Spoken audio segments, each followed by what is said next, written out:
Decline of the West. Volume 1. And Volume 2. Oswald Spengler. Translator's Preface. It must be left to critics to say whether it was destiny or incident, using these words in the author's sense, that Spengler's Untergang des Abendlands appeared in July 1918, that is, at the very turning point of the 4 Years' World War. It was conceived, the author tells us, before 1914 and fully worked out by 1917. So far as he is concerned, then, the impulse to create it arose from a view of our civilization not as the late war left it, but, as he says expressly, as the coming war would find it. But inevitably the public impulse to read it arose in and from post-war conditions, and thus it happened that this severe and difficult philosophy of history found a market that has justified the printing of 90,000 copies. Its very title was so apposite to the moment as to predispose the higher intellectuals to regard it as a work of the moment, the more so as the author was a simple Oberlehrer and unknown to the world of authoritative learning. Spengler's was not the only, nor indeed the most popular, philosophical product of the German Revolution. In the graver conjunctures, sound minds do not dally with the graver questions, they either face and attack them with supernormal resolution or thrust them out of sight with an equally supernormal effort to enjoy or to endure the day as it comes. Even after the return to normality, it is no longer possible for men, at any rate for Western men, not to know that these questions exist. And, if it is none too easy even for the victors of the struggle to shake off its sequelae, to turn back to business as the normal and to give no more than amateur effort and dilettantish attention to the very deep things, for the defeated side this is impossible. It goes through a period of material difficulty, often extreme difficulty, and one in which pride of achievement and humility in the presence of unsuccess work dynamically together. So it was with sound minds in the post-Jena Germany of John and Fichte, and so it was also with such minds in the Germany of 1919 to 1920. To assume the role of critic and to compare Spengler's with other philosophies of the present phase of Germany, as to respective intrinsic weights, is not the purpose of this note nor within the competence of its writer. On the other hand, it is unconditionally necessary for the reader to realize that the book before him has not only acquired this large following amongst thoughtful laymen, but has forced the attention and taxed the scholarship of every branch of the learned world. Theologians, historians, scientists, art critics all saw the challenge, and each brought his apparatus criticus to bear on that part of the Spengler theory that affected his own domain. The reader who is familiar with German may be referred to Manfred Schroeder's Der Streit Spengler for details. It will suffice here to say that Schroeder's index of critics' names contains some 400 entries. These critics are not only, or even principally, general reviewers, most of them being specialists of high standing. It is, to say the least, remarkable that a volcanically assertive philosophy of history, visibly popular and produced under a catchy title, Reklamtitel, should call forth, as it did, a special number of logos in which the Olympians of scholarship passed judgment on every inaccuracy or unsupported statement that they could detect. These were in fact numerous in the first edition, and the author has corrected or modified them in detail in the new edition, from which this translation has been done. But it should be emphasized that the author has not, in this second edition, receded in any essentials from the standpoint taken up in the first. The conspicuous features in this first burst of criticism were, on the one hand, want of adequate critical equipment in the general critic, and, on the other, inability to see the wood for the trees in the man of learning. No one, reading Schroeder's book, which by the way is 1/3 as large as Spengler's first volume itself, can fail to agree with his judgment that notwithstanding paradoxes, overstrainings, and inaccuracies, the work towers above all its commentators. And it was doubtless a sense of this greatness that led many scholars, amongst them some of the very high, to avoid expressing opinions on it at all. It would be foolish to call their silence a sitting on the fence. It is a case rather of reserving judgment on a philosophy and a methodology that challenge all the canons and carry with them immense implications. For the very few who combine all the necessary depth of learning with all the necessary freedom and breadth of outlook, It will not be the accuracy or inaccuracy of details under a close magnifying glass that will be decisive. The very idea of accuracy and inaccuracy presupposes the selection or acceptance of coordinates of reference, and therefore the selection or acceptance of a standpoint as origin. That is mere elementary science, and yet the scholar-critic would be the first to claim the merit of scientific rigor for his criticisms. It is, in history as in science, impossible to draw a curve through a mass of plotted observations when they are looked at closely and almost individually. Criticism of quite another and a higher order may be seen in Dr. Eduard Meyer's article on Spengler in the Deutsche Literaturzeitung No. 15 of 1924. Here we find, in one of the great figures of modern scholarship, exactly that large-minded judgment that, while noting minor errors and visibly attaching little importance to them, deals with the Spengler thesis fairly and squarely on the grand issues alone. Dr. Meyer differs from Spengler on many serious questions, of which perhaps the most important is that of the scope and origin of the Magian culture. But instead of cataloguing the errors that are still to be found in Spengler's vast ordered multitude of facts, Eduard Meyer honorably bears testimony to our author's erstaunlich umfangreiches, ihm ständig Präsenz, Wissen, a phrase as neat and as untranslatable as Goethe's exact sin-like fantasy. He insists upon the fruitfulness of certain of Spengler's ideas, such as that of the second religiousness. Above all, he adheres to and covers with his high authority the basic idea of the parallelism of organically living cultures. It is not necessarily Spengler's structure of the cultures that he accepts parts of it, indeed he definitely rejects as wrong or insufficiently established by evidences, but on the question of there being an organic structure of the cultures, a morphology of history, he ranges himself frankly by the side of the younger thinker, whose work he sums up as a Bleibenswende Auflangzeit hinaus nachhaltig Werkendes Besitz unserer Wissenschaft und Literatur. This last phrase of Dr. Meyer's expresses very directly and simply that which for an all-round student, as distinct from an erudite specialist, constitutes the peculiar quality of Spengler's work. Its influence is far deeper and subtler than any to which the conventional adjective suggestive could be applied. It cannot in fact be described by adjectives at all, but only denoted or adumbrated by its result, which is that, after studying and mastering it, one finds it nearly if not quite impossible to approach any culture problem, old or new, dogmatic or artistic, political or scientific, without conceiving it primarily as morphological.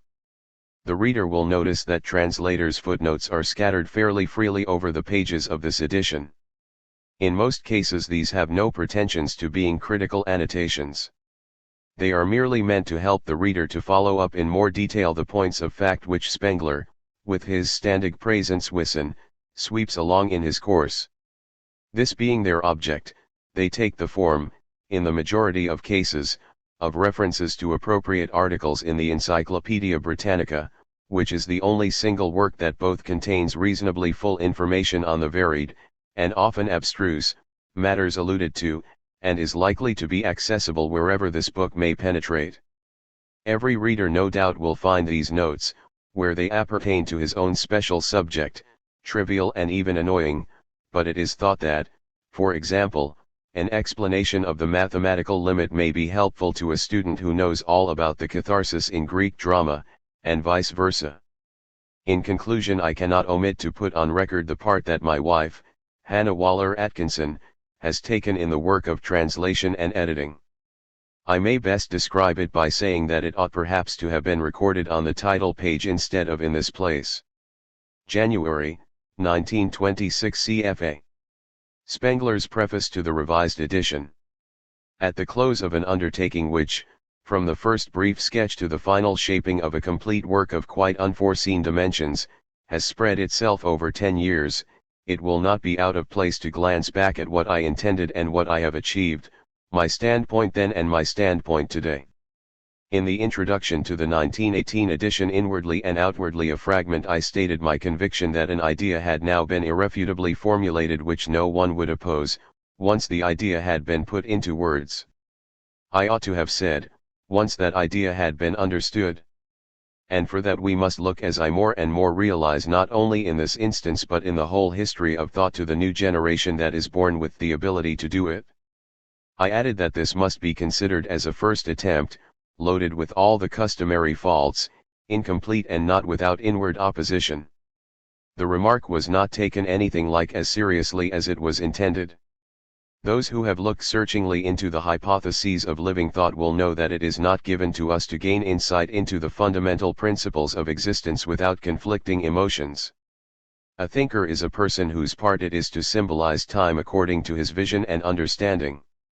He has no choice, he thinks as he has to think. Truth in the long run is to him the picture of the world which was born at his birth. It is that which he does not invent but rather discovers within himself. It is himself over again, his being expressed in words, the meaning of his personality formed into a doctrine which so far as concerns his life is unalterable, because truth and his life are identical. This symbolism is the one essential, the vessel and the expression of human history. The learned philosophical works that arise out of it are superfluous and only serve to swell the bulk of a professional literature. I can then call the essence of what I have discovered true, that is, true for me, and as I believe, true for the leading minds of the coming time, not true in itself as dissociated from the conditions imposed by blood and by history, for that is impossible. But what I wrote in the storm and stress of those years was, it must be admitted, a very imperfect statement of what stood clearly before me, and it remained to devote the years that followed to the task of correlating facts and finding means of expression which should enable me to present my idea in the most forcible form. To perfect that form would be impossible. Life itself is only fulfilled in death. But I have once more made the attempt to bring up even the earliest portions of the work to the level of definiteness with which I now feel able to speak, and with that I take leave of this book with its hopes and disappointments, its merits and its faults. The result has in the meantime justified itself as far as I myself am concerned, and judging by the effect that it is slowly beginning to exercise upon extensive fields of learning as far as others are concerned also. Let no one expect to find everything set forth here. It is but one side of what I see before me, a new outlook on history and the philosophy of destiny, the first indeed of its kind. It is intuitive and depictive through and through, written in a language which seeks to present objects and relations illustratively instead of offering an army of ranked concepts. It addresses itself solely to readers who are capable of living themselves into the word sounds and pictures as they read. Difficult this undoubtedly is, particularly as our awe in face of mystery, the respect that Goethe felt, denies us the satisfaction of thinking that dissections are the same as penetrations. Of course, the cry of pessimism was raised at once by those who live eternally in yesterday, Wigiastrigen, and greet every idea that is intended for the pathfinder of tomorrow only. But I have not written for people who imagine that delving for the springs of action is the same as action itself. Those who make definitions do not know destiny. By understanding the world I mean being equal to the world. It is the hard reality of living that is the essential, not the concept of life, that the ostrich philosophy of idealism propounds. Those who refuse to be bluffed by enunciations will not regard this as pessimism, and the rest do not matter. For the benefit of serious readers who are seeking a glimpse at life and not a definition, I have in view of the far too great concentration of the text mentioned in my notes a number of works which will carry that glance into more distant realms of knowledge. And now, finally, I feel urged to name once more those to whom I owe practically everything, Goethe and Nietzsche. Goethe gave me method, Nietzsche the questioning faculty, and if I were asked to find a formula for my relation to the latter I should say that I had made of his outlook, Ausblick, an overlook, Überblick. But Goethe was, without knowing it, a disciple of Leibniz in his whole mode of thought. And, therefore, that which has at last, and to my own astonishment, taken shape in my hands I am able to regard and, despite the misery and disgust of these years, proud to call a German philosophy. Oswald Spengler. Blankenberg am Harz. December, 1922. Spengler's Preface to the First Edition. The complete manuscript of this book, the outcome of 3 years' work, was ready when the Great War broke out. By the spring of 1917 it had been worked over again and in certain details supplemented and cleared up, but its appearance in print was still delayed by the conditions then prevailing. Although a philosophy of history is its scope and subject, it possesses also a certain deeper significance as a commentary on the great epochal moment of which the portents were visible when the leading ideas were being formed. The title, which had been decided upon in 1911, expresses quite literally the intention of the book, which was to describe, in the light of the decline of the classical age, one world historical phase of several centuries upon which we ourselves are now entering. Events have justified much and refuted nothing. It became clear that these ideas must necessarily be brought forward at just this moment and in Germany, and, more, that the war itself was an element in the premises from which the new world picture could be made precise.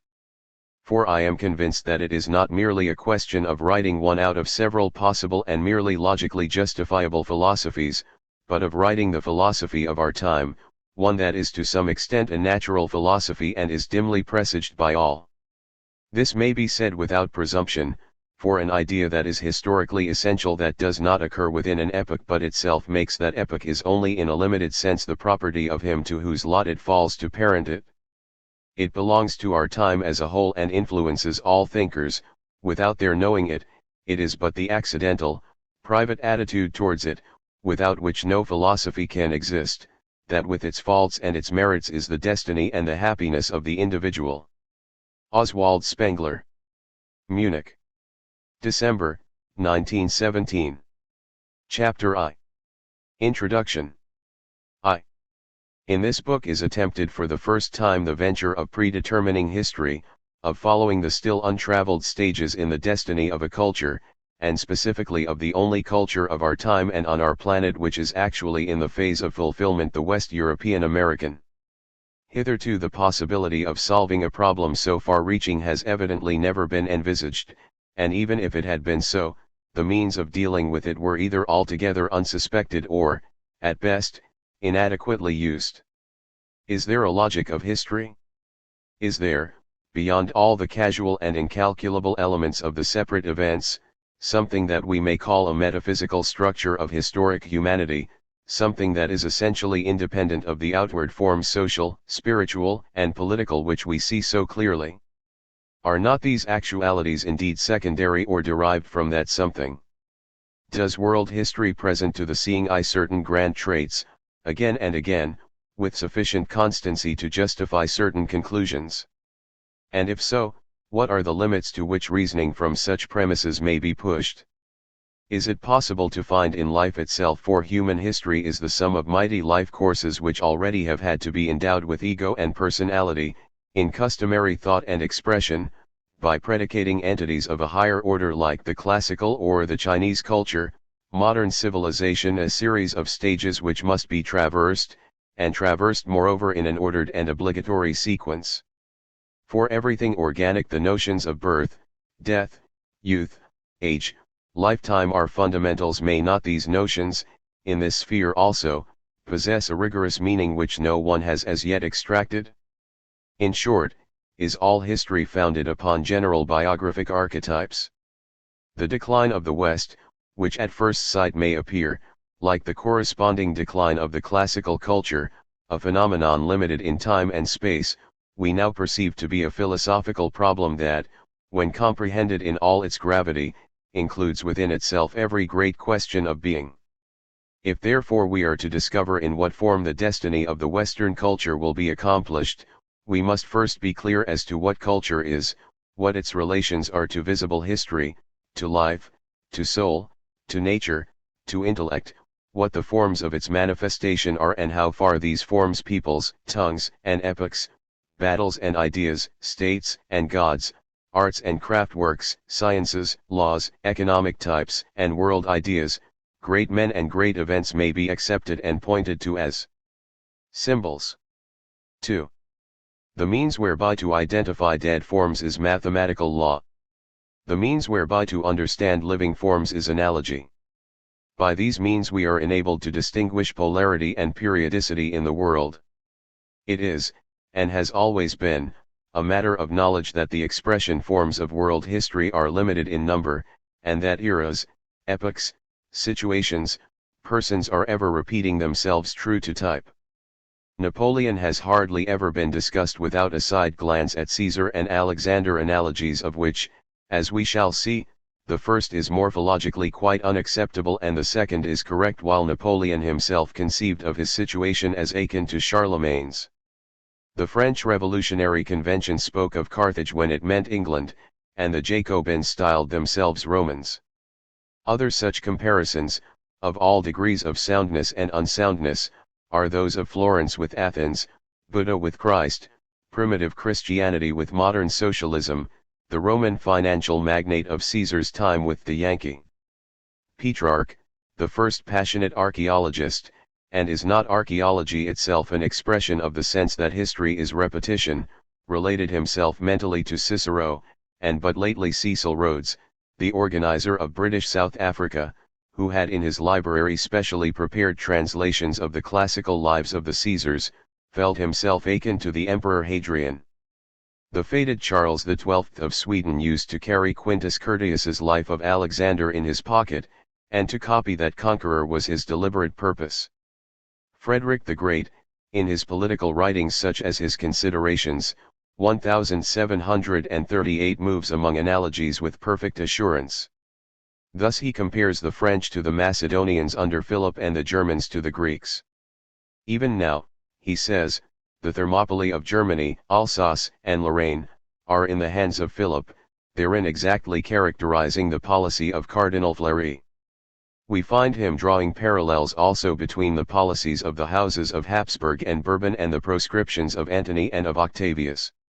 Still, all this was only fragmentary and arbitrary, and usually implied rather a momentary inclination to poetical or ingenious expressions than a really deep sense of historical forms. Thus in the case of Ranke, a master of artistic analogy, we find that his parallels of Cyaxares and Henry the Fowler, of the inroads of the Cimmerians and those of the Hungarians, possess morphologically no significance, and his oft-quoted analogy between the Hellenic city-states and the Renaissance republics very little, while the deeper truth in his comparison of Alcibiades and Napoleon is accidental. Unlike the strict mathematician, who finds inner relationships between two groups of differential equations where the layman sees nothing but dissimilarities of outward form, Ranke and others draw their historical analogies with a Plutarchian, popular romantic, touch, and aim merely at presenting comparable scenes on the world stage. It is easy to see that, at bottom, it is neither a principle nor a sense of historic necessity, but simple inclination, that governs the choice of the tableaus. From any technique of analogies we are far distant. They throng up, today more than ever, without scheme or unities, and if they do hit upon something which is true in the essential sense of the word that remains to be determined, it is thanks to luck, more rarely to instinct, never to a principle. In this region no one hitherto has set himself to work out a method nor has had the slightest inkling that there is here a root, in fact the only root, from which can come a broad solution of the problems of history. Analogies, insofar as they laid bare the organic structure of history, might be a blessing to historical thought. Their technique, developing under the influence of a comprehensive idea, would surely eventuate in inevitable conclusions and logical mastery. But as hitherto understood and practiced they have been a curse, for they have enabled the historians to follow their own tastes, instead of soberly realizing that their first and hardest task was concerned with the symbolism of history and its analogies, and, in consequence, the problem has till now not even been comprehended, let alone solved. Superficial in many cases, as for instance in designating Caesar as the creator of the official newspaper, these analogies are worse than superficial in others, as when phenomena of the classical age that are not only extremely complex but utterly alien to us are labeled with modern catchwords like socialism, impressionism, capitalism, clericalism, while occasionally they are bizarre to the point of perversity. Witness the Jacobin clubs with their cult of Brutus, that millionaire extortioner. Brutus who, in the name of oligarchical doctrine and with the approval of the patrician senate, murdered the man of the democracy. 3. Thus our theme, which originally comprised only the limited problem of present-day civilization, broadens itself into a new philosophy, the philosophy of the future, so far as the metaphysically exhausted soil of the West can bear such, and in any case the only philosophy which is within the possibilities of the West European mind in its next stages. It expands into the conception of a morphology of world history, of the world as history in contrast to the morphology of the world as nature that hitherto has been almost the only theme of philosophy. And it reviews once again the forms and movements of the world in their depths and final significance, but this time according to an entirely different ordering which groups them, not in an ensemble picture inclusive of everything known, but in a picture of life, and presents them not as things become, but as things becoming. The world as history, conceived, viewed and given form from out of its opposite the world as nature, here is a new aspect of human existence on this earth. As yet, in spite of its immense significance, both practical and theoretical, this aspect has not been realized, still less presented. Some obscure inkling of it there may have been, a distant momentary glimpse there has often been, but no one has deliberately faced it and taken it in with all its implications. We have before us two possible ways in which man may inwardly possess and experience the world around him. With all rigor I distinguish, as to form, not substance, the organic from the mechanical world impression, the content of images from that of laws, the picture and symbol from the formula and the system, the instantly actual from the constantly possible, the intents and purposes of imagination ordering according to plan from the intents and purposes of experience dissecting according to scheme, and to mention even thus early an opposition that has never yet been noted, in spite of its significance, the domain of chronological from that of mathematical number. 1. Consequently, in a research such as that lying before us, there can be no question of taking spiritual political events, as they become visible day by day on the surface, at their face value, and arranging them on a scheme of causes or effects and following them up in the obvious and intellectually easy directions. Such a pragmatic handling of history would be nothing but a piece of natural science in disguise, and for their part, the supporters of the materialistic idea of history make no secret about it. It is their adversaries who largely fail to see the similarity of the two methods. What concerns us is not what the historical facts which appear at this or that time are, per se, but what they signify, what they point to, by appearing. Present-day historians think they are doing a work of supererogation in bringing in religious and social, or still more art history, details to illustrate the political sense of an epoch. But the decisive factor, that is, insofar as visible history is the expression, sign, and embodiment of soul, they forget. I have not hitherto found one who has carefully considered the morphological relationship that inwardly binds together the expression forms of all branches of a culture, who has gone beyond politics to grasp the ultimate and fundamental ideas of Greeks, Arabians, Indians, and Westerners in mathematics, the meaning of their early ornamentation, the basic forms of their architecture, philosophies, dramas, and lyrics, their choice and development of great arts, the detail of their craftsmanship and choice of materials, let alone appreciated the decisive importance of these matters for the form problems of history. Who amongst them realizes that between the differential calculus and the dynastic principle of politics in the age of Louis XIV, between the classical city-state and the Euclidean geometry, between the space perspective of Western oil painting and the conquest of space by railroad, telephone, and long-range weapon, between contrapuntal music and credit economics, there are deep uniformities. Yet, viewed from this morphological standpoint, even the humdrum facts of politics assume a symbolic and even a metaphysical character, and what has perhaps been impossible hitherto, things such as the Egyptian administrative system, the classical coinage, analytical geometry, the check, the Suez Canal, the book printing of the Chinese, the Prussian army, and the Roman road engineering can, as symbols, be made uniformly understandable and appreciable. But at once the fact presents itself that as yet there exists no theory-enlightened art of historical treatment. What passes as such draws its methods almost exclusively from the domain of that science which alone has completely disciplined the methods of cognition, viz., physics, and thus we imagine ourselves to be carrying on historical research when we are really following out objective connections of cause and effect. It is a remarkable fact that the old-fashioned philosophy never imagined even the possibility of there being any other relation than this between the conscious human understanding and the world outside. Kant, who in his main work established the formal rules of cognition, took nature only as the object of reason's activity, and neither he himself, nor anyone after him, noted the reservation. Knowledge, for Kant, is mathematical knowledge.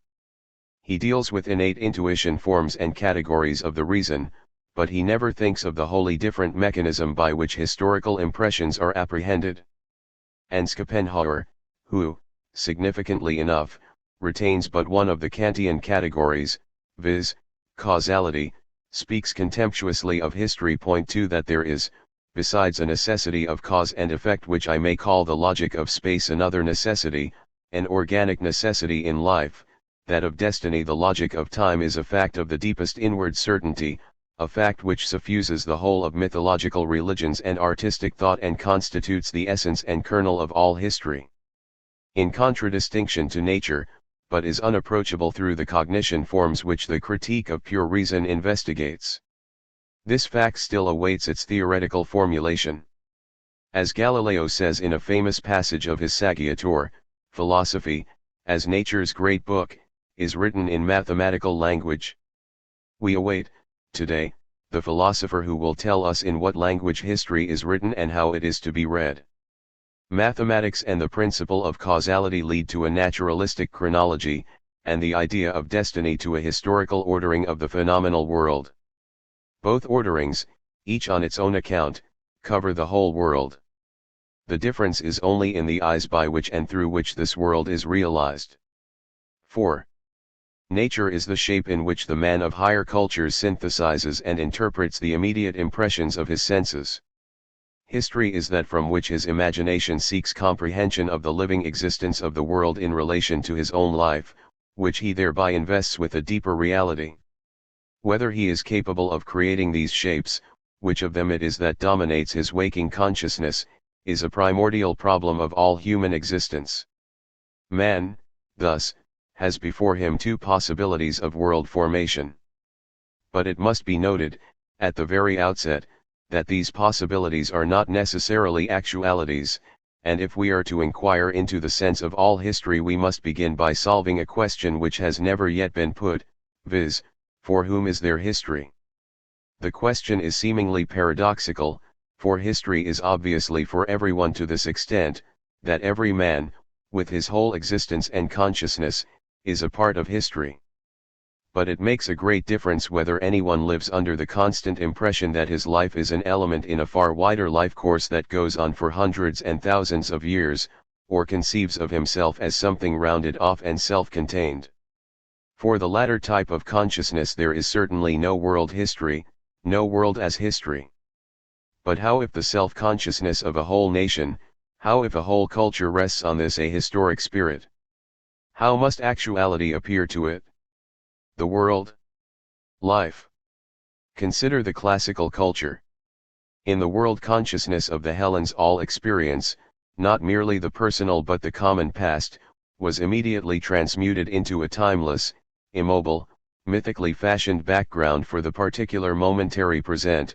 Thus the history of Alexander the Great began even before his death to be merged by classical sentiment in the Dionysus legend, and to Caesar there seemed at the least nothing preposterous in claiming descent from Venus. Such a spiritual condition it is practically impossible for us men of the West, with a sense of time distances so strong that we habitually and unquestioningly speak of so many years before or after Christ, to reproduce in ourselves. But we are not on that account entitled, in dealing with the problems of history, simply to ignore the fact. What diaries and autobiographies yield in respect of an individual, that historical research in the widest and most inclusive sense, that is, every kind of psychological comparison and analysis of alien peoples, times and customs yields as to the soul of a culture as a whole. But the classical culture possessed no memory, no organ of history in this special sense. The memory of the classical man, so to call it, though it is somewhat arbitrary to apply to alien souls a notion derived from our own, is something different, since past and future, as arraying perspectives in the working consciousness, are absent, and the pure present, which so often roused Goethe's admiration in every product of the classical life and in sculpture particularly, fills that life with an intensity that to us is perfectly unknown. This pure present, whose greatest symbol is the Doric column, in itself predicates the negation of time, of direction. For Herodotus and Sophocles, as for Themistocles or a Roman consul, the past is subtilized instantly into an impression that is timeless and changeless, polar and not periodic in structure in the last analysis, of such stuff as myths are made of, whereas for our world sense and our inner eye the past is a definitely periodic and purposeful organism of centuries or millennia. But it is just this background which gives the life, whether it be the classical or the Western life, its special coloring. What the Greek called cosmos was the image of a world that is not continuous but complete. Inevitably, then, the Greek man himself was not a series but a term. 3.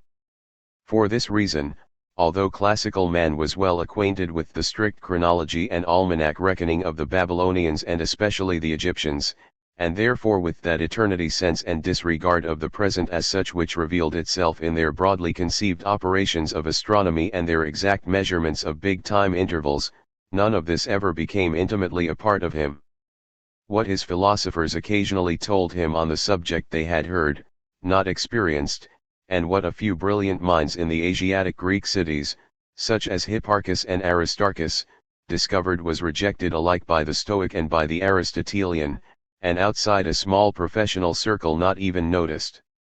Neither Plato nor Aristotle had an observatory. In the last years of Pericles, the Athenian people passed a decree by which all who propagated astronomical theories were made liable to impeachment, epsilon sigma alpha gamma gamma epsilon lambda alpha. This last was an act of the deepest symbolic significance, expressive of the determination of the classical soul to banish distance, in every aspect, from its world consciousness. As regards classical history writing, take Thucydides. The mastery of this man lies in his truly classical power of making alive and self-explanatory the events of the present, and also in his possession of the magnificently practical outlook of the born statesman who has himself been both general and administrator. In virtue of this quality of experience, which we unfortunately confuse with the historical sense proper, his work confronts the merely learned and professional historian as an inimitable model, and quite rightly so. But what is absolutely hidden from Thucydides is perspective, the power of surveying the history of centuries, that which for us is implicit in the very conception of a historian. The fine pieces of classical history writing are invariably those which set forth matters within the political present of the writer, whereas for us it is the direct opposite, our historical masterpieces without exception being chose which deal with a distant past. Thucydides would have broken down in handling even the Persian Wars, let alone the general history of Greece, while that of Egypt would have been utterly out of his reach. He, as well as Polybius and Tacitus, who like him were practical politicians, loses his sureness of eye from the moment when, in looking backwards, he encounters motive forces in any form that is unknown in his practical experience. For Polybius even the First Punic War, for Tacitus even the reign of Augustus, are inexplicable. As for Thucydides, his lack of historical feeling in our sense of the phrase is conclusively demonstrated on the very first page of his book by the astounding statement that before his time, about 400 BC, no events of importance had occurred, omicron nu mu epsilon gamma lambda alpha gamma epsilon nu sigma theta alpha iota, in the world. 4. Consequently, classical history down to the Persian Wars, and for that matter the structure built up on traditions at much later periods, are the product of an essentially mythological thinking. The constitutional history of Sparta is a poem of the Hellenistic period, and Lycurgus, on whom it centers and whose biography we are given in full detail, was probably in the beginning an unimportant local god of Mount Taygetus. The invention of pre-Hannibalian Roman history was still going on even in Caesar's time. The story of the expulsion of the Tarquins by Brutus is built round some contemporary of the censor Appius Claudius, 310 BC. The names of the Roman kings were at that period made up from the names of certain plebeian families which had become wealthy. K. J. Newman. In the sphere of constitutional history, Setting aside altogether the constitution of Servius Tullius, we find that even the famous land law of Licinius, 367 BC, was not in existence at the time of the Second Punic War, Benes. When Epaminondas gave freedom and statehood to the Messenians and the Arcadians, these peoples promptly provided themselves with an early history. But the astounding thing is not that history of this sort was produced, but that there was practically none of any other sort, and the opposition between the classical and the modern outlook is sufficiently illustrated by saying that Roman history before 250 BC, as known in Caesar's time, was substantially a forgery, and that the little that we know has been established by ourselves and was entirely unknown to the later Romans. In what sense the classical world understood the word history we can see from the fact that the Alexandrine Romance literature exercised the strongest influence upon serious political and religious history, even as regards its matter. It never entered the classical head to draw any distinction of principle between history as a story and history as documents. When, towards the end of the Roman Republic, Varro set out to stabilize the religion that was fast vanishing from the people's consciousness, he classified the deities whose cult was exactly and minutely observed by the state, into certain and uncertain gods, i.e., into gods of whom something was still known and gods that, in spite of the unbroken continuity of official worship, had survived in name only. In actual fact, the religion of Roman society in Varro's time, the poet's religion which Goethe and even Nietzsche reproduced in all innocence, was mainly a product of Hellenistic literature and had almost no relation to the ancient practices, which no one any longer understood. Mommsen clearly defined the West European attitude towards this history when he said that the Roman historians, meaning especially Tacitus, were men who said what it would have been meritorious to omit, and omitted what it was essential to say. In the Indian culture we have the perfectly ahistoric soul. Its decisive expression is the Brahman nirvana. There is no pure Indian astronomy, no calendar, and therefore no history so far as history is the track of a conscious spiritual evolution. Of the visible course of their culture, which as regards its organic phase came to an end with the rise of Buddhism, we know even less than we do of classical history, rich though it must have been in great events between the 12th and 8th centuries. And this is not surprising, since it was in dream shapes and mythological figures that both came to be fixed. It is a full millennium after Buddha, about 500 AD, when Ceylon first produces something remotely resembling historical work, the Mahavansa. The world consciousness of Indian man was so ahistorically built that it could not even treat the appearance of a book written by a single author as an event determinate in time. Instead of an organic series of writings by specific persons, there came into being gradually a vague mass of texts into which everyone inserted what he pleased, and notions such as those of intellectual individualism, intellectual evolution, intellectual epochs, played no part in the matter. It is in this anonymous form that we possess the Indian philosophy which is at the same time all the Indian history that we have, and it is instructive to compare with it the philosophy history of the West, which is a perfectly definite structure made up of individual books and personalities. Indian man forgot everything, but Egyptian man forgot nothing.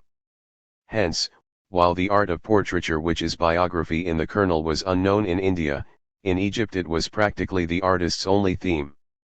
The Egyptian soul, conspicuously historical in its texture and impelled with primitive passion towards the infinite, perceived past and future as its whole world, and the present, which is identical with waking consciousness, appeared to him simply as the narrow common frontier of two immeasurable stretches.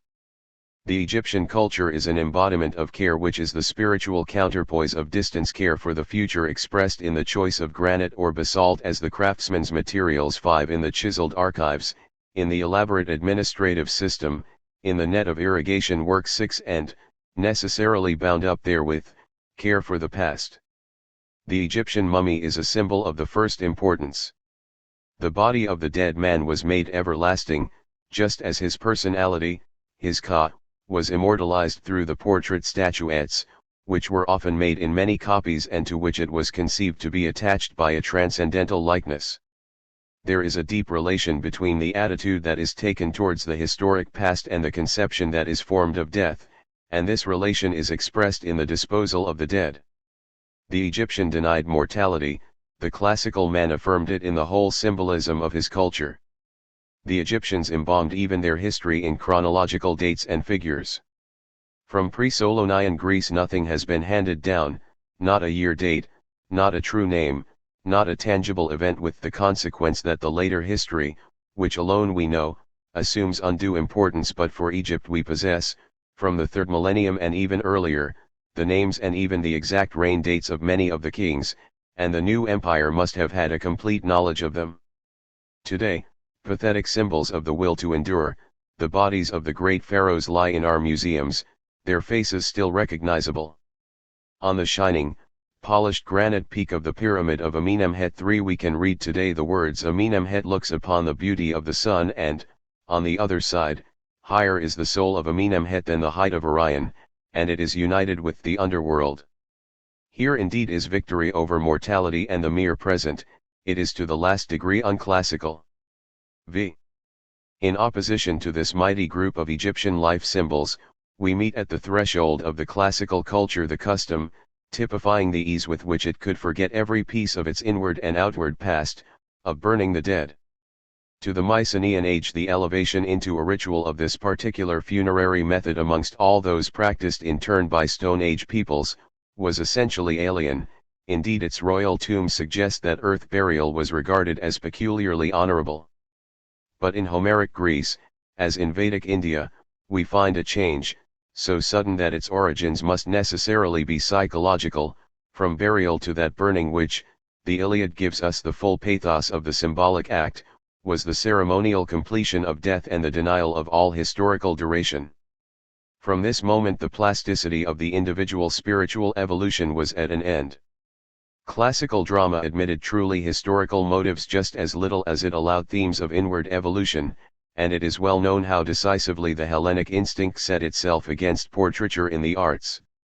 Right into the imperial period classical art handled only the matter that was, so to say, natural to it. The myth. 7 Even the ideal portraits of Hellenistic sculpture are mythical, of the same kind as the typical biographies of Plutarch's sort. No great Greek ever wrote down any recollections that would serve to fix a phase of experience for his inner eye. Not even Socrates has told, regarding his inward life, anything important in our sense of the word. It is questionable indeed whether for a classical mind it was even possible to react to the motive forces that are presupposed in the production of a Parsifal, a Hamlet, or a Werther. In Plato we fail to observe any conscious evolution of doctrine, his separate works are merely treatises written from very different standpoints which he took up from time to time, and it gave him no concern whether and how they hung together. On the contrary, a work of deep self-examination, the Vita Nuova of Dante, is found at the very outset of the spiritual history of the West. How little therefore of the classical pure present there really was in Goethe, the man who forgot nothing, the man whose works, as he avowed himself, are only fragments of a single great confession. After the destruction of Athens by the Persians, all the older artworks were thrown on the dust heap, whence we are now extracting them, and we do not hear that anyone in Hellas ever troubled himself about the ruins of Mycenae or Phaistos for the purpose of ascertaining historical facts. Men read Homer but never thought of excavating the hill of Troy as Schliemann did, for what they wanted was myth, not history. The works of Aeschylus and those of the pre-Socratic philosophers were already partially lost in the Hellenistic period. In the West, on the contrary, the piety inherent in and peculiar to the culture manifested itself, 5 centuries before Schliemann, in Petrarch the fine collector of antiquities, coins and manuscripts, the very type of historically sensitive man, viewing the distant past and scanning the distant prospect. Was he not the first to attempt an alpine peak, living in his time, yet essentially not of it? The soul of the collector is intelligible only by having regard to his conception of time. Even more passionate perhaps, though of a different coloring, is the collecting bent of the Chinese. In China, whoever travels assiduously pursues old traces, ku tsi, and the untranslatable Tao, the basic principle of Chinese existence, derives all its meaning from a deep historical feeling. In the Hellenistic period, Objects were indeed collected and displayed everywhere, but they were curiosities of mythological appeal, as described by Pausanias, as to which questions of date or purpose simply did not arise, and this too in the very presence of Egypt, which even by the time of the great Thutmose had been transformed into one vast museum of strict tradition. Amongst the Western peoples, it was the Germans who discovered the mechanical clock, the dread symbol of the flow of time, and the chimes of countless clock towers that echo day and night over West Europe are perhaps the most wonderful expression of which a historical world feeling is capable. 8 In the timeless countrysides and cities of the classical world, we find nothing of the sort.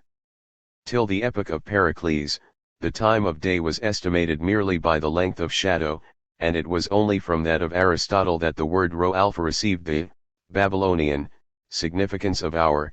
Prior to that there was no exact subdivision of the day. In Babylon and Egypt water clocks and sun-dials were discovered in the very early stages, yet in Athens it was left to Plato to introduce a practically useful form of clepsydra, and this was merely a minor adjunct of everyday utility which could not have influenced the classical life feeling in the smallest degree. It remains still to mention the corresponding difference, which is very deep and has never yet been properly appreciated, between classical and modern mathematics. The former conceived of things as they are, as magnitudes, timeless and purely present, and so it proceeded to Euclidean geometry and mathematical statics, rounding off its intellectual system with the theory of conic sections. We conceive things as they become and behave, as function, and this brought us to dynamics, analytical geometry, and thence to the differential calculus. 9 The modern theory of functions is the imposing marshalling of this whole mass of thought. It is a bizarre, but nevertheless psychologically exact, fact that the physics of the Greeks being statics and not dynamics neither knew the use nor felt the absence of the time element, whereas we on the other hand work in thousandths of a second. The one and only evolution idea that is timeless, ahistoric, is Aristotle's enteleche. This, then, is our task. We men of the Western culture are, with our historical sense, an exception and not a rule.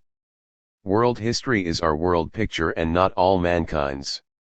Indian and classical man formed no image of a world in progress, and perhaps when in due course the civilization of the West is extinguished, there will never again be a culture and a human type in which world history is so potent a form of the waking consciousness. 6. What, then, is world history? Certainly, an ordered presentation of the past, an inner postulate, the expression of a capacity for feeling form. But a feeling for form, however definite, is not the same as form itself. No doubt we feel world history, experience it, and believe that it is to be read just as a map is read. But, even today, it is only forms of it that we know and not the form of it, which is the mirror image of our own inner life. Everyone, of course, if asked, would say that he saw the inward form of history quite clearly and definitely. The illusion subsists because no one has seriously reflected on it, still less conceived doubts as to his own knowledge, for no one has the slightest notion how wide a field for doubt there is. In fact, the layout of world history is an unproved and subjective notion that has been handed down from generation to generation, not only of laymen but of professional historians, and stands badly in need of a little of that skepticism which from Galileo onward has regulated and deepened our inborn ideas of nature. Thanks to the subdivision of history into ancient, medieval and modern, an incredibly jejune and meaningless scheme, which has, however, entirely dominated our historical thinking, we have failed to perceive the true position in the general history of higher mankind, of the little part world which has developed on West European tense soil from the time of the German Roman Empire, to judge of its relative importance and above all to estimate its direction.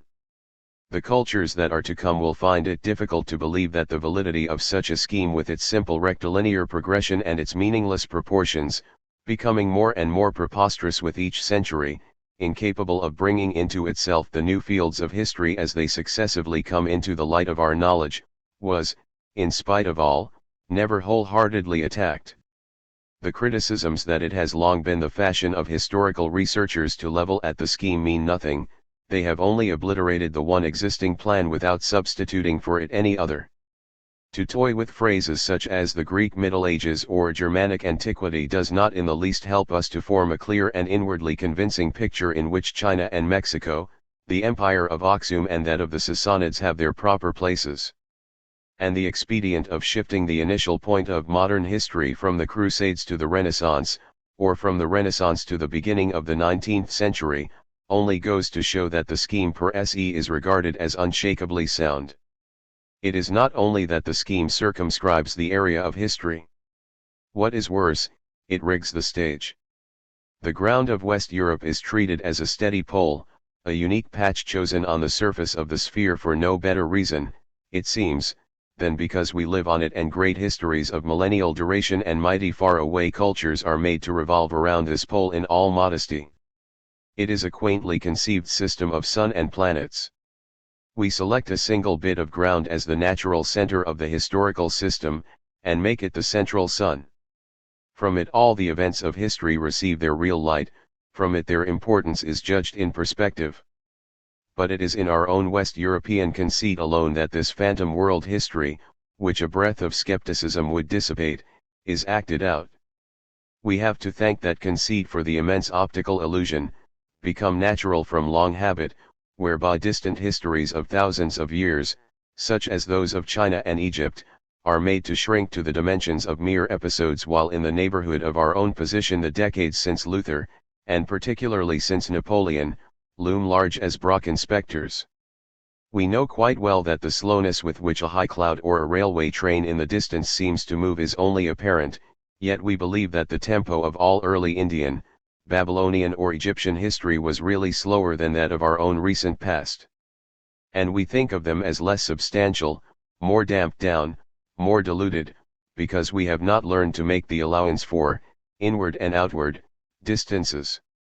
It is self-evident that for the cultures of the West the existence of Athens, Florence, or Paris is more important than that of Loyang or Pataliputra. But is it permissible to found a scheme of world history on estimates of such a sort? If so, then the Chinese historian is quite entitled to frame a world history in which the Crusades, the Renaissance, Caesar and Frederick the Great are passed over in silence as insignificant. How, from the morphological point of view, should our 18th century be more important than any other of the 60 centuries that preceded it? Is it not ridiculous to oppose a modern history of a few centuries, and that history to all intents localized in West Europe, to an ancient history which covers as many millennia, incidentally dumping into that ancient history the whole mass of the pre-Hellenic cultures, unprobed and unadhered, as mere appendix matter? This is no exaggeration. Do we not, for the sake of keeping the hoary scheme, dispose of Egypt and Babylon each as an individual and self-contained history quite equal in the balance to our so-called world history from Charlemagne to the World War and well beyond it as a prelude to classical history? Do we not relegate the vast complexes of Indian and Chinese culture to footnotes, with a gesture of embarrassment? As for the great American cultures, do we not, on the ground that they do not fit in, with what, entirely ignore them? The most appropriate designation for this current West European scheme of history, in which the great cultures are made to follow orbits round us as the presumed center of all world happenings, is the Ptolemaic system of history.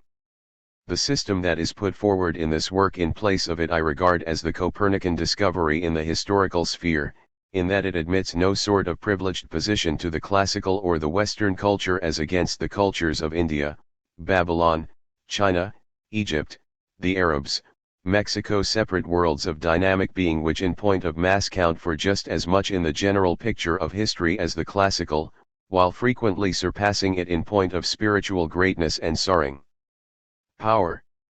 7. The scheme ancient medieval modern in its first form was a creation of the Magian world sense. It first appeared in the Persian and Jewish religions after Cyrus, received an apocalyptic sense in the teaching of the Book of Daniel on the four world eras, and was developed into a world history in the post-Christian religions of the East, notably the Gnostic systems. 11. This important conception, within the very narrow limits which fixed its intellectual basis, was unimpeachable. Neither Indian nor even Egyptian history was included in the scope of the proposition. For the Magian thinker, the expression world history meant a unique and supremely dramatic act, having as its theater the lands between Hellas and Persia, in which the strictly dualistic world sense of the East expressed itself not by means of polar conceptions like the soul and spirit, good and evil of contemporary metaphysics, but by the figure of a catastrophe, an epical change of phase between world creation and world decay. 12. No elements beyond those which we find stabilized in the classical literature, on the one hand, and the Bible, or other sacred book of the particular system, on the other, came into the picture, which presents, as the old and the new, respectively, the easily grasped contrasts of Gentile and Jewish, Christian and heathen, classical and oriental, idol and dogma, nature and spirit, with a time connotation, that is, as a drama in which the one prevails over the other. The historical change of period wears the characteristic dress of the religious redemption. This world history, in short, was a conception narrow and provincial, but within its limits logical and complete. Necessarily, therefore, it was specific to this region and this humanity, and incapable of any natural extension. But to these two there has been added a third epoch, the epoch that we call modern, on Western soil, and it is this that for the first time gives the picture of history the look of a progression. The Oriental picture was at rest.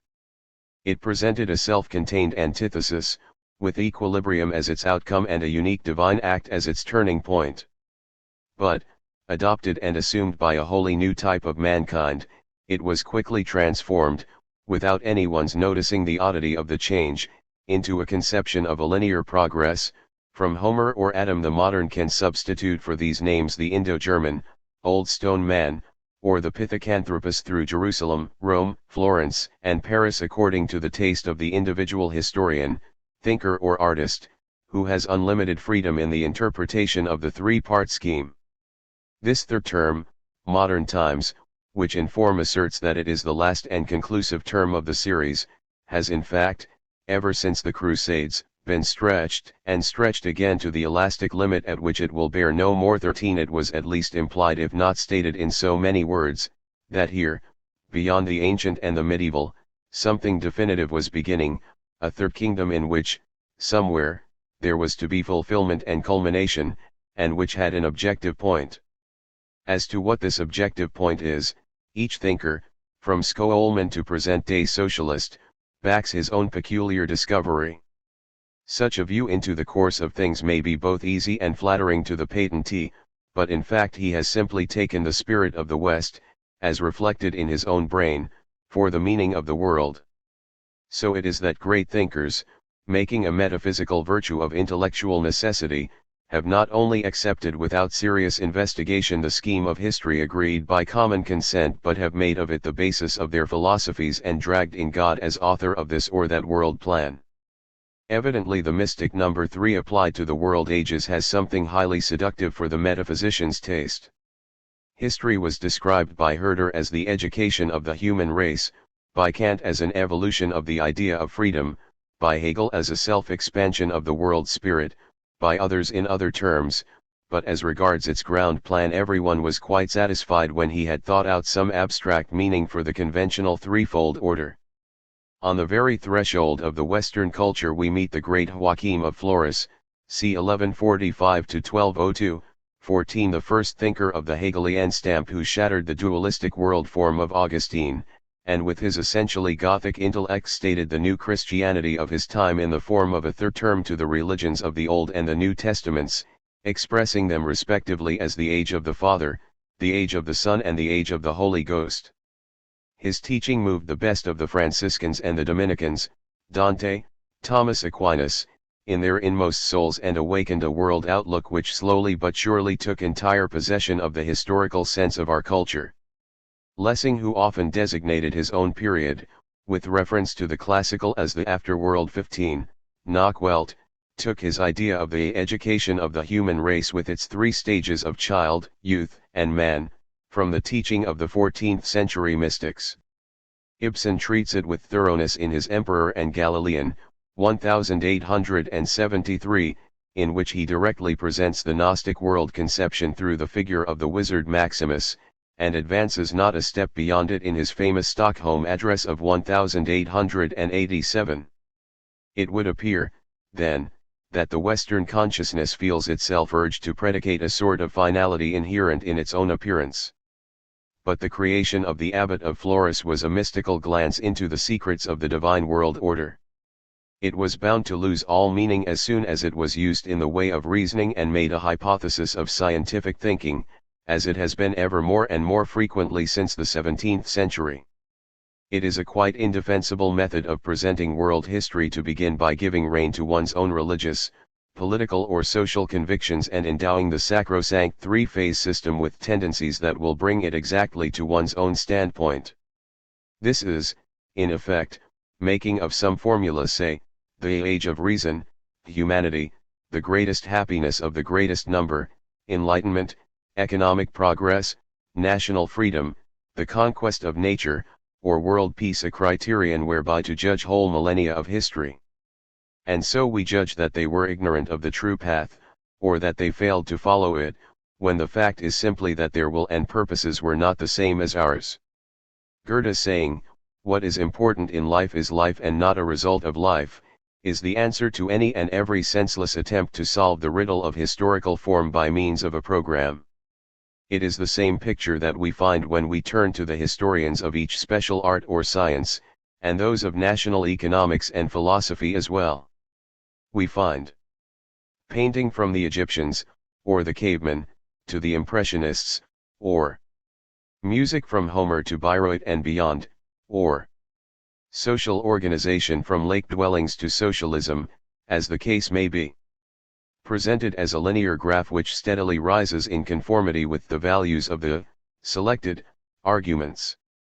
No one has seriously considered the possibility that arts may have an allotted span of life and may be attached as forms of self-expression to particular regions and particular types of mankind, and that therefore the total history of an art may be merely an additive compilation of separate developments, of special arts, with no bond of union save the name and some details of craft technique. We know it to be true of every organism that the rhythm, form, and duration of its life, and all the expression details of that life as well, are determined by the properties of its species. No one, looking at the oak, with its millennial life, dare say that it is at this moment, now, about to start on its true and proper course. No one as he sees a caterpillar grow day by day expects that it will go on doing so for 2 or 3 years. In these cases we feel, with an unqualified certainty, a limit, and this sense of the limit is identical with our sense of the inward form. In the case of higher human history, on the contrary, we take our ideas as to the course of the future from an unbridled optimism that sets at naught all historical, i.e., organic, experience, and everyone therefore sets himself to discover in the accidental present terms that he can expand into some striking progression series, the existence of which rests not on scientific proof but on predilection. He works upon unlimited possibilities, never a natural end, and from the momentary top course of his bricks plans artlessly the continuation of his structure. Mankind, however, has no aim, no idea, no plan, any more than the family of butterflies or orchids. Mankind is a zoological expression, or an empty word. 16 But conjure away the phantom, break the magic circle, and at once there emerges an astonishing wealth of actual forms, the living with all its immense fullness, depth, and movement hitherto veiled by a catchword, a dry as dust scheme, and a set of personal ideals. I see, in place of that empty figment of one linear history which can only be kept up by shutting one's eyes to the overwhelming multitude of the facts, the drama of a number of mighty cultures, each springing with primitive strength from the soil of a mother region to which it remains firmly bound throughout its whole life cycle, each stamping its material, its mankind, in its own image, each having its own idea, its own passions, its own life, will and feeling, its own death. Here indeed are colors, lights, movements, that no intellectual eye has yet discovered. Here the cultures, peoples, languages, truths, gods, landscapes bloom and age as the oaks and the stone pines, the blossoms, twigs and leaves, but there is no aging mankind. Each culture has its own new possibilities of self-expression which arise, ripen, decay, and never return. There is not one sculpture, one painting, one mathematics, one physics, but many, each in its deepest essence different from the others, each limited in duration and self-contained, just as each species of plant has its peculiar blossom or fruit, its special type of growth and decline. These cultures, sublimated life essences, grow with the same superb aimlessness as the flowers of the field. They belong, like the plants and the animals, to the living nature of Goethe, and not to the dead nature of Newton. I see world history as a picture of endless formations and transformations, of the marvelous waxing and waning of organic forms. The professional historian, on the contrary, sees it as a sort of tapeworm industriously adding onto itself one epoch after another. But the series ancient medieval modern history has at last exhausted its usefulness.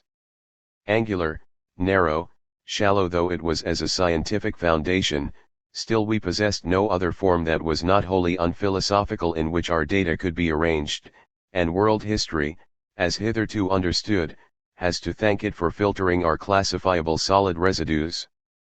But the number of centuries that the scheme can by any stretch be made to cover has long since been exceeded, and with the rapid increase in the volume of our historical material, especially of material that cannot possibly be brought under the scheme, the picture is beginning to dissolve into a chaotic blur.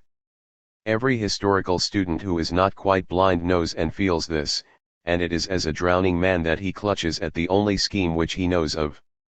The word Middle Age, 17 invented in 1667 by Professor Horn of Leiden, has today to cover a formless and constantly extending mass which can only be defined, negatively, as everything not classifiable under any pretext in one of the other two, tolerably well-ordered, groups. We have an excellent example of this in our feeble treatment and hesitant judgment of modern Persian, Arabian and Russian history.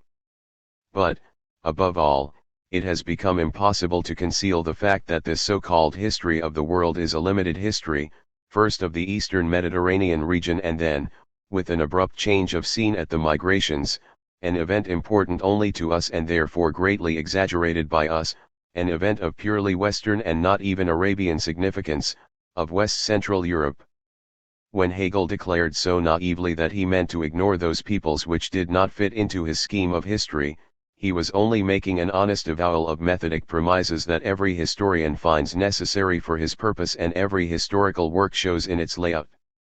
In fact, it has now become an affair of scientific tact to determine which of the historical developments shall be seriously taken into account and which not. Ranke is a good example. 8. Today we think in continents, and it is only our philosophers and historians who have not realized that we do so.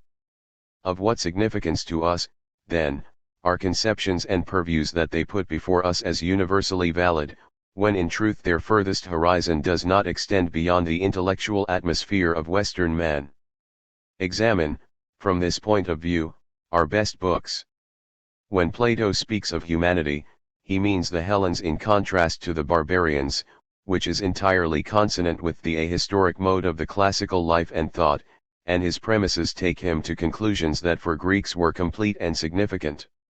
When, however, Kant philosophizes, say on ethical ideas, he maintains the validity of his theses for men of all times and places.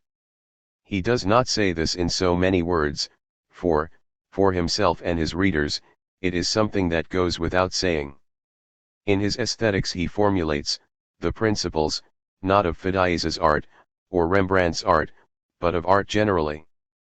But what he poses as necessary forms of thought are in reality only necessary forms of Western thought, though a glance at Aristotle and his essentially different conclusions should have sufficed to show that Aristotle's intellect, not less penetrating than his own, was of different structure from it.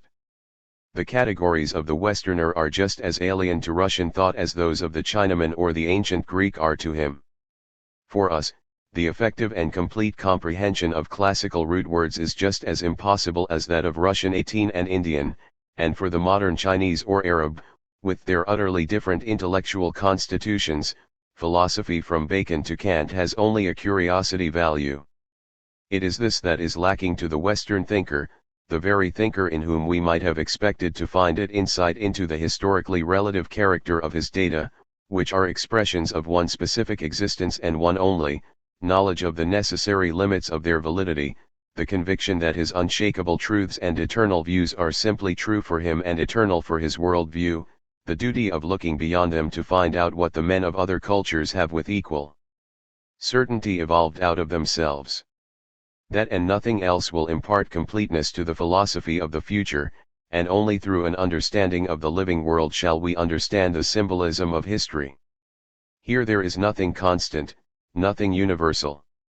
We must cease to speak of the forms of thought, the principles of tragedy, the mission of the state. Universal validity involves always the fallacy of arguing from particular to particular. But something much more disquieting than a logical fallacy begins to appear when the center of gravity of philosophy shifts from the abstract systematic to the practical ethical, and our Western thinkers from Schopenhauer onward turn from the problem of cognition to the problem of life, the will to life, to power, to action. Here it is not the ideal abstract man of Kant that is subjected to examination, but actual man as he has inhabited the earth during historical time, grouped, whether primitive or advanced, by peoples, and it is more than ever futile to define the structure of his highest ideas in terms of the ancient medieval modern scheme with its local limitations. But it is done, nevertheless. Consider the historical horizon of Nietzsche. His conceptions of decadence, militarism, the transvaluation of all values, the will to power, lie deep in the essence of Western civilization and are for the analysis of that civilization of decisive importance.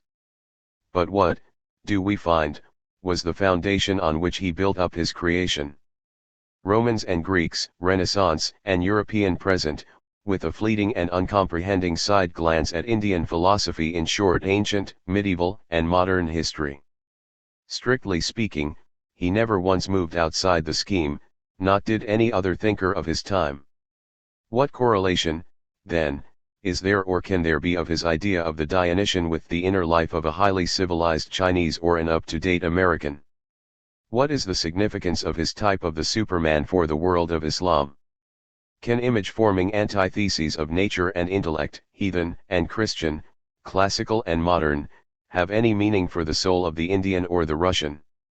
What can Tolstoy, who from the depths of his humanity rejected the whole Western world idea as something alien and distant, do with the Middle Ages, with Dante, with Luther? What can a Japanese do with Parsifal and Zarathustra, or an Indian with Sophocles? And is the thought range of Schopenhauer, Comte, Feuerbach, Hebel, or Strindberg any wider? Is not their whole psychology, for all its intention of worldwide validity, one of purely West European significance? How comic seem Ibsen's woman problems, which also challenge the attention of all humanity when, for his famous Nora, the lady of the northwest European city with the horizon that is implied by a house rent of £100 to £300 a year and a Protestant upbringing, we substitute Caesar's wife, Madame de Seven, a Japanese or a Turkish peasant woman. But, for that matter, Ibsen's own circle of vision is that of the middle class in a great city of yesterday and today.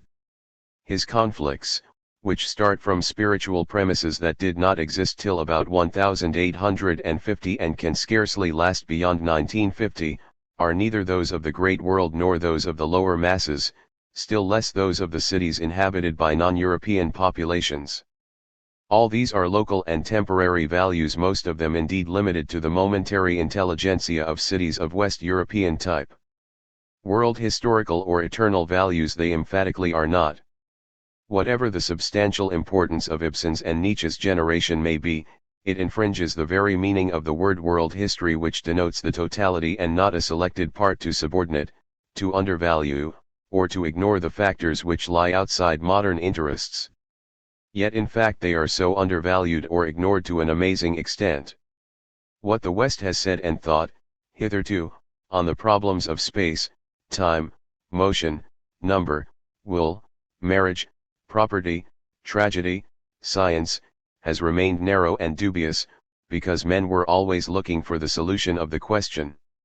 It was never seen that many questioners implies many answers, that any philosophical question is really a veiled desire to get an explicit affirmation of what is implicit in the question itself, that the great questions of any period are fluid beyond all conception, and that therefore it is only by obtaining a group of historically limited solutions and measuring it by utterly impersonal criteria that the final secrets can be reached. The real student of mankind treats no standpoint as absolutely right or absolutely wrong. In the face of such grave problems as that of time or that of marriage, it is insufficient to appeal to personal experience, or an inner voice, or reason, or the opinion of ancestors or contemporaries. These may say what is true for the questioner himself and for his time, but that is not all. In other cultures the phenomenon talks a different language, for other men there are different truths. The thinker must admit the validity of all, or of none. How greatly, then, Western world criticism can be widened and deepened. How immensely far beyond the innocent relativism of Nietzsche and his generation one must look, how fine one's sense for form and one's psychological insight must become, how completely one must free oneself from limitations of self, of practical interests, of horizon before one dare assert the pretension to understand world history, the world as history. 9. In opposition to all these arbitrary and narrow schemes, derived from tradition or personal choice, into which history is forced, I put forward the natural, the Copernican, form of the historical process, which lies deep in the essence of that process and reveals itself only to an eye perfectly free from prepossessions. Such an eye was Goethe's. That which Goethe called living nature is exactly that which we are calling here world history, world as history. Goethe, who as artist portrayed the life and development, always the life and development, of his figures, the thing becoming and not the thing become, Wilhelm Meister and Wahrheit und Dichtung, hated mathematics. For him, the world as mechanism stood opposed to the world as organism, dead nature to living nature, law to form. As naturalist, every line he wrote was meant to display the image of a thing becoming, the impressed form living and developing. Sympathy, observation, comparison, immediate and inward certainty, intellectual flair, these were the means whereby he was enabled to approach the secrets of the phenomenal world in motion. Now these are the means of historical research, precisely these and no others. It was this godlike insight that prompted him to say at the bivouac fire on the evening of the Battle of Valmy, "Here and now begins a new epoch of world history, and you, gentlemen, can say that you were there." No general, no diplomat, let alone the philosophers, ever so directly felt history becoming. It is the deepest judgment that any man ever uttered about a great historical act in the moment of its accomplishment. And just as he followed out the development of the plant form from the leaf, the birth of the vertebrate type, the process of the geological strata, the destiny in nature and not the causality, so here we shall develop the form language of human history, its periodic structure, its organic logic out of the profusion of all the challenging details. In other aspects, mankind is habitually, and rightly, reckoned as one of the organisms of the earth's surface. Its physical structure, its natural functions, the whole phenomenal conception of it, all belong to a more comprehensive unity. Only in this aspect is it treated otherwise, despite that deeply felt relationship of plant destiny and human destiny which is an eternal theme of all lyrical poetry, and despite that similarity of human history to that of any other of the higher life groups which is the refrain of endless beast legends, sagas, and fables. But only bring analogy to bear on this aspect as on the rest, letting the world of human cultures intimately and unreservedly work upon the imagination instead of forcing it into a ready-made scheme. Let the words youth, growth, maturity, decay hitherto, and today more than ever, used to express subjective valuations and entirely personal preferences in sociology, ethics, and aesthetics be taken at last as objective descriptions of organic states. Set forth the classical culture as a self-contained phenomenon embodying and expressing the classical soul, put it beside the Egyptian, the Indian, the Babylonian, the Chinese and the Western, and determine for each of these higher individuals what is typical in their surgings and what is necessary in the riot of incident. And then at last will unfold itself the picture of world history that is natural to us, men of the West, and to us alone. X. Our narrower task, then, is primarily to determine, from such a world survey, the state of West Europe and America as at the epoch of 1800 to 2000, to establish the chronological position of this period in the ensemble of Western culture history, its significance as a chapter that is in one or other guise necessarily found in the biography of every culture, and the organic and symbolic meaning of its political, artistic, intellectual, and social expression forms. Considered in the spirit of analogy, this period appears as chronologically parallel contemporary in our special sense with the phase of Hellenism, and its present culmination, marked by the World War, corresponds with the transition from the Hellenistic to the Roman age. Rome, with its rigorous realism, uninspired, barbaric, disciplined, practical, Protestant, Prussian, will always give us, working as we must by analogies, the key to understanding our own future. The break of destiny that we express by hyphening the words Greeks equals Romans is occurring for us also, separating that which is already fulfilled from that which is to come. Long ago we might and should have seen in the classical world a development which is the complete counterpart of our own Western development, differing indeed from it in every detail of the surface but entirely similar as regards the inward power driving the great organism towards its end. We might have found the constant alter ego of our own actuality in establishing the correspondence, item by item, from the Trojan War and the Crusades, Homer and the Nibelungenlied, through Doric and Gothic, Dionysian movement and Renaissance, Polycletus and John Sebastian Bach, Athens and Paris, Aristotle and Kant, Alexander and Napoleon, to the world city and the imperialism common to both cultures. Unfortunately, this requires an interpretation of the picture of classical history very different from the incredibly one-sided, superficial, prejudiced, limited picture that we have in fact given to it. We have, in truth, been only too conscious of our near relation to the classical age, and only too prone in consequence to unconsidered assertion of it. Superficial similarity is a great snare, and our entire classical study fell a victim to it as soon as it passed from the, admittedly masterly, ordering and critique of the discoveries to the interpretation of their spiritual meaning. That close inward relation in which we conceive ourselves to stand towards the classical, and which leads us to think that we are its pupils and successors, whereas in reality we are simply its adorers, is a venerable prejudice which ought at last to be put aside. The whole religious, philosophical, art historical, and social critical work of the 19th century has been necessary to enable us, not to understand Aeschylus, Plato, Apollo, and Dionysus, the Athenian state and Caesarism, which we are far indeed from doing, but to begin to realize, once and for all, how immeasurably alien and distant these things are from our inner selves, more alien, maybe, than Mexican gods and Indian architecture. Our views of the Greco-Roman culture have always swung between two extremes, and our standpoints have invariably been defined for us by the ancient medieval modern scheme. One group, public men before all else, economists, politicians, jurists, opine that present-day mankind is making excellent progress, assess it and its performances at the very highest value and measure everything earlier by its standards. There is no modern party that has not weighed up Cleon, Marius, Themistocles, Catiline, the Gracchi, according to its own principles. On the other hand, we have the group of artists, poets, philologists, and philosophers. These feel themselves to be out of their element in the aforesaid present, and in consequence choose for themselves in this or that past epoch a standpoint that is in its way just as absolute and dogmatic from which to condemn today. The one group looks upon Greece as a not yet, the other upon modernity as a nevermore. Both labor under the obsession of a scheme of history which treats the two epochs as part of the same straight line. In this opposition it is the two souls of Faust that express themselves. The danger of the one group lies in a clever superficiality.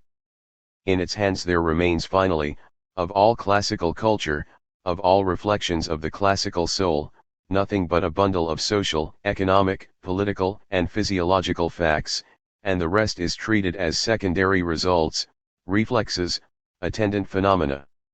In the books of this group we find not a hint of the mythical force of Aeschylus's choruses, of the immense Mother Earth struggle of the early sculpture, the Doric column, of the richness of the Apollo cult, of the real depth of the Roman emperor worship.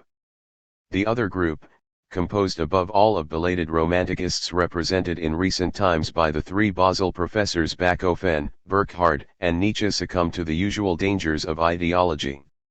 They lose themselves in the clouds of an antiquity that is really no more than the image of their own sensibility in a philological mirror.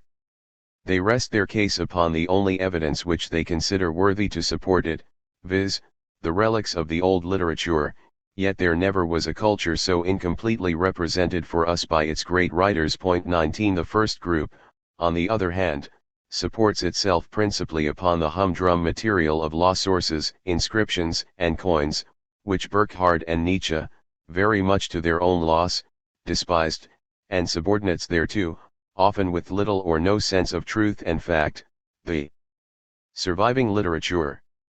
Consequently, even in point of critical foundations, neither group takes the other seriously. I have never heard that Nietzsche and Mommsen had the smallest respect for each other. But neither group has attained to that higher method of treatment which reduces this opposition of criteria to ashes, although it was within their power to do so. In their self-limitation they paid the penalty for taking over the causality principle from natural science. Unconsciously they arrived at a pragmatism that sketchily copied the world picture drawn by physics and, instead of revealing, obscured and confused the quite other-natured forms of history. They had no better expedient for subjecting the mass of historical material to critical and normative examination than to consider one complex of phenomena as being primary and causative and the rest as being secondary, as being consequences or effects. And it was not only the matter-of-fact school that resorted to this method. The Romanticists did likewise, for history had not revealed even to their dreaming gaze its specific logic, and yet they felt that there was an imminent necessity in it to determine this somehow, rather than turn their backs upon history in despair like Schopenhauer. 11. Briefly, then, there are two ways of regarding the classical: the materialistic and the ideological. By the former, it is asserted that the sinking of one scale pen has its cause in the rising of the other, and it is shown that this occurs invariably, truly a striking theorem, and in this juxtaposing of cause and effect we naturally find the social and sexual, at all events the purely political, facts classed as causes and the religious, intellectual and, so far as the materialist tolerates them as facts at all, the artistic as effects. On the other hand, the ideologues show that the rising of one scale pan follows from the sinking of the other, which they are able to prove of course with equal exactitude.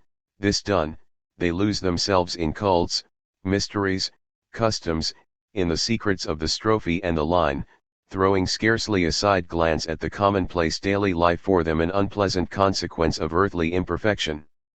Each side, with its gaze fixed on causality, demonstrates that the other side either cannot or will not understand the true linkages of things, and each ends by calling the other blind, superficial, stupid, absurd or frivolous, oddities or philistines. It shocks the ideologue if anyone deals with Hellenic finance problems and instead of, for example, telling us the deep meanings of the Delphic oracle, describes the far-reaching money operations which the oracle priests undertook with their accumulated treasures. The politician, on the other hand, has a superior smile for those who waste their enthusiasm on ritual formulas and the dress of Attic youths, instead of writing a book adorned with up-to-date catchwords about antique class struggles. The one type is foreshadowed from the very outset in Petrarch. It created Florence and Weimar and the Western classicism. The other type appears in the middle of the 18th century, along with the rise of civilized 20 economic megalopolitan 21 politics, and England is therefore its birthplace. Grote. At bottom, the opposition is between the conceptions of culture man and those of civilization man, and it is too deep, too essentially human, to allow the weaknesses of both standpoints alike to be seen or overcome. The materialist himself is on this point an idealist. He too, without wishing or desiring it, has made his views dependent upon his wishes. In fact, all our finest minds without exception have bowed down reverently before the picture of the classical, abdicating in this one instance alone their function of unrestricted criticism. The freedom and power of classical research are always hindered, and its data obscured, by a certain almost religious awe. In all history there is no analogous case of one culture making a passionate cult of the memory of another. Our devotion is evidenced yet again in the fact that since the Renaissance, 1,000 years of history have been undervalued so that an ideal Middle Age may serve as a link between ourselves and antiquity. We Westerners have sacrificed on the classical altar the purity and independence of our art, for we have not dared to create without a side glance at the sublime exemplar. We have projected our own deepest spiritual needs and feelings onto the classical picture. Someday a gifted psychologist will deal with this most fateful illusion and tell us the story of the classical that we have so consistently reverenced since the days of Gothic. Few theses would be more helpful for the understanding of the Western soul from Otto III, the first victim of the South, to Nietzsche, the last. Goethe on his Italian tour speaks with enthusiasm of the buildings of Palladio, whose frigid and academic work we today regard very skeptically, but when he goes on to Pompeii he does not conceal his dissatisfaction in experiencing a strange, half unpleasant impression, and what he has to say on the temples of Paestum and Segesta, masterpieces of Hellenic art, is embarrassed and trivial. Palpably, when classical antiquity in its full force met him face to face, he did not recognize it. It is the same with all others. Much that was classical they chose not to see, and so they saved their inward image of the classical, which was in reality the background of a life ideal that they themselves had created and nourished with their heart's blood, a vessel filled with their own world feeling, a phantom, an idol. The audacious descriptions of Aristophanes, Juvenal, or Petronius of life in the classical cities, the southern dirt and riffraff, terrors and brutalities, pleasure boys and phrynes, phallus worship and imperial orgies excite the enthusiasm of the student and the dilettante, who find the same realities in the world cities of today too lamentable and repulsive to face. In the cities life is bad, there are too many of the lustful. Also sprach Zarathustra. They commend the state sense of the Romans, but despise the man of today who permits himself any contact with public affairs. There is a type of scholar whose clarity of vision comes under some irresistible spell when it turns from a frock coat to a toga, from a British football ground to a Byzantine circus, from a transcontinental railway to a Roman road in the Alps, from a 30-knot destroyer to a trireme, from Prussian bayonets to Roman spears nowadays, even, from a modern engineer's Suez Canal to that of a pharaoh. He would admit a steam engine as a symbol of human passion and an expression of intellectual force if it were Hero of Alexandria who invented it, not otherwise. To such it seems blasphemous to talk of Roman central heating or bookkeeping in preference to the worship of the great mother of the gods. But the other school sees nothing but these things. It thinks it exhausts the essence of this culture, alien as it is to ours, by treating the Greeks as simply equivalent, and it obtains its conclusions by means of simple factual substitutions, ignoring altogether the classical soul. That there is not the slightest inward correlation between the things meant by republic, freedom, property and the like then and there and the things meant by such words here and now, it has no notion whatever. It makes fun of the historians of the age of Goethe, who honestly expressed their own political ideals in classical history forms and revealed their own personal enthusiasms in vindications or condemnations of lay figures named Lycurgus, Brutus, Cato, Cicero, Augustus, but it cannot itself write a chapter without reflecting the party opinion of its morning paper. It is, however, much the same whether the past is treated in the spirit of Don Quixote or in that of Sancho Panza. Neither way leads to the end. In sum, each school permits itself to bring into high relief that part of the classical which best expresses its own views: Nietzsche the pre-Socratic Athens, the economists the Hellenistic period, the politicians Republican Rome, poets the imperial age. Not that religious and artistic phenomena are more primitive than social and economic, any more than the reverse. For the man who in these things has won his unconditional freedom of outlook, beyond all personal interests whatsoever, there is no dependence, no priority, no relation of cause and effect, no differentiation of value or importance. That which assigns relative ranks amongst the individual detail facts is simply the greater or less purity and force of their form language, their symbolism, beyond all questions of good and evil, high and low, useful and ideal. 12. Looked at in this way, the decline of the West comprises nothing less than the problem of civilization. We have before us one of the fundamental questions of all higher history. What is civilization, understood as the organic logical sequel, fulfillment, and finale of a culture? For every culture has its own civilization. In this work, for the first time the two words, hitherto used to express an indefinite, more or less ethical, distinction, are used in a periodic sense, to express a strict and necessary organic succession. The civilization is the inevitable destiny of the culture, and in this principle we obtain the viewpoint from which the deepest and gravest problems of historical morphology become capable of solution. Civilizations are the most external and artificial states of which a species of developed humanity is capable. They are a conclusion, the thing become succeeding the thing becoming, death following life, rigidity following expansion, intellectual age and the stone-built, petrifying world city following Mother Earth and the spiritual childhood of Doric and Gothic. They are an end, irrevocable, yet by inward necessity reached again and again. So, for the first time, we are enabled to understand the Romans as the successors of the Greeks, and light is projected into the deepest secrets of the late classical period. What, but this, can be the meaning of the fact which can only be disputed by vain phrases that the Romans were barbarians who did not precede but closed a great development? Unspiritual, unphilosophical, devoid of art, clannish to the point of brutality, aiming relentlessly at tangible successes, they stand between the Hellenic culture and nothingness.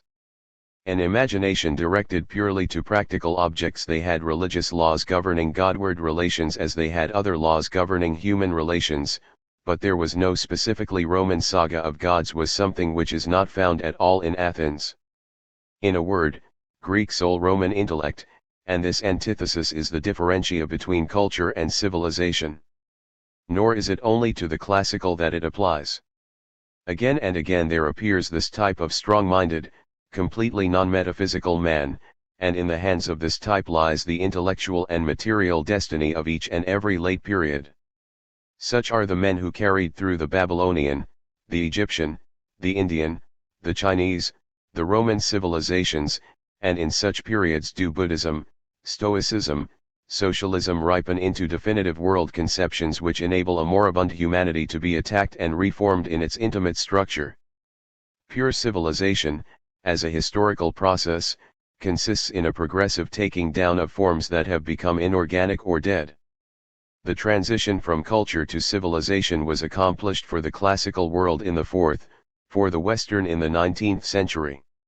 From these periods onward the great intellectual decisions take place, not as in the days of the Orpheus movement or the Reformation in the whole world where not a hamlet is too small to be unimportant, but in 3 or 4 world cities that have absorbed into themselves the whole content of history, while the old wide landscape of the culture, become merely provincial, serves only to feed the cities with what remains of its higher mankind. World city and province, the two basic ideas of every civilization, bring up a wholly new form problem of history, the very problem that we are living through today with hardly the remotest conception of its immensity. In place of a world, there is a city, a point, in which the whole life of broad regions is collecting while the rest dries up. In place of a type true people, born of and grown on the soil, there is a new sort of nomad, cohering unstably in fluid masses, the parasitical city dweller, traditionless, utterly matter-of-fact, religionless, clever, unfruitful, deeply contemptuous of the countryman and especially that highest form of countryman, the country gentleman. This is a very great stride towards the inorganic, towards the end. What does it signify? France and England have already taken the step and Germany is beginning to do so. After Syracuse, Athens, and Alexandria comes Rome. After Madrid, Paris, London come Berlin and New York. It is the destiny of whole regions that lie outside the radiation circle of one of these cities of old Crete and Macedon and today the Scandinavian North 22 to become provinces. Of old, the field on which the opposed conception of an epoch came to battle was some world problem of a metaphysical, religious, or dogmatic kind, and the battle was between the soil genius of the countryman, noble, priest, and the worldly patrician genius of the famous old small towns of Doric or Gothic springtime. Of such a character were the conflicts over the Dionysus religion as in the tyranny of Cleisthenes of Sican 23 and those of the Reformation in the German Free Cities and the Huguenot Wars. But just as these cities overcame the countryside, already it is a purely civic world outlook that appears in even Parmenides and Descartes, so in turn the world city overcame them. It is the common intellectual process of later periods such as the Ionic and the Baroque, and today as in the Hellenistic age which at its outset saw the foundation of artificial, land-alien Alexandria culture. Cities like Florence, Nuremberg, Salamanca, Bruges, and Prague, have become provincial towns and fight inwardly a lost battle against the world cities. The world city means cosmopolitanism in place of home, 24 cold matter of fact in place of reverence for tradition and age, scientific irreligion as a fossil representative of the older religion of the heart, society in place of the state, natural instead of hard-earned rights. It was in the conception of money as an inorganic and abstract magnitude, entirely disconnected from the notion of the fruitful earth and the primitive values, that the Romans had the advantage of the Greeks. Thenceforward any high ideal of life becomes largely a question of money. Unlike the Greek Stoicism of Chrysippus, the Roman Stoicism of Cato and Seneca presupposes a private income, 25 and, unlike that of the 18th century, the social ethical sentiment of the 20th, if it is to be realized at a higher level than that of professional, and lucrative, agitation, is a matter for millionaires. To the world city belongs not a folk but a mass. Its uncomprehending hostility to all the traditions representative of the culture, nobility, church, privileges, dynasties, convention in art and limits of knowledge in science, the keen and cold intelligence that confounds the wisdom of the peasant, the new-fashioned naturalism that in relation to all matters of sex and society goes back far beyond Rousseau and Socrates to quite primitive instincts and conditions, the reappearance of the panem et circenses in the form of wage disputes and football grounds. All these things betoken the definite closing down of the culture and the opening of a quite new phase of human existence, anti-provincial, late, futureless, but quite inevitable. This is what has to be viewed, and viewed not with the eyes of the partisan, the ideologue, the up-to-date novelist, not from this or that standpoint, but in a high, time-free perspective embracing whole millenniums of historical world forms, if we are really to comprehend the great crisis of the present. To me it is a symbol of the first importance that in the Rome of Crassus triumvir and all-powerful building site speculator the Roman people with its proud inscriptions, the people before whom Gauls, Greeks, Parthians, Syrians afar trembled, lived in appalling misery in the many-storied lodging houses of dark suburbs 26, accepting with indifference or even with a sort of sporting interest the consequences of the military expansion, that many famous old noble families, descendants of the men who defeated the Celts and the Samnites, lost their ancestral homes through standing apart from the wild rush of speculation and were reduced to renting wretched apartments, that, while along the Appian Way there arose the splendid and still wonderful tombs of the financial magnates. The corpses of the people were thrown along with animal carcasses and town refuse into a monstrous common grave till in Augustus's time it was banked over for the avoidance of pestilence and so became the site of Maecenas' renowned park, that in depopulated Athens, which lived on visitors and on the bounty of rich foreigners, the mob of parvenu tourists from Rome gaped at the works of the Periclean age with as little understanding as the American globe-trotter in the Sistine Chapel at those of Michelangelo, every removable art piece having ere this been taken away or bought at fancy prices to be replaced by the Roman buildings which grew up, colossal and arrogant, by the side of the low and modest structures of the old time.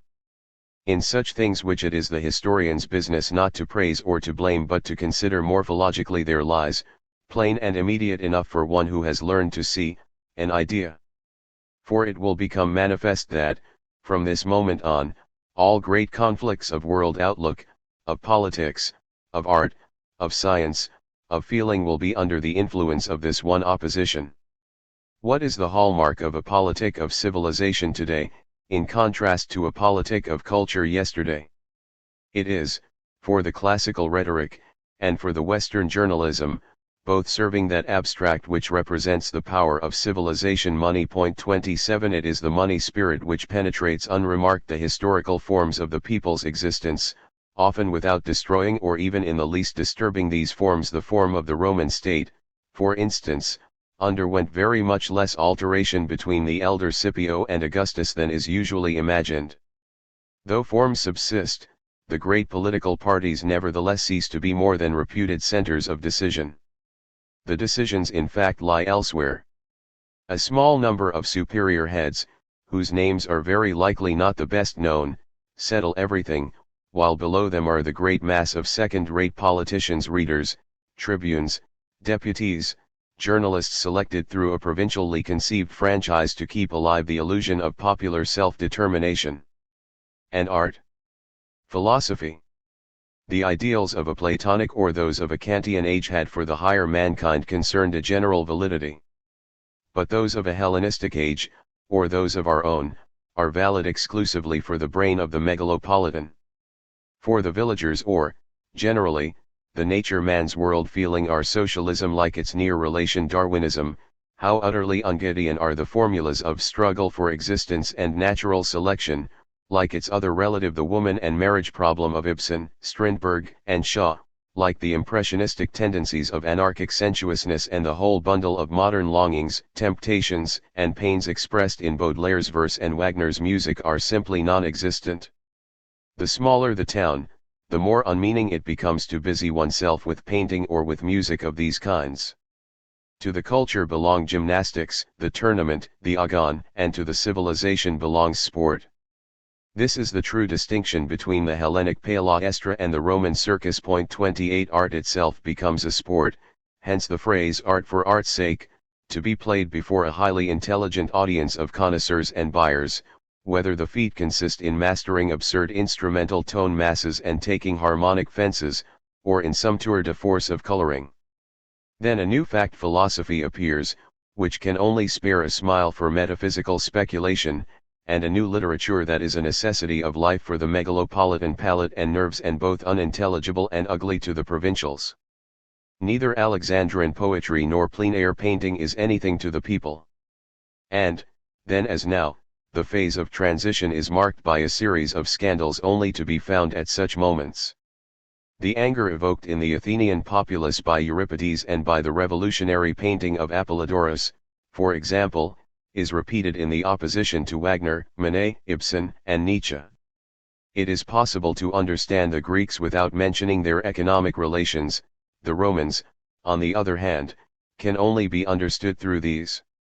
Chaeronea and Leipzig were the last battles fought about an idea. In the First Punic War and in 1870 economic motives are no longer to be overlooked. Not till the Romans came with their practical energy was slave-holding given that big collective character which many students regard as the die stamp of classical economics, legislation, and way of life, and which in any event vastly lowered both the value and the inner worthiness of such free labor as continued to exist side by side with gang labor. And it was not the Latin, but the Germanic peoples of the West and America who developed out of the steam engine a big industry that transformed the face of the land.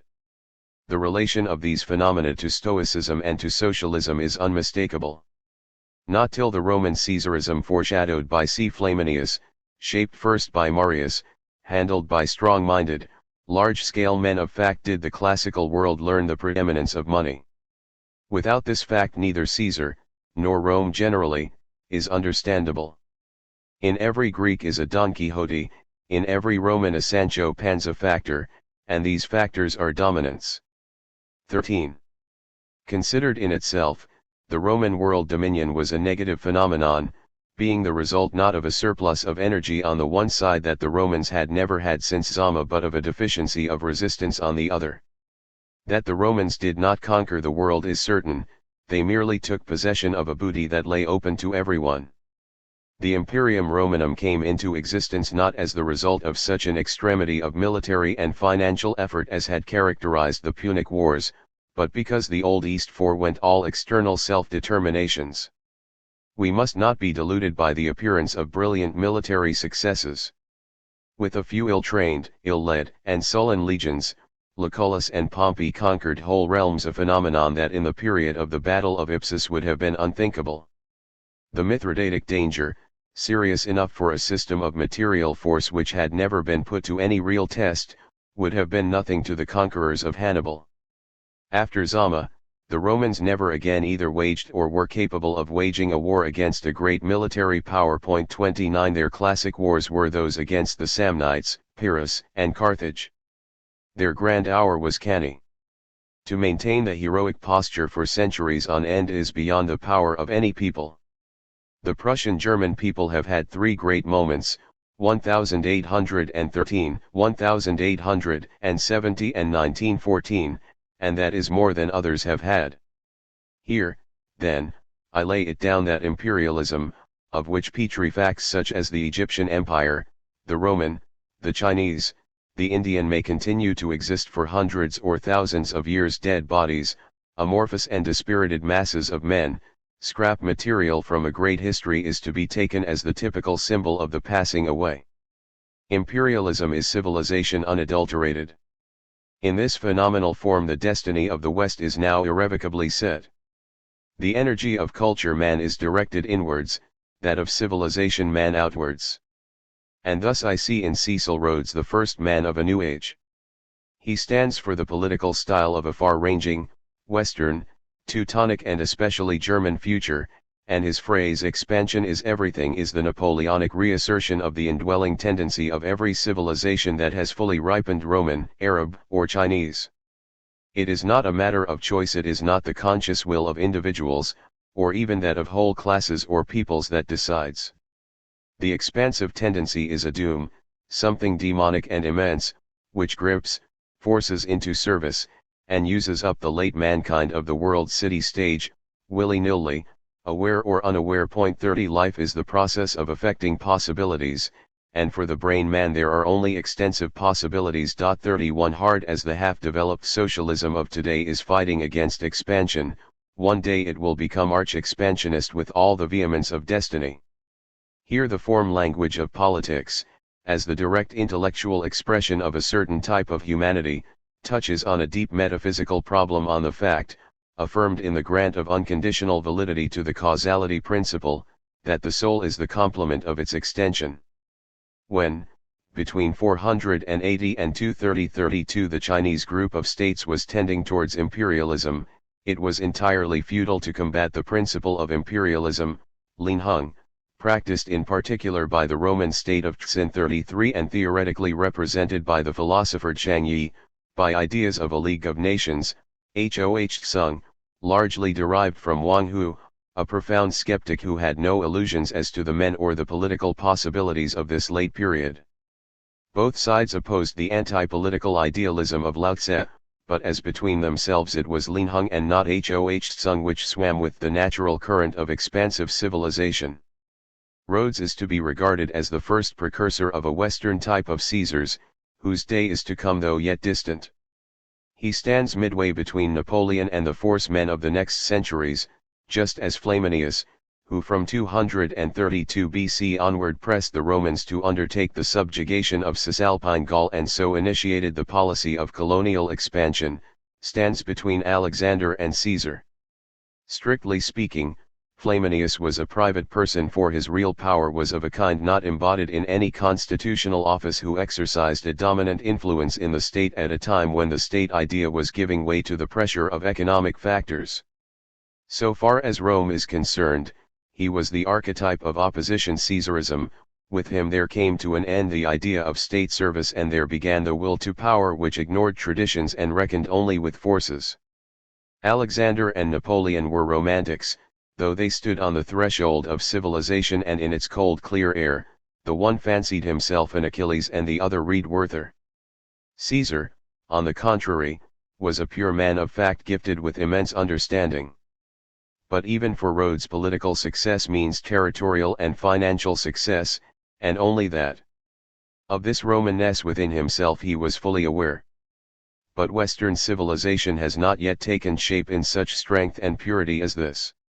It was only before his maps that he could fall into a sort of poetic trance, this son of the parsonage who, sent out to South Africa without means, made a gigantic fortune and employed it as the engine of political aims.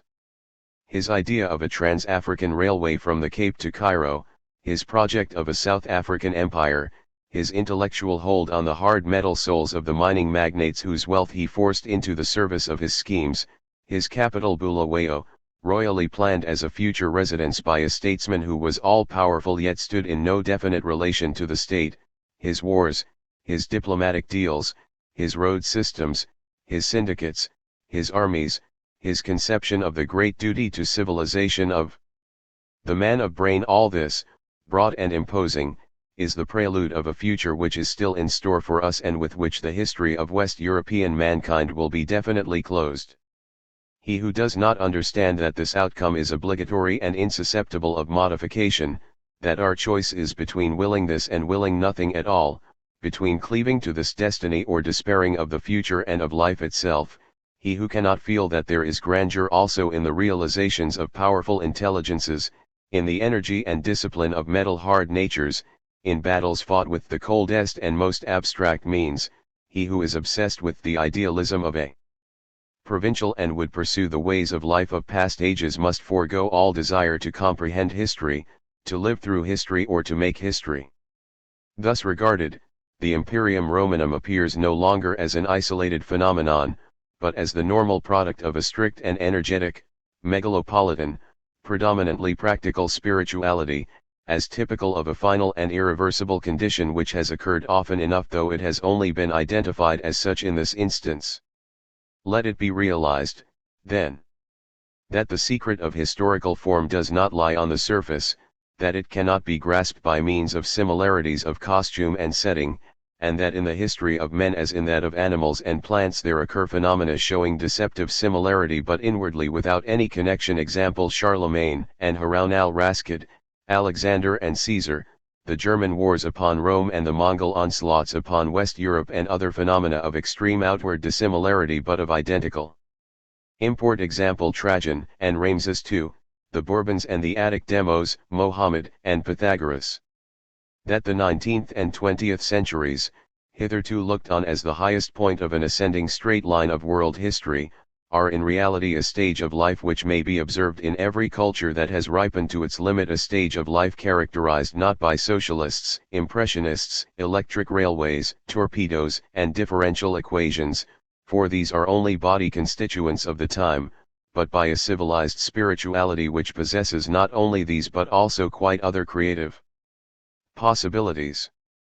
That, as our own time represents a transitional phase which occurs with certainty under particular conditions, there are perfectly well-defined states, such as have occurred more than once in the history of the past, later than the present-day state of West Europe, and therefore that the future of the West is not a limitless tending upwards and onwards for all time towards our present ideals, but a single phenomenon of history, strictly limited and defined as to form and duration, which covers a few centuries and can be viewed and, in essentials, calculated from available precedents. 14. This high plane of contemplation once attained, the rest is easy.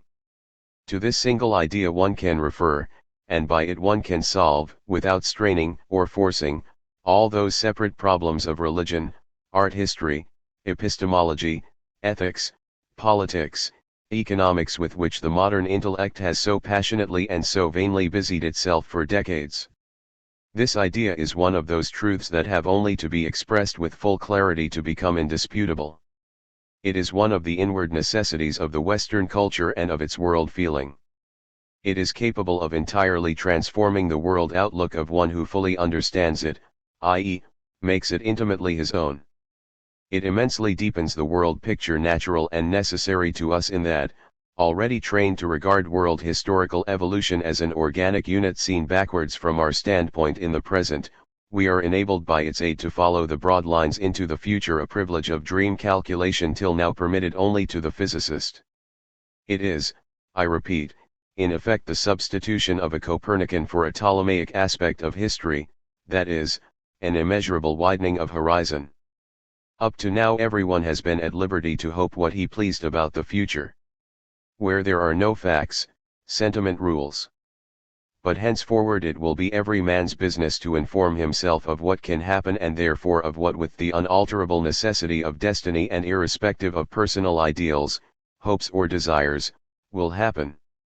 When we use the risky word freedom, we shall mean freedom to do, not this or that, but the necessary or nothing. The feeling that this is just as it should be is the hallmark of the man of fact. To lament it and blame it is not to alter it. To birth belongs death, to youth age, to life generally its form and its allotted span. The present is a civilized, emphatically not a cultured time, and ipso facto a great number of life capacities fall out as impossible. This may be deplorable, and may be and will be deplored in pessimist philosophy and poetry, but it is not in our power to make otherwise. It will not be already. It is not permissible to defy clear historical experience and to expect, merely because we hope, that this will spring or that will flourish. It will no doubt be objected that such a world outlook, which in giving the certainty as to the outlines and tendency of the future cuts off all far-reaching hopes, would be unhealthy for all and fatal for many, once it ceased to be a mere theory and was adopted as a practical scheme of life by the group of personalities effectively molding the future. Such is not my opinion. We are civilized, not Gothic or Rococo, people. We have to reckon with the hard cold facts of a late life, to which the parallel is to be found not in Pericles' Athens but in Caesar's Rome. Of great painting or great music there can no longer be, for Western people, any question. Their architectural possibilities have been exhausted these 100 years. Only extensive possibilities are left to them. Yet, for a sound and vigorous generation that is filled with unlimited hopes, I fail to see that it is any disadvantage to discover betimes that some of these hopes must come to nothing. And if the hopes thus doomed should be those most dear, well, a man who is worth anything will not be dismayed. It is true that the issue may be a tragic one for some individuals who in their decisive years are overpowered by the conviction that in the spheres of architecture, drama, painting, there is nothing left for them to conquer. What matter if they do go under? It has been the convention hitherto to admit no limits of any sort in these matters, and to believe that each period had its own task to do in each sphere. Tasks therefore were found by hook or by crook, leaving it to be settled posthumously whether or not the artist's faith was justified and his life work necessary. Now, nobody but a pure romantic would take this way out. Such a pride is not the pride of a Roman. What are we to think of the individual who, standing before an exhausted quarry, would rather be told that a new vein will be struck tomorrow, the bait offered by the radically false and mannerized art of the moment, than be shown a rich and virgin clay bed nearby?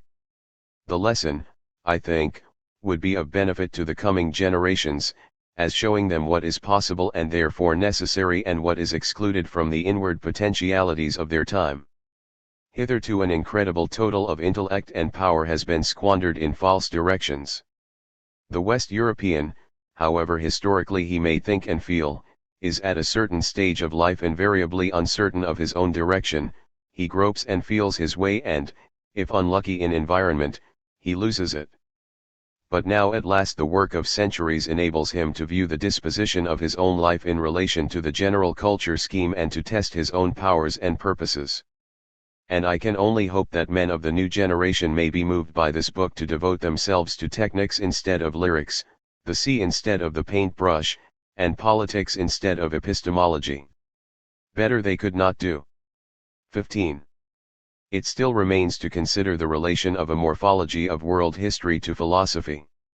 All genuine historical work is philosophy, unless it is mere ant industry. But the operations of the systematic philosopher are subject to constant and serious error through his assuming the permanence of his results.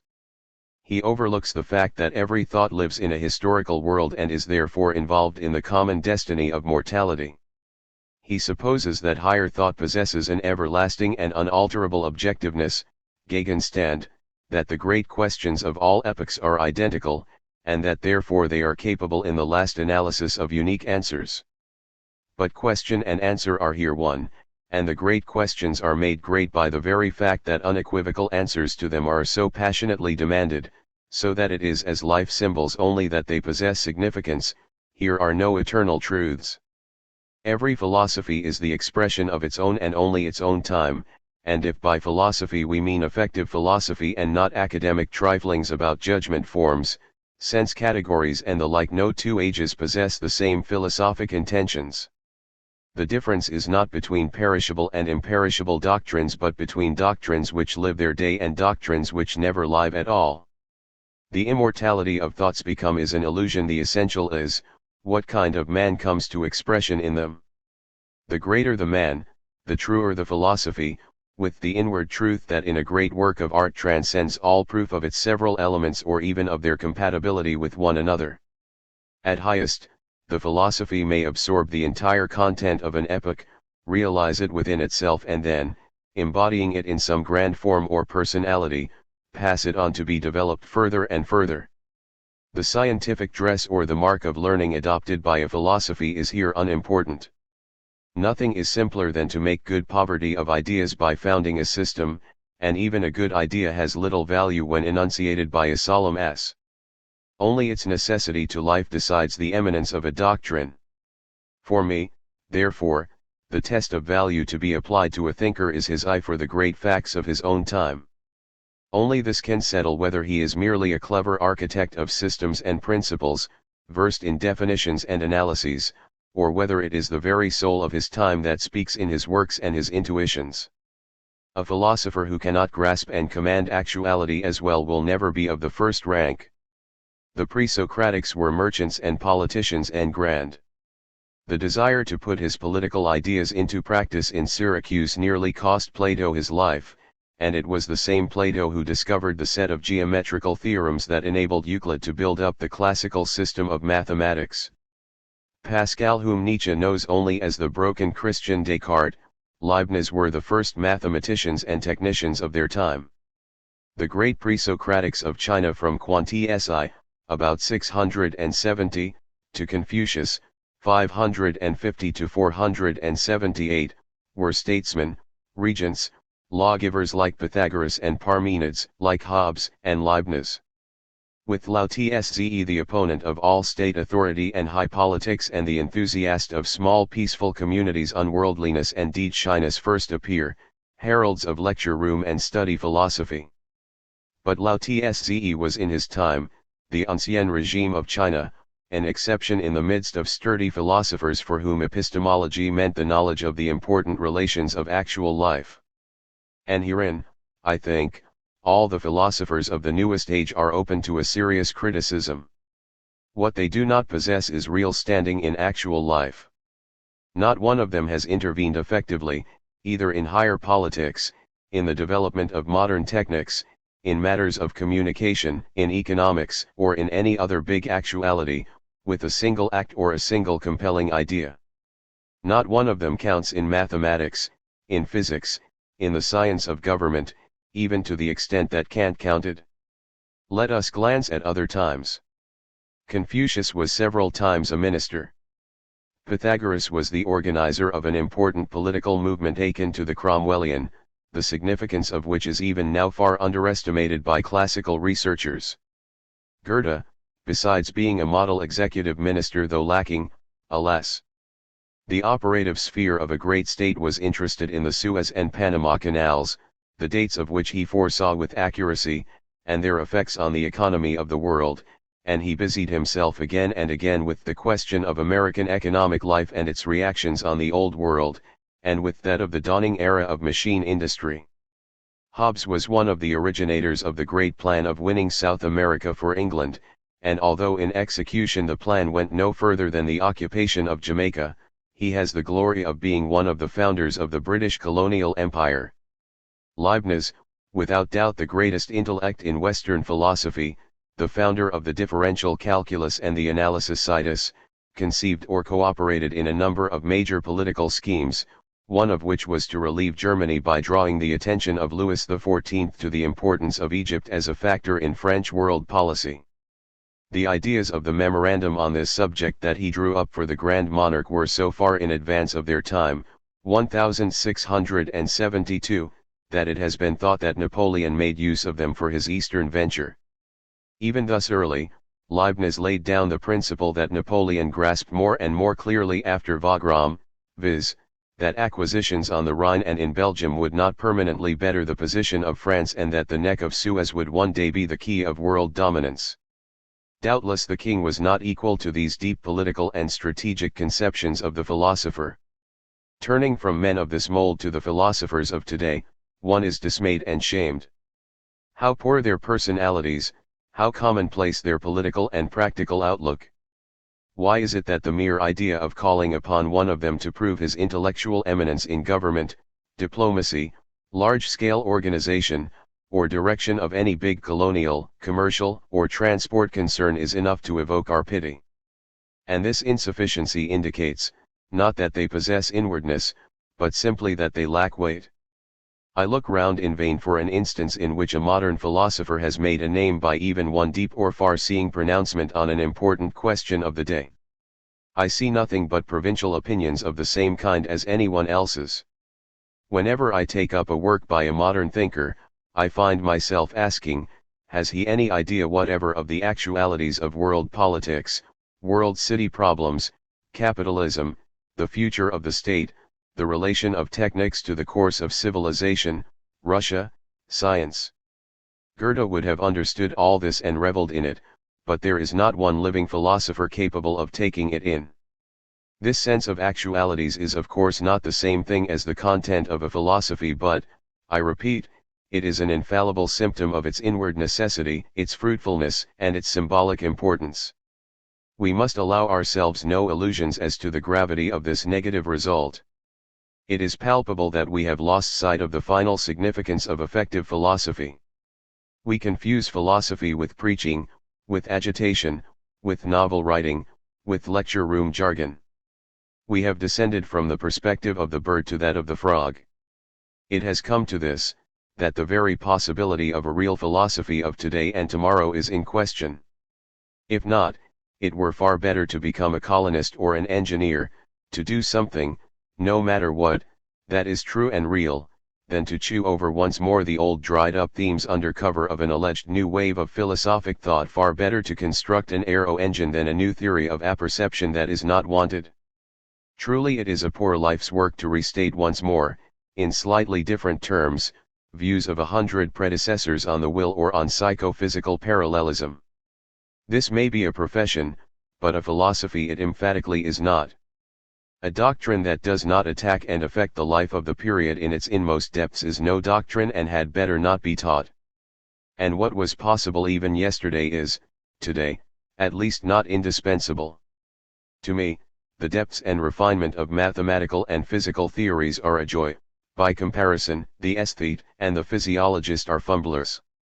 I would sooner have the fine mind-begotten forms of a fast steamer, a steel structure, a precision lathe, the subtlety and elegance of many chemical and optical processes, than all the pickings and stealings of present-day arts and crafts, architecture and painting included. I prefer one Roman aqueduct to all Roman temples and statues. I love the Colosseum and the giant vault of the Palatine, for they display for me today in the brown massiveness of their brick construction the real Rome and the grand practical sense of her engineers, but it is a matter of indifference to me whether the empty and pretentious marblery of the Caesars, their rows of statuary, their friezes, their overloaded architraves is preserved or not.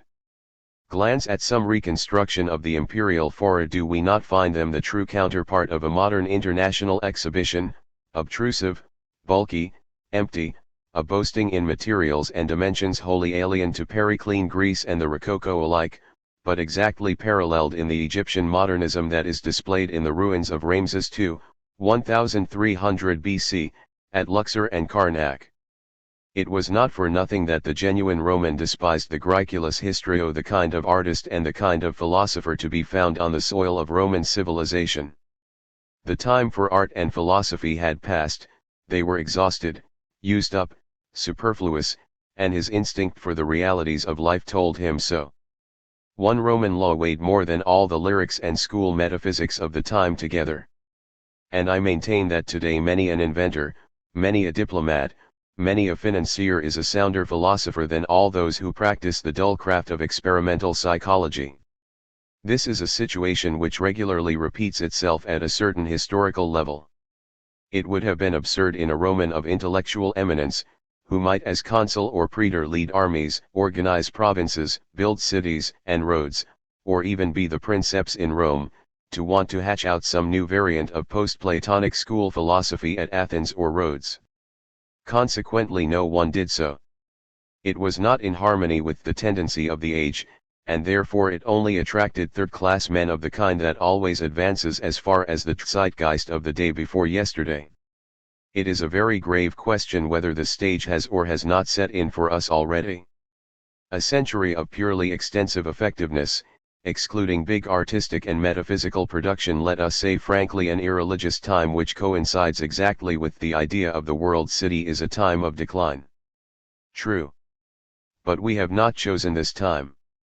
We cannot help it if we are born as men of the early winter of full civilization, instead of on the golden summit of a ripe culture, in a Phidias or a Mozart time. Everything depends on our seeing our own position, our destiny, clearly, on our realizing that though we may lie to ourselves about it, we cannot evade it. He who does not acknowledge this in his heart, ceases to be counted among the men of his generation, and remains either a simpleton, a charlatan, or a pedant. Therefore, in approaching a problem of the present, one must begin by asking oneself a question answered in advance by instinct in the case of the genuine adept: what today is possible and what he must forbid himself. Only a very few of the problems of metaphysics are, so to say, allocated for solution to any epoch of thought. Even thus soon, a whole world separates Nietzsche's time, in which a last trace of romanticism was still operative, from our own, which has shed every vestige of it. Systematic philosophy closes with the end of the 18th century. Kant put its utmost possibilities in forms both grand in themselves and as a rule final for the Western soul. He is followed, as Plato and Aristotle were followed, by a specifically megalopolitan philosophy that was not speculative but practical, irreligious, social ethical. This philosophy paralleled in the Chinese civilization by the schools of the Epicurean Yang Chu, the socialist Moti, the pessimist Chuang-Tzu, the positivist Mencius, and in the classical by the Cynics, the Cyrenaics, the Stoics, and the Epicureans begins in the West with Schopenhauer, who is the first to make the will to life, creative life force, the center of gravity of his thought, although the deeper tendency of his doctrine is obscured by his having, under the influence of a great tradition, maintained the obsolete distinctions of phenomena and things in themselves and such like. It is the same creative will to life that was Schopenhauer-wise denied in Tristan and Darwin-wise asserted in Siegfried, that was brilliantly and theatrically formulated by Nietzsche in Zarathustra, that led the Hegelian Marx to an economic and the Malthusian Darwin to a biological hypothesis, which together have subtly transformed the world outlook of the Western megalopolis, and that produced a homogeneous series of tragedy conceptions extending from Hebel's Judith to Ibsen's Epilogue. It has embraced, therefore, all the possibilities of a true philosophy, and at the same time it has exhausted them. Systematic philosophy, then, lies immensely far behind us, and ethical has been wound up.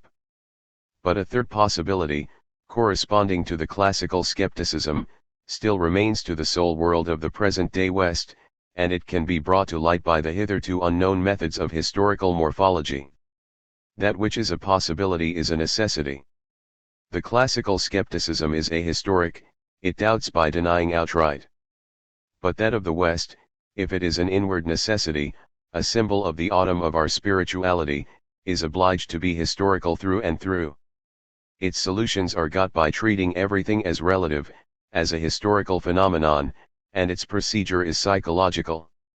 Whereas the skeptic philosophy arose within Hellenism as the negation of philosophy, declaring philosophy to be purposeless, we, on the contrary, regard the history of philosophy as, in the last resort, philosophy's gravest theme.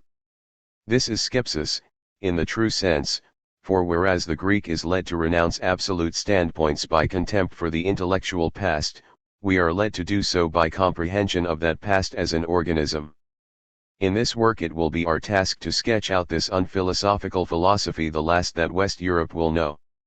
Skepticism is the expression of a pure civilization, and it dissipates the world picture of the culture that has gone before. For us, its success will lie in resolving all the older problems into one, the genetic. The conviction that what is also has become, that the natural and cognizable is rooted in the historic, that the world as the actual is founded on an ego as the potential actualized, that the when and the how long hold as deep a secret as the what, leads directly to the fact that everything, whatever else it may be, must at any rate be the expression of something living. Cognitions and judgments too are acts of living men. The thinkers of the past conceived external actuality as produced by cognition and motiving ethical judgments, but to the thought of the future they are above all expressions and symbols. The morphology of world history becomes inevitably a universal symbolism. With that, the claim of higher thought to possess general and eternal truths falls to the ground. Truths are truths only in relation to a particular mankind. Thus, my own philosophy is able to express and reflect only the Western, as distinct from the classical, Indian, or other, soul, and that soul only in its present civilized phase by which its conception of the world, its practical range and its sphere of effect are specified. 16. In concluding this introduction, I may be permitted to add a personal note. In 1911, I proposed to myself to put together some broad considerations on the political phenomena of the day and their possible developments. At that time the World War appeared to me both as imminent and also as the inevitable outward manifestation of the historical crisis, and my endeavor was to comprehend it from an examination of the spirit of the preceding centuries, not years. In the course of this originally small task 34, the conviction forced itself on me that for an effective understanding of the epoch the area to be taken into the foundation plan must be very greatly enlarged, and that in an investigation of this sort, if the results were to be fundamentally conclusive and necessary results, it was impossible to restrict oneself to a single epoch and its political actualities, or to confine oneself to a pragmatical framework, or even to do without purely metaphysical and highly transcendental methods of treatment.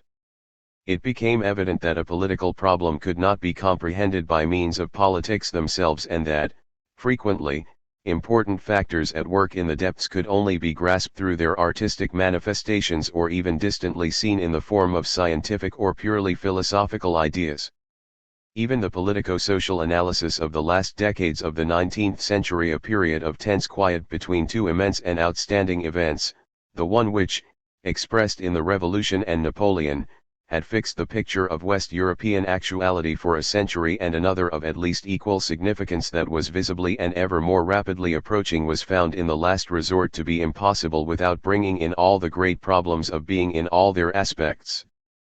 For, in the historical as in the natural world picture, there is found nothing, however small, that does not embody in itself the entire sum of fundamental tendencies.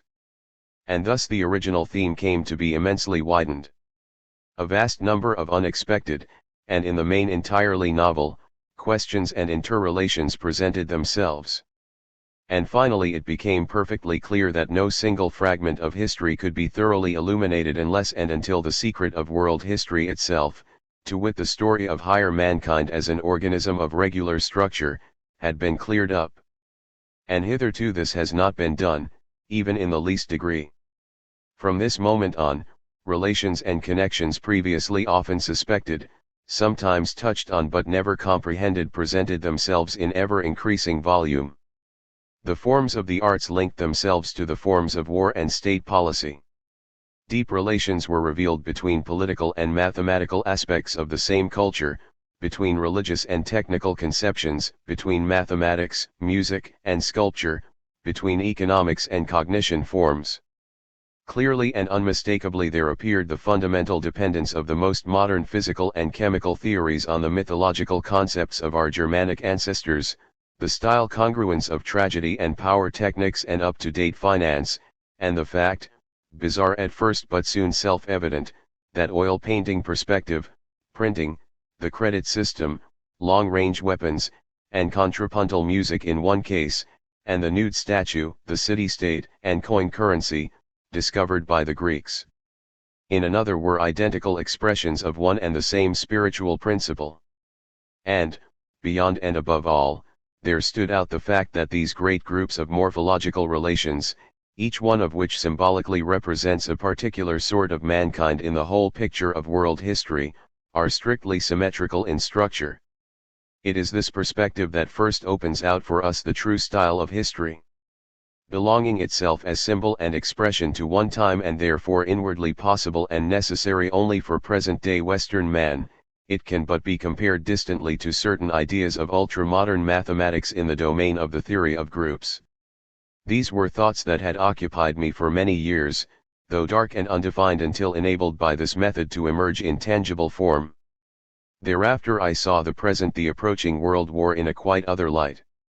It was no longer a momentary constellation of casual facts due to national sentiments, personal influences, or economic tendencies endowed with an appearance of unity and necessity by some historian's scheme of political or social cause and effect, but the type of a historical change of phase occurring within a great historical organism of definable compass at the point preordained for it hundreds of years ago. The mark of the great crisis is its innumerable passionate questionings and probings. In our own case there were books and ideas by the thousand, but, scattered, disconnected, limited by the horizons of specialisms as they were, they incited, depressed, and confounded but could not free. Hence, though these questions are seen, their identity is missed. Consider those art problems that, though never comprehended in their depths, were evinced in the disputes between form and content, line and space, drawing and color, in the notion of style, in the idea of Impressionism and the music of Wagner. Consider the decline of art and the failing authority of science, the grave problems arising out of the victory of the megalopolis over the countryside, such as childlessness and land depopulation, the place in society of a fluctuating fourth estate, the crisis in materialism, in socialism, in parliamentary government, the position of the individual vis-a-vis the state, the problem of private property with its pendant the problem of marriage. Consider at the same time one fact taken from what is apparently an entirely different field, the voluminous work that was being done in the domain of folk psychology on the origins of myths, arts, religions, and thought, and done, moreover, no longer from an ideal but from a strictly morphological standpoint. It is my belief that every one of these questions was really aimed in the same direction as every other, viz., towards that one riddle of history that had never yet emerged with sufficient distinctness in the human consciousness. The tasks before men were not, as supposed, infinitely numerous, they were one and the same task.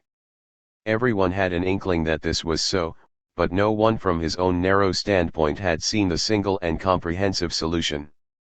And yet it had been in the air since Nietzsche, and Nietzsche himself had gripped all the decisive problems, although, being a romantic, he had not dared to look strict reality in the face.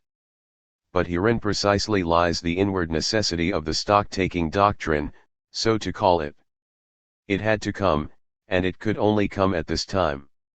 Our skepticism is not an attack upon, but rather the verification of, our stock of thoughts and works.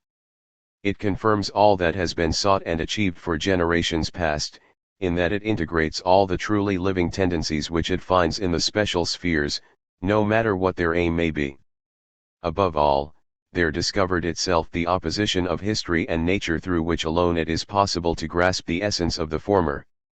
As I have already said, man as an element and representative of the world is a member, not only of nature, but also of history, which is a second cosmos different in structure and complexion, entirely neglected by metaphysics in favor of the first. I was originally brought to reflect on this fundamental question of our world consciousness through noticing how present-day historians, as they fumble round tangible events, things believe themselves to have already grasped history, the happening, the becoming itself.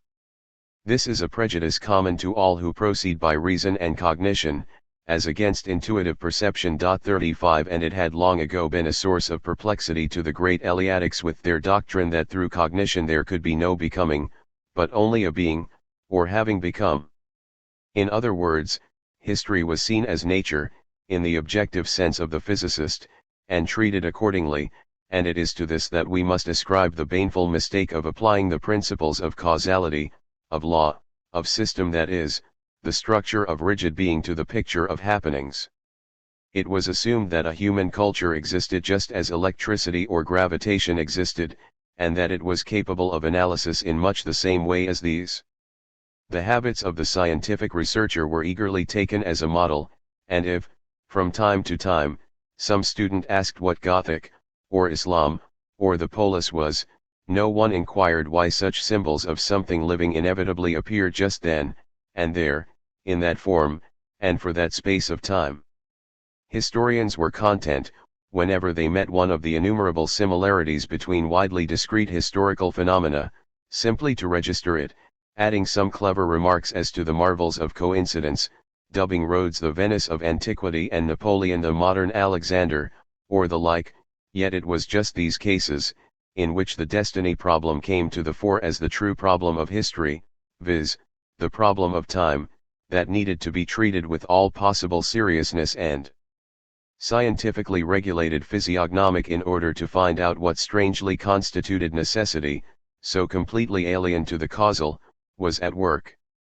That every phenomenon ipso facto propounds a metaphysical riddle, that the time of its occurrence is never irrelevant, that it still remained to be discovered what kind of a living interdependence, apart from the inorganic, natural law interdependence, subsists within the world picture, which radiates from nothing less than the whole man, and not merely, as Kant thought, from the cognizing part of him, that a phenomenon is not only a fact for the understanding but also an expression of the spiritual, not only an object but a symbol as well, be it one of the highest creations of religion or art or a mere trifle of everyday life. All this was, philosophically, something new.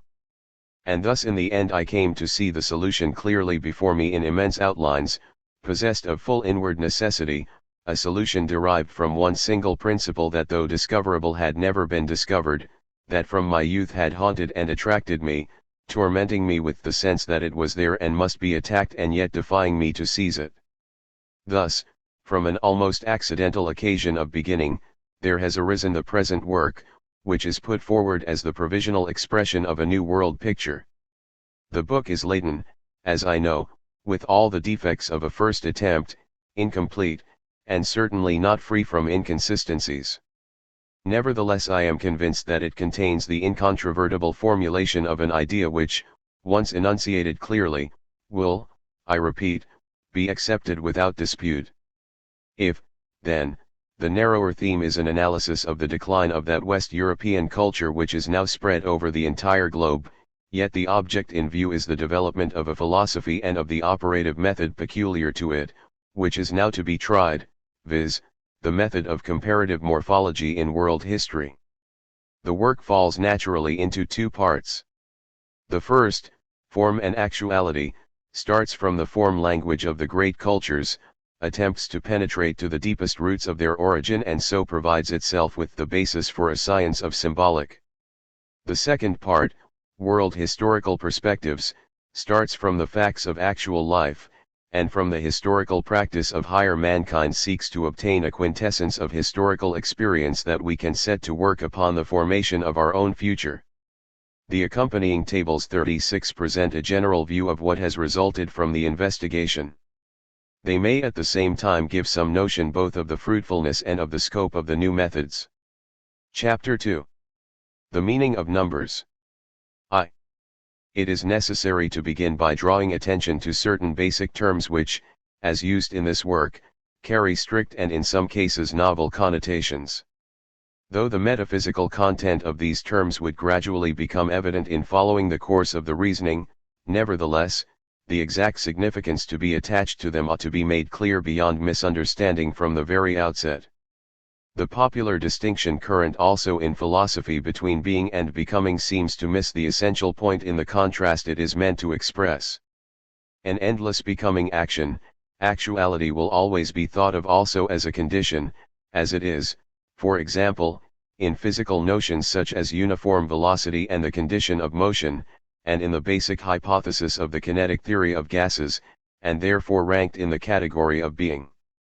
On the other hand, out of the results that we do in fact obtain by and in consciousness, we may, with Goethe, distinguish as final elements becoming and the become, das Werden, das Gewordene. In all cases, though the atom of humanness may lie beyond the grasp of our powers of abstract conception, the very clear and definite feeling of this contrast fundamental and diffused throughout consciousness is the most elemental something that we reach. It necessarily follows therefore that the become is always founded on a becoming and not the other way round. I distinguish further, by the words proper and alien, das Ein, das Fremd, those two basic facts of consciousness which for all men in the waking, not in the dreaming, state are established with an immediate inward certainty, without the necessity or possibility of more precise definition. The element called alien is always related in some way to the basic fact expressed by the word perception, i.e., the outer world, the life of sensation. Great thinkers have bent all their powers of image forming to the task of expressing this relation, more and more rigorously, by the aid of half-intuitive dichotomies such as phenomena and things in themselves, world as will and world as idea, ego and non-ego, although human powers of exact knowing are surely inadequate for the task. Similarly, the element proper is involved with the basic fact known as feeling, i.e., the inner life, in some intimate and invariable way that equally defies analysis by the methods of abstract thought. I distinguish, again, soul and world. The existence of this opposition is identical with the fact of purely human waking consciousness, Watch Sen. There are degrees of clearness and sharpness in the opposition and therefore grades of the consciousness, of the spirituality, of life. These grades range from the feeling knowledge that, unalert yet sometimes suffused through and through by an inward light, is characteristic of the primitive and of the child, and also of those moments of religious and artistic inspiration that occur ever less and less often as a culture grows older, right to the extremity of waking and reasoning sharpness that we find, for instance, in the thought of Kant and Napoleon, for whom soul and world have become subject and object. This elementary structure of consciousness, as a fact of immediate inner knowledge, is not susceptible of conceptual subdivision. Nor, indeed, are the two factors distinguishable at all except verbally and more or less artificially, since they are always associated, always intertwined, and present themselves as a unit, a totality. The epistemological starting point of the born idealist and the born realist alike, the assumption that soul is to world, or world to soul, as the case may be, as foundation is to building, as primary to derivative, as cause to effect, has no basis whatever in the pure fact of consciousness, and when a philosophic system lays stress on the one or the other, it only thereby informs us as to the personality of the philosopher, a fact of purely biographical significance.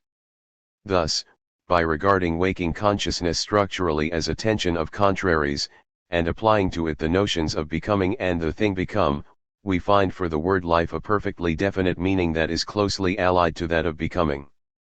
We may describe becomings and the things become as the form in which respectively the facts and the results of life exist in the waking consciousness. To man in the waking state his proper life, progressive and constantly self-fulfilling, is presented through the element of becoming in his consciousness. This fact we call the present, and it possesses that mysterious property of direction which in all the higher languages men have sought to impound and vainly to rationalize by means of the enigmatic word time.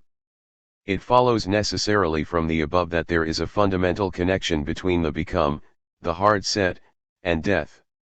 If, now, we designate the soul, that is, the soul as it is felt, not as it is reasonably pictured as the possible, and the world on the other hand as the actual, the meaning of these expressions is unmistakable to man's inner sense.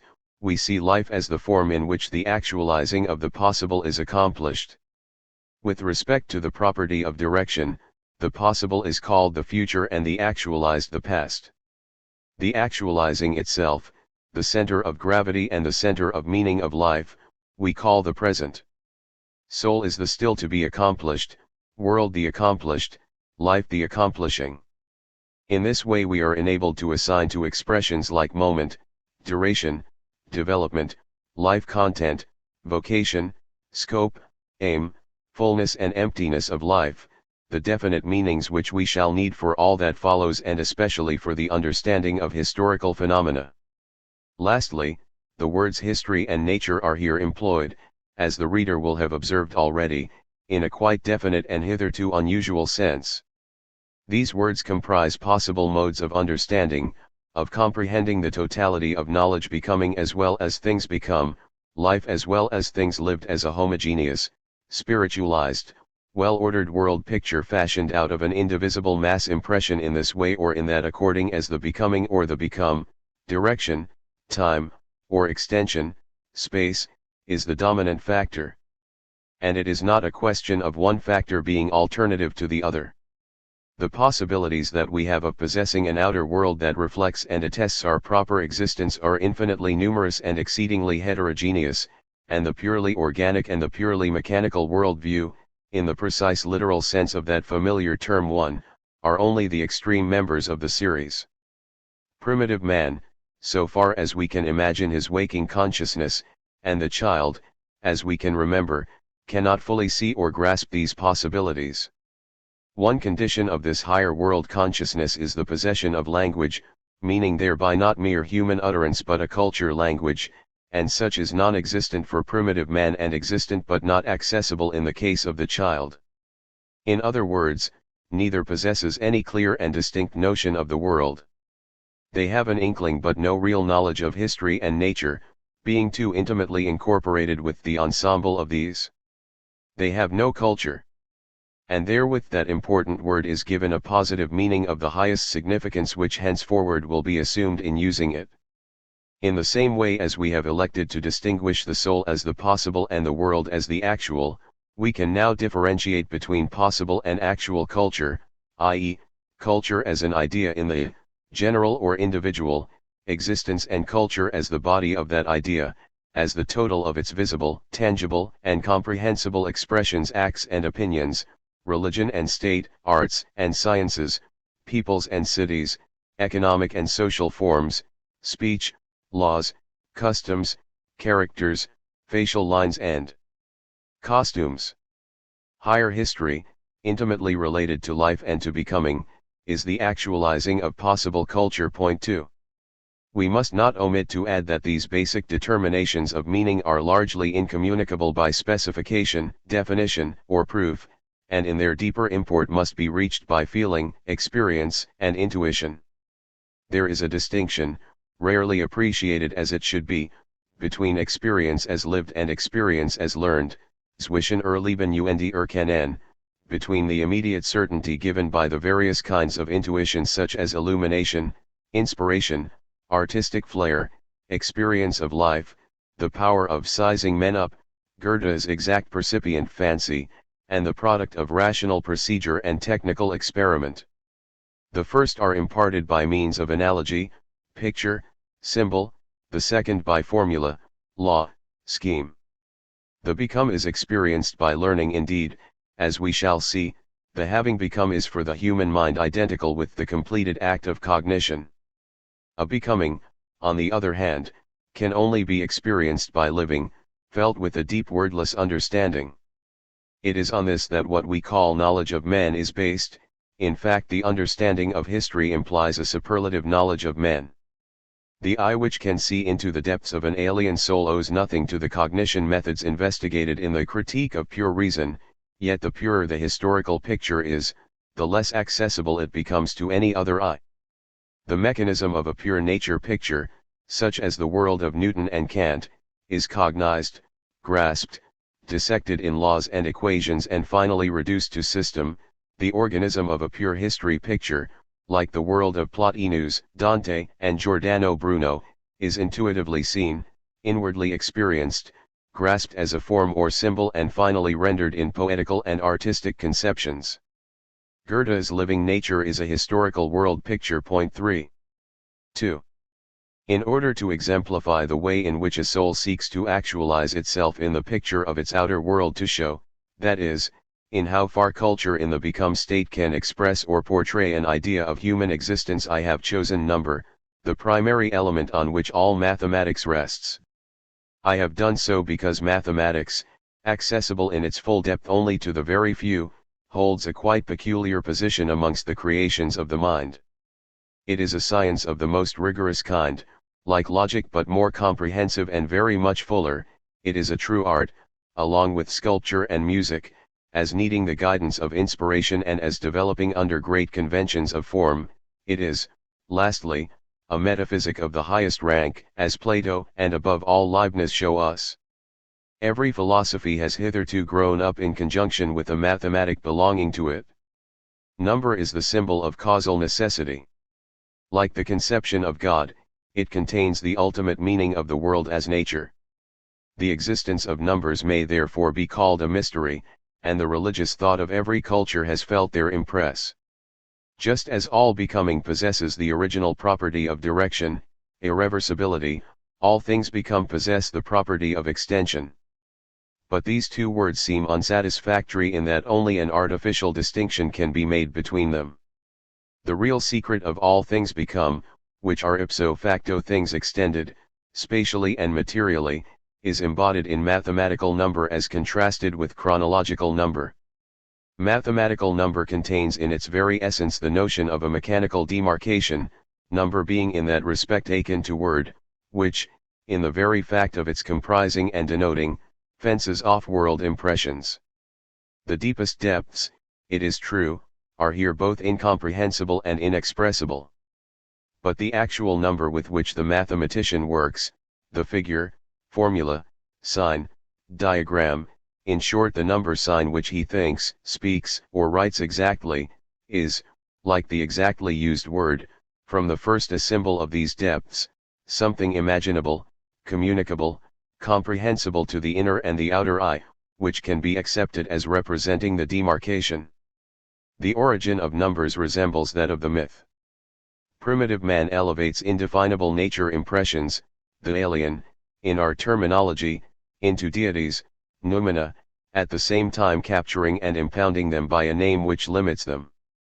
So also numbers are something that marks off and captures nature impressions, and it is by means of names and numbers that the human understanding obtains power over the world. In the last analysis, the number language of a mathematic and the grammar of a tongue are structurally alike. Logic is always a kind of mathematic and vice versa. Consequently, in all acts of the intellect germane to mathematical number measuring, counting, drawing, weighing, arranging, and dividing for men strive to delimit the extended in words as well, i.e., to set it forth in the form of proofs, conclusions, theorems, and systems, and it is only through acts of this kind, which may be more or less unintentioned, that waking man begins to be able to use numbers, normatively, to specify objects and properties, relations and differentia, unities and pluralities, briefly, that structure of the world picture which he feels as necessary and unshakable, calls nature and cognizes. Nature is the numerable, while history, on the other hand, is the aggregate of that which has no relation to mathematics. Hence the mathematical certainty of the laws of nature, the astounding rightness of Galileo's saying that nature is written in mathematical language, and the fact, emphasized by Kant, that exact natural science reaches just as far as the possibilities of applied mathematics allow it to reach. In number, then, as the sign of completed demarcation, lies the essence of everything actual, which is cognized, is delimited, and has become all at once, as Pythagoras and certain others have been able to see with complete inward certitude by a mighty and truly religious intuition. Nevertheless, mathematics, meaning thereby the capacity to think practically in figures, must not be confused with the far narrower scientific mathematics, that is, the theory of numbers as developed in lecture and treatise.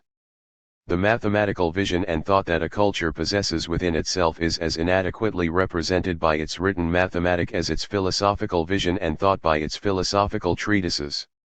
Number springs from a source that has also quite other outlets. Thus at the beginning of every culture we find an archaic style, which might fairly have been called geometrical in other cases as well as the early Hellenic. There is a common factor which is expressly mathematical in this early classical style of the 10th century BC, in the temple style of the Egyptian 4th dynasty with its absolutism of straight line and right angle, in the early Christian sarcophagus relief, and in Romanesque construction and ornament. Here every line, every deliberately non-imitative figure of man and beast, reveals a mystic number thought in direct connection with the mystery of death, the hard set. Gothic cathedrals and Doric temples are mathematics in stone. Doubtless Pythagoras was the first in the classical culture to conceive number scientifically as the principle of a world order of comprehensible things as standard and as magnitude, but even before him it had found expression, as a noble arraying of sensuous material units, in the strict canon of the statue and the Doric order of columns. The great arts are, one and all, modes of interpretation by means of limits based on number. Consider, for example, the problem of space representation in oil painting. A high mathematical endowment may, without any mathematical science whatsoever, come to fruition and full self-knowledge in technical spheres. In the presence of so powerful a number sense as that evidenced, even in the Old Kingdom 5 in the dimensioning of pyramid temples and in the technique of building, water control, and public administration, not to mention the calendar, no one surely would maintain that the valueless arithmetic of AMS belonging to the new empire represents the level of Egyptian mathematics. The Australian natives, who rank intellectually as thorough primitives, possess a mathematical instinct, or, what comes to the same thing, a power of thinking in numbers which is not yet communicable by signs or words, that as regards the interpretation of pure space is far superior to that of the Greeks. Their discovery of the boomerang can only be attributed to their having a sure feeling for numbers of a class that we should refer to the higher geometry. Accordingly we shall justify the adverb later. They possess an extraordinarily complicated ceremonial and, for expressing degrees of affinity, such fine shades of language as not even the higher cultures themselves can show.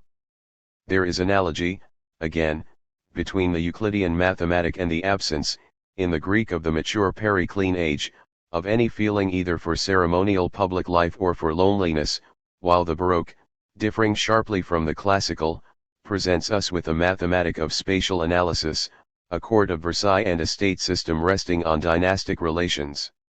It is the style of a soul that comes out in the world of numbers, and the world of numbers includes something more than the science thereof. 3. From this there follows a fact of decisive importance which has hitherto been hidden from the mathematicians themselves. There is not, and cannot be, number as such. There are several number worlds as there are several cultures.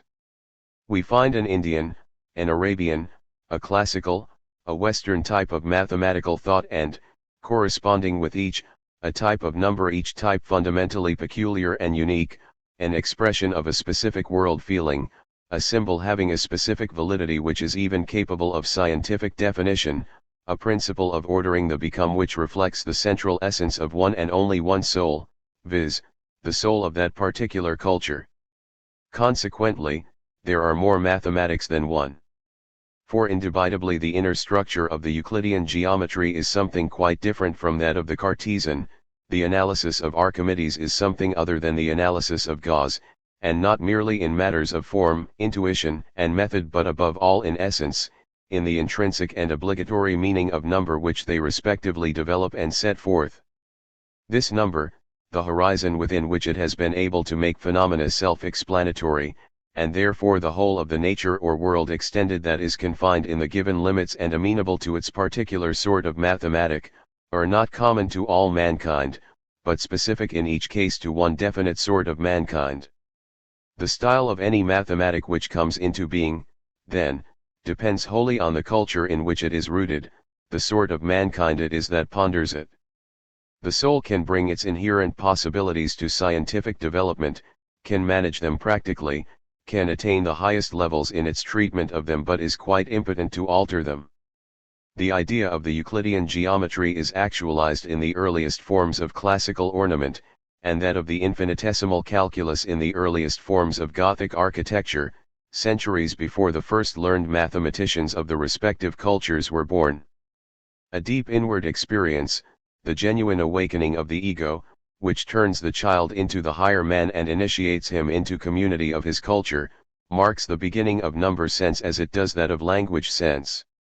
It is only after this that objects come to exist for the waking consciousness as things limitable and distinguishable as to number and kind, only after this that properties, concepts, causal necessity, system in the world around, a form of the world, and world laws, for that which is set and settled is ipso facto bounded, hardened, number governed, are susceptible of exact definition.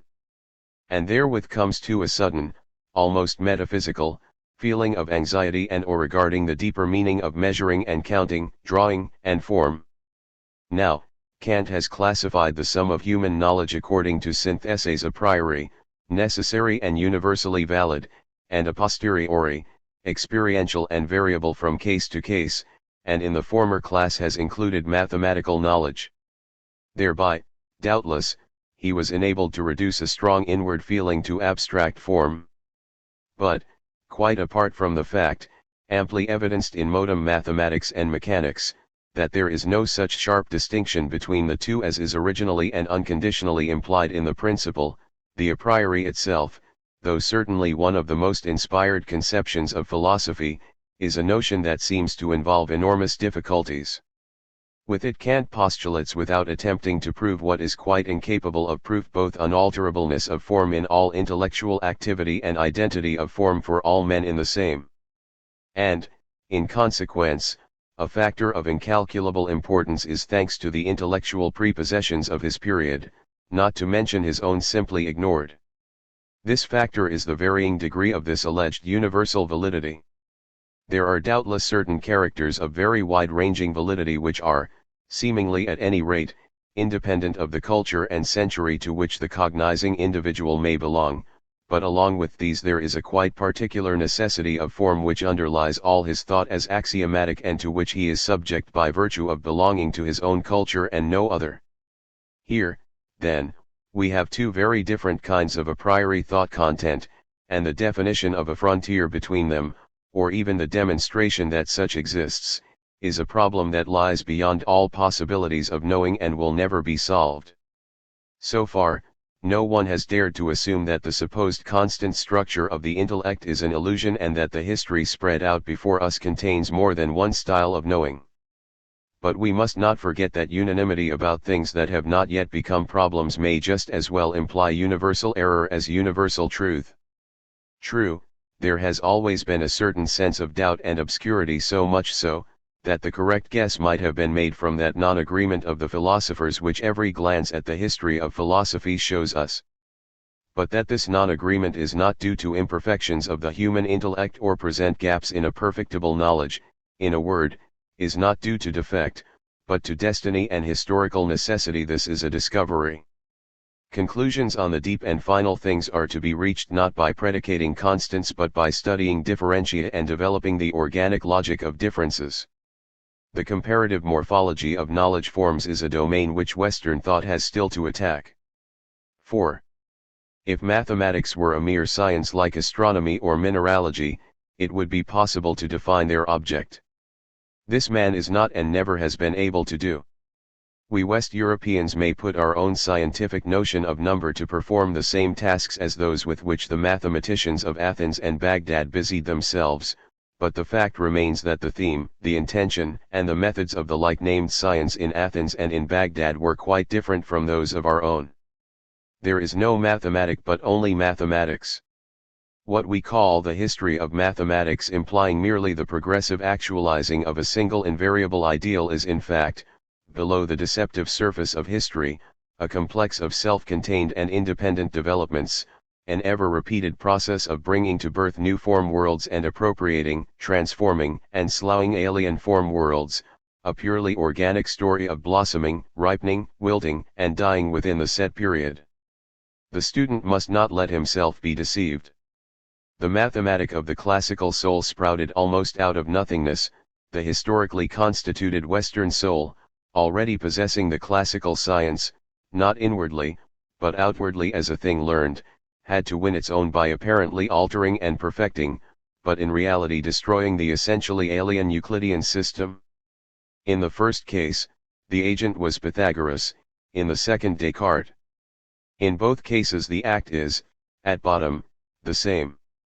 The relationship between the form language of a mathematic and that of the cognate major art 6 is in this way put beyond doubt. The temperament of the thinker and that of the artist differ widely indeed, but the expression methods of the waking consciousness are inwardly the same for each. The sense of form of the sculptor, the painter, the composer is essentially mathematical in its nature. The same inspired ordering of an infinite world which manifested itself in the geometrical analysis and projective geometry of the 17th century, could vivify, energize, and suffuse contemporary music with the harmony that it developed out of the art of thorough bass, which is the geometry of the sound world, and contemporary painting with the principle of perspective, the felt geometry of the space world that only the West knows. This inspired ordering is that which Goethe called the idea, of which the form is immediately apprehended in the domain of intuition, whereas pure science does not apprehend but observes and dissects. The mathematic goes beyond observation and dissection, and in its highest moments finds the way by vision, not abstraction. To Goethe again we owe the profound saying, the mathematician is only complete insofar as he feels within himself the beauty of the true. Here we feel how nearly the secret of number is related to the secret of artistic creation. And so the born mathematician takes his place by the side of the great masters of the fugue, the chisel, and the brush. He and they alike strive, and must strive, to actualize the grand order of all things by clothing it in symbol, and so to communicate it to the plain fellow man who hears that order within himself but cannot effectively possess it. The domain of number, like the domains of tone, line, and color, becomes an image of the world form. For this reason the word creative means more in the mathematical sphere than it does in the pure sciences. Newton, Gauss, and Riemann were artist natures, and we know with what suddenness their great conceptions came upon them. 7 A mathematician, said old Weierstrass, who is not at the same time a bit of a poet will never be a full mathematician. The mathematic, then, is an art. As such it has its styles and style periods. It is not, as the layman and the philosopher, who is in this matter a layman too, imagine, substantially unalterable, but subject like every art to unnoticed changes from epoch to epoch. The development of the great arts ought never to be treated without an, assuredly not unprofitable, side glance at contemporary mathematics. In the very deep relation between changes of musical theory and the analysis of the infinite, the details have never yet been investigated, although aesthetics might have learned a great deal more from these than from all so-called psychology. Still more revealing would be a history of musical instruments written, not, as it always is, from the technical standpoint of tone production, but as a study of the deep spiritual bases of the tone colors and tone effects aimed at. For it was the wish, intensified to the point of a longing, to fill a spatial infinity with sound which produced in contrast to the classical lyre and reed, lyra, kithara, aulos, syrinx, and the Arabian lute the two great families of keyboard instruments, organ, pianoforte, etc., and bow instruments, and that as early as the Gothic time. The development of both these families belongs spiritually, and possibly also in point of technical origin, to the Celtic Germanic north lying between Ireland, the Weser, and the Seine. The organ and clavichord belong certainly to England. The bow instruments reached their definite forms in Upper Italy between 1480 and 1530, while it was principally in Germany that the organ was developed into the space-commanding giant that we know, an instrument the like of which does not exist in all musical history. The free organ playing of Bach and his time was nothing if it was not analysis of a strange and vast tone world. And, similarly, it is in conformity with the Western number thinking, and in opposition to the classical, that our string and wind instruments have been developed not singly but in great groups, strings, woodwind, brass, ordered within themselves according to the compass of the four human voices. The history of the modern orchestra, with all its discoveries of new and modification of old instruments, is in reality the self-contained history of one tone world, a world, moreover, that is quite capable of being expressed in the forms of the higher analysis. v. When, about 540 BC, the circle of the Pythagoreans arrived at the idea that number is the essence of all things, it was not a step in the development of mathematics that was made, but a wholly new mathematic that was born. Long heralded by metaphysical problem posings and artistic form tendencies, now it came forth from the depths of the classical soul as a formulated theory, a mathematic born in one act at one great historical moment, just as the mathematic of the Egyptians had been, and the algebra astronomy of the Babylonian culture with its ecliptic coordinate system and knew, for these older mathematics had long been extinguished and the Egyptian was never written down. Fulfilled by the 2nd century AD, the classical mathematic vanished in its turn, for though it seemingly exists even today, it is only as a convenience of notation that it does so, and gave place to the Arabian. From what we know of the Alexandrian mathematic, it is a necessary presumption that there was a great movement within the Middle East, of which the center of gravity must have lain in the Persian Babylonian schools, such as Edessa, Gundasapara, and Ctesiphon, and of which only details found their way into the regions of classical speech.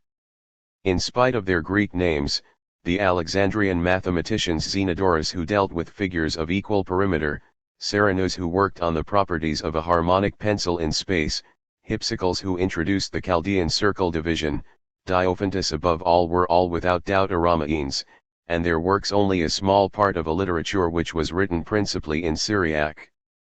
This mathematic found its completion in the investigations of the Arabian Islamic thinkers, and after these there was again a long interval.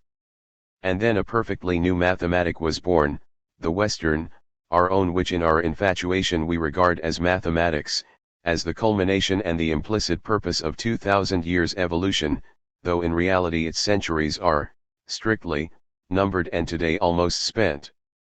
The most valuable thing in the classical mathematic is its proposition that number is the essence of all things perceptible to the senses. Defining number as a measure, it contains the whole world feeling of a soul passionately devoted to the here and the now. Measurement in this sense means the measurement of something near and corporeal. Consider the content of the classical artwork, say the freestanding statue of a naked man. Here every essential and important element of being, its whole rhythm, is exhaustively rendered by surfaces, dimensions, and the sensuous relations of the parts. The Pythagorean notion of the harmony of numbers, although it was probably deduced from music, be it noted, that knew not polyphony or harmony, and formed its instruments to render single plump, almost fleshy, tone, seems to be the very mold for a sculpture that has this ideal. The work stone is only a something insofar as it has considered limits and measured form. What it is what it has become under the sculptor's chisel. Apart from this, it is a chaos, something not yet actualized, in fact for the time being a null.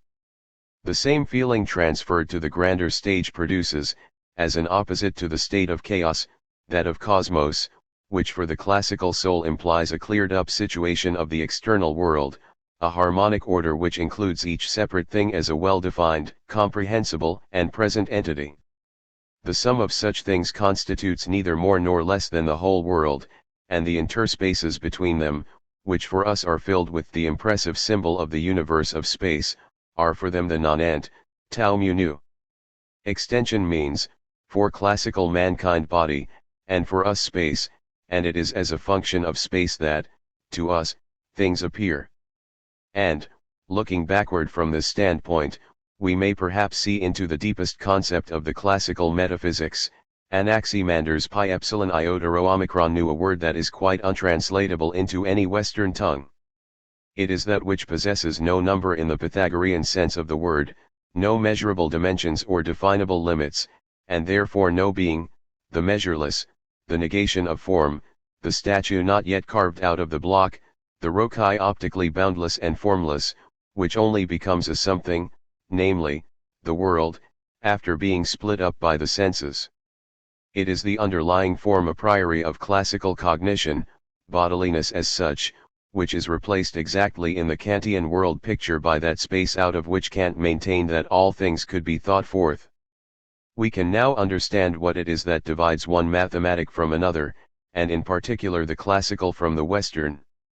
The whole world feeling of the matured classical world led it to see mathematics only as the theory of relations of magnitude, dimension, and form between bodies.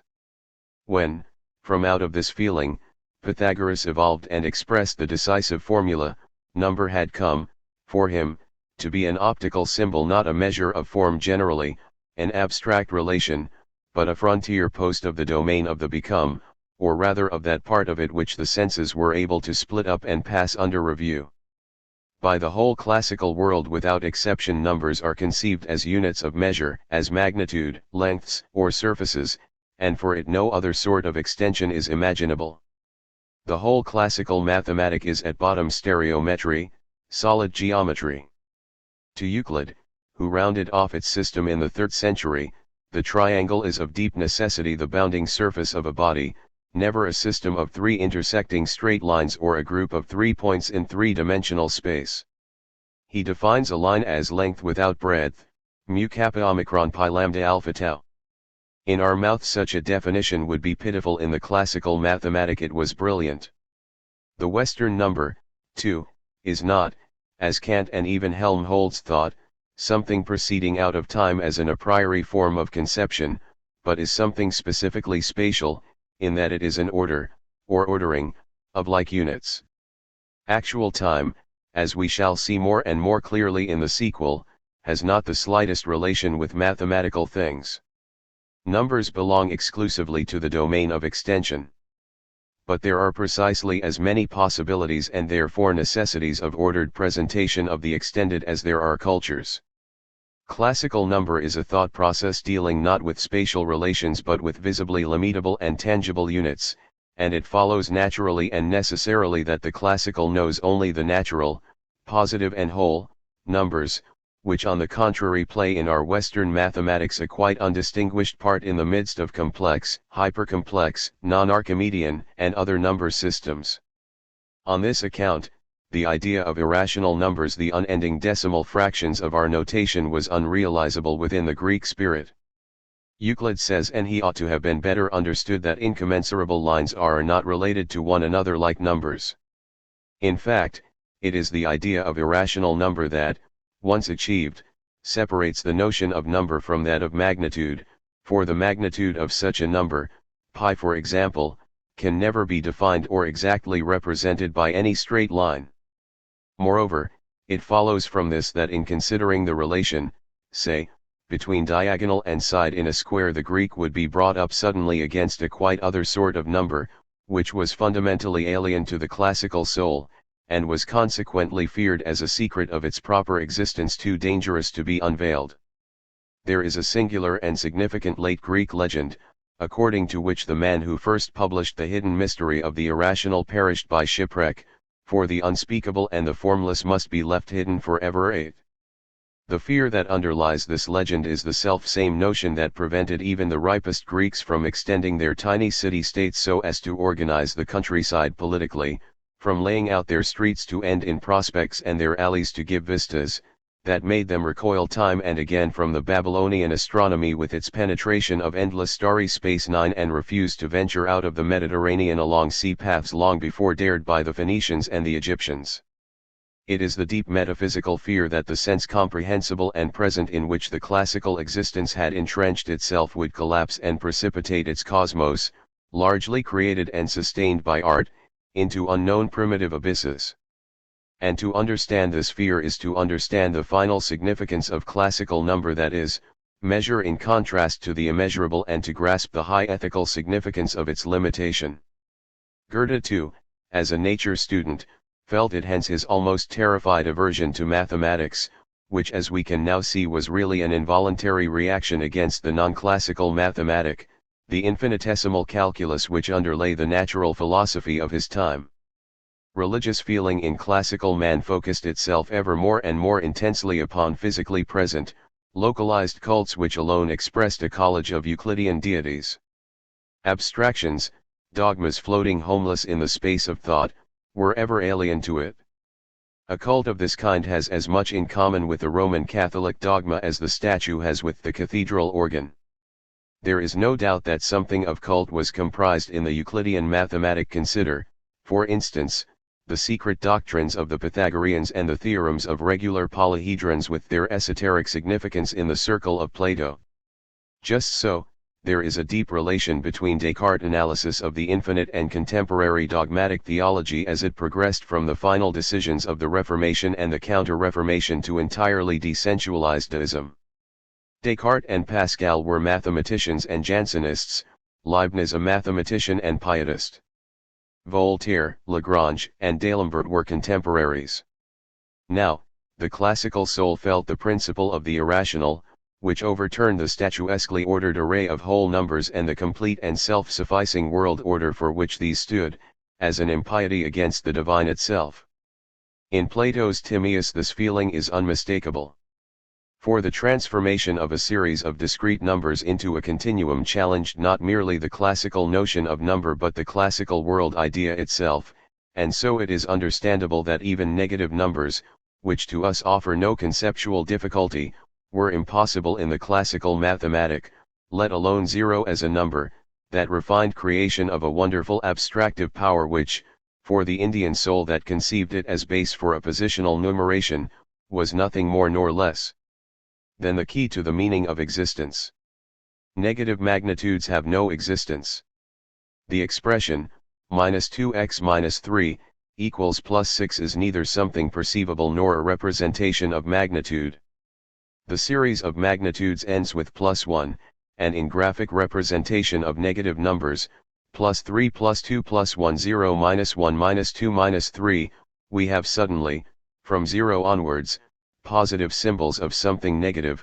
They mean something, but they no longer are. But the fulfillment of this act did not lie within the direction of classical number thinking. Every product of the waking consciousness of the classical world, then, is elevated to the rank of actuality by way of sculptural definition.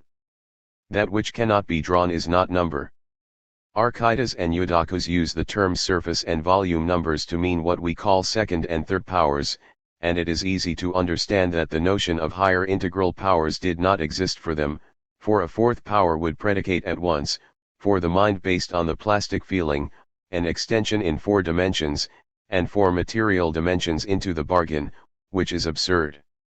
Expressions like epsilon chi which we constantly use, or even the fractional index, example 5/1/2, which is employed in the Western mathematics as early as Oersma, 14th century, would have been to them utter nonsense. Euclid calls the factors of a product its sides, pi lambda epsilon nu rho alpha, and fractions, finite of course, were treated as whole number relationships between 2 lines. Clearly, out of this no conception of zero as a number could possibly come, for from the point of view of a draftsman it is meaningless. We, having minds differently constituted, must not argue from our habits to theirs and treat their mathematic as a first stage in the development of mathematics. Within and for the purposes of the world that classical man evolved for himself, the classical mathematic was a complete thing. It is merely not so for us. Babylonian and Indian mathematics had long contained, as essential elements of their number worlds, things which the classical number feeling regarded as nonsense, and not from ignorance either, since many a Greek thinker was acquainted with them. It must be repeated, mathematics is an illusion. A mathematical, and, generally, a scientific way of thinking is right, convincing, a necessity of thought, when it completely expresses the life feeling proper to it.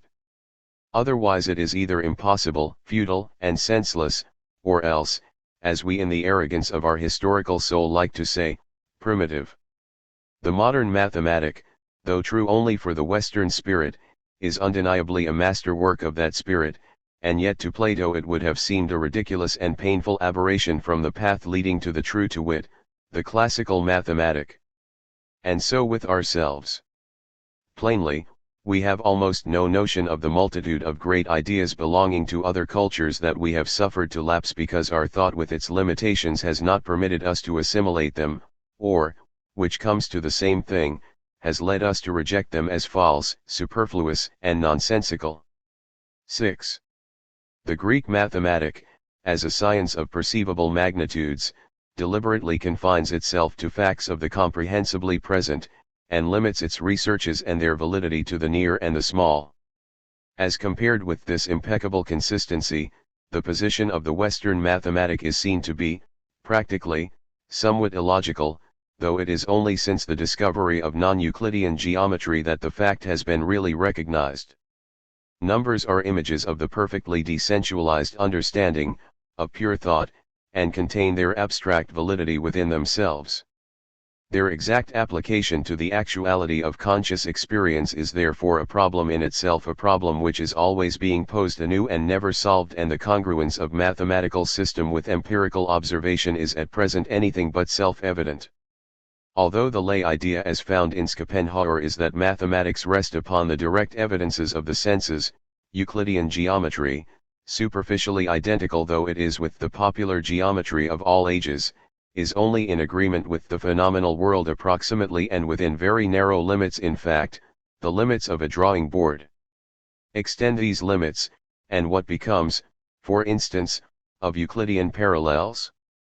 They meet at the line of the horizon, a simple fact upon which all our art perspective is grounded. Now, it is unpardonable that Kant, a Western thinker, should have evaded the mathematic of distance, and appealed to a set of figure examples that their mere pettiness excludes from treatment by the specifically Western infinitesimal methods. But Euclid, as a thinker of the classical age, was entirely consistent with its spirit when he refrained from proving the phenomenal truth of his axioms by referring to, say, the triangle formed by an observer and two infinitely distant fixed stars.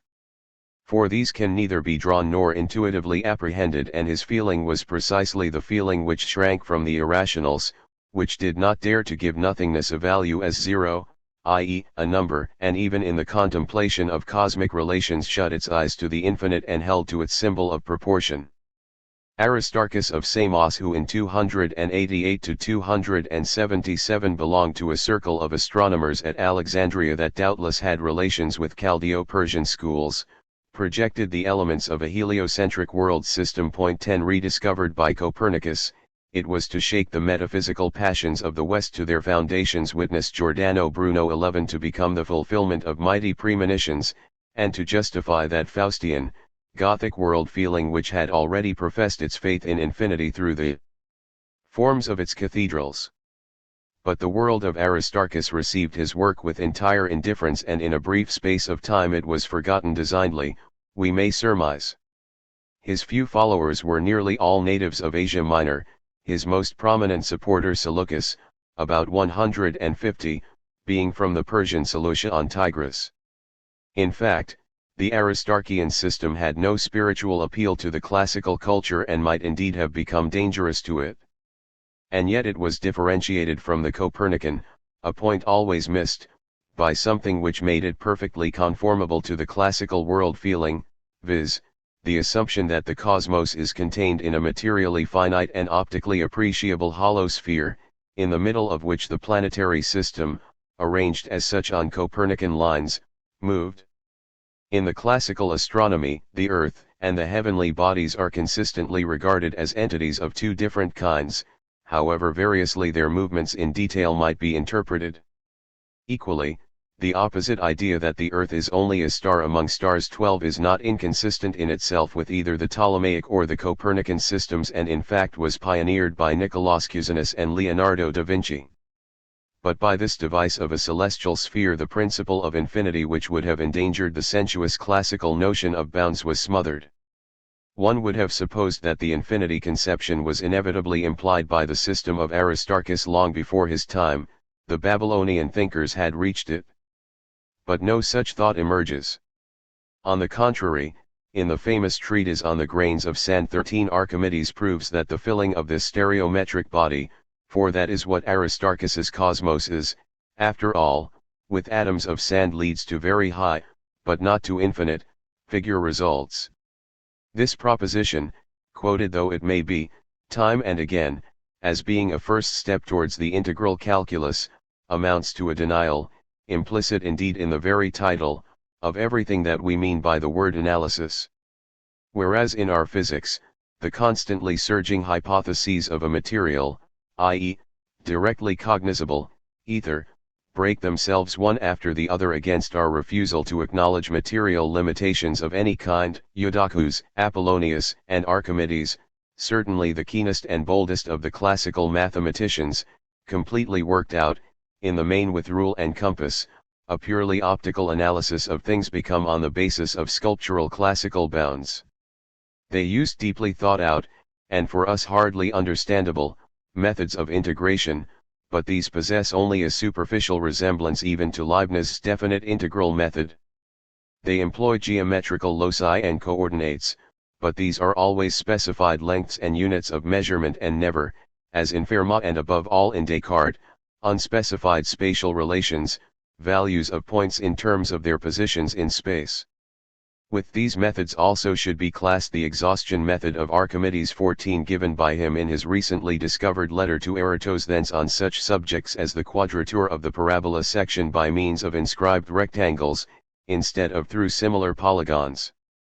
But the very subtlety and extreme complication of his methods, which are grounded in certain of Plato's geometrical ideas, make us realize, in spite of superficial analogies, what an enormous difference separates him from Pascal.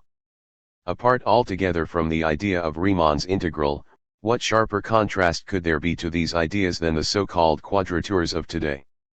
The name itself is now no more than an unfortunate survival, the surface is indicated by a bounding function, and the drawing, as such, has vanished.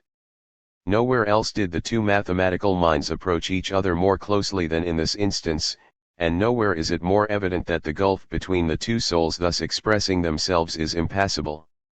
In the cubic style of their early architecture the Egyptians, so to say, concealed pure numbers, fearful of stumbling upon their secret, and for the Hellenes too they were the key to the meaning of the become, the stiffened, the mortal. The stone statue and the scientific system deny life.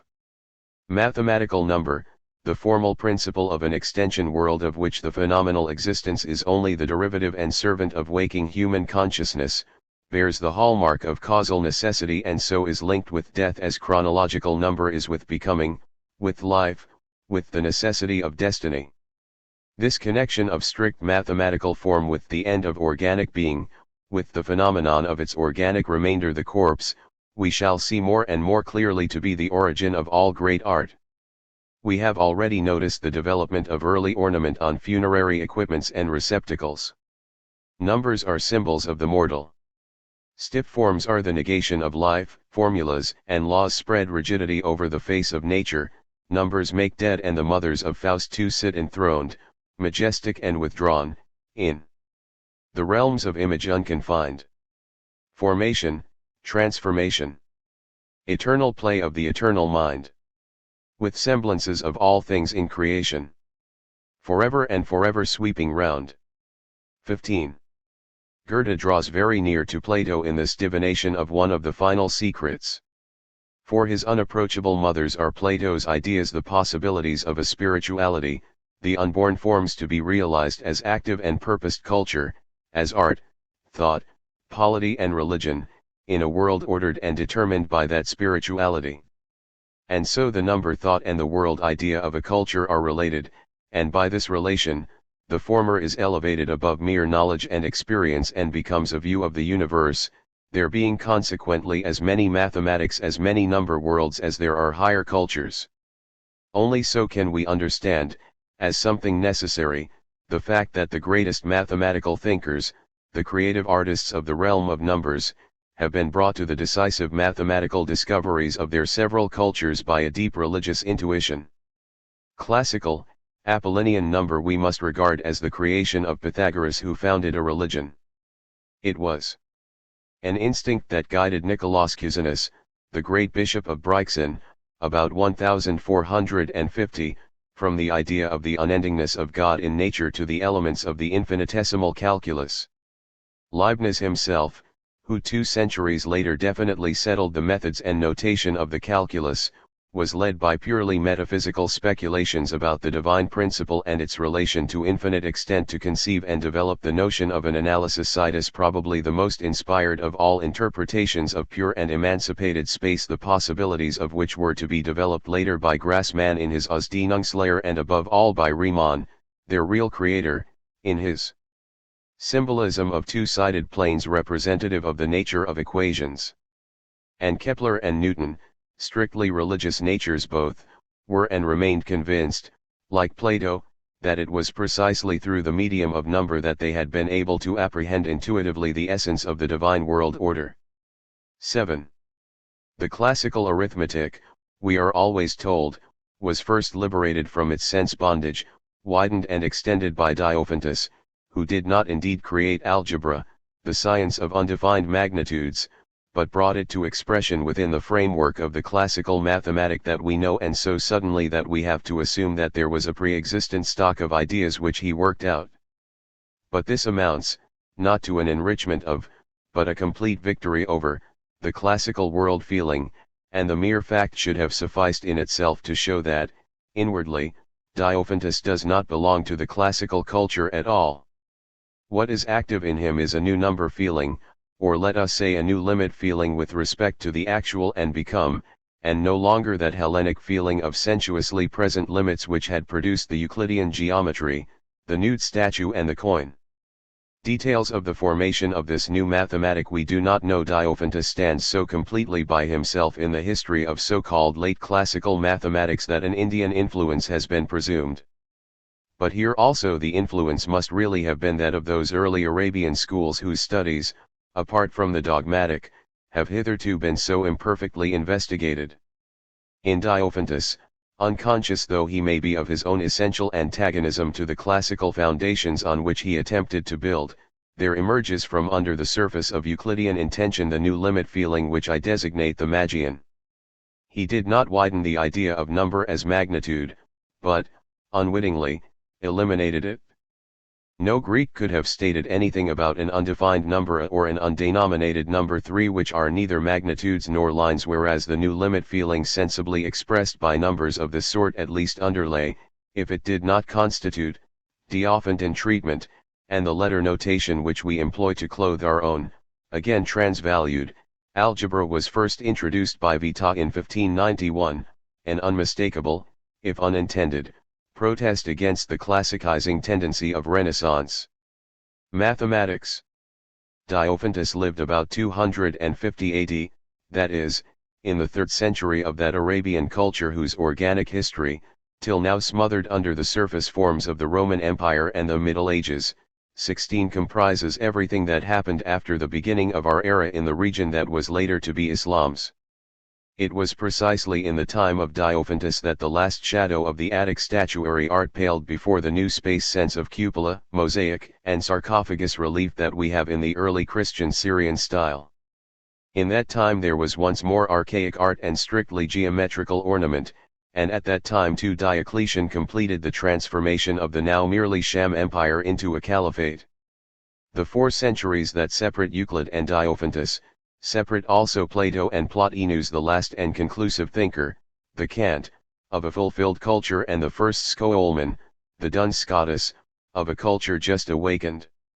It is here that we are made aware for the first time of the existence of those higher individualities whose coming, growth and decay constitute the real substance of history underlying the myriad colors and changes of the surface. The classical spirituality, which reached its final phase in the cold intelligence of the Romans and of which the whole classical culture with all its works, thoughts, deeds and ruins forms the body, had been born about 1100 BC in the country about the Aegean Sea.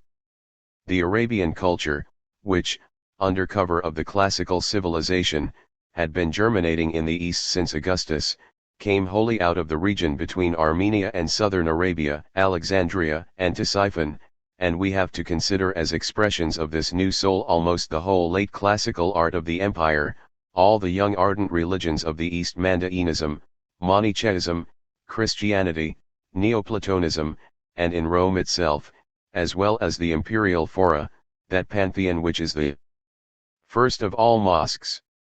That Alexandria and Antioch still wrote in Greek and imagined that they were thinking in Greek is a fact of no more importance than the facts that Latin was the scientific language of the West right up to the time of Kant, and that Charlemagne renewed the Roman Empire.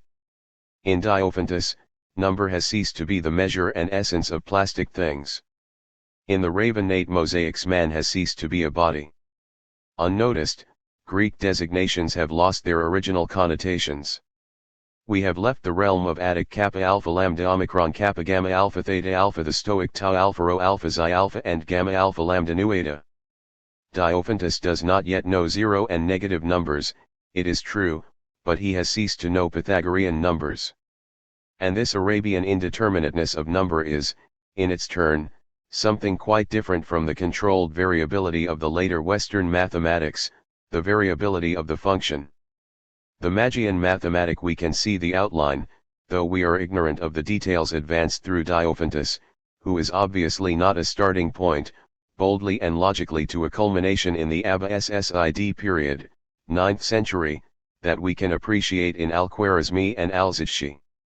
And as Euclidean geometry is to Attic statuary, the same expression form in a different medium, and the analysis of space to polyphonic music, so this algebra is to the Magian art with its mosaic, its arabesque, which the Sassanid Empire and later Byzantium produced with an ever-increasing profusion and luxury of tangible and intangible organic motives, and its Constantinian high relief in which uncertain deep darks divide the freely handled figures of the foreground.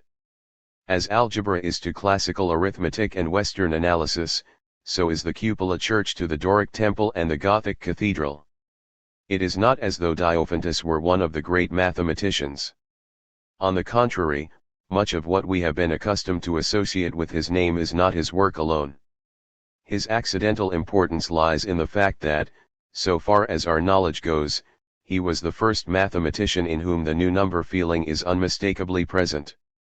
In comparison with the masters who conclude the development of a mathematic with Apollonius and Archimedes, with Gauss, Cauchy, Riemann, Diophantus has, in his form language especially, something primitive. This something, which till now we have been pleased to refer to late classical decadence, we shall presently learn to understand and value, just as we are revising our ideas as to the despised late classical art and beginning to see in it the tentative expression of the nascent early Arabian culture.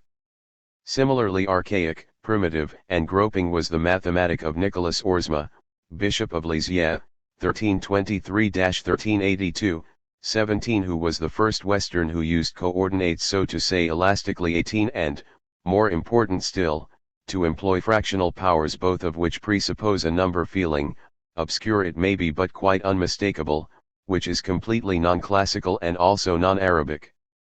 But if, further, we think of Diophantus together with the early Christian sarcophagi of the Roman collections, and of Orsma together with the Gothic wall statuary of the German cathedrals, we see that the mathematicians as well as the artists have something in common, which is, that they stand in their respective cultures at the same, viz., the primitive, level of abstract understanding.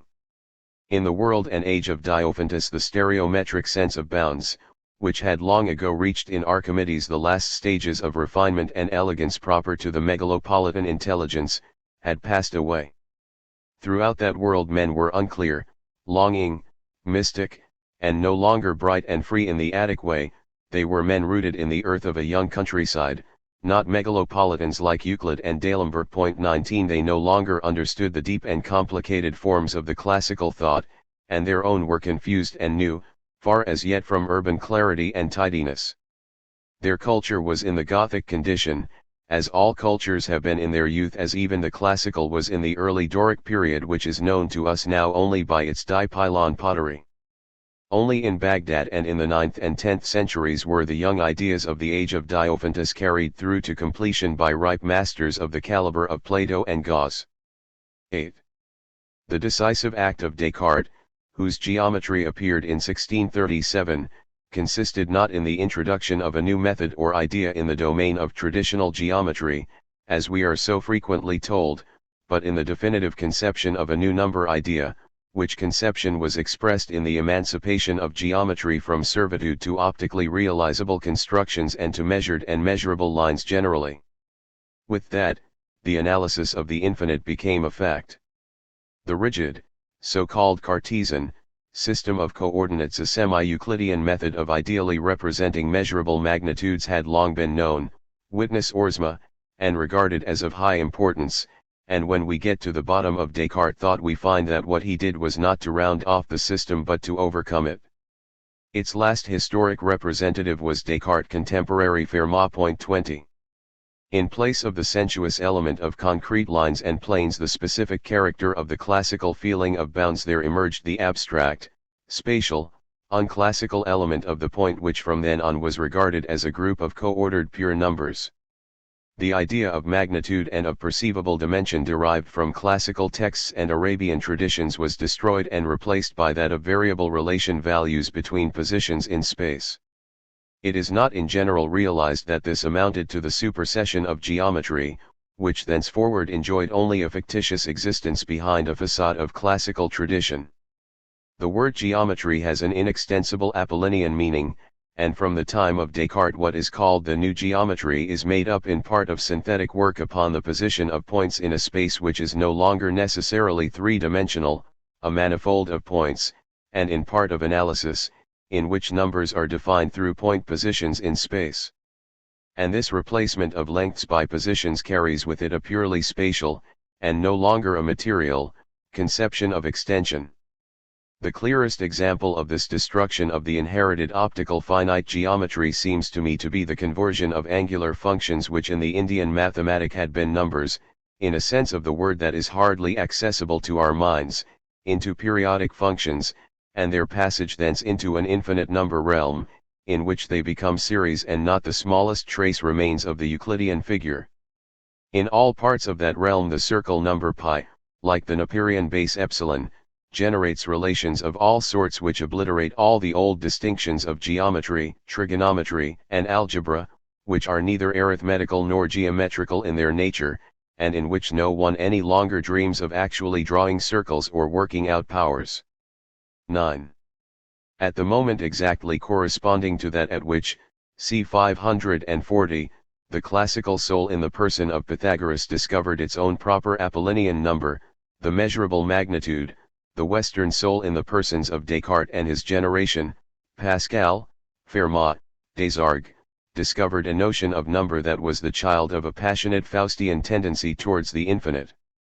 Number as pure magnitude inherent in the material presentness of things is paralleled by numbers as pure relation. 21. And if we may characterize the classical world, the cosmos, as being based on a deep need of visible limits and composed accordingly as a sum of material things, so we may say that our world picture is an actualizing of an infinite space in which things visible appear very nearly as realities of a lower order, limited in the presence of the illimitable. The symbol of the West is an idea of which no other culture gives even a hint, the idea of function. The function is anything rather than an expansion of, it is complete emancipation from, any pre-existent idea of number. With the function, not only the Euclidean geometry, and with it the common human geometry of children and laymen, based on everyday experience, but also the Archimedean arithmetic, cease to have any value for the really significant mathematic of Western Europe. Henceforward, this consisted solely in abstract analysis. For classical man geometry and arithmetic were self-contained and complete sciences of the highest rank, both phenomenal and both concerned with magnitudes that could be drawn or numbered. For us, on the contrary, those things are only practical auxiliaries of daily life. Addition and multiplication, the two classical methods of reckoning magnitudes, have, like their sister geometrical drawing, utterly vanished in the infinity of functional processes. Even the power, which in the beginning denotes numerically a set of multiplications, products of equal magnitudes, is, through the exponential idea, logarithm, and its employment in complex, negative, and fractional forms, dissociated from all connection with magnitude and transferred to a transcendent relational world which the Greeks, knowing only the two positive whole number powers that represent areas and volumes, were unable to approach.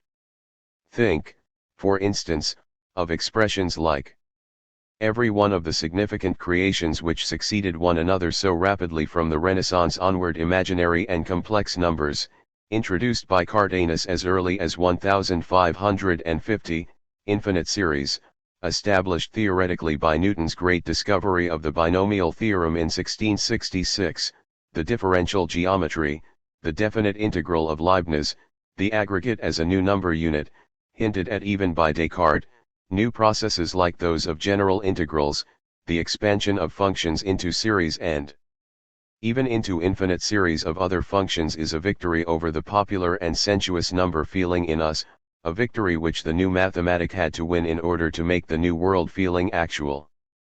In all history, so far, there is no second example of one culture paying to another culture long extinguished such reverence and submission in matters of science as ours has paid to the classical. It was very long before we found courage to think our proper thought.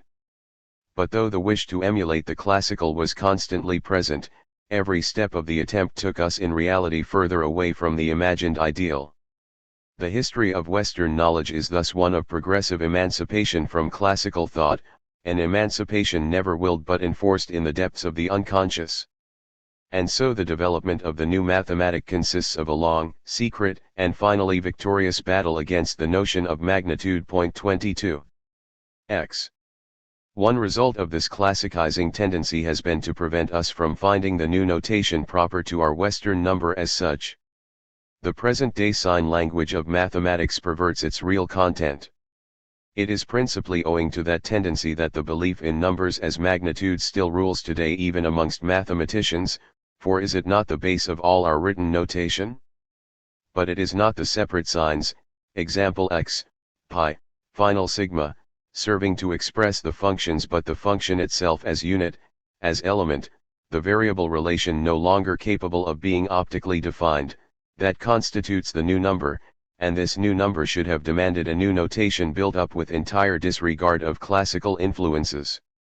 Consider the difference between two equations, if the same word can be used of two such dissimilar things, such as 3x plus 4x equals 5x and xn plus yn equals zn, the equation of Fermat's theorem. The first consists of several classical numbers, i.e., magnitudes, but the second is one number of a different sort, veiled by being written down according to Euclidean Archimedean tradition in the identical form of the first.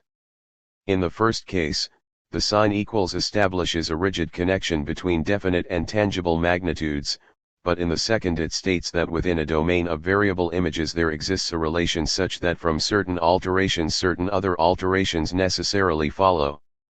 The first equation has as its aim the specification by measurement of a concrete magnitude, viz., a result, while the second has, in general, no result but is simply the picture and sign of a relation which for n2, this is the famous Fermat problem 23, can probably be shown to exclude integers.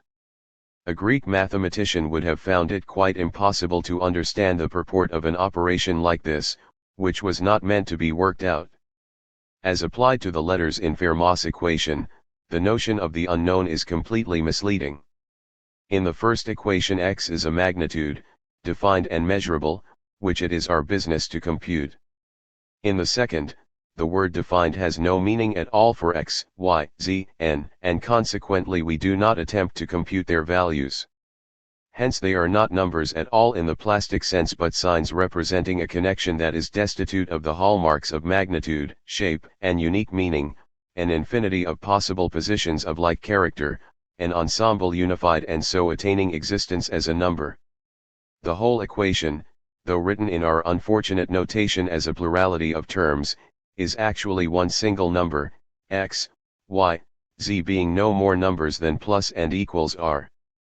In fact, directly the essentially anti-Hellenic idea of the irrationals is introduced, the foundations of the idea of number as concrete and definite collapse.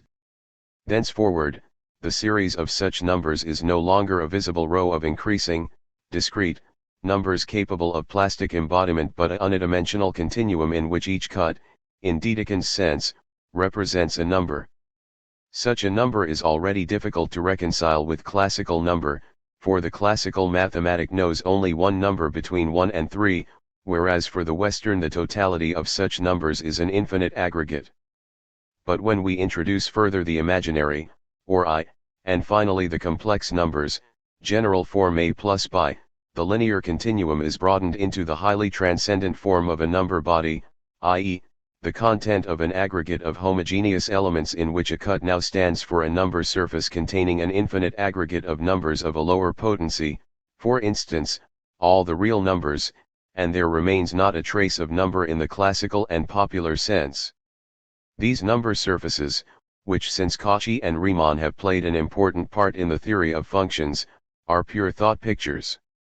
Even positive irrational number, example, could be conceived in a sort of negative fashion by classical minds. They had, in fact, enough idea of it to ban it as eta tau omicron and lambda omicron gamma omicron. But expressions of the form x plus y lie beyond every possibility of comprehension by classical thought, whereas it is on the extension of the mathematical laws over the whole region of the complex numbers, within which these laws remain operative, that we have built up the function theory which has at last exhibited the Western mathematic in all purity and unity. Not until that point was reached could this mathematic be unreservedly brought to bear in the parallel sphere of our dynamic Western physics, for the classical mathematic was fitted precisely to its own stereometric world of individual objects and to static mechanics as developed from Leucippus to Archimedes. The brilliant period of the Baroque mathematic, the counterpart of the Ionian, lies substantially in the 18th century and extends from the decisive discoveries of Newton and Leibniz through Euler, Lagrange, Laplace, and D'Alembert to Gauss. Once this immense creation found wings, its rise was miraculous. Men hardly dared believe their senses. The age of refined skepticism witnessed the emergence of one seemingly impossible truth after another. 24 Regarding the theory of the differential coefficient, D'Alembert had to say, "Go forward, and faith will come to you." Logic itself seemed to raise objections and to prove foundations fallacious. But the goal was reached.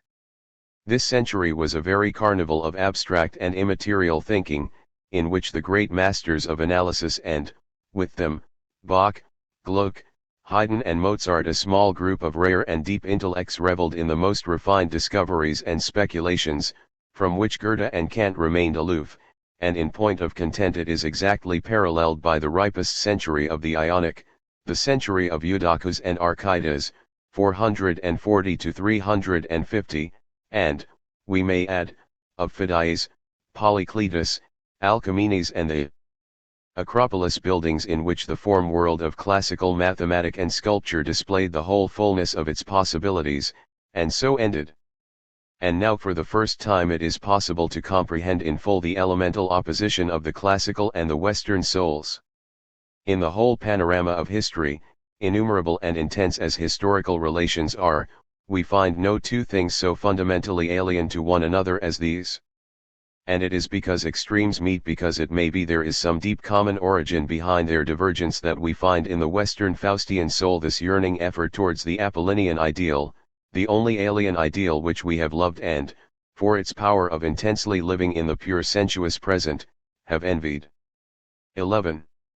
We have already observed that, like a child, a primitive mankind acquires, as part of the inward experience that is the birth of the ego, an understanding of number and ipso facto possession of an external world referred to the ego.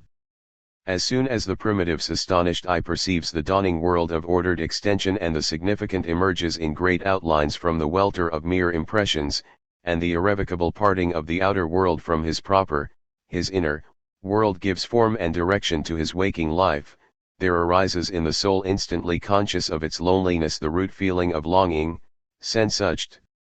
It is this that urges becoming towards its goal, that motives the fulfillment and actualizing of every inward possibility, that unfolds the idea of individual being. It is the child's longing, which will presently come into the consciousness more and more clearly as a feeling of constant direction, and finally stand before the mature spirit as the enigma of time, queer, tempting, insoluble. Suddenly, the words past and future have acquired a fateful meaning. But this longing which wells out of the bliss of the inner life is also, in the intimate essence of every soul, a dread as well. As all becoming moves towards a having become wherein it ends, so the prime feeling of becoming, the longing, touches the prime feeling of having become, the dread. In the present we feel a trickling away, the past implies a passing. Here is the root of our eternal dread of the irrevocable, the attained, the final, our dread of mortality, of the world itself as a thing become, where death is set as a frontier like birth are dread in the moment when the possible is actualized, the life is inwardly fulfilled and consciousness stands at its goal. It is the deep world fear of the child which never leaves the higher man, the believer, the poet, the artist that makes him so infinitely lonely in the presence of the alien powers that loom, threatening in the dawn, behind the screen of sense phenomena. The element of direction, too, which is inherent in all becoming, is felt owing to its inexorable irreversibility to be something alien and hostile, and the human will to understanding ever seeks to bind the inscrutable by the spell of a name. It is something beyond comprehension, this transformation of future into past, and thus time, in its contrast with space, has always a queer, baffling, oppressive ambiguity from which no serious man can wholly protect himself. This world fear is assuredly the most creative of all prime feelings. Man owes to it the ripest and deepest forms and images, not only of his conscious inward life, but also of the infinitely varied external culture which reflects this life. Like a secret melody that not every ear can perceive, it runs through the form language of every true artwork, every inward philosophy, every important deed, and, although those who can perceive it in that domain are the very few, it lies at the root of the great problems of mathematics. Only the spiritually dead man of the autumnal cities Hammurabi's Babylon, Ptolemaic Alexandria, Islamic Baghdad, Paris, and Berlin today, only the pure intellectual, the sophist, the sensualist, the Darwinian, loses it or is able to evade it by setting up a secretless scientific worldview between himself and the alien. As the longing attaches itself to that impalpable something whose thousand-formed elusive manifestations are comprised in, rather than denoted by, the word time, so the other prime feeling, dread, finds its expression in the intellectual, understandable, outlinable symbols of extension, and thus we find that every culture is aware, each in its own special way, of an opposition of time and space, of direction and extension, the former underlying the latter as becoming precedes having become. It is the longing that underlies the dread, becomes the dread, and not vice versa. The one is not subject to the intellect, the other is its servant.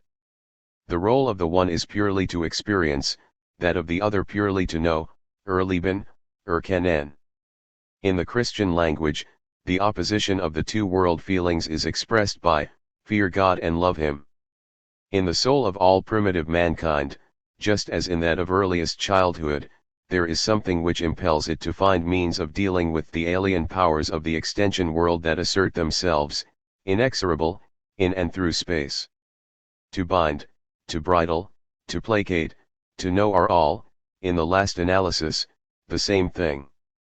In the mysticism of all primitive periods, to know God means to conjure Him, to make Him favorable, to appropriate Him inwardly. This is achieved, principally, by means of a word, the name, the nomen, which designates and calls up the noumen, and also by ritual practices of secret potency, and the subtlest, as well as the most powerful, form of this defense is causal and systematic knowledge, delimitation by label and number. In this respect man only becomes wholly man when he has acquired language. When cognition has ripened to the point of words, the original chaos of impressions necessarily transforms itself into a nature that has laws and must obey them, and the world in itself becomes a world for us. 25. The world fear is stilled when an intellectual form language hammers out brazen vessels in which the mysterious is captured and made comprehensible. This is the idea of taboo, which plays a decisive part in the spiritual life of all primitive men, though the original content of the word lies so far from us that it is incapable of translation into any ripe culture language. Blind terror, religious awe, deep loneliness, melancholy, hate, obscure impulses to draw near, to be merged, to escape all those formed feelings of mature souls are in the childish condition blurred in a monotonous indecision. The two senses of the word conjure, vershvaran, meaning to bind and to implore at once, may serve to make clear the sense of the mystical process by which for primitive man the formidable alien becomes taboo.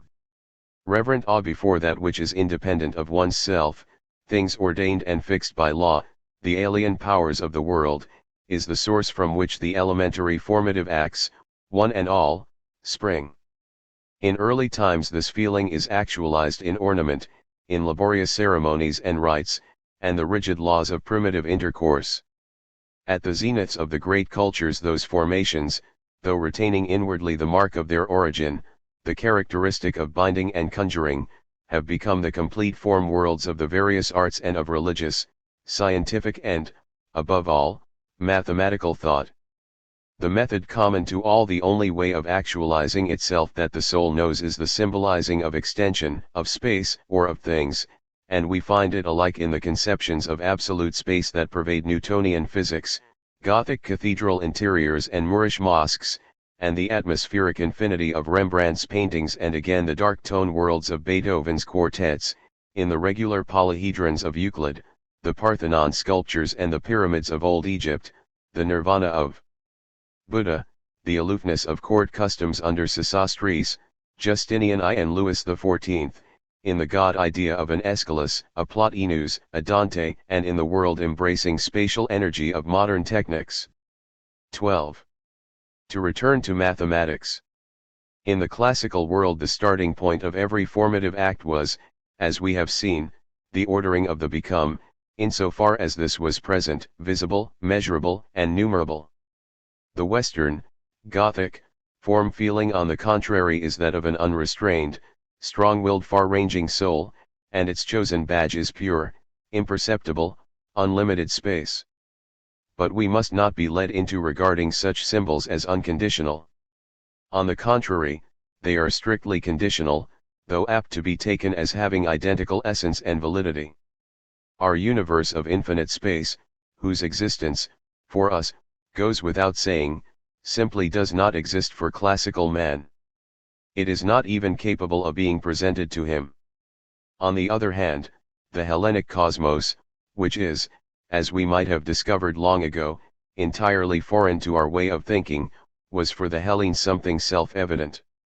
The fact is that the infinite space of our physics is a form of very numerous and extremely complicated elements tacitly assumed, which have come into being only as the copy and expression of our soul, and are actual, necessary, and natural only for our type of waking life. The simple notions are always the most difficult. They are simple, in that they comprise a vast deal that not only is incapable of being exhibited in words but does not even need to be stated, because for men of the particular group it is anchored in the intuition, and they are difficult because for all alien men their real content is ipso facto quite inaccessible. Such a notion, at once simple and difficult, is our specifically Western meaning of the word space. The whole of our mathematic from Descartes onward is devoted to the theoretical interpretation of this great and holy religious symbol.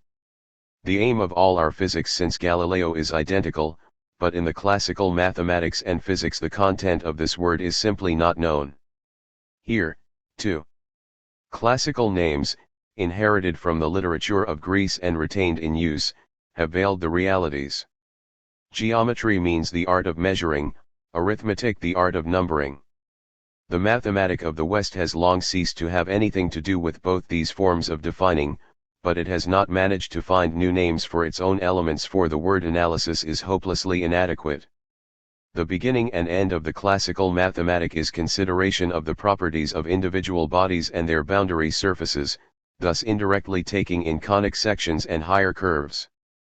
We, on the other hand, at bottom know only the abstract space element of the point, which can neither be seen, nor measured, nor yet named, but represents simply a center of reference.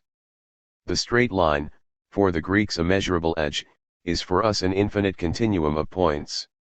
Leibniz illustrates his infinitesimal principle by presenting the straight line as one limiting case and the point as the other limiting case of a circle having infinitely great or infinitely little radius. But for the Greek the circle is a plane, and the problem that interested him was that of bringing it into a commensurable condition. Thus the squaring of the circle became for the classical intellect the supreme problem of the finite. The deepest problem of world form seemed to it to be to alter surfaces bounded by curved lines, without change of magnitude, into rectangles, and so to render them measurable. For us, on the other hand, it has become the usual, and not specially significant, practice to represent the number pi by algebraic means, regardless of any geometrical image. The classical mathematician knows only what he sees and grasps. Where definite and defining visibility the domain of his thought ceases, his science comes to an end. The Western mathematician, as soon as he has quite shaken off the trammels of classical prejudice, goes off into a wholly abstract region of infinitely numerous manifolds of n, no longer three, dimensions, in which his so-called geometry always can and generally must do without every commonplace aid. When classical man turns to artistic expressions of his form feeling, he tries with marble and bronze to give the dancing or the wrestling human form that pose and attitude in which surfaces and contours have all attainable proportion and meaning. But the true artist of the West shuts his eyes and loses himself in the realm of bodiless music, in which harmony and polyphony bring him to images of utter beyondness that transcend all possibilities of visual definition. One need only think of the meanings of the word figure as used respectively by the Greek sculptor and the northern contrapuntist, and the opposition of the two worlds, the two mathematics, is immediately presented. The Greek mathematicians ever use the word sigma mu alpha for their entities, just as the Greek lawyers used it for persons as distinct from things, sigma mu alpha tau alpha kappa alpha pi rho gamma mu alpha tau alpha, persona et res. Classical number, integral and corporeal, therefore inevitably seeks to relate itself with the birth of bodily man, the sigma mu alpha. The number 1 is hardly yet conceived of as actual number but rather as rho chi, the prime stuff of the number series, the origin of all true numbers and therefore all magnitudes, measures, and materiality, Dinglichkeit. In the group of the Pythagoreans, the date does not matter, its figured sign was also the symbol of the mother womb, the origin of all life. The digit 2, the first true number, which doubles the 1, was therefore correlated with the male principle and given the sign of the phallus. And, finally, 3, the holy number of the Pythagoreans, denoted the act of union between man and woman, the act of propagation, the erotic suggestion, in adding and multiplying, the only two processes of increasing, of propagating, magnitude useful to classical man, is easily seen, and its sign was the combination of the two first. Now, all this throws quite a new light upon the legends previously alluded to, concerning the sacrilege of disclosing the irrational. The irrational in our language, the employment of unending decimal fractions, implied the destruction of an organic and corporeal and reproductive order that the gods had laid down. There is no doubt that the Pythagorean reforms of the classical religion were themselves based upon the immemorial Demeter cult. Demeter, Gaia, is akin to Mother Earth.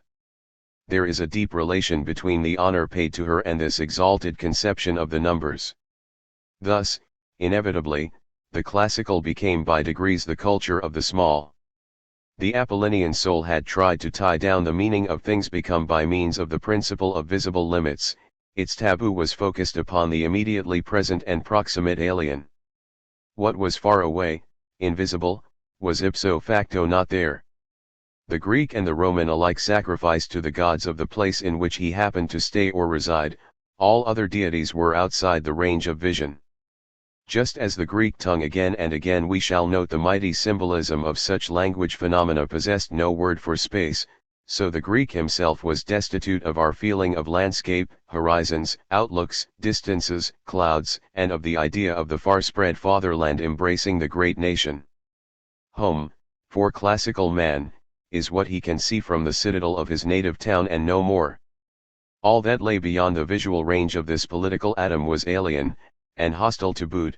Beyond that narrow range, fear set in at once, and hence the appalling bitterness with which these petty towns strove to destroy one another. The polis is the smallest of all conceivable state forms, and its policy is frankly short-range, therein differing in the extreme from our own cabinet diplomacy, which is the policy of the unlimited. Similarly, the classical temple, which can be taken in one glance, is the smallest of all first-rate architectural forms. Classical geometry from Archytas to Euclid, like the school geometry of today which is still dominated by it, concerned itself with small, manageable figures and bodies, and therefore remained unaware of the difficulties that arise in establishing figures of astronomical dimensions, which in many cases are not amenable to Euclidean geometry. 26 Otherwise the subtle Attic spirit would almost surely have arrived at some notion of the problems of non-Euclidean geometry, for its criticism of the well-known parallel axiom 27, the doubtfulness of which soon aroused opposition yet could not in any way be elucidated, brought it very close indeed to the decisive discovery. The classical mind as unquestioningly devoted and limited itself to the study of the small and the near as ours has to that of the infinite and ultravisual. All the mathematical ideas that the West found for itself or borrowed from others were automatically subjected to the form language of the infinitesimal, and that long before the actual differential calculus was discovered. Arabian algebra, Indian trigonometry, classical mechanics were incorporated as a matter of course in analysis. Even the most self-evident propositions of elementary arithmetic such as 2x2 equals 4 become, when considered analytically, problems, and the solution of these problems was only made possible by deductions from the theory of aggregates, and is in many points still unaccomplished. Plato and his age would have looked upon this sort of thing not only as a hallucination but also as evidence of an utterly non-mathematical mind. In a certain measure, geometry may be treated algebraically and algebra geometrically, that is, the eye may be switched off or it may be allowed to govern. We take the first alternative, the Greeks the second. Archimedes, in his beautiful management of spirals, touches upon certain general facts that are also fundamentals in Leibniz's method of the definite integral, but his processes, for all their superficial appearance of modernity, are subordinated to stereometric principles. In like case, an Indian mathematician would naturally have found some trigonometrical formulation. 28. 13. From this fundamental opposition of classical and Western numbers there arises an equally radical difference in the relationship of element to element in each of these number worlds. The nexus of magnitudes is called proportion, that of relations is comprised in the notion of function. The significance of these two words is not confined to mathematics proper, they are of high importance also in the allied arts of sculpture and music.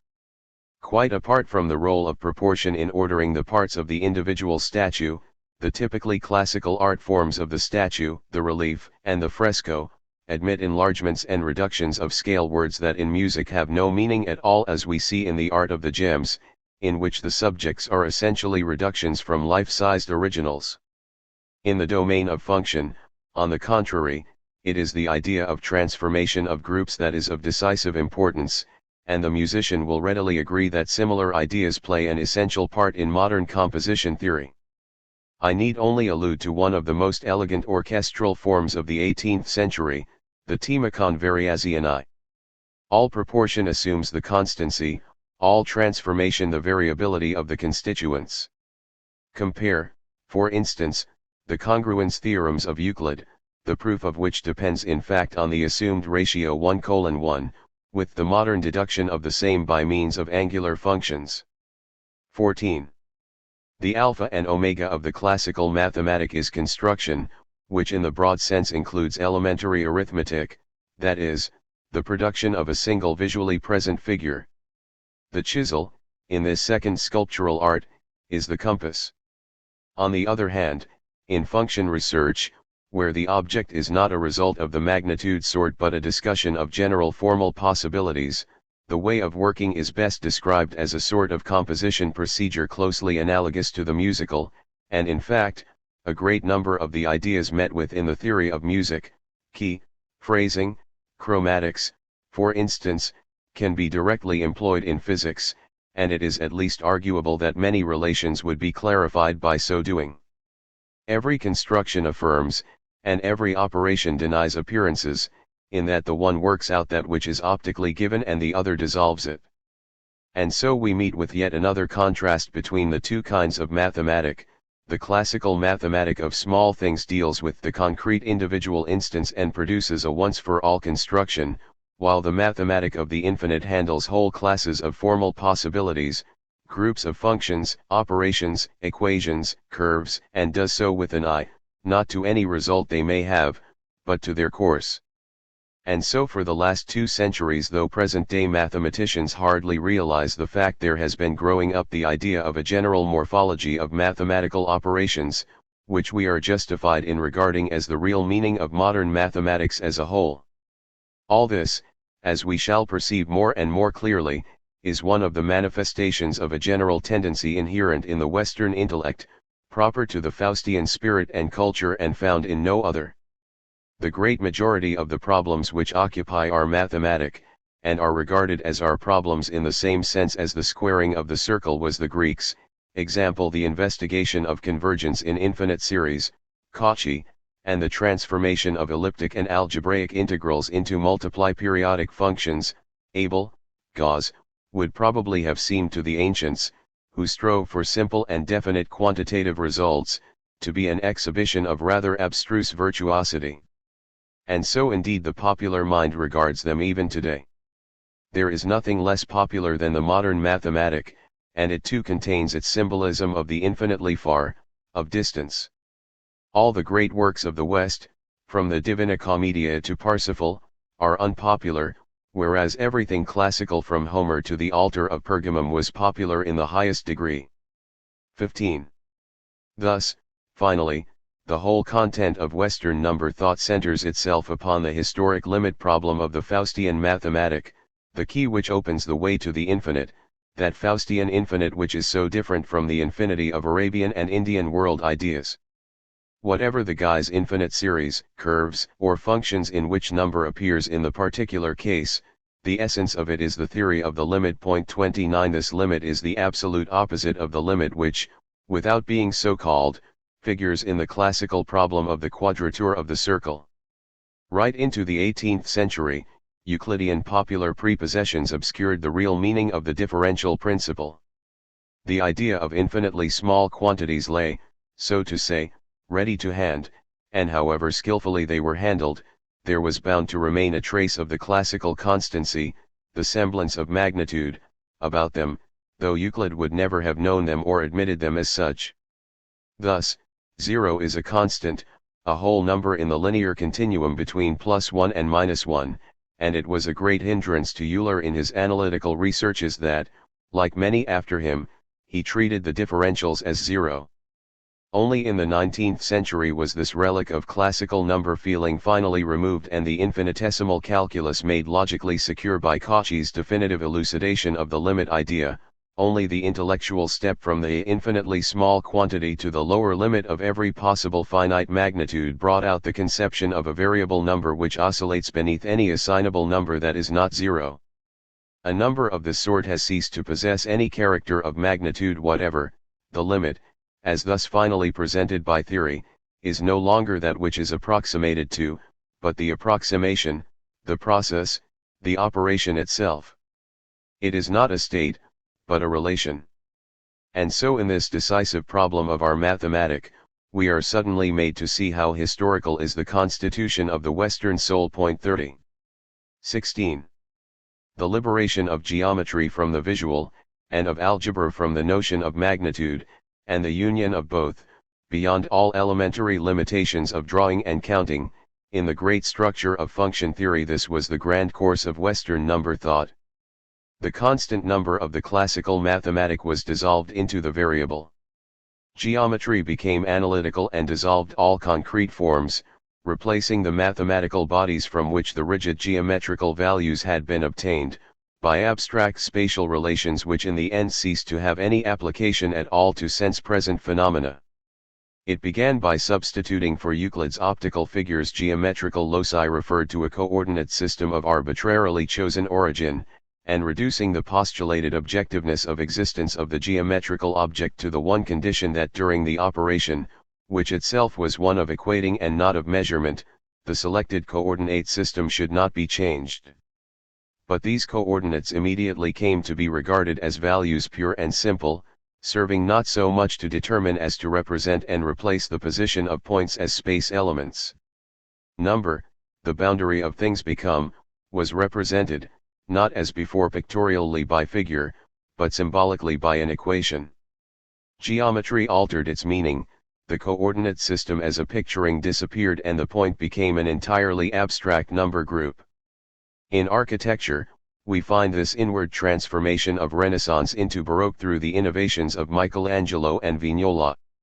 Visually pure lines became, in palace and church facades as in mathematics, ineffectual. In place of the clear coordinates that we have in Romano-Florentine colonnading and storying, the infinitesimal appears in the graceful flow of elements, the scrollwork, the cartouches.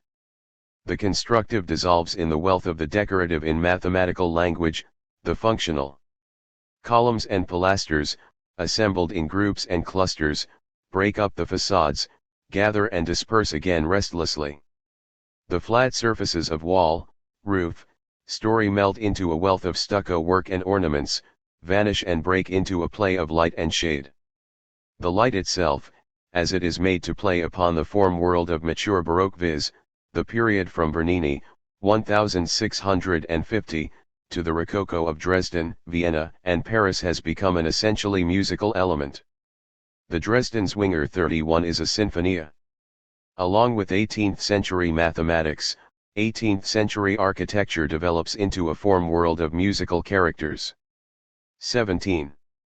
This mathematics of ours was bound in due course to reach the point at which not merely the limits of artificial geometrical form but the limits of the visual itself were felt by theory and by the soul alike as limits indeed, as obstacles to the unreserved expression of inward possibilities. In other words, the point at which the ideal of transcendent extension came into fundamental conflict with the limitations of immediate perception.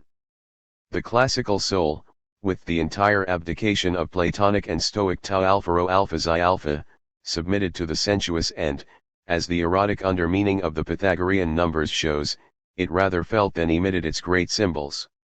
Of transcending the corporeal here and now it was quite incapable.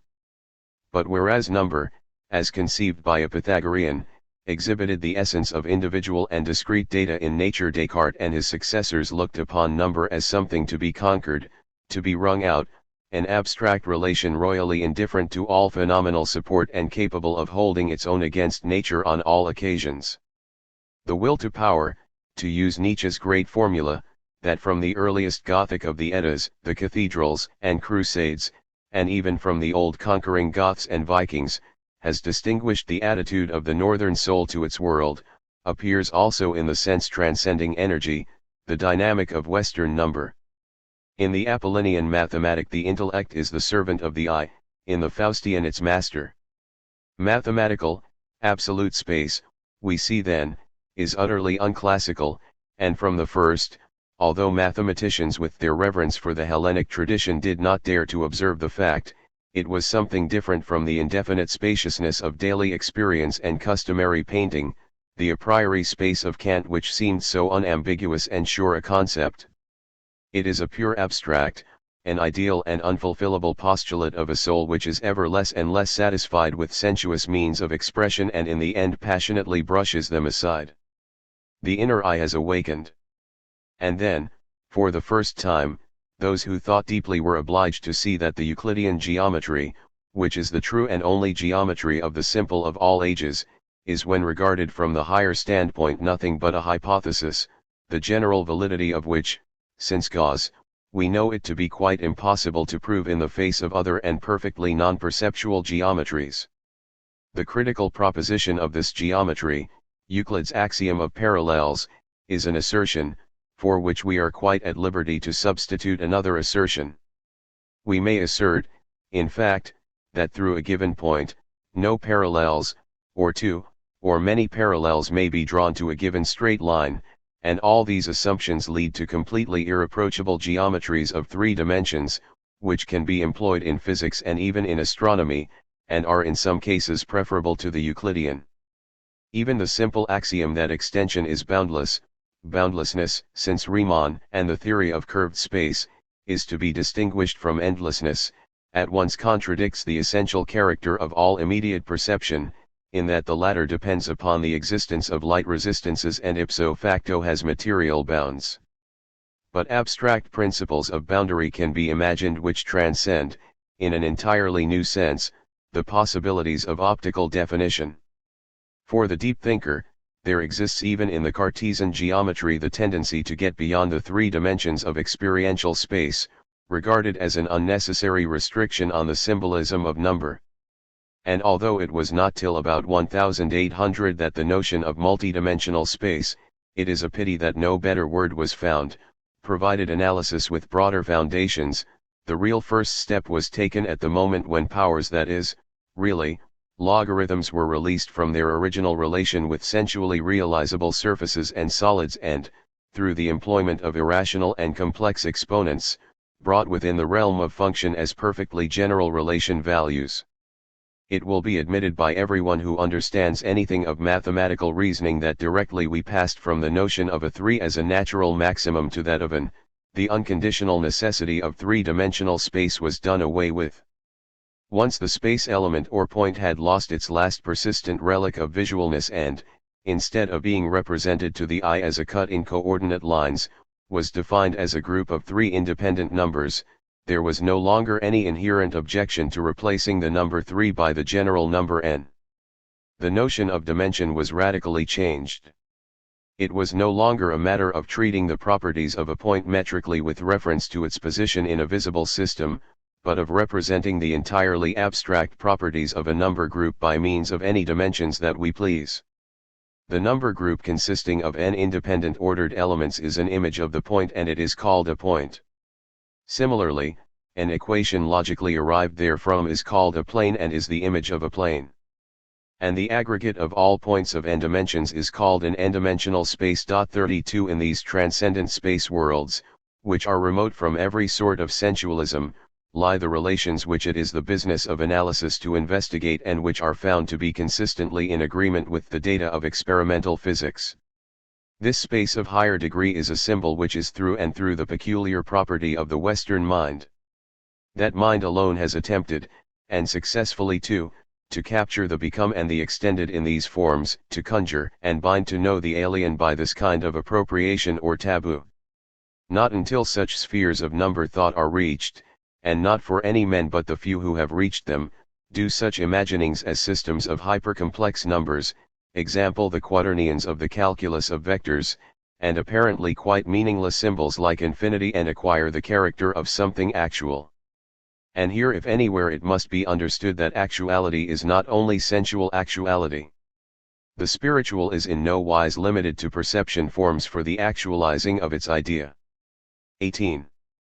From this grand intuition of symbolic space worlds came the last and conclusive creation of Western mathematics, the expansion and subtilizing of the function theory in that of groups.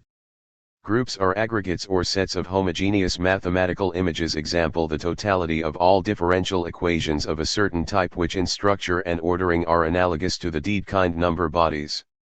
Here are worlds, we feel, of perfectly new numbers, which are nevertheless not utterly sense-transcendent for the inner eye of the adept, and the problem now is to discover in those vast abstract form systems certain elements which, relatively to a particular group of operations, viz., of transformations of the system, remain unaffected thereby, that is, possess invariance. In mathematical language, the problem, as stated generally by Klein, is given an n-dimensional manifold, space, and a group of transformations. It is required to examine the forms belonging to the manifold in respect of such properties as are not altered by transformation of the group. And with this culmination our Western mathematic, having exhausted every inward possibility and fulfilled its destiny as the copy and purest expression of the idea of the Faustian soul, closes its development in the same way as the mathematic of the classical culture concluded in the 3rd century. Both those sciences, the only ones of which the organic structure can even today be examined historically, arose out of a wholly new idea of number, in the one case Pythagoras's, in the other Descartes. Both, expanding in all beauty, reached their maturity 100 years later, and both, after flourishing for 3 centuries, completed the structure of their ideas at the same moment as the cultures to which they respectively belonged passed over into the phase of megalopolitan civilization. The deep significance of this interdependence will be made clear in due course. It is enough for the moment that for us the time of the great mathematicians is past. Our tasks today are those of preserving, rounding off, refining, selection in place of big dynamic creation, the same clever detail work which characterized the Alexandrian mathematic of late Hellenism. Chapter 3. The Problem of World History. I. Physiognomic and Systematic. I. Now, at last, it is possible to take the decisive step of sketching an image of history that is independent of the accident of standpoint, of the period in which this or that observer lives, independent too of the personality of the observer himself, who as an interested member of his own culture is tempted, by its religious, intellectual, political, and social tendencies, to order the material of history according to a perspective that is limited as to both space and time, and to fashion arbitrary forms into which the superficies of history can be forced but which are entirely alien to its inner content. What has been missing, till now, is detachment from the objects considered, die Distanz vom Gegenstande. In respect of nature, this detachment has long ago been attained, though of course it was relatively easy of attainment, since the physicist can obviously systematize the mechanical causal picture of his world as impersonally as though he himself did not exist in it. It is quite possible, however, to do the same as regards the form world of history. We have merely been unaware of the possibility.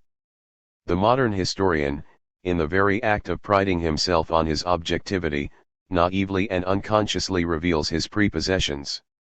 For this reason it is quite legitimate to say, and it will infallibly be said some day, that so far a genuinely Faustian treatment of history has been entirely lacking.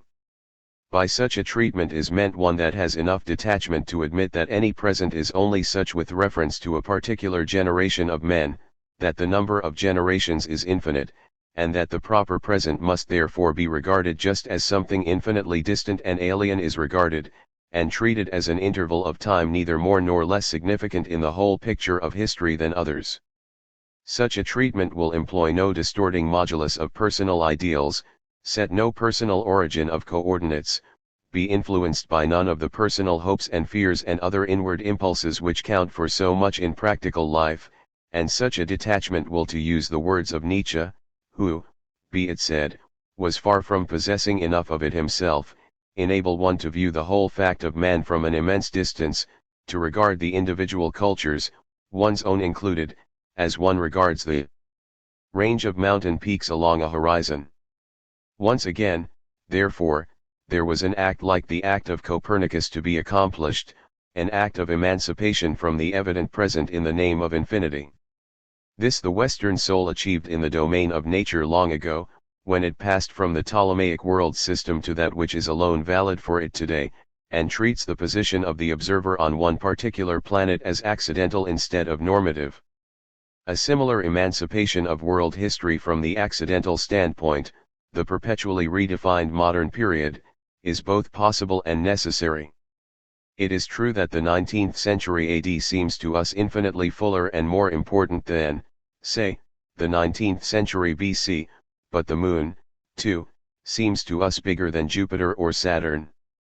The physicist has long ago freed himself from prepossessions as to relative distance, the historian not so. We permit ourselves to consider the culture of the Greeks as an ancient related to our own modern. Were they in their turn modern in relation to the finished and historically mature Egyptians of the court of the great Thutmose who lived a millennium before Homer? For us, the events which took place between 1500 and 1800 on the soil of Western Europe constitute the most important third of world history. For the Chinese historian, on the contrary, who looks back on and judges by 4,000 years of Chinese history, those centuries generally are a brief and unimportant episode, infinitely less significant than the centuries of the Han Dynasty, 206 BC to 220 AD, which in his world history are epoch-making. To liberate history, then, from that thraldom to the observer's prejudices which in our own case has made of it nothing more than a record of a partial past leading up to an accidental present, with the ideals and interests of that present as criteria of the achievement and possibility, is the object of all that follows. 2. Nature and history are the opposite extreme terms of man's range of possibilities, whereby he is enabled to order the actualities about him as a picture of the world. An actuality is nature insofar as it assigns things becoming their place as things become, and history insofar as it orders things become with reference to their becoming. An actuality as an evocation of mind is contemplated, and as an assurance of the senses is critically comprehended, the first being exemplified in the worlds of Plato, Rembrandt, Goethe, and Beethoven, the second in the worlds of Parmenides, Descartes, Kant, and Newton. Cognition in the strict sense of the word is that act of experience of which the completed issue is called nature. The cognized and nature are one and the same. The symbol of mathematical number has shown us that the aggregate of things cognized is the same as the world of things mechanically defined, things correct once and for all, things brought under law. Nature is the sum of the law-imposed necessities. There are only laws of nature. No physicist who understands his duty would wish to transcend these limits. His task is to establish an ordered code which not only includes all the laws that he can find in the picture of nature that is proper to himself but, further, represents that picture exhaustively and without remainder. Contemplation or vision, anschauen, on the other hand, I may recall Goethe's words, vision is to be carefully distinguished from seeing, is that act of experience which is itself history because it is itself a fulfilling. That which has been lived is that which has happened, and is history. Letztes ist Geschehnis, ist Geschichte. Every happening is unique and incapable of being repeated. It carries the hallmark of direction, time, of irreversibility. That which has happened is thenceforth counted with the become and not with the becoming, with the stiffened and not the living, and belongs beyond recall to the past. Our feeling of world fear has its sources here. Everything cognized, on the contrary, is timeless, neither past nor future but simply there, and consequently permanently valid, as indeed the very constitution of natural law requires that it should be. Law and the domain of law are anti-historical. They exclude incident and causality. The laws of nature are forms of rigorous and therefore inorganic necessity. It becomes easy to see why mathematics, as the ordering of things become by number, is always and exclusively associated with laws and causality. Becoming has no number. We can count, measure, dissect only the lifeless and so much of the living as can be dissociated from livingness. Pure becoming, pure life, is in this sense incapable of being bounded. It lies beyond the domain of cause and effect, law and measure. No deep and pure historical research seeks for conformities with causal laws or, if it does so, it does not understand its own essence. At the same time, history as positively treated is not pure becoming, it is an image, a world form radiated from the waking consciousness of the historian, in which the becoming dominates the become. The possibility of extracting results of any sort by scientific methods depends upon the proportion of things become present in the subject treated, and by hypothesis there is in this case a defect of them. The higher the proportion is, the more mechanical, reasonable, causal, history is made to appear. Even Goethe's living nature, utterly unmathematical world picture as it was, contained enough of the dead and stiffened to allow him to treat at least his foreground scientifically. But when this content of things become dwindles to very little, then history becomes approximately pure becoming, and contemplation and vision become an experience which can only be rendered in forms of art. That which Dante saw before his spiritual eyes as the destiny of the world, he could not possibly have arrived at by ways of science, any more than Goethe could have attained by these ways to what he saw in the great moments of his Faust studies, any more than Plotinus and Giordano Bruno could have distilled their visions from researches. This contrast lies at the root of all dispute regarding the inner form of history. In the presence of the same object or corpus of facts, every observer according to his own disposition has a different impression of the whole, and this impression, intangible and incommunicable, underlies his judgment and gives it its personal color. The degree in which things become are taken in differs from man to man, which is quite enough in itself to show that they can never agree as to task or method. Each accuses the other of a deficiency of clear thinking, and yet the something that is expressed by this phrase is something not built with hands, not implying superiority or a priority of degree but necessary difference of kind. The same applies to all natural sciences. Nevertheless, we must not lose sight of the fact that at bottom the wish to write history scientifically involves a contradiction. True science reaches just as far as the notions of truth and falsity have validity. This applies to mathematics, and it applies also to the science of historical spade work, viz., the collection, ordering and sifting of material. But real historical vision, which only begins at this point, belongs to the domain of significances, in which the crucial words are not correct and erroneous, but deep and shallow. The true physicist is not deep, but keen. It is only when he leaves the domain of working hypotheses and brushes against the final things that he can be deep, but at this stage he is already a metaphysician. Nature is to be handled scientifically, history poetically. Old Leopold von Ranke is credited with the remark that, after all, Scott's Quentin Durward was the true history writing. And so it is. The advantage of a good history book is that it enables the reader to be his own Scott. On the other hand, within the very realm of numbers and exact knowledge there is that which Goethe called living nature, an immediate vision of pure becoming and self-shaping, in fact, history as above defined. Goethe's world was, in the first instance, an organism, an existence, and it is easy therefore to see why his researches, even when superficially of a physical kind, do not make numbers, or laws, or causality captured in formulas, or dissection of any sort their object, but are morphology in the highest sense of the word, and why his work neither uses nor needs to use the specifically Western and unclassical means of causal treatment, metrical experiment. His treatment of the Earth's crust is invariably geology, and never mineralogy, which he called the science of something dead. Let it be said, once more, that there are no exact boundaries set between the two kinds of world notion. However great the contrast between becoming the become, the fact remains that they are jointly present in every kind of understanding. He who looks at the becoming and fulfilling in them, experiences history. He who dissects them as become and fulfilled cognizes nature. In every man, in every culture phase, there is found an inherent disposition, an inherent inclination and vocation to prefer one of the two forms as an ideal of understanding the world. Western man is in a high degree historically disposed, one classical man far from being so.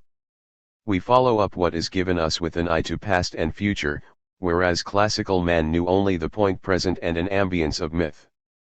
We have before us a symbol of becoming in every bar of our music from Palestrina to Wagner, and the Greeks a symbol of the pure present in every one of their statues. The rhythm of a body is based upon a simultaneous relation of the parts, that of a fugue in the succession of elements in time. 3.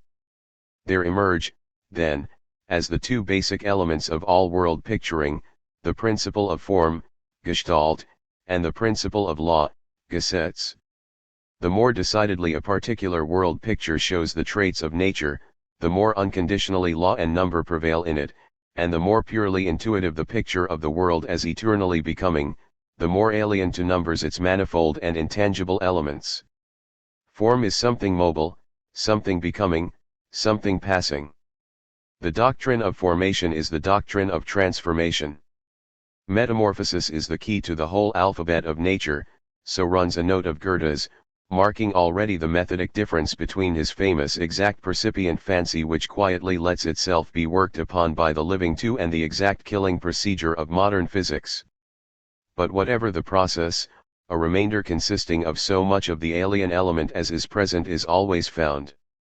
In strict natural sciences this remainder takes the form of the inevitable theories and hypotheses which are imposed on, and leaven, the stiff mass of number and formula. In historical research, it appears as chronology, the number structure of dates and statistics which, alien though number is to the essence of becoming, is so thoroughly woven around and into the world of historical forms that it is never felt to be intrusive. For it is devoid of mathematical import.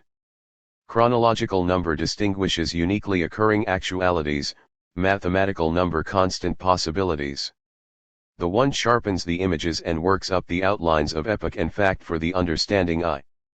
But the other is itself the law which it seeks to establish, the end and aim of research.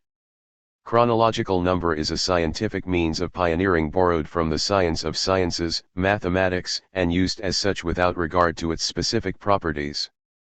Compare, for instance, the meaning of the two symbols 12x8 equals 96, and October 18, 1813.3. It is the same difference, in the use of figures, that prose and poetry present in the use of words. One other point remains to be noted. As a becoming always lies at the base of the become, and as the world picture representative of becoming is that which history gives us, therefore history is the original world form, and nature the fully elaborated world mechanism is the late world form that only the men of a mature culture can completely actualize.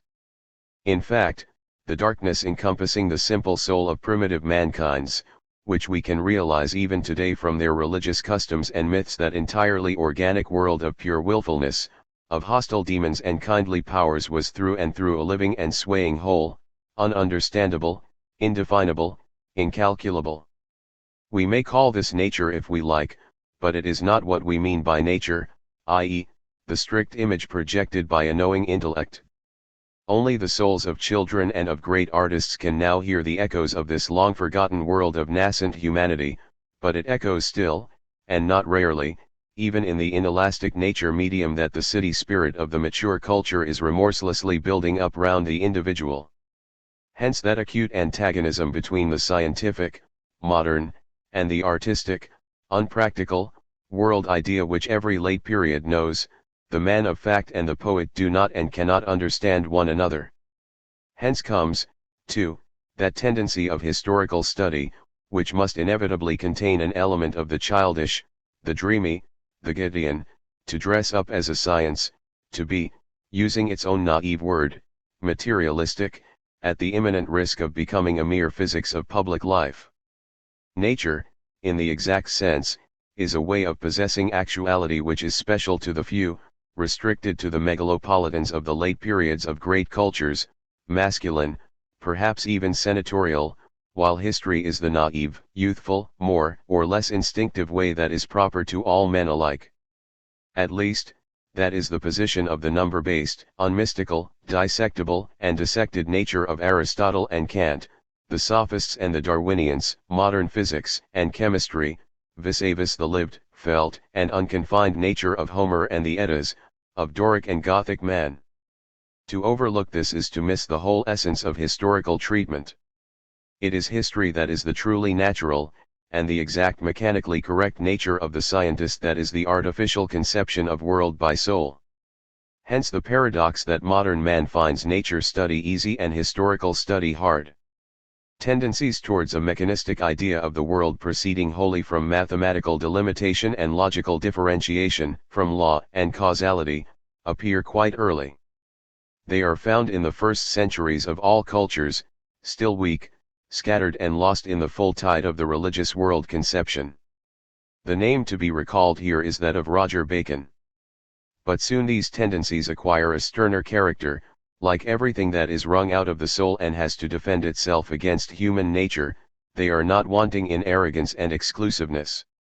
Quietly the spatial and comprehensible, comprehension is in its essence number, in its structure quantitative, becomes prepotent throughout the outer world of the individual and, aiding and aided by the simple impressions of sensuous life, affects a mechanical synthesis of the causal and legal sort, so that at long last the sharp consciousness of the megalopolitan, be he of Thebes, Babylon, Benares, Alexandria, or a West European cosmopolis, is subjected to so consistent a pressure of natural law notions that, when scientific and philosophical prejudice, it is no more than that, dictates the proposition that this condition of the soul is the soul and the mechanical world picture is the world, the assertion is scarcely challenged. It has been made predominant by logicians like Aristotle and Kant. But Plato and Goethe have rejected it and refuted it. 4. The task of world knowing for the man of the higher cultures, a need, seen as a duty, of expressing his own essence, is certainly in every case the same, though its process may be called science or philosophy, and though its affinity to artistic creation and to faith intuition may for one be something felt and for another something questionable. It is to present, without accretions, that form of the world picture which to the individual in each case is proper and significant, and for him, so long as he does not compare, is in fact the world.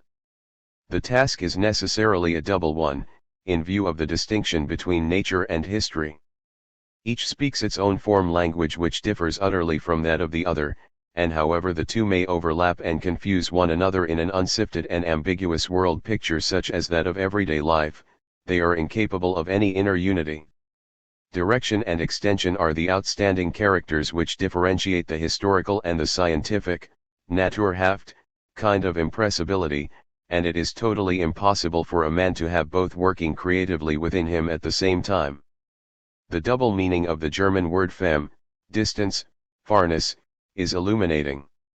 In the one order of ideas it implies futurity, in the other a spatial interval of standing apart, and the reader will not fail to remark that the historical materialist almost necessarily conceives time as a mathematical dimension, while for the born artist, on the contrary, as the lyrics of every land show us the distance impressions made by deep landscapes, clouds, horizon and setting sun attach themselves without an effort to the sense of a future.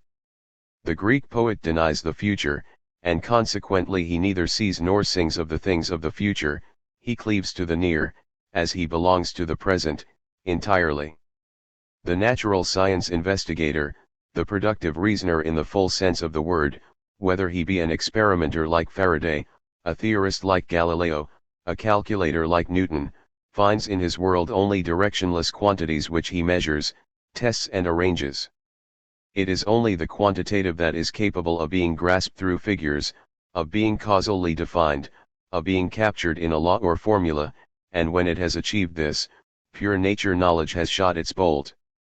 All its laws are quantitative connections, or as the physicist puts it, all physical processes run a course in space, an expression which a Greek physicist would have corrected without altering the fact into all physical processes occur between bodies conformably to the space-denying feeling of the classical soul. The historical kind of impression process is alien to everything quantitative, and affects a different organ. To world as nature certain modes of apprehension, as to world as history certain other modes, are proper. We know them and use them every day, without, as yet, having become aware of their opposition. There is nature knowledge and there is man knowledge, there is scientific experience and there is vital experience. Let the reader track down this contrast into his own inmost being, and he will understand what I mean. All modes of comprehending the world may, in the last analysis, be described as morphology. The morphology of the mechanical and the extended, a science which discovers and orders nature laws and causal relations, is called systematic. The morphology of the organic, of history and life and all that bears the sign of direction and destiny, is called physiognomic. V. In the West, the systematic mode of treating the world reached and passed its culminating point during the last century, while the great days of physiognomic have still to come.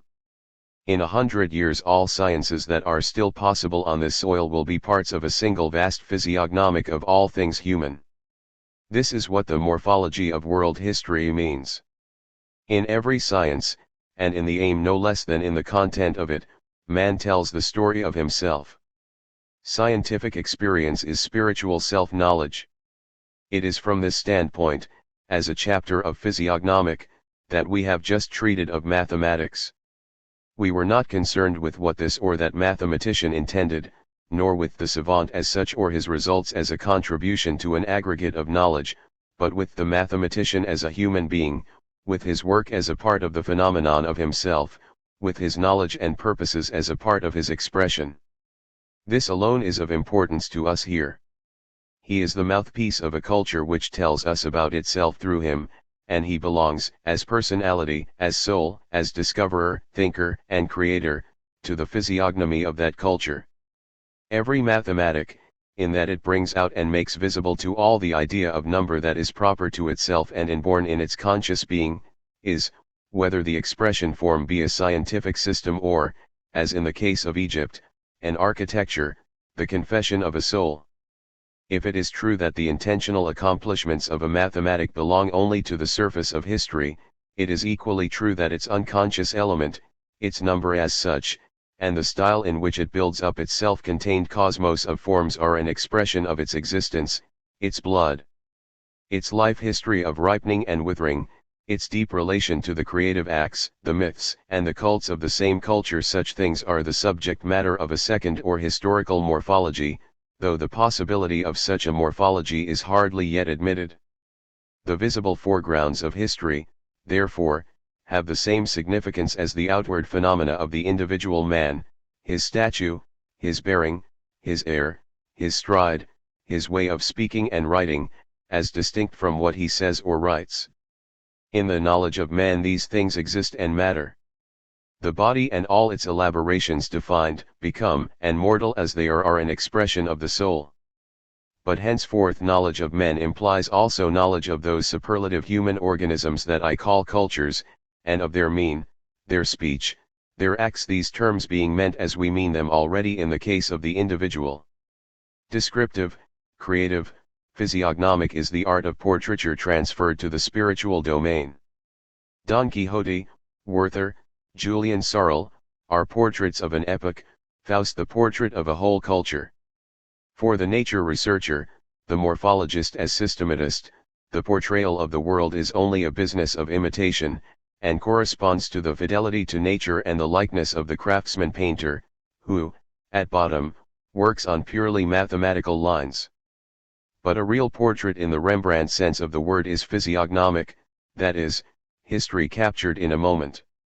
The set of his self-portraits is nothing else but a, truly Goethean, autobiography. So should the biographies of the great cultures be handled. The fidelity part, the work of the professional historian on facts and figures, is only a means, not an end.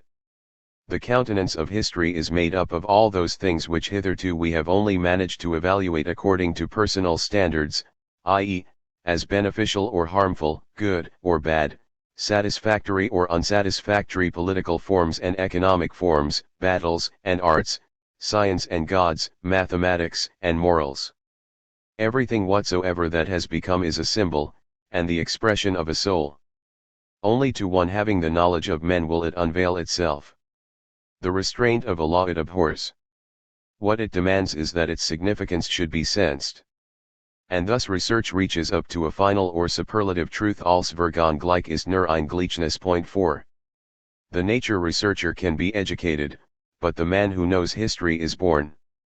He seizes and pierces men and facts with one blow, guided by a feeling which cannot be acquired by learning or affected by persuasion, but which only too rarely manifests itself in full intensity. Direction, fixing, ordering, defining by cause and effect, are things that one can do if one likes. These things are work, but the other is creation. Form and law, portrayal and comprehension, symbol and formula, have different organs, and their opposition is that in which life stands to death, production to destruction. Reason, system, and comprehension kill as they cognize. That which is cognized becomes a rigid object, capable of measurement and subdivision. Intuitive vision, on the other hand, vivifies and incorporates the details in a living inwardly felt unity. Poetry and historical study are kin. Calculation and cognition also are kin. But, as Hebel says somewhere, systems are not dreamed, and artworks are not calculated or, what is the same thing, thought out. The artist or the real historian sees the becoming of a thing, shit, we et was word, and he can reenact its becoming from its lineaments, whereas the systematist, whether he be physicist, logician, evolutionist or pragmatical historian, learns the thing that has become. The artist's soul, like the soul of a culture, is something potential that may actualize itself, something complete and perfect in the language of an older philosophy, a microcosm. The systematic spirit, narrow and withdrawn, abstract, from the sensual, is an autumnal and passing phenomenon belonging to the ripest conditions of a culture. Linked with the city, into which its life is more and more herded, it comes and goes with the city. In the classical world, there is science only from the 6th century Ionians to the Roman period, but there was art in the classical world for just as long as there was existence. Once more, a paradigm may help in elucidation. Seeking thus to obtain a clear idea of the unifying principle out of which each of these two worlds is conceived, we find that mathematically controlled cognition relates always, and the purer it is, the more directly, to a continuous present. The picture of nature dealt with by the physicist is that which is deployed before his senses at the given moment. It is one of the tacit, but none the less firm, presuppositions of nature research that nature, die Natur, is the same for every consciousness and for all times. An experiment is decisive for good and all, time being, not precisely denied, but eliminated from the field of investigation. Real history rests on an equally certain sense of the contrary. What it presupposes as its origin is a nearly indescribable sensitive faculty within, which is continuously labile under continuous impressions, and is incapable therefore of possessing what may be called a center of time. 5. We shall consider later what the physicist means by time. The picture of history, be it the history of mankind, of the world of organisms, of the earth or of the stellar systems, is a memory picture. Memory, in this connection, is conceived as a higher state, certainly not proper to every consciousness and vouchsafed to many in only a low degree, a perfectly definite kind of imagining power, which enables experience to traverse each particular moment sub specie aeternitatis as one point in an integral made up of all the past and all the future, and it forms the necessary basis of all looking backward, all self-knowledge and all self-confession. In this sense, classical man has no memory and therefore no history, either in or around himself. No man can judge history but one who has himself experienced history, says Goethe. In the classical world consciousness all past was absorbed in the instant present. Compare the entirely historical heads of the Nuremberg cathedral sculptures, of Dürer, of Rembrandt, with those of Hellenistic sculpture, for instance the famous Sophocles statue. The former tell the whole history of a soul, whereas the latter rigidly confines itself to expressing the traits of a momentary being, and tells nothing of how this being is the issue of a course of life, if indeed we can speak of course of life at all in connection with a purely classical man, who is always complete and never becoming. 6. And now it is possible to discover the ultimate elements of the historical form world. Countless shapes that emerge and vanish, pile up and melt again, a thousand-hued glittering tumult, it seems, a perfectly willful chance, such is the picture of world history when first it deploys before our inner eye. But through this seeming anarchy, the keener glance can detect those pure forms which underlie all human becoming, penetrate their cloud mantle, and bring them unwillingly to unveil. But of the whole picture of world becoming, of that cumulus of grand plains that the Faust eye sees piled one beyond another, the becoming of the heavens, of the earth's crust, of life, of man, we shall deal here only with that very small morphological unit that we are accustomed to call world history, that history which Goethe ended by despising, the history of higher mankind during 6,000 years or so, without going into the deep problem of the inward homogeneity of all these aspects. What gives this fleeting form world meaning and substance, and what has hitherto lain buried deep under a mass of tangible facts and dates that has hardly yet been bored through, is the phenomenon of the great cultures. Only after these prime forms shall have been seen and felt and worked out in respect of their physiognomic meaning will it be possible to say that the essence and inner form of human history as opposed to the essence of nature are understood, or rather, that we understand them. Only after this inlook and this outlook will a serious philosophy of history become feasible. Only then will it be possible to see each fact in the historical picture, each idea, art, war, personality, epoch according to its symbolic content, and to regard history not as a mere sum of past things without intrinsic order or inner necessity, but as an organism of rigorous structure and significant articulation, an organism that does not suddenly dissolve into a formless and ambiguous future when it reaches the accidental present of the observer. Cultures are organisms, and world history is their collective biography. Morphologically, the immense history of the Chinese or of the classical culture is the exact equivalent of the petty history of the individual man, or of the animal, or the tree, or the flower. For the Faustian vision, this is not a postulate but an experience, if we want to learn to recognize inward forms that constantly and everywhere repeat themselves, the comparative morphology 6 of plants and animals has long ago given us the methods. In the destinies of the several cultures that follow upon one another, grow up with one another, touch, overshadow, and suppress one another, is compressed the whole content of human history. And if we set free their shapes, till now hidden all too deep under the surface of a tried history of human progress, and let them march past us in the spirit, it cannot but be that we shall succeed in distinguishing, amidst all that is special or unessential, the primitive culture form, the culture that underlies as ideal all the individual cultures. I distinguish the idea of a culture, which is the sum total of its inner possibilities, from its sensible phenomenon or appearance upon the canvas of history as a fulfilled actuality. It is the relation of the soul to the living body, to its expression in the light world perceptible to our eyes. This history of a culture is the progressive actualizing of its possible, and the fulfillment is equivalent to the end. In this way the Apollinian soul, which some of us can perhaps understand and share in, is related to its unfolding in the realm of actuality, to the classical or antique as we call it, of which the tangible and understandable relics are investigated by the archaeologist, the philologist, the aesthetic and the historian. Culture is the prime phenomenon of all past and future world history.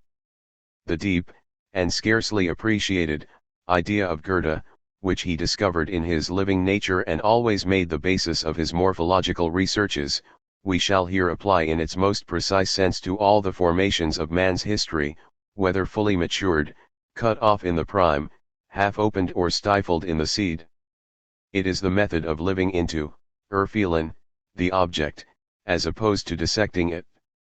The highest to which man can attain, is wonder, and if the prime phenomenon makes him wonder, let him be content, nothing higher can it give him, and nothing further should he seek for behind it. Here is the limit. The prime phenomenon is that in which the idea of becoming is presented net. To the spiritual eye of Goethe the idea of the prime plant was clearly visible in the form of every individual plant that happened to come up, or even that could possibly come up. In his investigation of the os intermaxillar his starting point was the prime phenomenon of the vertebrate type, and in other fields it was geological stratification, or the leaf as the prime form of the plant organism, or the metamorphosis of the plants as the prime form of all organic becoming. The same law will apply to everything else that lives, he wrote, in announcing his discovery to Herder. It was a look into the heart of things that Leibniz would have understood, but the century of Darwin is as remote from such a vision as it is possible to be. At present, however, we look in vain for any treatment of history that is entirely free from the methods of Darwinism, that is, of systematic natural science based on causality. A physiognomic that is precise, clear, and sure of itself and its limits has never yet arisen, and it can only arise through the discoveries of method that we have yet to make. Herein lies the great problem set for the 10th century to solve, to explore carefully the inner structure of the organic units through and in which world history fulfills itself, to separate the morphologically necessary from the accidental, and, by seizing the purport of events, to ascertain the languages in which they speak. 7. A boundless mass of human being, flowing in a stream without banks, upstream, a dark past wherein our time sense loses all powers of definition and restless or uneasy fancy conjures up geological periods to hide away an eternally unsolvable riddle, downstream, a future even so dark and timeless. Such is the groundwork of the Faustian picture of human history. Over the expanse of the water passes the endless uniform wave train of the generations. Here and there bright shafts of light broaden out, everywhere dancing flashes confuse and disturb the clear mirror, changing, sparkling, vanishing. These are what we call the clans, tribes, peoples, races which unify a series of generations within this or that limited area of the historical surface. As widely as these differ in creative power, so widely do the images that they create vary in duration and plasticity, and when the creative power dies out, the physiognomic, linguistic and spiritual identification marks vanish also, and the phenomenon subsides again into the ruck of the generations. Aryans, Mongols, Germans, Celts, Parthians, Franks, Carthaginians, Berbers, Bantus are names by which we specify some very heterogeneous images of this order. But over the surface, too, the great cultures accomplish their majestic wave cycles. They appear suddenly, swell in splendid lines, flatten again and vanish, and the face of the waters is once more a sleeping waste. A culture is born in the moment when a great soul awakens out of the proto-spirituality, dem Seelenhaftenzustande, of ever-childish humanity, and detaches itself, a form from the formless, a bounded and mortal thing from the boundless and enduring. It blooms on the soil of an exactly definable landscape, to which plant-wise it remains bound. It dies when this soul has actualized the full sum of its possibilities in the shape of peoples, languages, dogmas, arts, states, sciences, and reverts into the proto-soul. But its living existence, that sequence of great epochs which define and display the stages of fulfillment, is an inner passionate struggle to maintain the idea against the powers of chaos without and the unconscious muttering deep down within. It is not only the artist who struggles against the resistance of the material and the stifling of the idea within him. Every culture stands in a deeply symbolical, almost in a mystical, relation to the extended, the space, in which and through which it strives to actualize itself. The aim once attained, the idea, the entire content of inner possibilities, fulfilled and made externally actual, the culture suddenly hardens, it mortifies, its blood congeals, its force breaks down, and it becomes civilization, the thing which we feel and understand in the words Egypticism, Byzantinism, Mandarinism. As such they may, like a worn-out giant of the primeval forest, thrust their decaying branches towards the sky for hundreds or thousands of years, as we see in China, in India, in the Islamic world. It was thus that the classical civilization rose gigantic, in the imperial age, with a false semblance of youth and strength and fullness, and robbed the young Arabian culture of the east of light and air. This the inward and outward fulfillment, the finality, that awaits every living culture is the purport of all the historic declines, amongst them that decline of the classical which we know so well and fully, and another decline, entirely comparable to it in course and duration, which will occupy the first centuries of the coming millennium but is heralded already and sensible in and around us today, the decline of the West. 7 Every culture passes through the age phases of the individual man. Each has its childhood, youth, manhood and old age. It is a young and trembling soul, heavy with misgivings, that reveals itself in the morning of Romanesque and Gothic. It fills the Faustian landscape from the Provence of the Troubadours to the Hildesheim Cathedral of Bishop Bernward. 8 The spring wind blows over it. In the works of the old German architecture, says Goethe, one sees the blossoming of an extraordinary state. Anyone immediately confronted with such a blossoming can do no more than wonder, but one who can see into the secret inner life of the plant and its reign of forces, who can observe how the bud expands, little by little, sees the thing with quite other eyes and knows what he is seeing. Childhood speaks to us also, and in the same tones, out of early Homeric Doric, out of early Christian, which is really early Arabian, art, and out of the works of the Old Kingdom in Egypt that began with the 4th dynasty. There a mythic world consciousness is fighting like a harassed debtor against all the dark and demonic in itself and in nature, while slowly ripening itself for the pure, day-bright expression of the existence that it will at last achieve and know. The more nearly a culture approaches the noon culmination of its being, the more virile, austere, controlled, intense the form language it has secured for itself, the more assured its sense of its own power, the clearer its lineaments. In the spring all this had still been dim and confused, tentative, filled with childish yearning and fears. Witness the ornament of Romanesque Gothic church porches of Saxony 9 and southern France, the early Christian catacombs, the dipylon 10 vases. But there is now the full consciousness of ripened creative power that we see in the time of the early Middle Kingdom of Egypt, in the Athens of the Pisistratidae, in the age of Justinian, in that of the Counter-Reformation, and we find every individual trait of expression deliberate, strict, measured, marvelous in its ease and self-confidence.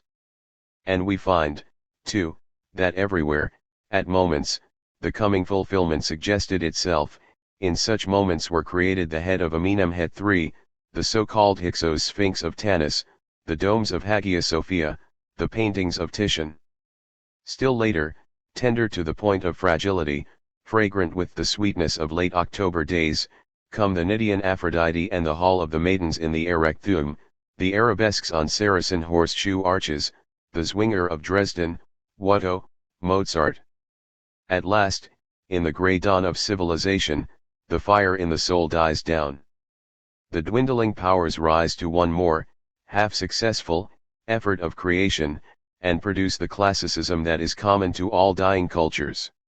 The soul thinks once again, and in romanticism looks back piteously to its childhood, then finally, weary, reluctant, cold, it loses its desire to be, and, as in imperial Rome, wishes itself out of the overlong daylight and back in the darkness of proto-mysticism, in the womb of the mother, in the grave.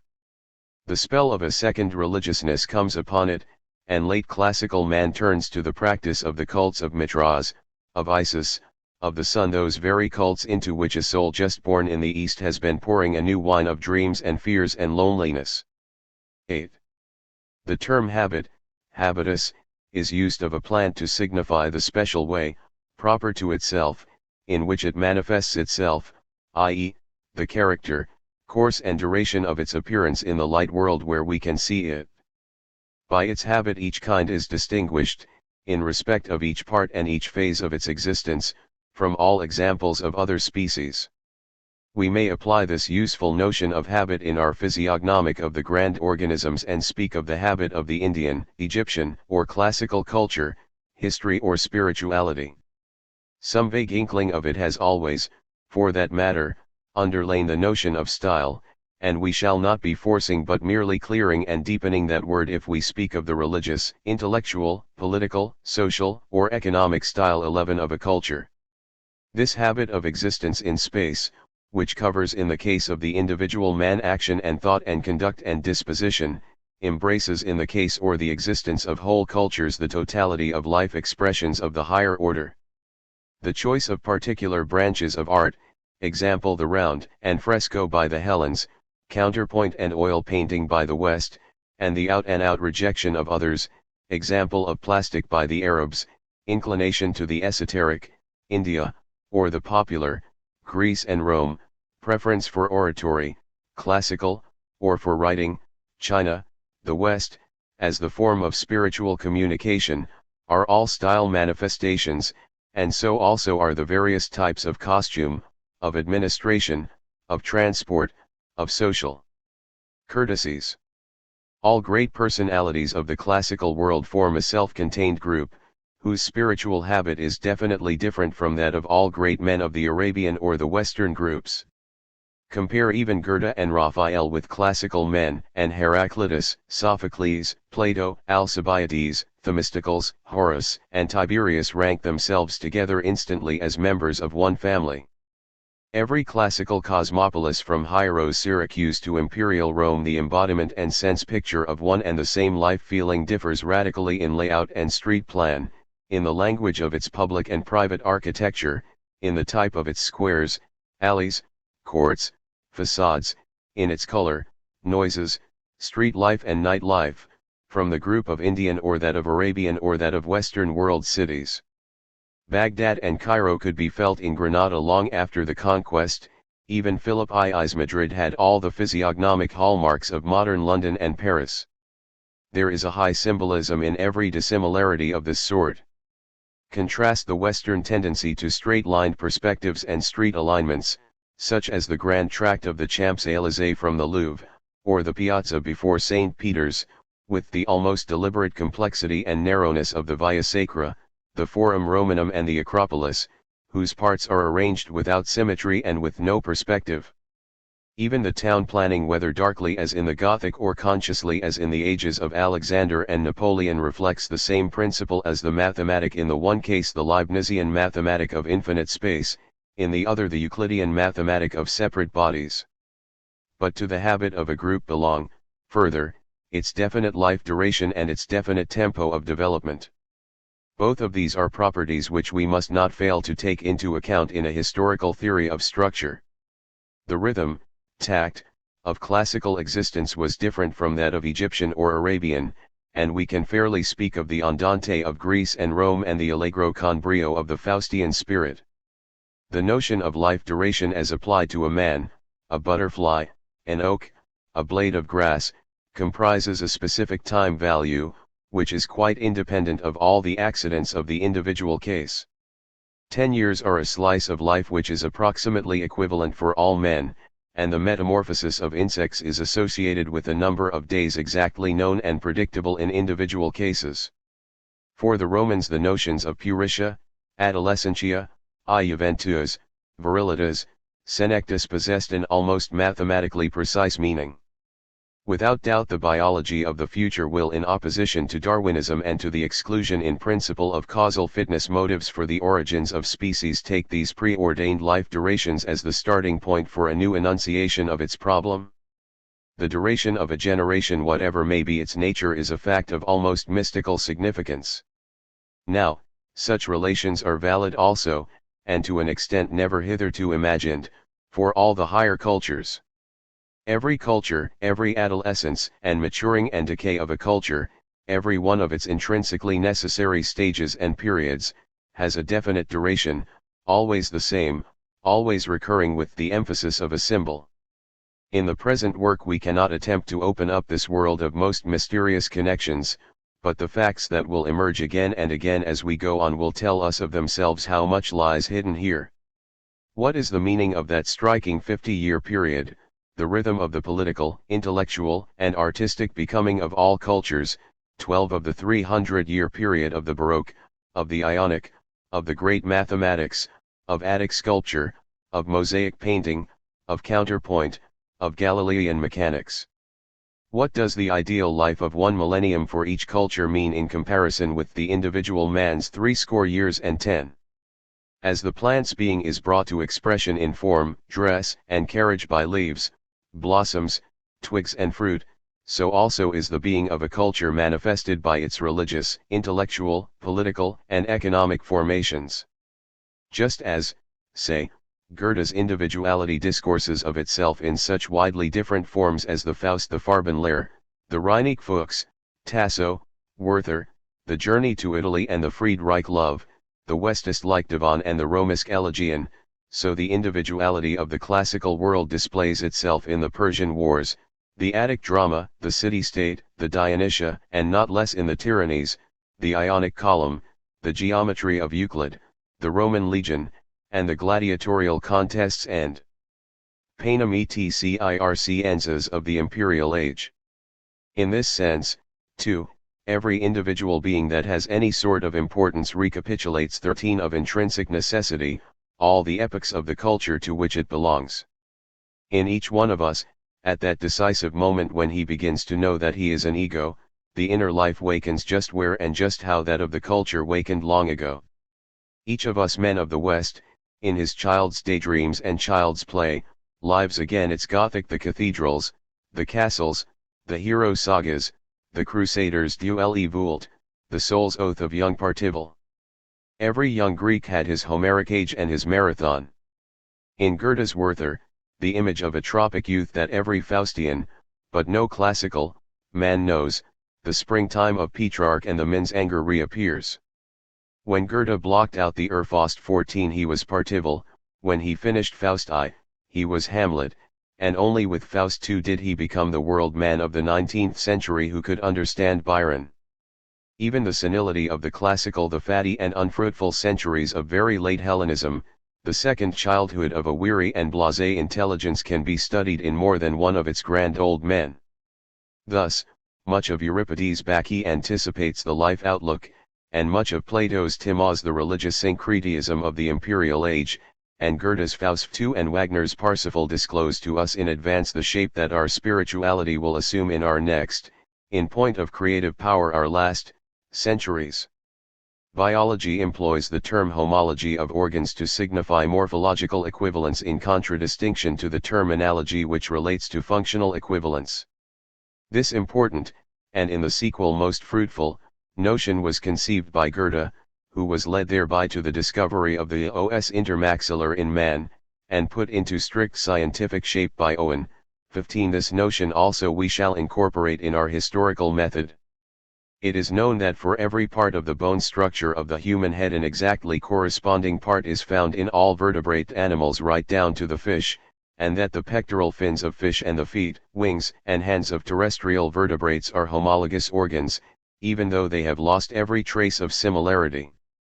The lungs of terrestrial, and the swim bladders of aquatic animals are homologous, while lungs and gills on the other hand are analogous, that is, similar in point of use. 16 And the trained and deepened morphological insight that is required to establish such distinctions is an utterly different thing from the present method of historical research, with its shallow comparisons of Christ and Buddha, Archimedes and Galileo, Caesar and Wallenstein, parcelled Germany and parcelled Greece.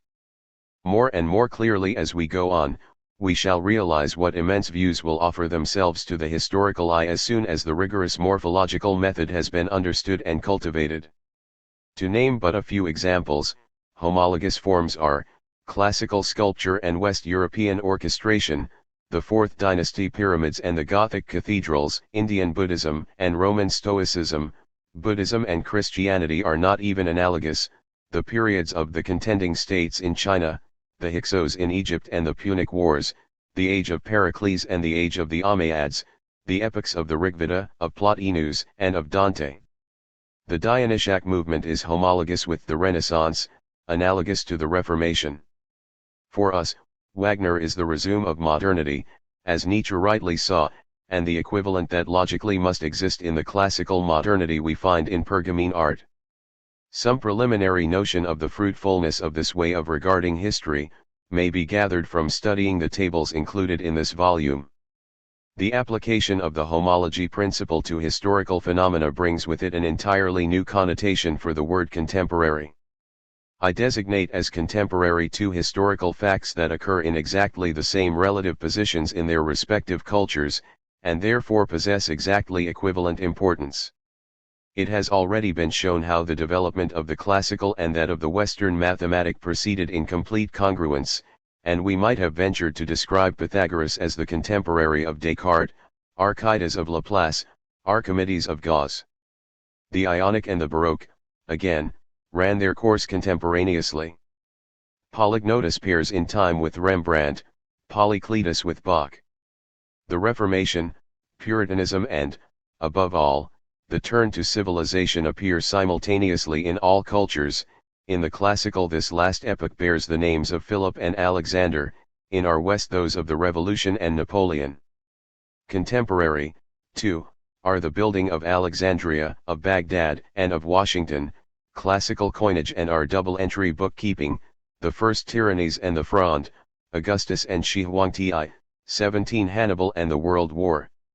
I hope to show that without exception all great creations and forms in religion, art, politics, social life, economy, and science appear, fulfill themselves and die down contemporaneously in all the cultures, that the inner structure of one corresponds strictly with that of all the others, that there is not a single phenomenon of deep physiognomic importance in the record of one for which we could not find a counterpart in the record of every other, and that this counterpart is to be found under a characteristic form and in a perfectly definite chronological position.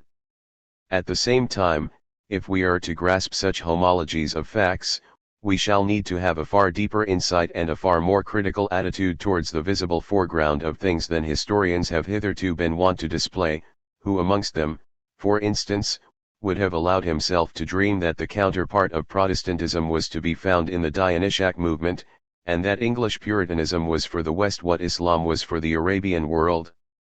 Seen from this angle, history offers possibilities far beyond the ambitions of all previous research, which has contented itself in the main with arranging the facts of the past so far as these were known, and that according to a one-line scheme, the possibilities, namely, of overpassing the present as a research limit, and predetermining the spiritual form, duration, rhythm, meaning and product of the still unaccomplished stages of our Western history, and reconstructing long-vanished and unknown epochs, even whole cultures of the past, by means of morphological connections, in much the same way as modern paleontology deduces far-reaching and trustworthy conclusions as to skeletal structure and species from a single unearthed skull fragment. It is possible, given the physiognomic rhythm, to recover from scattered details of ornament, building, script, or from odd political, economic and religious data, the organic characters of whole centuries of history, and from known elements on the scale of art expression, to find corresponding elements on the scale of political forms, or from that of mathematical forms to read that of economic. This is a truly Goethean method rooted in fact in Goethe's conception of the prime phenomenon, which is already to a limited extent current in comparative zoology, but can be extended, to a degree hitherto undreamed of, over the whole field of history. Chapter 4. The Problem of World History. 2. The idea of destiny and the principle of causality. Following out this train of thought to the end, we come into the presence of an opposition in which we perceive the only key wherewith to approach, and, so far as the word has any meaning at all, to solve, one of the oldest and gravest of man's riddles. This is the opposition of the destiny idea and the causality principle, an opposition which, it is safe to say, has never hitherto been recognized for what it is, the necessary foundation of world building. Anyone who understands at all what is meant by saying that the soul is the idea of an existence, will also divine a near relationship between it and the sure sense of a destiny, and must regard life itself, our name for the form in which the actualizing of the possible is accomplished, as directed, irrevocable in every line, fate-laden. Primitive man feels this dimly and anxiously, while for the man of a higher culture it is definite enough to become his vision of the world, though this vision is communicable only through religion and art, never through notions and proofs. Every higher language possesses a number of words such as luck, doom, conjuncture, vocation, about which there is, as it were, a veil. No hypothesis, no science, can ever get into touch with that which we feel when we let ourselves sink into the meaning and sound of these words. They are symbols, not notions. In them is the center of gravity of that world picture that I have called the world as history as opposed to the world as nature. The destiny idea demands life experience and not scientific experience, the power of seeing and not that of calculating, depth and not intellect. There is an organic logic, an instinctive, dream-sure logic of all existence as opposed to the logic of the inorganic, the logic of understanding and of things understood, a logic of direction as against a logic of extension, and no systematist, no Aristotle or Kant, has known how to deal with it. They are on their own ground when they tell us about judgment, perception, awareness, and recollection, but as to what is in the words hope, happiness, despair, repentance, devotion, and consolation they are silent. He who expects here, in the domain of the living, to find reasons and consequences, or imagines that an inward certainty as to the meaning of life is the same thing as fatalism or predestination, simply knows nothing of the matters in question, confusing experience lived with experience acquired or acquirable. Causality is the reasonable, the law-bound, the describable, the badge of our whole waking and reasoning existence. But destiny is the word for an inner certainty that is not describable. We bring out that which is in the causal by means of a physical or an epistemological system, through numbers, by reasoned classification, but the idea of destiny can be imparted only by the artist working through media like portraiture, tragedy, and music. The one requires us to distinguish, and in distinguishing to dissect and destroy, whereas the other is creative through, and thus destiny is related to life and causality to death. In the destiny idea the soul reveals its world longing, its desire to rise into the light, to accomplish and actualize its vocation. To no man is it entirely alien, and not before one has become the unanchored late man of the megalopolis is original vision quite overpowered by matter-of-fact feeling and mechanizing thought. Even then, in some intense hour, the lost vision comes back to one with terrible clearness, shattering in a moment all the causality of the world's surface. For the world as a system of causal connections is not only a late but also a highly rarefied conception, and only the energetic intellects of high cultures are capable of possessing it, or perhaps we should say, devising it with conviction. The notion of causality is coterminous with the notion of law, the only laws that are causal laws. But just as there lies in the causal, according to Kant, a necessity of the thinking consciousness and the basic form of its relation to the essence of things, so also, designated by the words destiny, dispensation, vocation, there is a something that is an inevitable necessity of life. Real history is heavy with fate but free of laws. One can divine the future, there is, indeed, a certain insight that can penetrate its secrets deeply, but one cannot reckon it. The physiognomic flair which enables one to read a whole life in a face or to sum up whole peoples from the picture of an epoch and to do so without deliberate effort or system is utterly remote from all cause and effect. He who comprehends the light world that is before his eyes not physiognomically but systematically, and makes it intellectually his own by the methods of causal experience, must necessarily in the end come to believe that every living thing can be understood by reference to cause and effect, that there is no secret and no inner directedness. He, on the other hand, who as Goethe did and for that matter as everyone does in 9 out of 10 of his waking moments lets the impressions of the world about him work merely upon his senses, absorbs these impressions as a whole, feels the become in its becoming. The stiff mask of causality is lifted by mere ceasing to think. Suddenly, time is no more a riddle, a notion, a form or dimension but becomes an inner certainty, destiny itself, and in its directedness, its irreversibility, its livingness, is disclosed the very meaning of the historical world picture. Destiny and causality are related as time and space.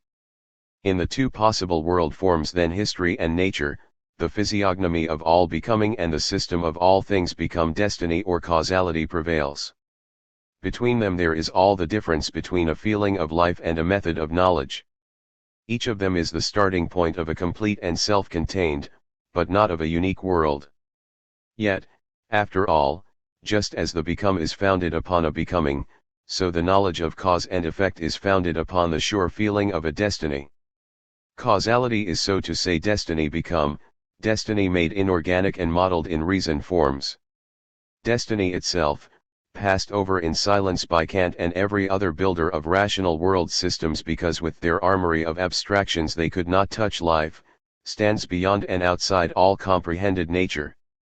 Nevertheless, being itself the original, it alone gives the stiff dead principle of cause and effect the opportunity to figure in the later scenes of a culture drama, alive and historical, as the incarnation of a tyrannical thinking.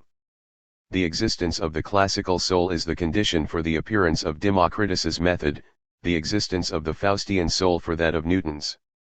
We may well imagine that either of these cultures might have failed to produce a natural science of its own, but we cannot imagine the systems without their cultural foundations. Here again we see how becoming and the become, direction and extension, include one another and are subordinated each to the other, according as we are in the historical or in the natural focus. If history is that kind of world order in which all the become is fitted to the becoming, then the products of scientific work must inter alia be so handled, and, in fact, for the historical eye there is only a history of physics.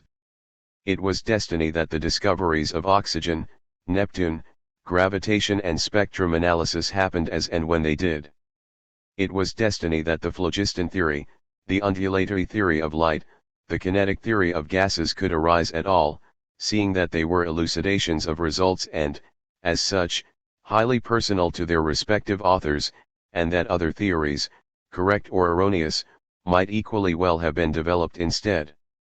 And it is again destiny and the result of strong personality when one theory vanishes and another becomes the lodestar of the physicist's world. Even the born physicist speaks of the fate of a problem or the history of a discovery. Conversely, if nature is that constitution of things in which the becoming should logically be incorporated in the thing become, and living direction in rigid extension, history may best be treated as a chapter of epistemology, and so indeed Kant would have treated it if he had remembered to include it at all in his system of knowledge. Significantly enough, he did not. For him as for every born systematist nature is the world, and when he discusses time without noticing that it has direction and is irreversible, we see that he is dealing with the nature world and has no inkling of the possibility of another, the history world. Perhaps, for Kant, this other world was actually impossible. Now, causality has nothing whatever to do with time. To the world of today, made up of Kantians who know not how Kantian they are, this must seem an outrageous paradox. And yet every formula of Western physics exhibits the how and the how long as distinct in essence. As soon as the question is pressed home, causality restricts its answer rigidly to the statement that something happens and not when it happens. The effect must of necessity be put with the cause. The distance between them belongs to a different order, it lies within the act of understanding itself, which is an element of life, and not within the thing or things understood. It is of the essence of the extended that it overcomes directedness, and of space that it contradicts time, and yet the latter, as the more fundamental, precedes and underlies the former. Destiny claims the same precedence. We begin with the idea of destiny, and only later, when our waking consciousness looks fearfully for a spell that will bind in the sense world and overcome the death that cannot be evaded, do we conceive causality as an anti-fate, and make it create another world to protect us from and console us for this. And as the web of cause and effect gradually spreads over the visible surfaces, there is formed a convincing picture of timeless duration, essentially, being, but being endowed with attributes by the sheer force of pure thought. This tendency underlies the feeling, well known in all mature cultures, that knowledge is power, the power that is meant being power over destiny. The abstract savant, the natural science researcher, the thinker in systems, whose whole intellectual existence bases itself on the causality principle, are late manifestations of an unconscious hatred of the powers of incomprehensible destiny. Pure reason denies all possibilities that are outside itself. Here strict thought and great art are eternally in conflict. The one keeps its feet, and the other lets itself go. A man like Kant must always feel himself as superior to a Beethoven as the adult is to the child, but this will not prevent a Beethoven from regarding the critique of pure reason as a pitiable sort of philosophy. Teleology, that nonsense of all nonsenses within science, is a misdirected attempt to deal mechanically with the living content of scientific knowledge, for knowledge implies someone to know, and though the substance of thought may be nature, the act of thought is history, and so with life itself as an inverted causality. Teleology is a caricature of the destiny idea which transforms the vocation of Dante into the aim of the savant. It is the deepest and most characteristic tendency both of Darwinism, the megalopolitan intellectual product of the most abstract of all civilizations, and of the materialist conception of history which springs from the same root as Darwinism and, like it, kills all that is organic and fateful. Thus the morphological element of the causal is a principle, and the morphological element of destiny is an idea that is incapable of being cognized, described, or defined, and can only be felt and inwardly lived. This idea is something of which one is either entirely ignorant or else, like the man of the spring and every truly significant man of the late seasons, believer, lover, artist, poet, entirely certain. Thus destiny is seen to be the true existence mode of the prime phenomenon, that in which the living idea of becoming unfolds itself immediately to the intuitive vision. And therefore the destiny idea dominates the whole world picture of history, while causality, which is the existence mode of objects and stamps out of the world of sensations a set of well-distinguished and well-defined things, properties, and relations, dominates and penetrates, as the form of the understanding, the nature world that is the understanding's alter ego. But inquiry into the degree of validity of causal connections within a presentation of nature, or, what is henceforth the same thing for us, into the destinies involved in that presentation, becomes far more difficult still when we come to realize that for primitive man or for the child no comprehensive causally ordered world exists at all as yet, and that we ourselves, though late men with a consciousness disciplined by powerful speech sharpened thought, can do no more, even in moments of the most strained attention, the only ones, really, in which we are exactly in the physical focus, then assert that the causal order which we see in such a moment is continuously present in the actuality around us. Even waking, we take in the actual, the living garment of the deity, physiognomically, and we do so involuntarily and by virtue of a power of experience that is rooted in the deep sources of life. A systematic delineation, on the contrary, is the expression of an understanding emancipated from perception, and by means of it we bring the mental picture of all times and all men into conformity with the moment's picture of nature as ordered by ourselves. But the mode of this ordering, which has a history that we cannot interfere with in the smallest degree, is not the working of a cause, but a destiny. 2. The way to the problem of time, then, begins in the primitive wistfulness and passes through its clearer issue, the destiny idea.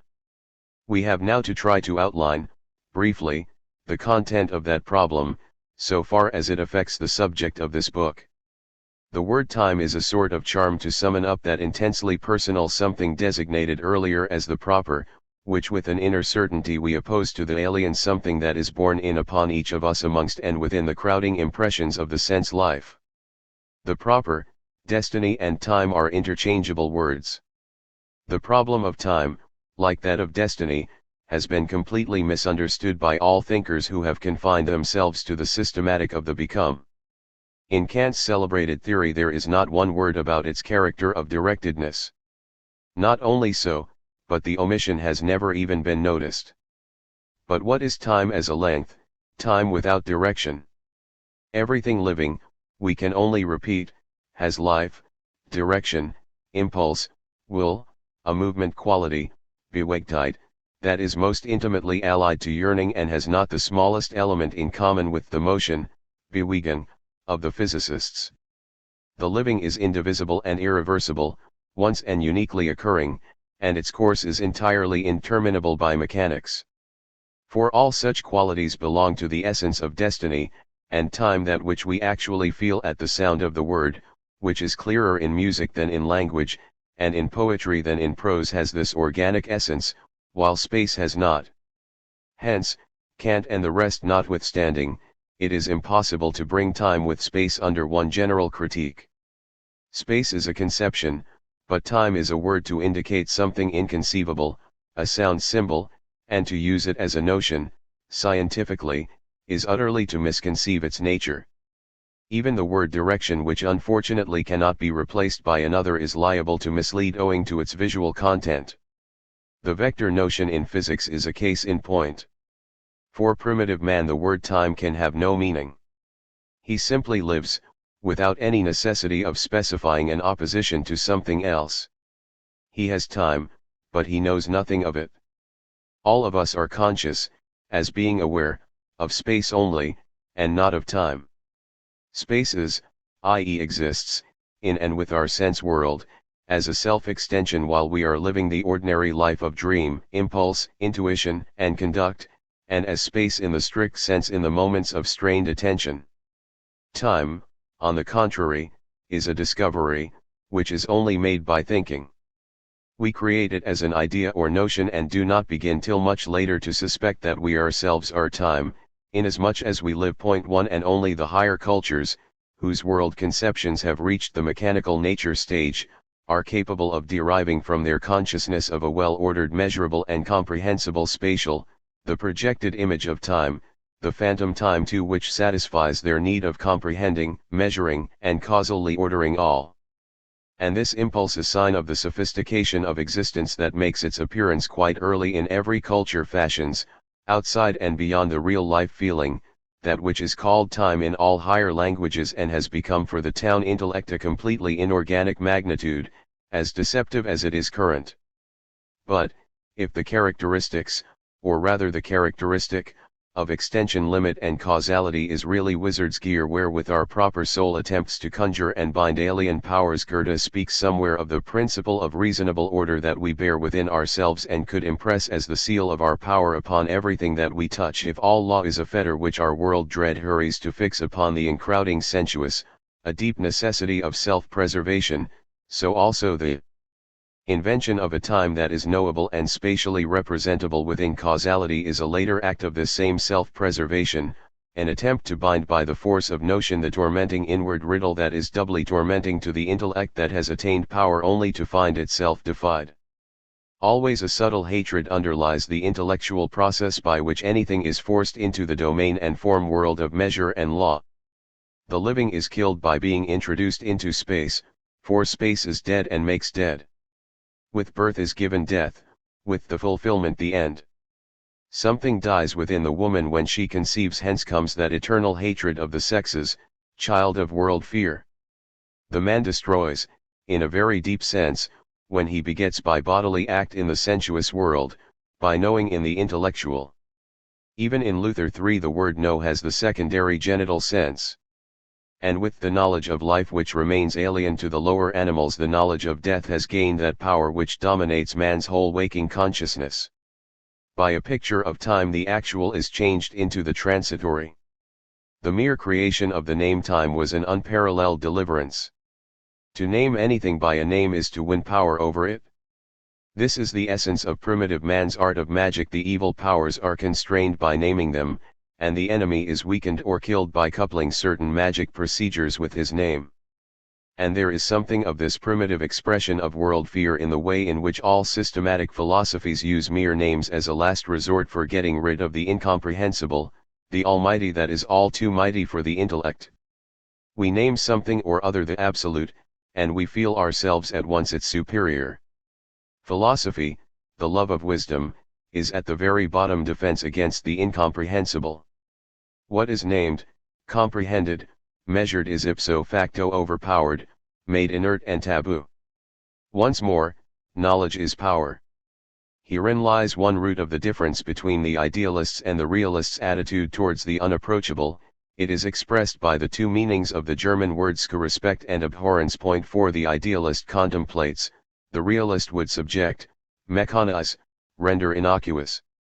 Plato and Goethe accept the secret in humility, Aristotle and Kant would open it up and destroy it. The most deeply significant example of this realism is in its treatment of the time problem.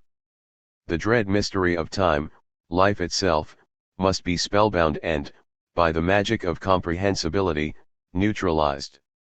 All that has been said about time in scientific philosophy, psychology, and physics, the supposed answer to a question that had better never have been asked, namely what is time? Touches, not at any point the secret itself, but only a spatially formed representative phantom. The livingness and directedness and fated course of real time is replaced by a figure which, be it never so intimately absorbed, is only a line, measurable, divisible, reversible, and not a portrait of that which is incapable of being portrayed, by a time that can be mathematically expressed in such forms as, t2, t, from which the assumption of a time of zero magnitude or of negative times is, to say the least, not excluded. Point 5 Obviously this is something quite outside the domain of life. Destiny, and living historical time, it is a purely conceptual time system that is remote even from the sensuous life. One has only to substitute, in any philosophical or physical treatise that one pleases, this word destiny for the word time, and one will instantly see how understanding loses its way when language has emancipated it from sensation, and how impossible the group time and space is. What is not experienced and felt, what is merely thought, necessarily takes a spatial form, and this explains why no systematic philosopher has been able to make anything out of the mystery-clouded, far-echoing sound symbols past and future. In Kant's utterances concerning time they do not even occur, and in fact one cannot see any relation which could connect them with what is said there. But only this spatial form enables time and space to be brought into functional interdependence as magnitudes of the same order, as four-dimensional vector analysis 6 conspicuously shows. As early as 1813 Lagrange frankly described mechanics as a four-dimensional geometry, and even Newton's cautious conception of tempus absolutum subduratio is not exempt from this intellectually inevitable transformation of the living into mere extension. In the older philosophy I have found one, and only one, profound and reverent presentation of time. It is in Augustine. If no one questions me, I know, if I would explain to a questioner, I know not. 7. When philosophers of the present day West hedge as they all do by saying that things are in time as in space and that outside them nothing is conceivable, they are merely putting another kind of space, Räumlichkeit, beside the ordinary one, just as one might, if one chose, call hope and electricity the two forces of the universe. It ought not, surely, to have escaped Kant when he spoke of the two forms of perception, that whereas it is easy enough to come to a scientific understanding about space, though not to explain it, in the ordinary sense of the word, for that is beyond human powers, treatment of time on the same lines breaks down utterly. The reader of the Critique of Pure Reason and the Prolegomena will observe that Kant gives a well-considered proof for the connection of space and geometry but carefully avoids doing the same for time and arithmetic. There he did not go beyond enunciation, and constant reassertion of analogy between the two conceptions lured him over a gap that would have been fatal to his system. Vis-a-vis the where and the how, the when forms a world of its own as distinct as is metaphysics from physics. Space, object, number, notion, causality are so intimately akin that it is impossible, as countless mistaken systems prove, to treat the one independently of the other. Mechanics is a copy of the logic of its day and vice versa. The picture of thought as psychology builds it up and the picture of the space world as contemporary physics describes it are reflections of one another. Conceptions and things, reasons and causes, conclusions and processes coincide so nicely, as received by the consciousness, that the abstract thinker himself has again and again succumbed to the temptation of setting forth the thought process graphically and schematically. Witness Aristotle's and Kant's tabulated categories. Where there is no scheme, there is no philosophy is the objection of principle, unacknowledged though it may be that all professional philosophers have against the intuitives, to whom inwardly they feel themselves far superior. That is why Kant crossly describes the Platonic style of thinking as the art of spending good words in babble, die Kunst, Wordreich Zeuschwatzen, and why even today the lecture room philosopher has not a word to say about Goethe's philosophy. Every logical operation is capable of being drawn, every system a geometrical method of handling thoughts. And therefore time either finds no place in the system at all, or is made its victim. This is the refutation of that widely spread misunderstanding which connects time with arithmetic and space with geometry by superficial analogies, an error to which Kant ought never to have succumbed, though it is hardly surprising that Schopenhauer, with his incapacity for understanding mathematics, did so. Because the living act of numbering is somehow or other related to time, number and time are constantly confused. But numbering is not number, any more than drawing is a drawing. Numbering and drawing are a becoming, numbers and figures are things become. Kant and the rest have in mind now the living act, numbering, and now the result thereof, the relations of the finished figure, but the one belongs to the domain of life and time, the other to that of extension and causality. That I calculate is the business of organic, what I calculate the business of inorganic, logic. Mathematics as a whole in common language, arithmetic, and geometry answers the how and the what. That is, the problem of the natural order of things. In opposition to this problem stands that of the when of things, the specifically historical problem of destiny, future and past, and all these things are comprised in the word chronology, which simple mankind understands fully and unequivocally. Between arithmetic and geometry there is no opposition. 8 Every kind of number, as has been sufficiently shown in an earlier chapter, belongs entirely to the realm of the extended and the become, whether as a Euclidean magnitude or as an analytical function, and to which heading should we have to assign the cyclometric 9 functions, the binomial theorem, the Riemann surfaces, the theory of groups? Kant's scheme was refuted by Euler and D'Alembert before he even set it up, and only the unfamiliarity of his successors with the mathematics of their time, what a contrast to Descartes, Pascal, and Leibniz, who evolved the mathematics of their time from the depths of their own philosophy, made it possible for mathematical notions of a relation between time and arithmetic to be passed on like an heirloom, almost uncriticized. But between becoming and any part whatsoever of mathematics there is not the slightest contact. Newton indeed was profoundly convinced, and he was no mean philosopher, that in the principles of his calculus of flux ions 10 he had grasped the problem of becoming, and therefore of time in a far subtler form, by the way, than Kant's. But even Newton's view could not be upheld, even though it may find advocates to this day. Since Weierstrass proved that continuous functions exist which either cannot be differentiated at all or are capable only of partial differentiation, this most deep searching of all efforts to close with the time problem mathematically has been abandoned. 3. Time is a counter-conception, Gegenbegriff, to space, arising out of space, just as the notion, as distinct from the fact, of life arises only in opposition to thought, and the notion, as distinct from the fact, of birth and generation only in opposition to death. This is implicit in the very essence of all awareness. Just as any sense impression is only remarked when it detaches itself from another, so any kind of understanding that is genuine critical activity is only made possible through the setting up of a new concept as antipole to one already present, or through the divorce, if we may call it so, of a pair of inwardly polar concepts which, as long as they are mere constituents, possess no actuality. 11. It has long been presumed, and rightly, beyond a doubt, that all root words, whether they express things or properties, have come into being by pairs, but even later, even today, the connotation that every new word receives is a reflection of some other.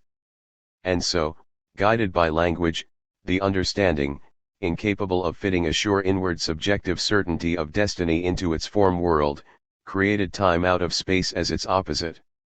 But for this we should possess neither the word nor its connotation. And so far is this process of word formation carried that the particular style of extension possessed by the classical world led to a specifically classical notion of time, differing from the time notions of India, China, and the West, exactly as classical space differs from the space of these cultures. 12.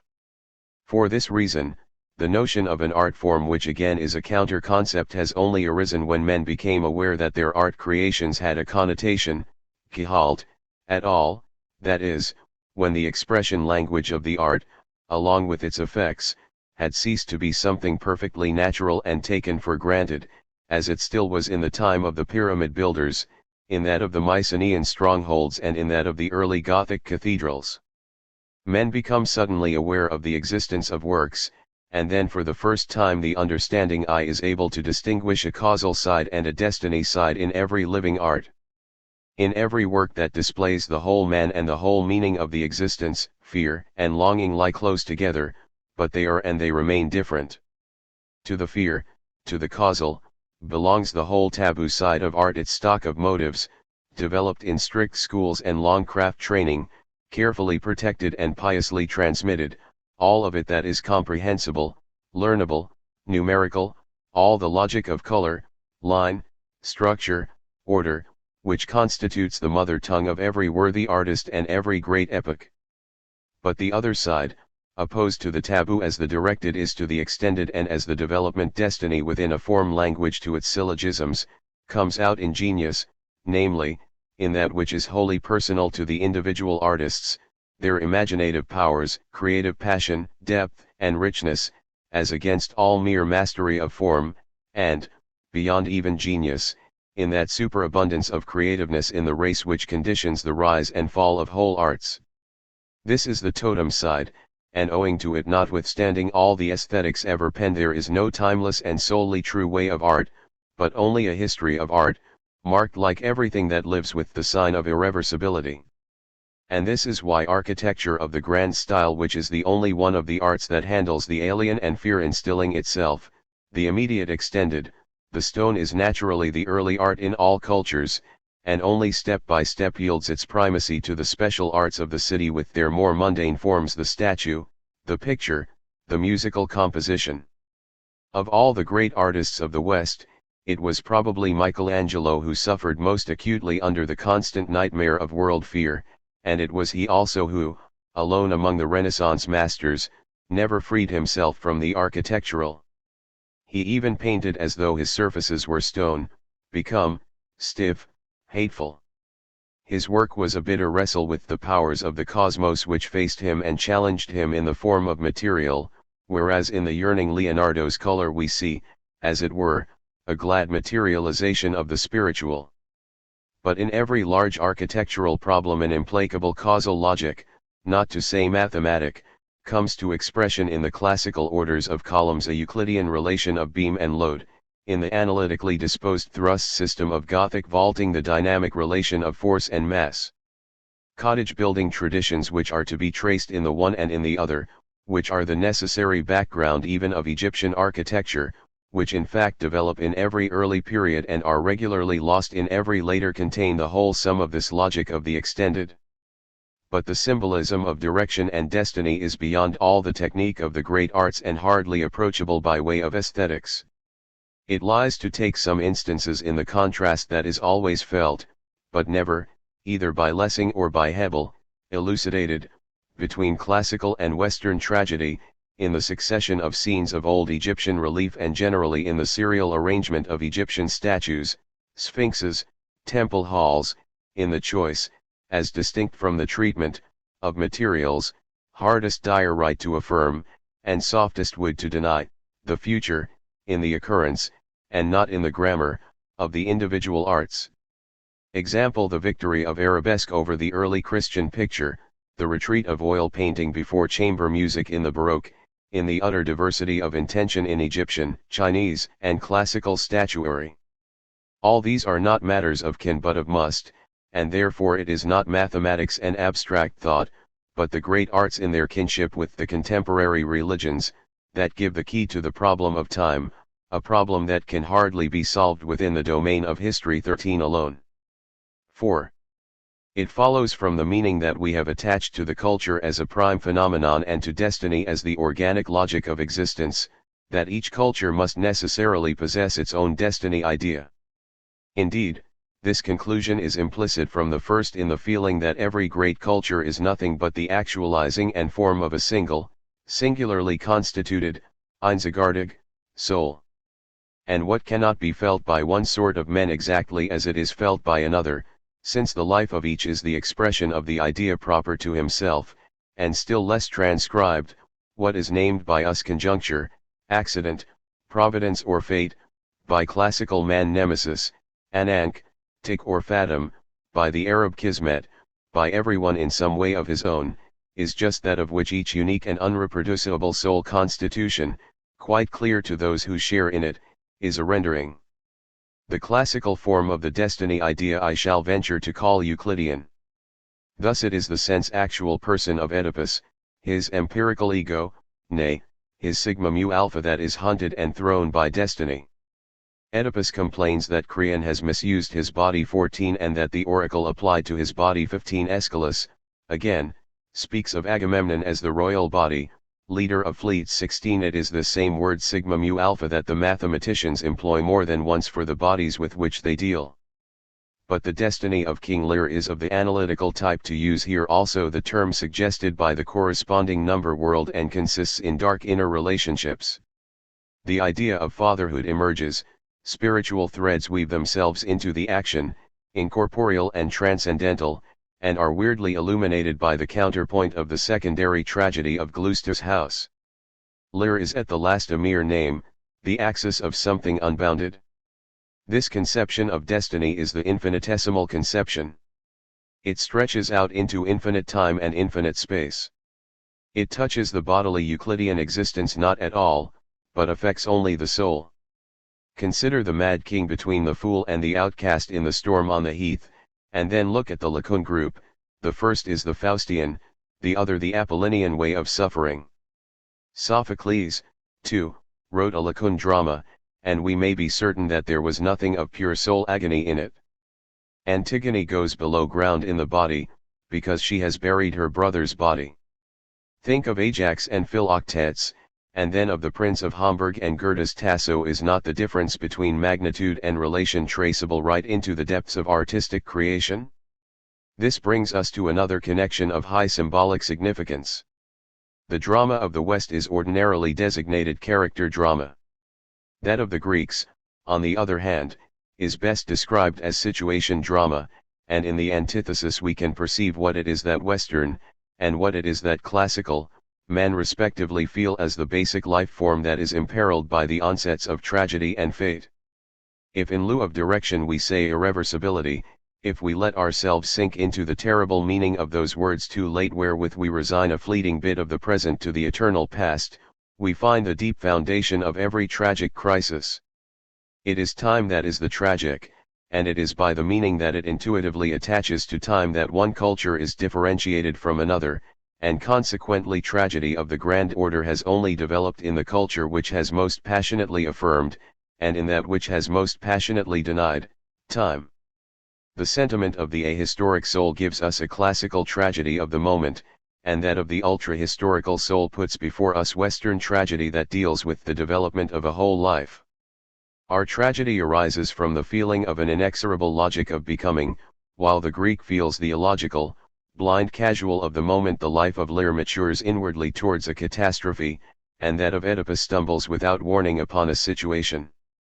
And now one may perceive how it is that synchronously with Western drama there rose and fell a mighty portrait art, culminating in Rembrandt, a kind of historical and biographical art which, because it was so, was sternly discountenanced in classical Greece at the apogee of Attic drama. Consider the veto on likeness statuary in votive offerings 17 and note how from Demetrius of Alopic, about 418 a timid art of ideal portraiture began to venture forth when, and only when, grand tragedy had been thrown into the background by the light society pieces of the Middle Comedy 19. Fundamentally all Greek statues were standard masks, like the actors in the theater of Dionysus, all bring to expression, in significantly strict form, somatic attitudes and positions. Physiognomically they are dumb, corporeal, and of necessity nude character heads of definite individuals came only with the Hellenistic age. Once more we are reminded of the contrast between the Greek number world, with its computations of tangible results, and the other, our own, in which the relations between groups of functions or equations or, generally, formula elements of the same order are investigated morphologically, and the character of these relations fixed as such in express laws. V. In the capacity of experientially living history and the way in which history, particularly the history of personal becoming, is lived, one man differs very greatly from another. Every culture possesses a wholly individual way of looking at and comprehending the world as nature, or, what comes to the same thing, it has its own peculiar nature which no other sort of man can possess in exactly the same form. But in a far greater degree still, every culture including the individuals comprising it, who are separated only by minor distinctions, possesses a specific and peculiar sort of history, and it is in the picture of this and the style of this that the general and the personal, the inner and the outer, the world historical and the biographical becoming, are immediately perceived, felt, and lived. Thus the autobiographical tendency of Western man revealed even in Gothic times in the symbol of auricular confession is utterly alien to classical man, while his intense historical awareness is in complete contrast to the almost dreamy unconsciousness of the Indian. And when Magian man, primitive Christian or ripe scholar of Islam uses the words world history, what is it that he sees before him? But it is difficult enough to form an exact idea even of the nature proper to another kind of man, although in this domain things specifically cognizable are causally ordered and unified in a communicable system. And it is quite impossible for us to penetrate completely a historical world aspect of becoming formed by a soul that is quite differently constituted from our own. Here there must always be an intractable residue, greater or smaller in proportion to our historical instinct, physiognomic tact, and knowledge of men. All the same, the solution of this very problem is the condition precedent of all really deep understanding of the world. The historical environment of another is a part of his essence, and no such other can be understood without the knowledge of his time sense, his destiny idea, and the style and degree of acuity of his inner life. Insofar therefore as these things are not directly confessed, we have to extract them from the symbolism of the alien culture.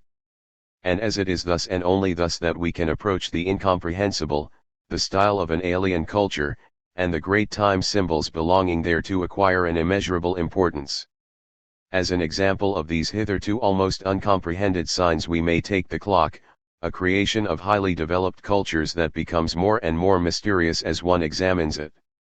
Classical man managed to do without the clock, and his abstention was more or less deliberate. To the Augustan period, and far beyond it, the time of day was estimated by the length of one's shadow 20. Although sundials and water clocks, designed in conformity with a strict time reckoning and imposed by a deep sense of past and future, had been in regular use in both the older cultures of Egypt and Babylonia. 21 Classical man's existence Euclidean, relationless, point formed was wholly contained in the instant. Nothing must remind him of past or future. For the true classical, archaeology did not exist, nor did its spiritual inversion, astrology. The oracle and the sibyl, like the Etruscan Roman haruspices and augurs, did not foretell any distant future but merely gave indications on particular questions of immediate bearing. No time reckoning entered intimately into everyday life, for the Olympiad sequence was a mere literary expedient, and what really matters is not the goodness or badness of a calendar but the questions who uses it, and does the life of the nation run by it. In classical cities nothing suggested duration, or old times or times to come. There was no pious preservation of ruins, no work conceived for the benefit of future generations. In them we do not find that durable 22 material was deliberately chosen. The Dorian Greek ignored the Mycenaean stone technique and built in wood or clay, though Mycenaean and Egyptian work was before him and the country produced first-class building stone. The Doric style is a timber style. Even in Pausanias's day some wooden columns still lingered in the harem of Olympia. The real organ of history is memory in the sense which is always postulated in this book, viz., that which preserves as a constant present the image of one's personal past and of a national and a world historical past. 23 As well, and is conscious of the course both of personal and of superpersonal becoming. That organ was not present in the makeup of a classical soul. There was no time in it. Immediately behind his proper present, the classical historian sees a background that is already destitute of temporal and therefore of inward order. For Thucydides the Persian Wars, for Tacitus the agitation of the Gracchi, were already in this vague background, and the great families of Rome had traditions that were pure romance. Witness Caesar's slayer, Brutus, with his firm belief in his reputed tyrannicide ancestor. Caesar's reform of the calendar may almost be regarded as a deed of emancipation from the classical life feeling. But it must not be forgotten that Caesar also imagined a renunciation of Rome and a transformation of the city-state into an empire which was to be dynastic, marked with the badge of duration, and to have its center of gravity in Alexandria, which in fact is the birthplace of his calendar. His assassination seems to us a last outburst of the anti-duration feeling that was incarnate in the polis and the urbs Roma. Even then classical mankind was still living every hour and every day for itself, and this is equally true whether we take the individual Greek or Roman, or the city, or the nation, or the whole culture. The hot-blooded pageantry, palace orgies, circus battles of Nero or Caligula. Tacitus is a true Roman in describing only these, and ignoring the smooth progress of life in the distant provinces are final and flamboyant expressions of the Euclidean world feeling that deified the body and the present. The Indians also have no sort of time reckoning, the absence of it in their case expressing their nirvana, and no clocks, and therefore no history, no life memories, no care. What the conspicuously historical West calls Indian history achieved itself without the smallest consciousness of what it was doing. 24 The millennium of the Indian culture between the Vedas and Buddha seems like the stirrings of a sleeper. Here life was actually a dream. From all this our Western culture is unimaginably remote. And, indeed, man has never, not even in the contemporary China of the Zhou period with its highly developed sense of eras and epochs, been so awake and aware, so deeply sensible of time and conscious of direction and fate and movement as he has been in the West. Western history was willed and Indian history happened. In classical existence years, in Indian centuries scarcely counted, but here the hour, the minute, yea the second, is of importance.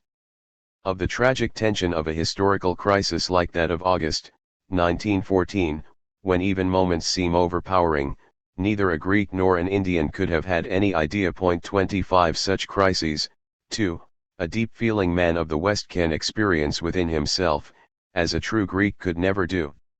Over our countryside, day and night from thousands of belfries, ring the bells 26 that join future to past and fuse the point moments of the classical present into a grand relation. The epoch which marks the birth of our culture, the time of the Saxon emperors, marks also the discovery of the wheel clock. Point 27 without exact time measurement, without a chronology of becoming to correspond with his imperative need of archaeology, the preservation, excavation, and collection of things become, Western man is unthinkable. The Arachne age intensified the Gothic symbol of the belfry to the point of grotesqueness, and produced the pocket watch that constantly accompanies the individual. Point 28. Another symbol, as deeply significant and as little understood as the symbol of the clock, is that of the funeral customs which all great cultures have consecrated by ritual and by art. The grand style in India begins with tomb temples, in the classical world with funerary urns, in Egypt with pyramids, in early Christianity with catacombs and sarcophagi. In the dawn, innumerable equally possible forms still cross one another chaotically and obscurely, dependent on clan custom and external necessities and conveniences. But every culture promptly elevates one or another of them to the highest degree of symbolism. Classical man, obedient to his deep unconscious life feeling, picked upon burning, an act of annihilation in which the Euclidean, the here and now, type of existence was powerfully expressed. He willed to have no history, no duration, neither past nor future, neither preservation nor dissolution, and therefore he destroyed that which no longer possessed a present, the body of a Pericles, a Caesar, a Sophocles, a Phidias. And the soul passed to join the vague crowd to which the living members of the clan paid, but soon ceased to pay, the homage of ancestor worship and soul feast, and which in its formlessness presents an utter contrast to the ancestor series, the genealogical tree, that is eternalized with all the marks of historical order in the family vault of the West. In this, with one striking exception, the Vedic dawn in India, no other culture parallels the classical. Point 29 and be it noted that the Doric Homeric spring, and above all the Iliad, invested this act of burning with all the vivid feeling of a newborn symbol, for those very warriors whose deeds probably formed the nucleus of the epic were in fact buried almost in the Egyptian manner in the graves of Mycenae, Tiryns, Orchomenos and other places. And when in imperial times the sarcophagus or flesh consumer 30 began to supersede the vase of ashes, it was again, as in the time when the Homeric urn superseded the shaft grave of Mycenae, a changed sense of time that underlay the change of rite. The Egyptians, who preserved their past in memorials of stone and hieroglyph so purposefully that we, 4,000 years after them, can determine the order of their kings' reigns, so thoroughly eternalized their bodies that today the great pharaohs lie in our museums, recognizable in every lineament, a symbol of grim triumph, while of Dorian kings not even the names have survived. For our own part, we know the exact birthdays and death days of almost every great man since Dante, and, moreover, we see nothing strange in the fact.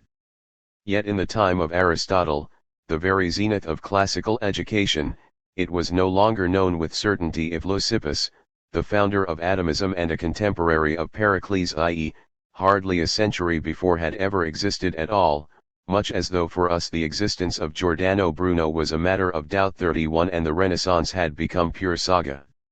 And these museums themselves, in which we assemble everything that is left of the corporeally sensible past, are not they a symbol of the highest rank?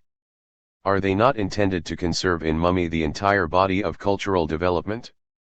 As we collect countless data in milliards of printed books, do we not also collect all the works of all the dead cultures in these myriad halls of West European cities, in the mass of the collection depriving each individual piece of that instant of actualized purpose that is its own, the one property that the classical soul would have respected, and ipso facto dissolving it into our unending and unresting time?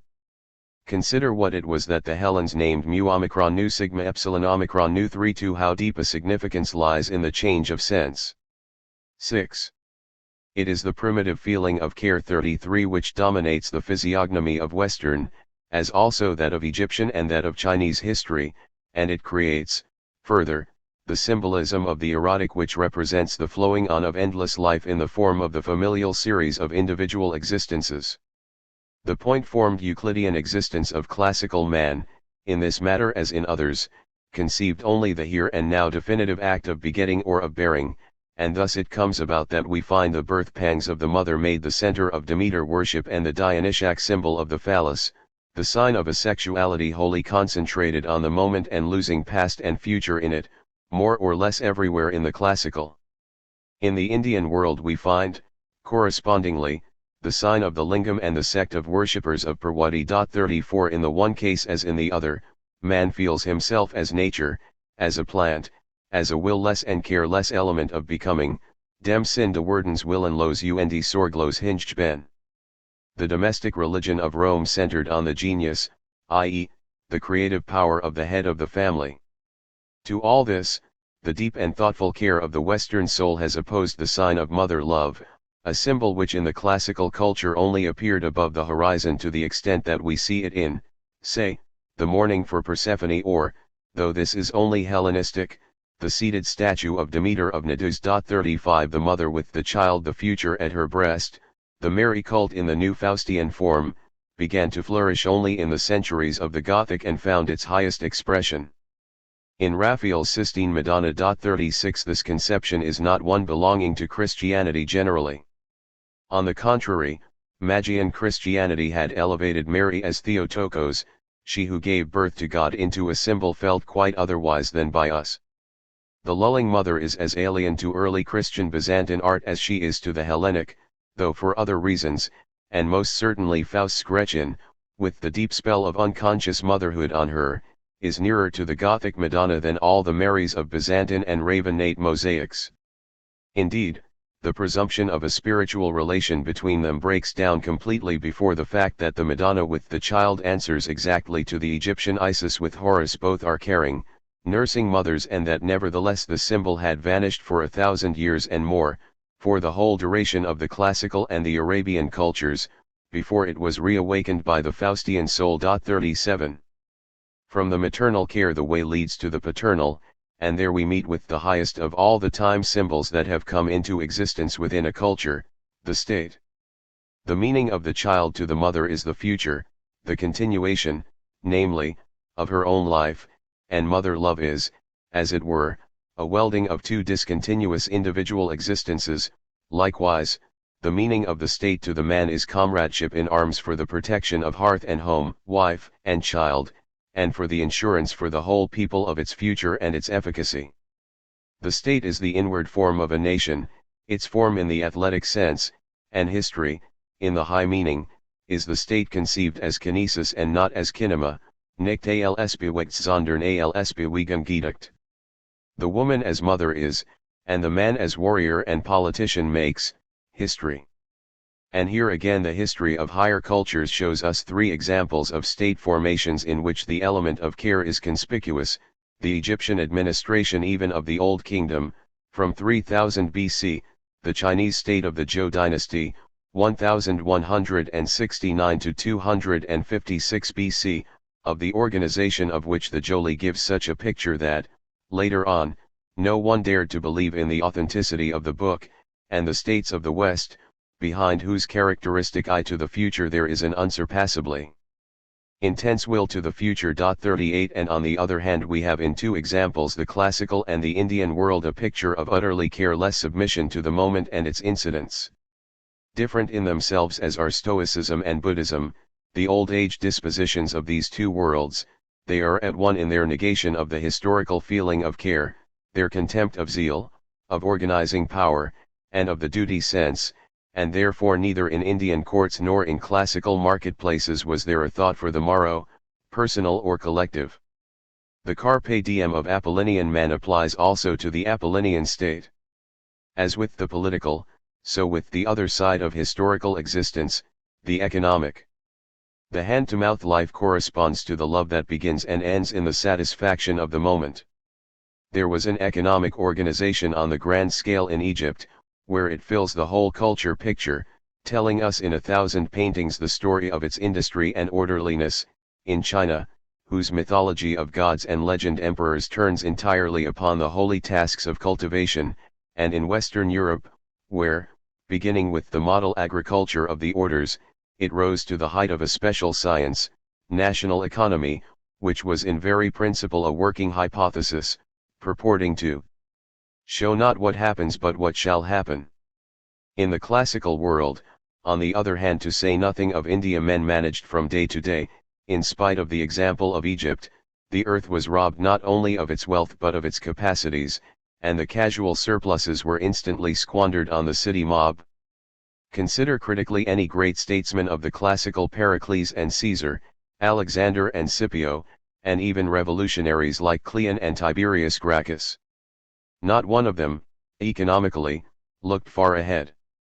No city ever made it its business to drain or to afforest a district, or to introduce advanced cultivation methods or new kinds of livestock or new plants.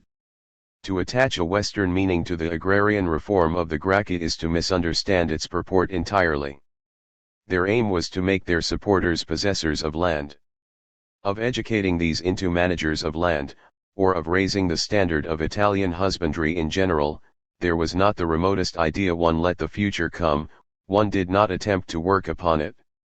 Of this economic stoicism of the classical world the exact antithesis is socialism, meaning thereby not Marx's theory but Frederick William I's Prussian practice, which long preceded Marx and will yet displace him, the socialism, inwardly akin to the system of old Egypt, that comprehends and cares for permanent economic relations, trains the individual in his duty to the whole, and glorifies hard work as an affirmation of time and future.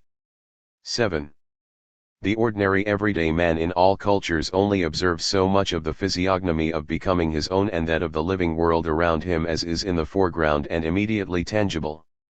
The sum of his experiences, inner and outer, fills the course of his day merely as a series of facts. Only the outstanding, bedeutsend, man feels behind the commonplace unities of the history-stirred surface a deep logic of becoming. This logic, manifesting itself in the idea of destiny, leads him to regard the less significant collocations of the day and the surface as mere incidents. At first sight, however, there seems to be only a difference of degree in the connotations of destiny and incident.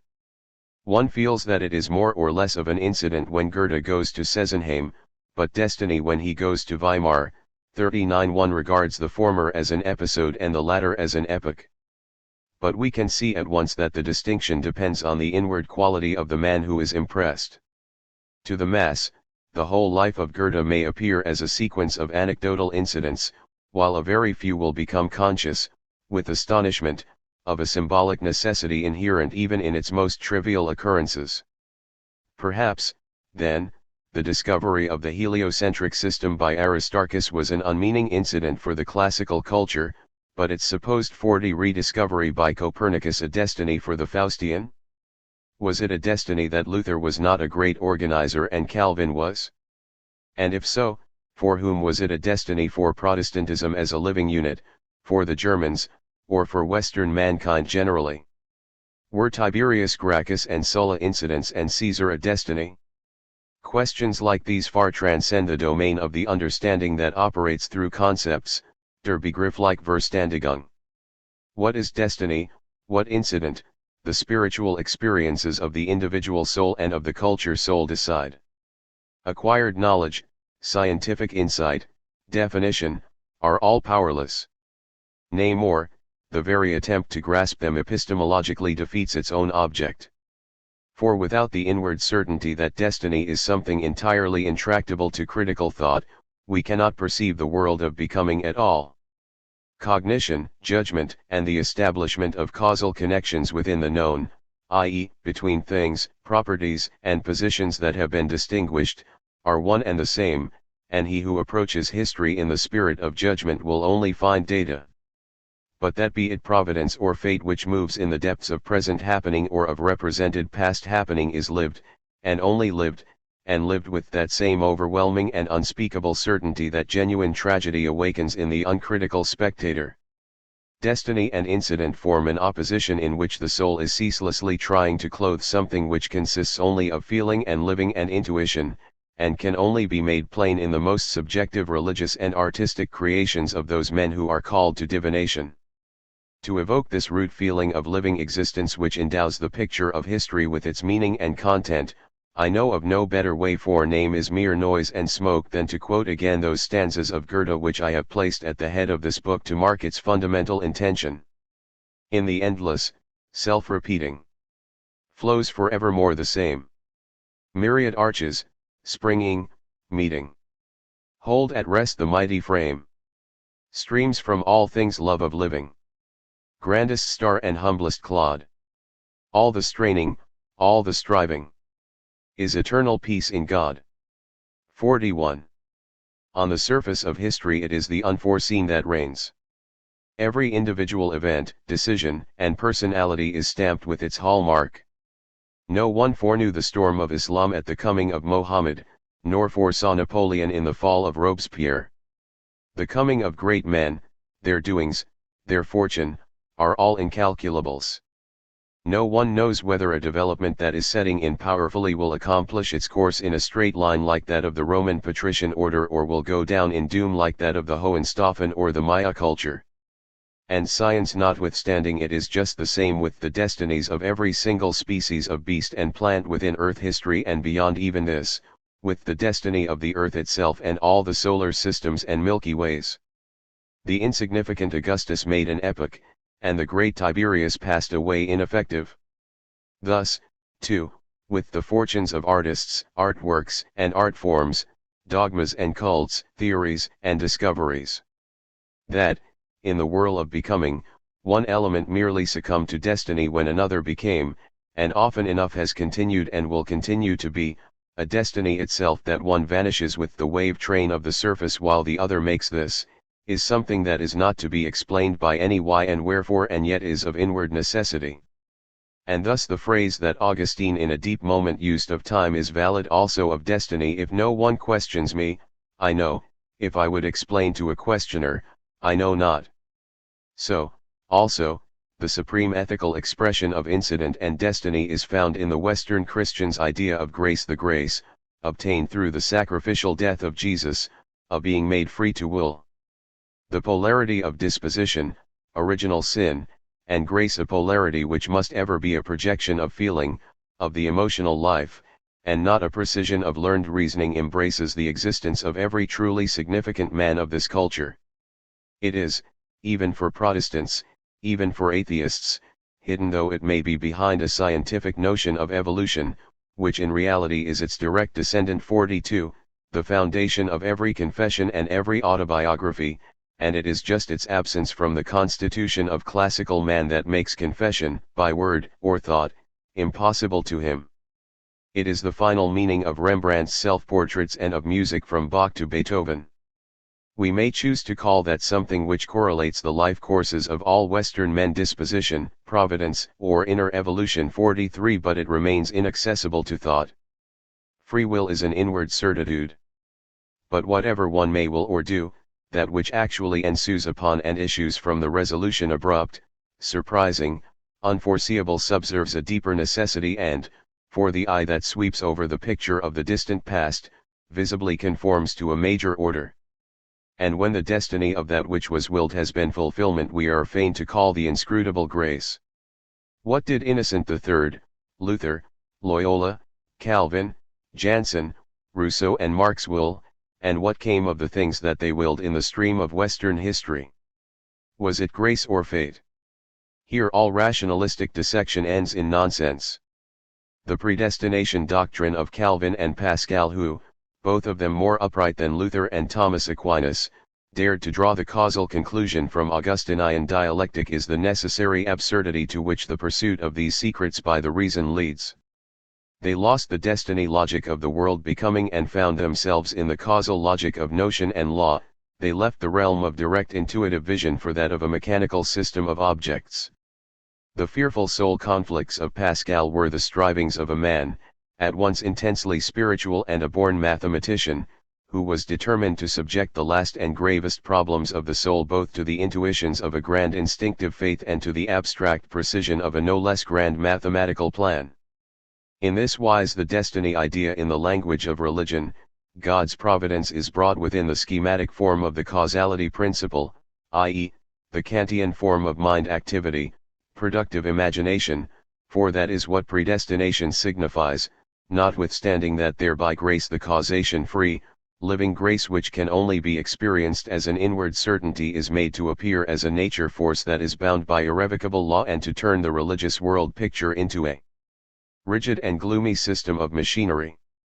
And yet was it not a destiny again for the world as well as for themselves that the English Puritans, who were filled with this conviction, were ruined not through any passive self-surrender but through their hearty and vigorous certainty that their will was the will of God.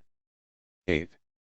We can proceed to the further elucidation of the incidental, or casual, without running the risk of considering it as an exception or a breach in the causal continuity of nature, for nature is not the world picture in which destiny is operative.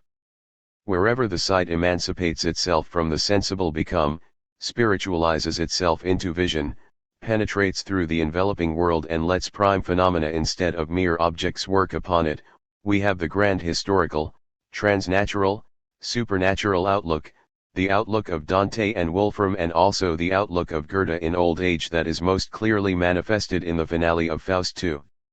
If we linger in contemplation in this world of destiny and incident, it will very likely seem to us incidental that the episode of world history should have played itself out in this or that phase of one particular star amongst the millions of solar systems, incidental that it should be men, peculiar animal-like creatures inhabiting the crust of this star, that present the spectacle of knowledge and, moreover, present it in just this form or in just that form, according to the very different versions of Aristotle, Kant, and others, incidental that as the counterpole of this knowing there should have arisen just these codes of natural law, each supposedly eternal and universally valid and each evoking a supposedly general and common picture of nature. Physics quite rightly banishes incidentals from its field of view, but it is incidental, again, that physics itself should occur in the alluvial period of the Earth's crust, uniquely, as a particular kind of intellectual composition. The world of incident is the world of once actual facts that longingly or anxiously we live forward to, entgegen leben, as future, that raise or depress us as the living present, and that we contemplate with joy or with grief as past. The world of causes and effects is the world of the constantly possible, of the timeless truths which we know by dissection and distinction. The latter only are scientifically attainable, they are indeed identical with science. He who is blind to this other, to the world as divina commedia or drama for a god, can only find a senseless turmoil of incidents. 44 And here we use the word in its most trivial sense. So it has been with Kant and most other systematists of thought. But the professional and inartistic sort of historical research too, with its collecting and arranging of mere data, amounts for all its ingenuity to little more than the giving of a cachet to the banal incidental. Only the insight that can penetrate into the metaphysical is capable of experiencing in data symbols of that which happened, and so of elevating an incident into a destiny. And he who is to himself a destiny, like Napoleon, does not need this insight, since between himself as a fact and the other facts there is a harmony of metaphysical rhythm which gives his decisions their dreamlike certainty. It is this insight that constitutes the singularity and the power of Shakespeare. Hitherto, neither our research nor our speculation has hit upon this in him, that he is the dramatist of the incidental. And yet this incidental is the very heart of Western tragedy, which is a true copy of the Western history idea, and with it gives the clue to that which we understand in the world so misconstrued by Kant time.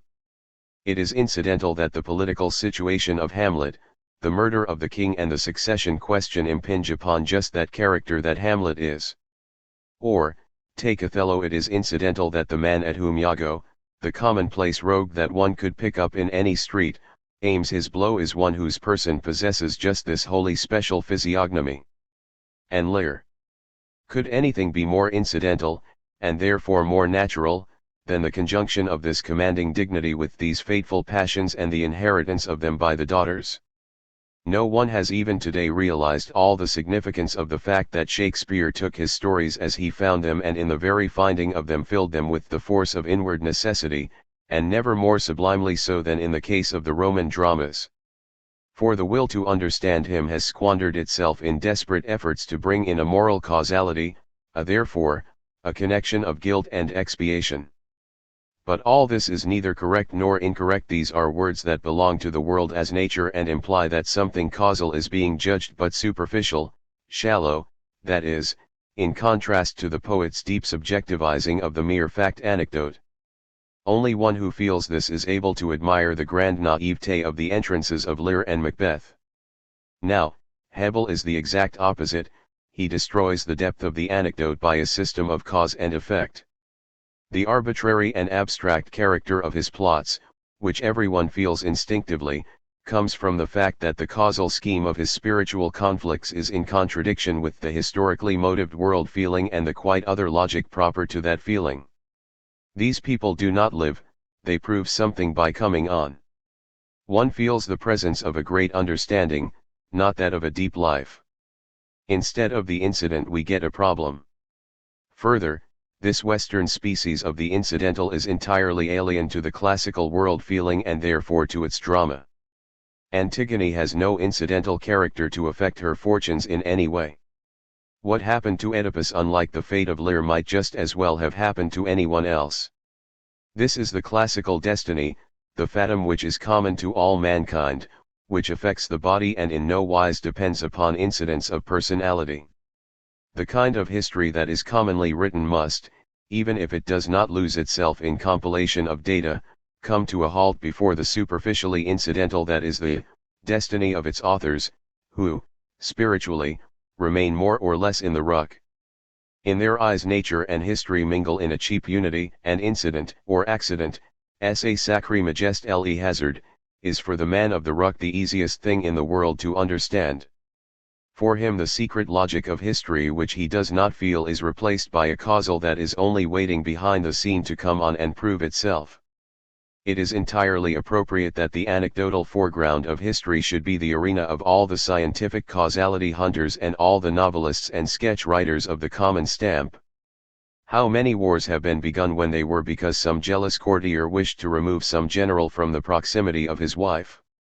How many battles have been won and lost through ridiculous incidents? Only think how Roman history was written in the 18th century and how Chinese history is written even today. Think of the day smacking the consul with his fly-flap 45 and other such incidents that enliven the historical scene with comic opera motives.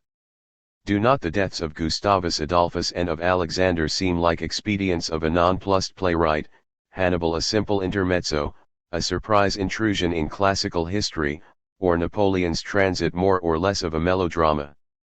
Anyone who looks for the inner form of history in any causal succession of its visible detail events must always, if he is honest, find a comedy of burlesque inconsequence, and I can well imagine that the dance scene of the drunken triumvirs in Antony and Cleopatra, almost overlooked, but one of the most powerful in that immensely deep work, 46, grew up out of the contempt of the prince of historical tragedy for the pragmatic aspect of history. For this is the aspect of it that has always dominated the world, and has encouraged ambitious little men to interfere in it. It was because their eyes were set on this, and its rationalistic structure, that Rousseau and Marx could persuade themselves that they could alter the course of the world by a theory.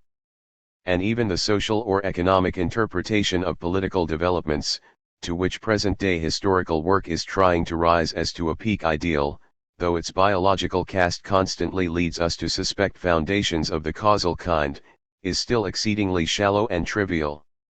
Napoleon had in his graver moments a strong feeling for the deep logic of world becoming, and in such moments could divine to what extent he was, and to what extent he had, a destiny. I feel myself driven towards an end that I do not know. As soon as I shall have reached it, as soon as I shall become unnecessary, an atom will suffice to shatter me. Till then, not all the forces of mankind can do anything against me, he said at the beginning of the Russian campaign. Here, certainly, is not the thought of a pragmatist.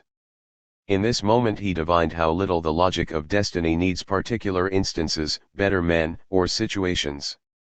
Supposing that he himself, as empirical person, had fallen at Marengo, then that which he signified would have been actualized in some other form. A melody, in the hands of a great musician, is capable of a wealth of variations, it can be entirely transformed so far as the simple listener is concerned without altering itself, which is quite another matter fundamentally. The epoch of German national union accomplished itself through the person of Bismarck, that of the wars of freedom through broad and almost nameless events, but either theme, to use the language of music, could have been worked out in other ways. Bismarck might have been dismissed early, the Battle of Leipzig might have been lost, and for the group of wars 1864-1866-1870 there might have been substituted, as modulations, diplomatic, dynastic, revolutionary, or economic facts, though it must not be forgotten that Western history, under the pressure of its own physiognomic abundance, as distinct from physiognomic style, for even Indian history has that, demands, so to say, contrapuntally strong accents, wars or big personalities at the decisive points. Bismarck himself points out in his reminiscences that in the spring of 1848 national unity could have been achieved on a broader base than in 1870 but for the policy, more accurately, the personal taste, of the King of Prussia, 47, and yet, again, according to Bismarck, this would have been so tame a working out that a coda of one sort or another, de capo e poi la coda, would have been imperatively necessary. Withal, the theme, the meaning of the epoch would have been entirely unaltered by the facts assuming this or that shape. Goethe might possibly have died young, but not his idea. Faust and Tasso would not have been written, but they would have been in a deeply mysterious sense, even though they lacked the poet's elucidation. For if it is incidental that the history of higher mankind fulfills itself in the form of great cultures, and that one of these cultures awoke in West Europe about the year 1000, yet from the moment of awakening it is bound by its charter. Within every epoch there is unlimited abundance of surprising and unforeseeable possibilities of self-actualizing in detail facts, but the epoch itself is necessary, for the life unity is in it. That its inner form is precisely what it is, constitutes its specific determination, Bestimmung.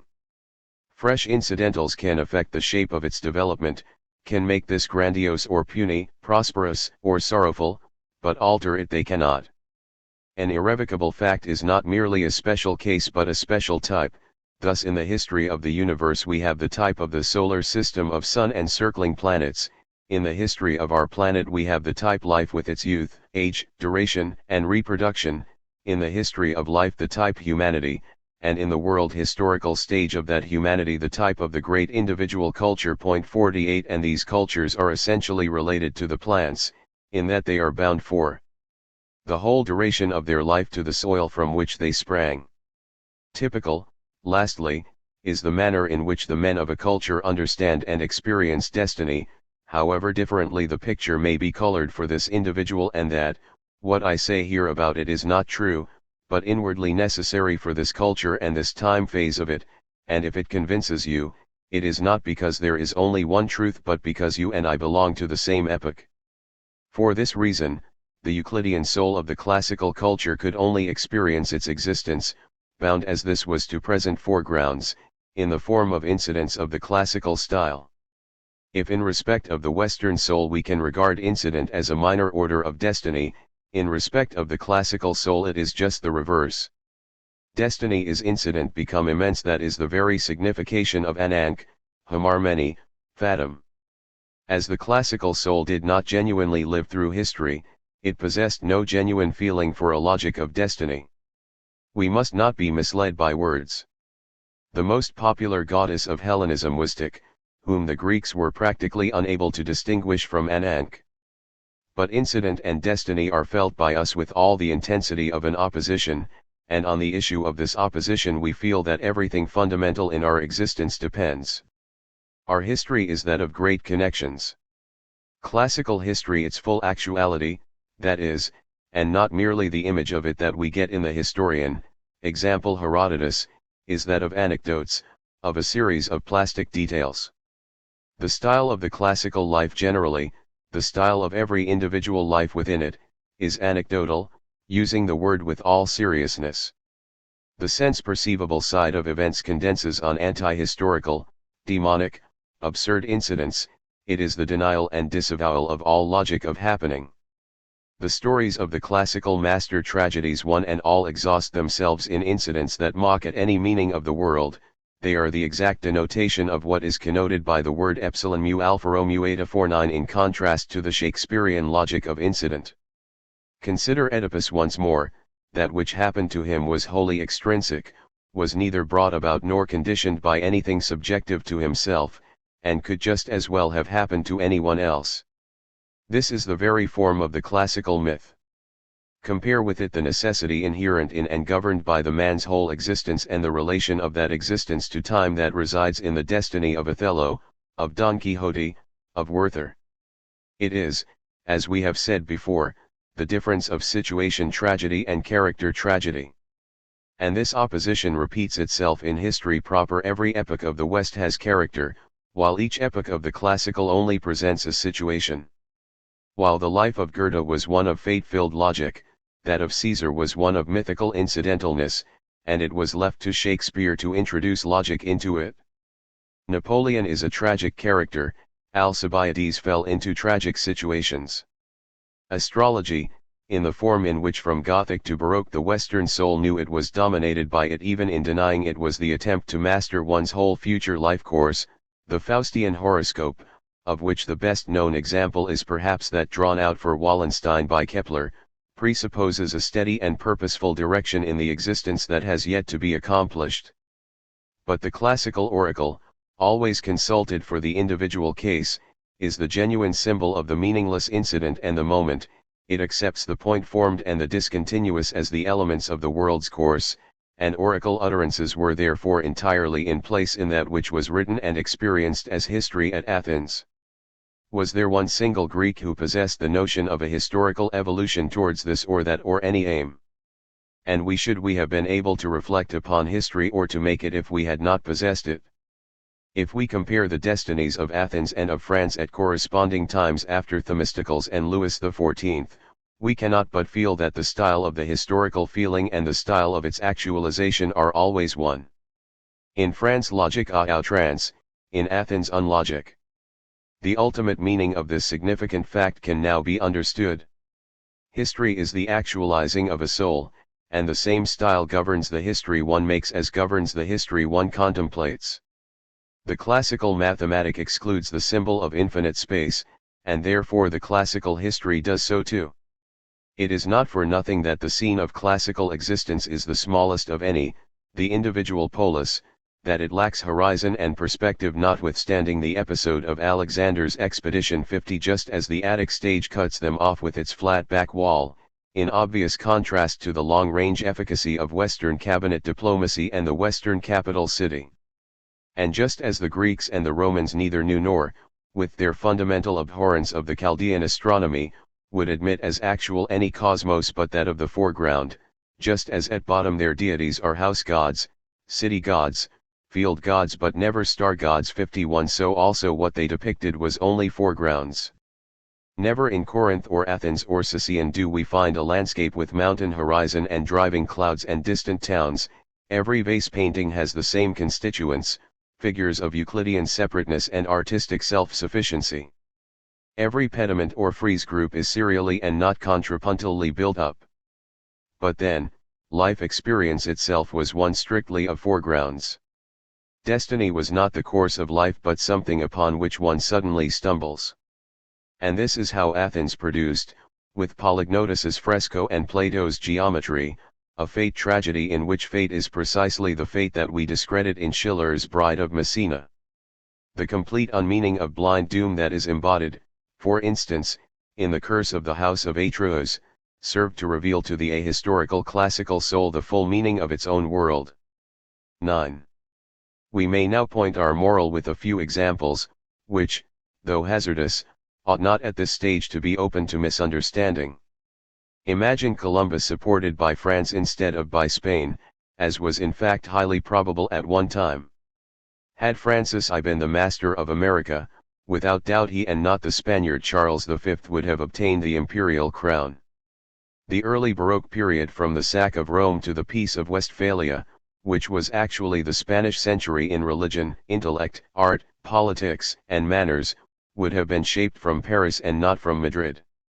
Instead of the names of Philip, Alva, Cervantes, Calderon, Velasquez, we should be talking today of great Frenchmen who, in fact, if we may thus roundly express a very difficult idea, remained unborn.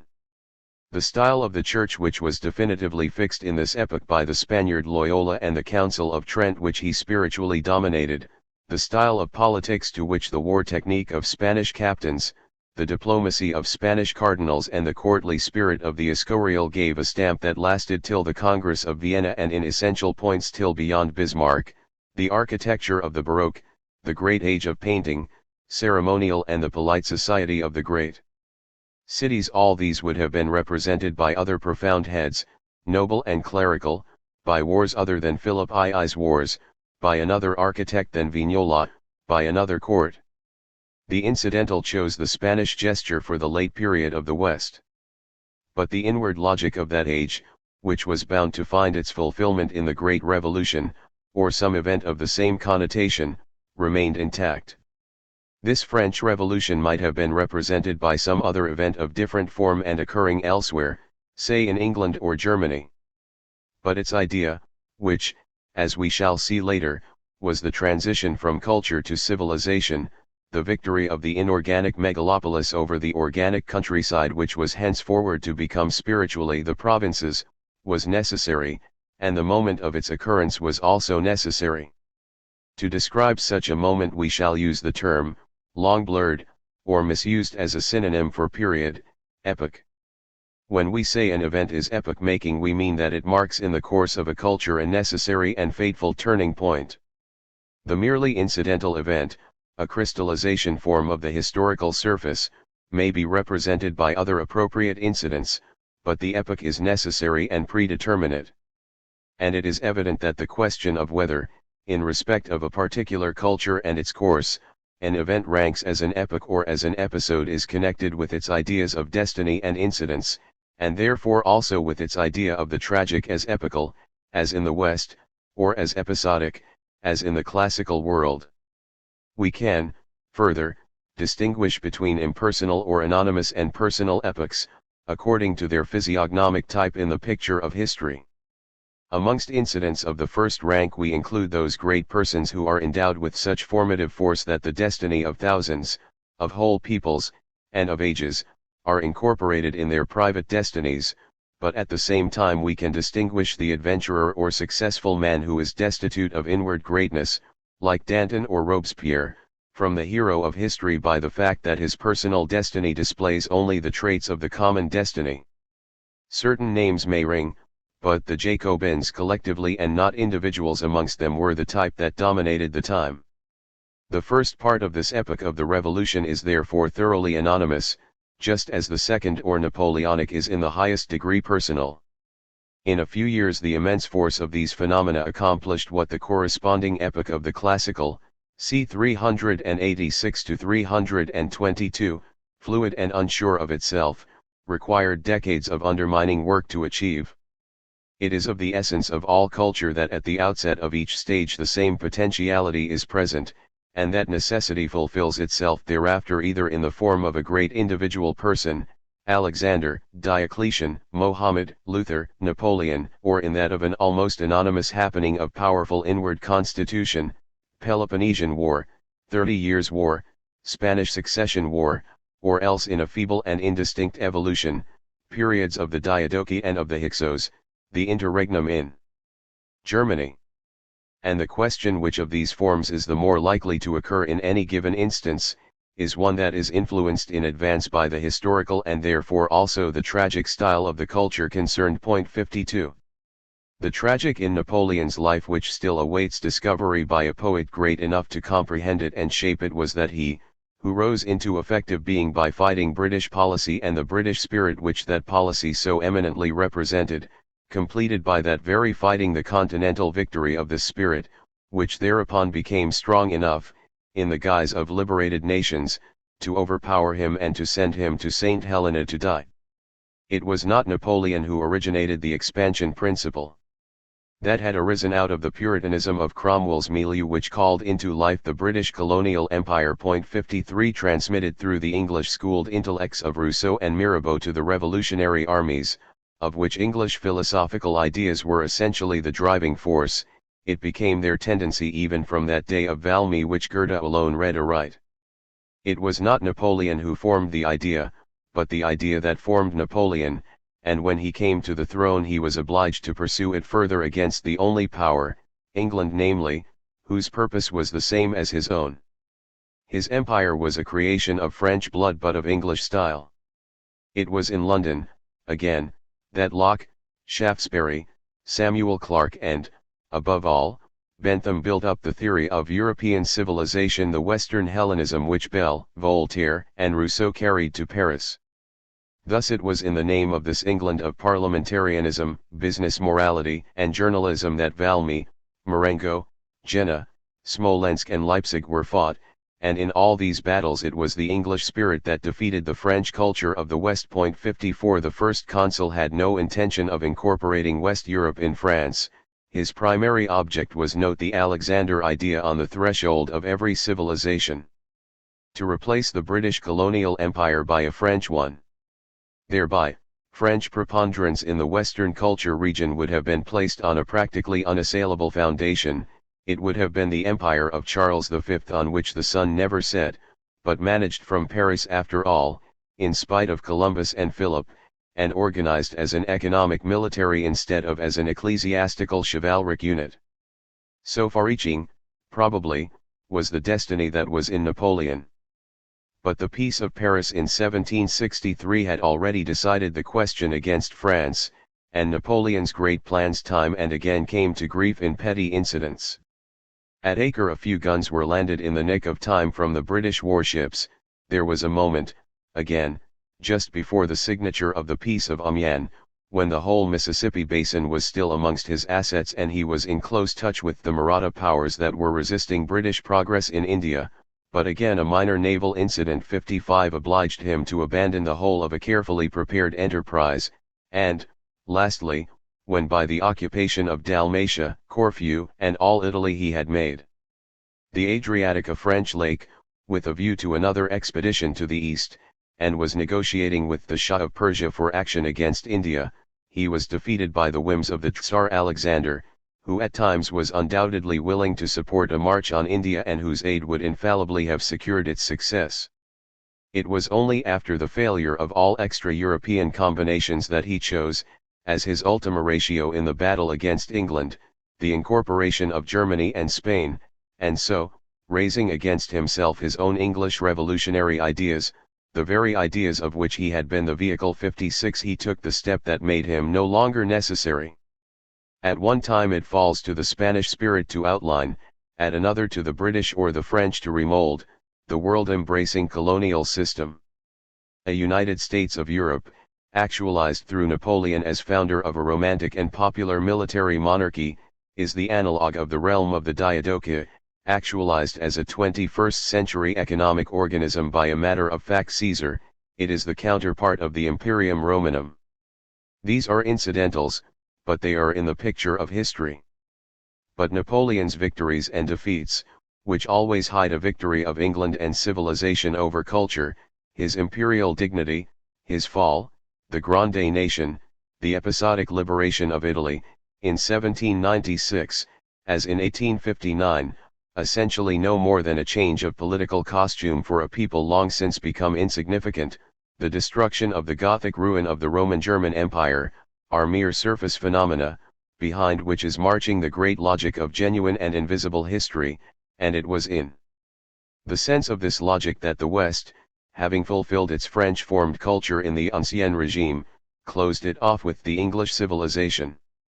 As symbols of contemporary epical moments, then, the storming of the Bastille, Valmy, Austerlitz, Waterloo, and the rise of Prussia correspond to the classical history facts of Cerrone, Gaugamela, Arbela, Alexander's Indian expedition and the Roman victory of Sentinum. 57 And we begin to understand that in wars and political catastrophes the chief material of our historical writings victory is not the essence of the fight nor peace the aim of a revolution. Anyone who has absorbed these ideas will have no difficulty in understanding how the causality principle is bound to have a fatal effect upon the capacity for genuinely experiencing history when, at last, it attains its rigid form in that late condition of a culture to which it is proper and in which it is able to tyrannize over the world picture. Kant, very wisely, established causality as a necessary form of knowledge, and it cannot be too often emphasized that this was meant to refer exclusively to the understanding of man's environment by the way of reason.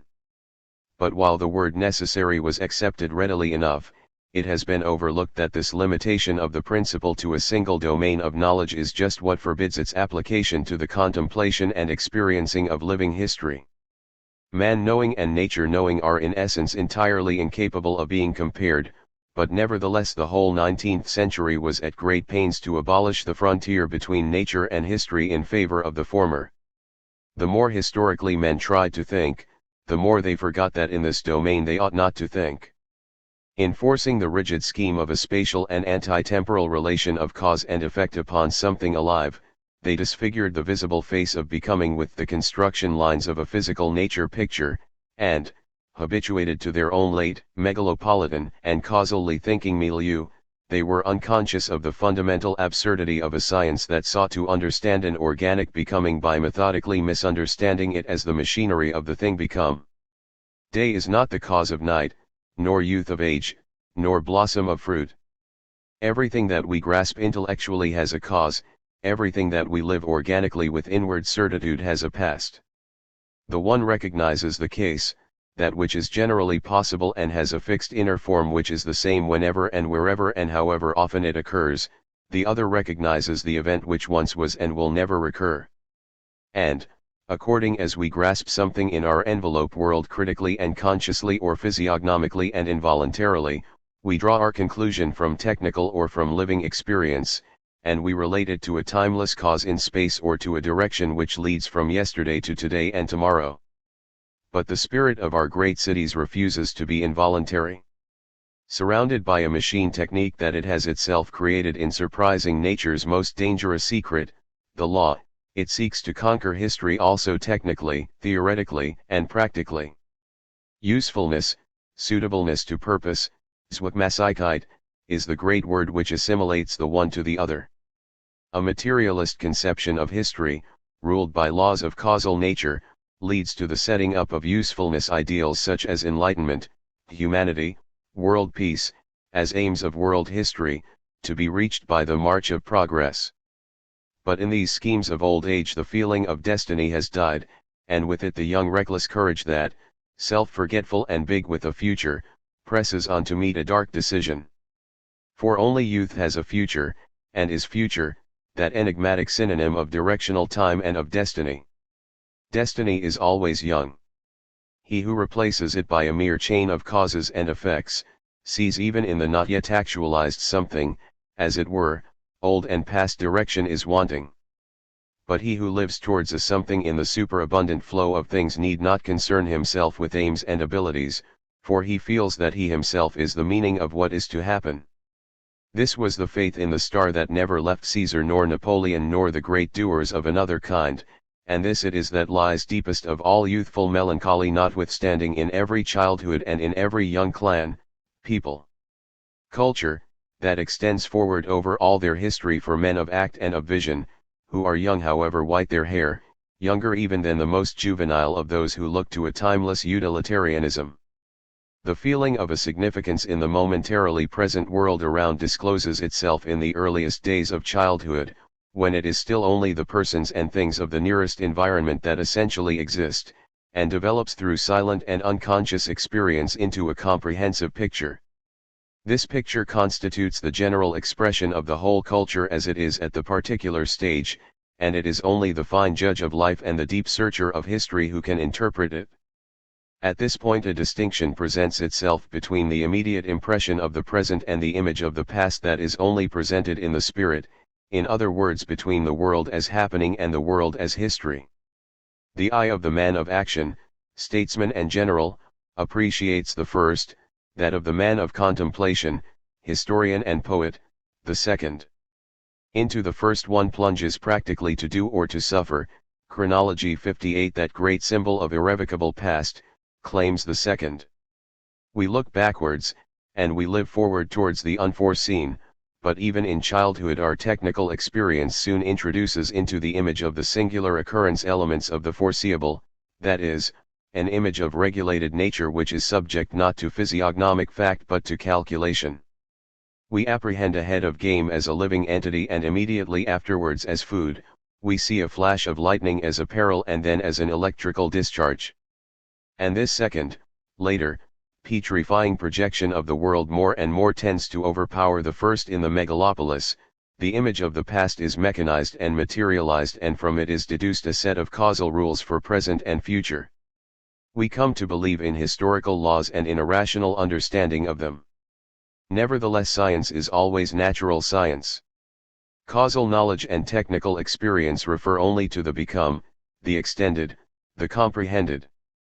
As life is to history, so is knowledge, wissen, to nature, viz., to the sensible world apprehended as an element, treated as in space and subjected to the law of cause and effect.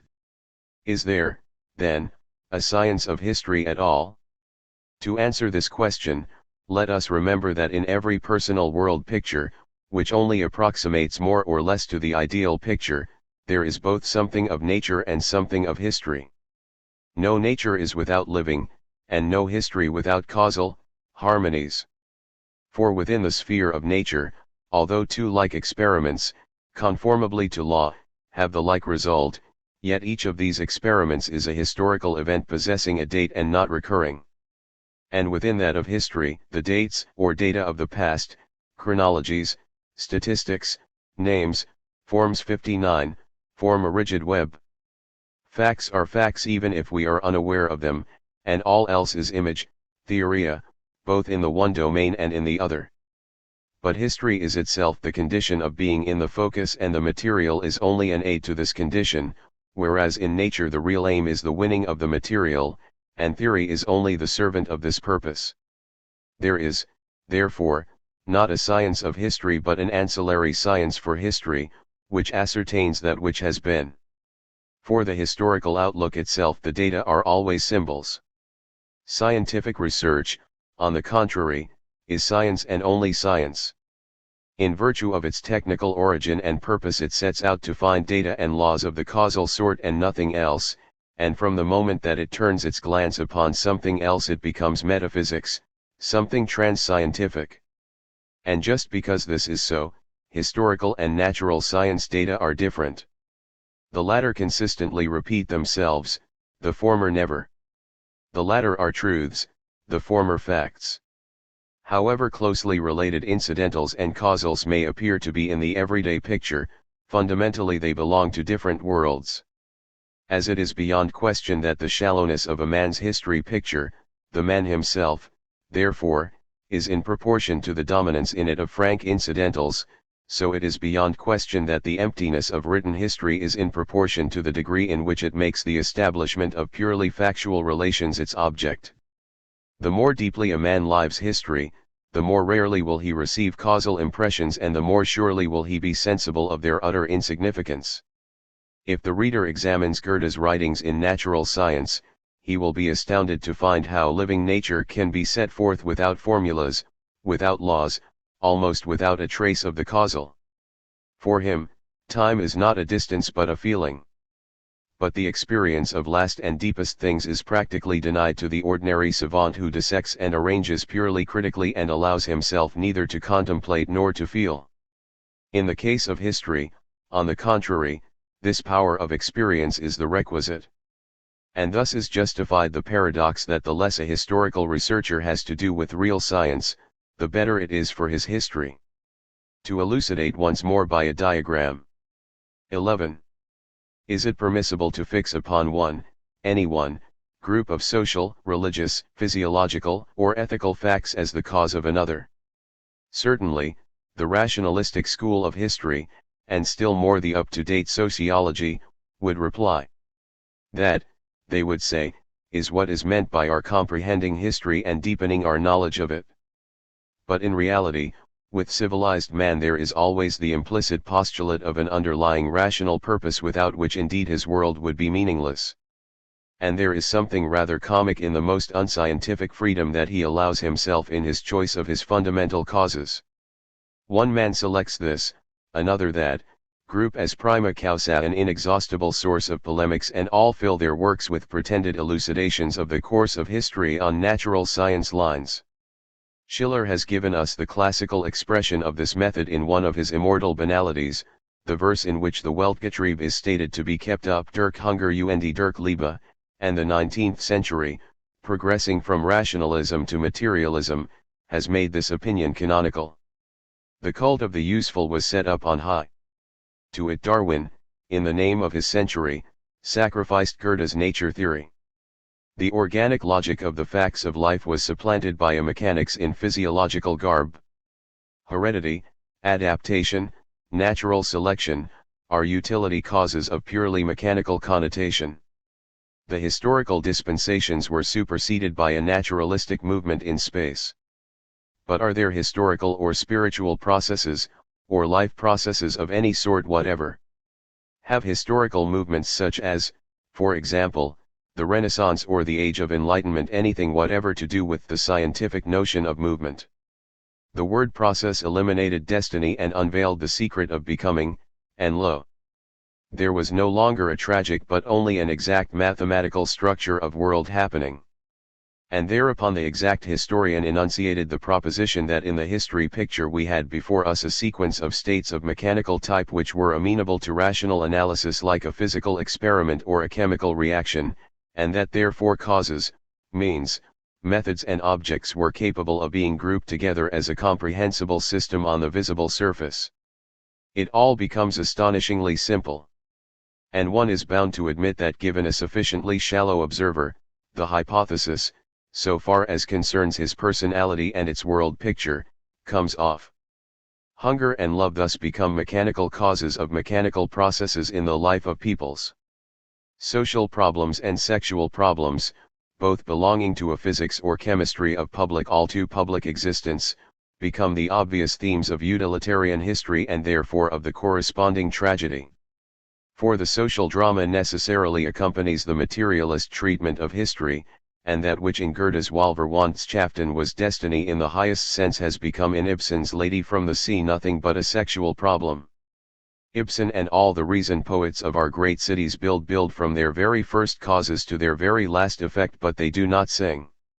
As artist, Hebel fought hard to overcome this merely prosaic element in his more critical than intuitive temperament, to be a poet quond meme, hence his desperate and wholly ungethian effort to motive his events.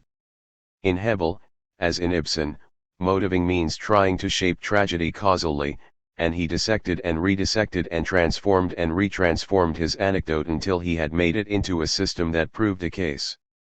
Consider his treatment of the Judith story. Shakespeare would have taken it as it was, and scented a world secret in the physiognomic charm of the pure adventure. But Goethe's warning, do not, I beg you, look for anything behind phenomena. They are themselves their own lesson, sie selbst sind die Lehre, had become incomprehensible to the century of Marx and Darwin.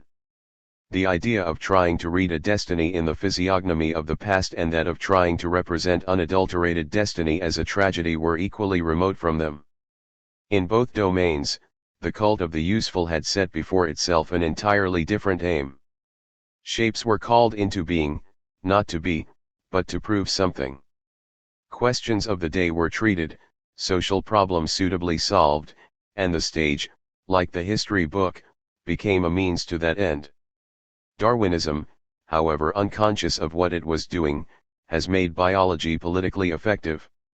Somehow or other, democratic stirrings happened in the protoplasm, and the struggle for existence of the rainworms is a useful lesson for the bips who have scraped through.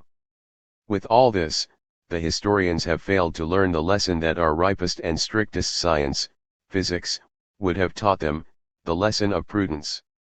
Even if we concede them their causal method, the superficiality with which they apply it is an outrage.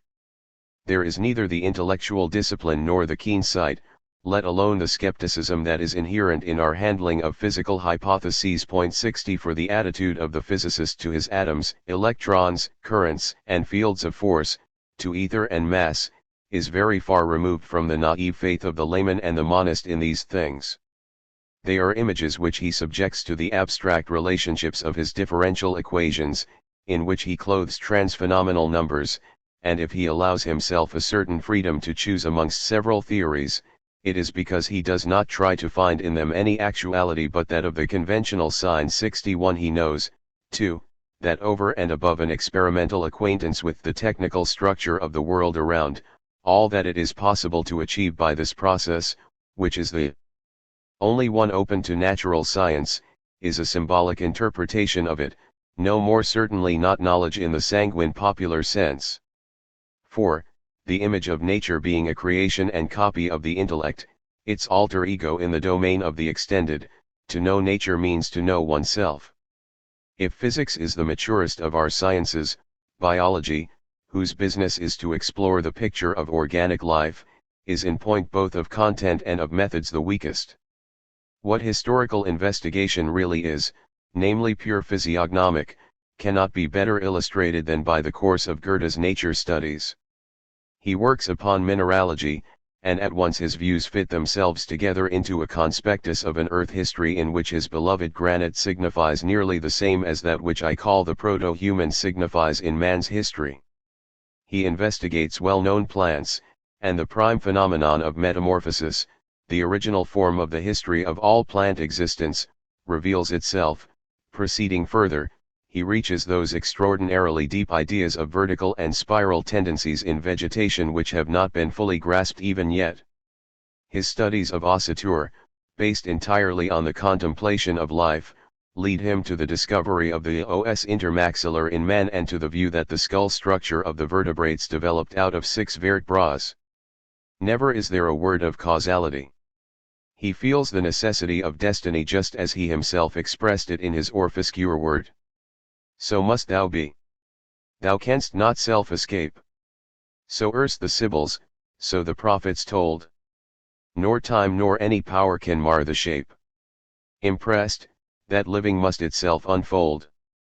The mere chemistry of the stars, the mathematical side of physical observations, and physiology proper interested him, the great historian of nature very little, because they belonged to systematic and were concerned with experiential learning of the become, the dead, and the rigid. This is what underlies his anti-Newton polemic, a case in which, it must be added, both sides were in the right, for the one had knowledge of the regulated nature process in the dead color 62 while the experiencing of the other, the artist, was intuitive sensuous feeling. Here we have the two worlds in plain opposition, and now therefore the essentials of their opposition must be stated with all strictness. History carries the mark of the singular factual, nature that of the continuously possible. So long as I scrutinize the image of the world around in order to see by what laws it must actualize itself, irrespective of whether it does happen or merely might happen, irrespective, that is, of time, then I am working in a genuine science. For the necessity of a nature law, and there are no other laws, it is utterly immaterial whether it becomes phenomenal infinitely often or never. That is, it is independent of destiny. There are thousands of chemical combinations that never are and never will be produced, but they are demonstrably possible and therefore they exist for the fixed system of nature though not for the physiognomy of the whirling universe. A system consists of truths, a history rests on facts. Facts follow one another, truths follow from one another, and this is the difference between when and how. That there has been a flash of lightning is a fact and can be indicated, without a word, by the pointing of a finger. When there is lightning there is thunder, on the contrary, is something that must be communicated by a proposition or sentence. Experience lived may be quite wordless, while systematic knowing can only be through words. Only that which has no history is capable of being defined, says Nietzsche somewhere. But history is present becoming that tends into the future and looks back on the past. Nature stands beyond all time, its mark is extension, and it is without directional quality. Hence, for the one, the necessity of the mathematical, and for the other the necessity of the tragic. In the actuality of waking existence both worlds, that of scrutiny and that of acceptance, Hingebung, are interwoven, just as in a Brabant tapestry warp and woof together affect the picture. Every law must, to be available to the understanding at all, once have been discovered through some destiny disposition in the history of an intellect, that is, it must have once been in experiential life, and every destiny appears in some sensible garb as persons, acts, scenes, and gestures in which nature laws are operative. Primitive life is submissive before the demonic unity of the fateful. In the consciousness of the mature culture, this early world image is incessantly in conflict with the other, late, world image, and in the civilized man the tragic world feeling succumbs to the mechanizing intellect. History and nature within ourselves stand opposed to one another as life is to death, as ever becoming time to ever become space. In the waking consciousness, becoming and become struggle for control of the world picture, and the highest and maturest forms of both sorts, possible only for the great cultures, are seen, in the case of the classical soul, in the opposition of Plato and Aristotle, and, in the case of our Western, in that of Goethe and Kant, the pure physiognomy of the world contemplated by the soul of an eternal child, and its pure system comprehended by the reason of an eternal greybeard. 12. Herein, then, I see the last great task of Western philosophy, the only one which still remains in store for the aged wisdom of the Faustian culture, the preordained issue, it seems, of our centuries of spiritual evolution. No culture is at liberty to choose the path and conduct of its thought, but here for the first time a culture can foresee the way that destiny has chosen for it.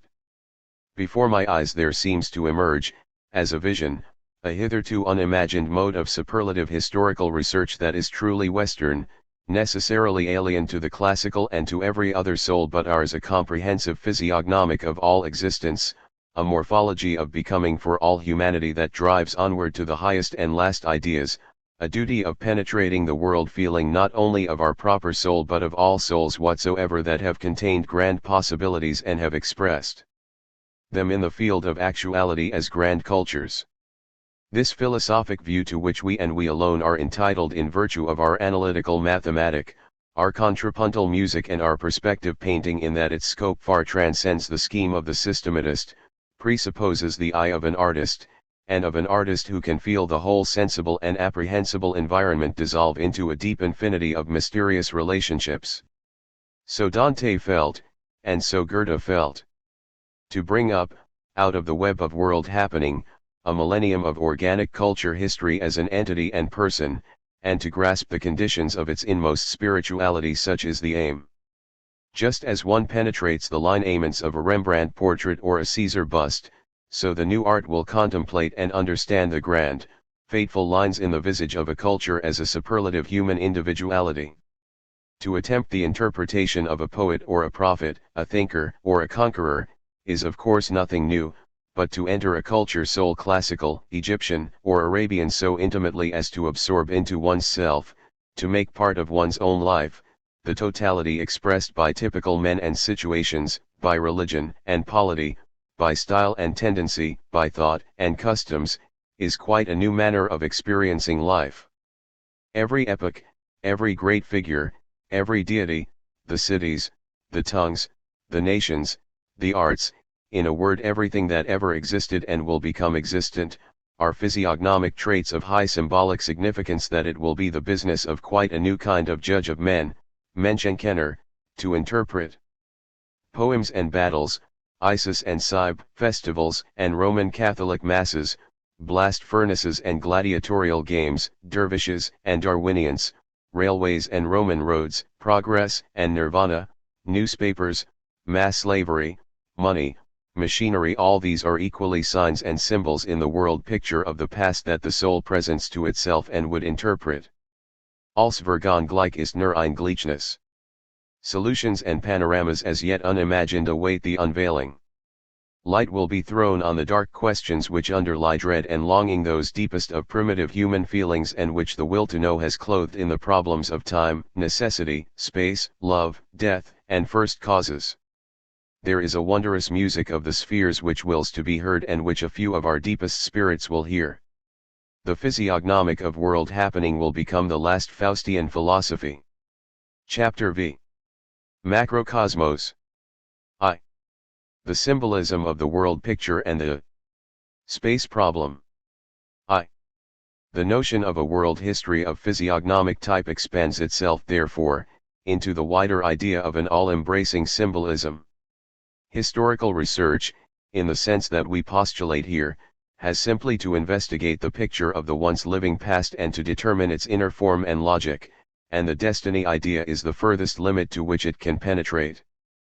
But this research, however comprehensive the new orientation tends to make it, cannot be more than a fragment and a foundation of a still wider treatment. Parallel with it, we have a nature investigation that is equally fragmentary and is limited to its own causal system of relations. But neither tragic nor technical motion, if we may distinguish by these words the respective bases of the lived and the known, exhausts the living itself. We both live and know when we are awake, but, in addition, we live when mind and senses are asleep. Though night may close every eye, the blood does not sleep. We are moving in the moving, so at least we try to indicate, by a word borrowed from science, the inexpressible that in sleep hours we feel with inward certainty. But it is only in the waking existence that here and there appear as an irreducible duality. Every impulse proper to oneself has an expression and every impulse alien to oneself makes an impression. And thus everything of which we are conscious, whatever the form in which it is apprehended, soul and world, or life and actuality, or history and nature, or law and feeling, destiny or God, past and future or present and eternity, has for us a deeper meaning still, a final meaning. And the one and only means of rendering this incomprehensible comprehensible must be a kind of metaphysics which regards everything whatsoever as having significance as a symbol. Symbols are sensible signs, final, indivisible and, above all, unsought impressions of definite meaning. A symbol is a trait of actuality that for the sensuously alert man has an immediate and inwardly sure significance, and that is incommunicable by process of reason. The detail of a Doric or early Arabic or early Romanesque ornament, the forms of the cottage and the family, of intercourse, of costume and rite, the aspect, gait, and mien of a man and of whole classes of peoples and men, the communication and community forms of man and beast, and beyond all this the whole voiceless language of nature with her woods and pastures, flocks, clouds, stars, moonlight and thunderstorm, bloom and decay, nearness and distance, all this is the emblematical impression of the cosmos upon us, who are both aware and in our reflective hours quite capable of listening to this language. Vice versa, it is the sense of a homogeneous understanding that raises up the family, the class, the tribe, or finally the culture, out of the general humanity and assembles it as such. Here, then, we shall not be concerned with what a world is, but with what it signifies to the being that it envelopes. When we wake up, at once something extends itself between a here and a there. We live the here as something proper, we experience the there as something alien. There is a dualizing of soul and world as poles of actuality, and in the latter there are both resistances which we grasp causally as things and properties, and impulses in which we feel beings, noumena, just like ourselves, to be operative. But there is in it, further, something which, as it were, eliminates the duality. Actuality, the world in relation to a soul, is for every individual the projection of the directed upon the domain of the extended, the proper mirroring itself on the alien. One's actuality then signifies oneself by an act that is both creative and unconscious, for it is not I who actualize the possible, but it actualizes itself through me. The bridge of symbol is thrown between the living here and there. Suddenly, necessarily, and completely the world comes into being out of the totality of received and remembered elements, and as it is an individual who apprehends the world, there is for each individual a singular world. There are therefore as many worlds as there are waking beings and like living, like feeling groups of beings. The supposedly single, independent, and external world that each believes to be common to all is really an ever new, uniquely occurring and non-recurring experience in the existence of each. A whole series of grades of consciousness leads up from the root beginnings of obscure childish intuition, in which there is still no clear world for a soul or self-conscious soul within a world, to the highly intellectualized states of which only the men of fully ripened civilizations are capable.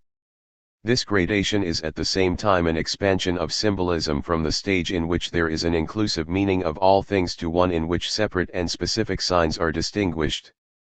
It is not merely when, after the manner of the child, the dreamer, and the artist, I am passive to a world full of dark significances, or when I am awake without being in a condition of extreme alertness of thought and act. Such a condition is much rarer even in the consciousness of the real thinker and man of action than is generally supposed. It is continuously and always, for as long as my life can be considered to be a waking life at all, that I am endowing that which is outside me with the whole content that is in me, from the half-dreamy impressions of world coherence to the rigid world of causal laws and number that overlays and binds them. And even in the domain of pure number the symbolical is not lacking, for we find that refined thought puts inexpressible meanings into signs like the triangle, the circle, and the numbers 7 and 12. This is the idea of the macro-cosm, actuality as the sum total of all symbols in relation to one soul. From this property of being significant nothing is exempt. All that is, symbolizes. From the corporeal phenomena like visage, shape, mien, of individuals and classes and peoples alike, which have always been known to possess meaning, to the supposedly eternal and universally valid forms of knowledge, mathematics, and physics, everything speaks out of the essence of one and only one soul. At the same time these individuals' worlds as lived and experienced by men of one culture or spiritual community are interrelated, and on the greater or less degree of this interrelation depends the greater or less communicability of intuitions, sensations, and thoughts from one to another, that is, the possibility of making intelligible what one has created in the style of one's own being, through expression media such as language or art or religion, by means of word sounds or formulas or signs that are themselves also symbols. The degree of interrelation between one's world and another's fixes the limit at which understanding becomes self-deception. Certainly it is only very imperfectly that we can understand the Indian or the Egyptian soul, as manifested in the men, customs, deities, root words, ideas, buildings, and acts of it. The Greeks, ahistoric as they were, could not even guess at the essence of alien spiritualities. Witness the naivete with which they were wont to rediscover their own gods and culture in those of alien peoples. But in our own case too, the current translations of the Rokai, or Atman, or Tao of alien philosophers presuppose our proper world feeling, which is that from which our equivalents claim their significance, as the basis of an alien soul expression. And similarly we elucidate the characters of early Egyptian and Chinese portraits with reference to our own life experience. In both cases we deceive ourselves. That the artistic masterpieces of all cultures are still living for us immortal as we say is another such fancy, kept alive by the unanimity with which we understand the alien work in the proper sense. Of this tendency of ours the effect of the Lacan group on Renaissance sculpture and that of Seneca on the classicist drama of the French are examples. 2. Symbols, as being things actualized, belong to the domain of the extended.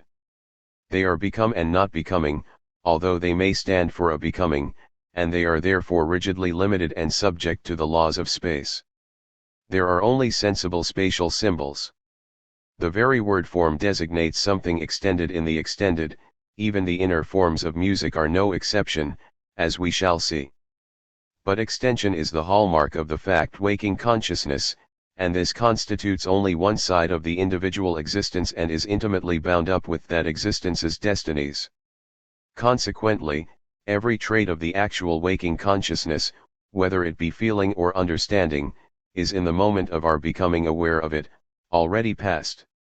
We can only reflect upon impressions, think them over as our happy phrase goes, but that which for the sensuous life of the animals is past, is for the grammatical, workbundine, understanding of man passing, transient.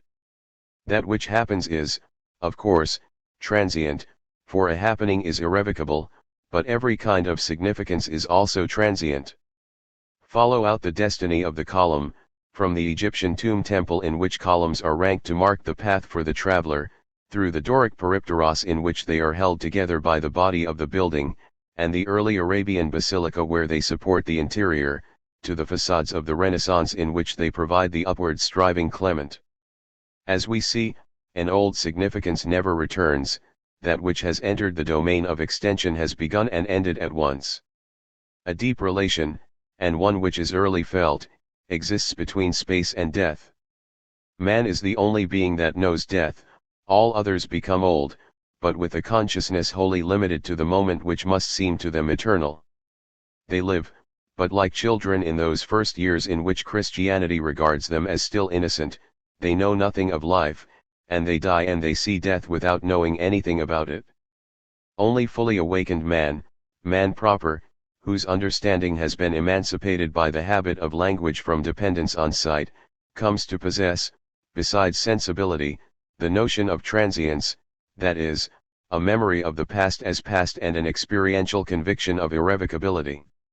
We are time, but we possess also an image of history, and in this image death, and with death birth, appear as the two riddles.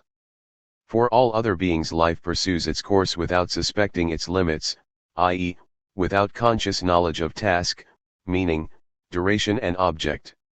It is because there is this deep and significant identity that we so often find the awakening of the inner life in a child associated with the death of some relation.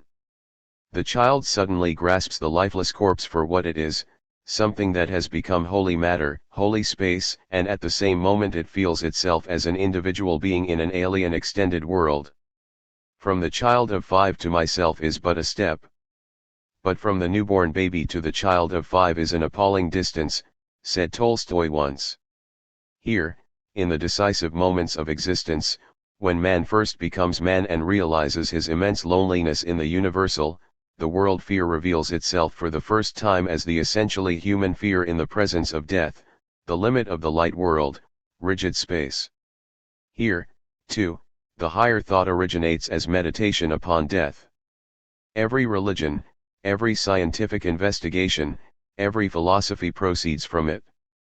Every great symbolism attaches its form language to the cult of the dead, the forms of disposal of the dead, the adornment of the graves of the dead.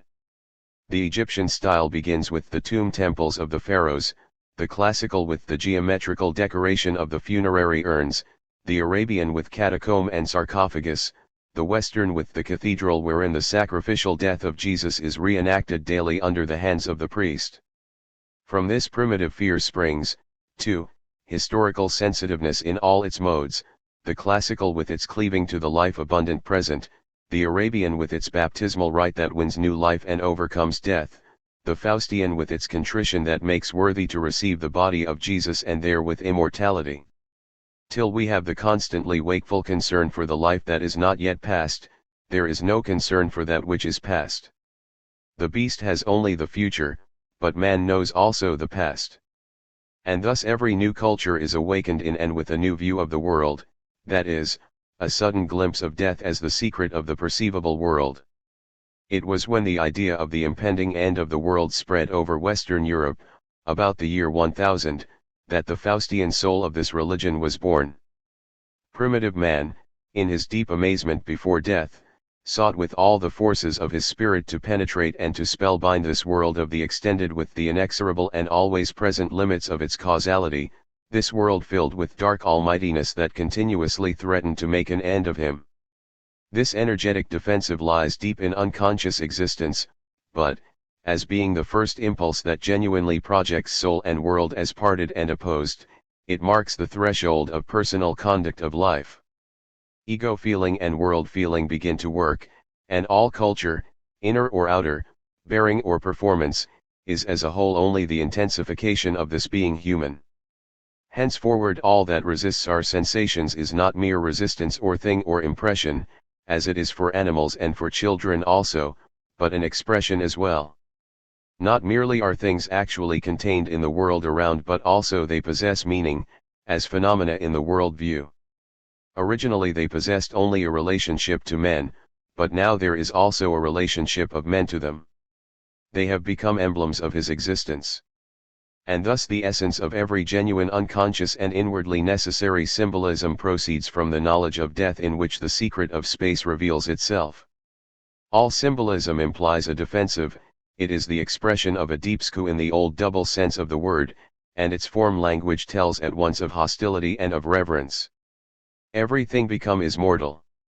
Not only peoples, languages, races, and culture are transient.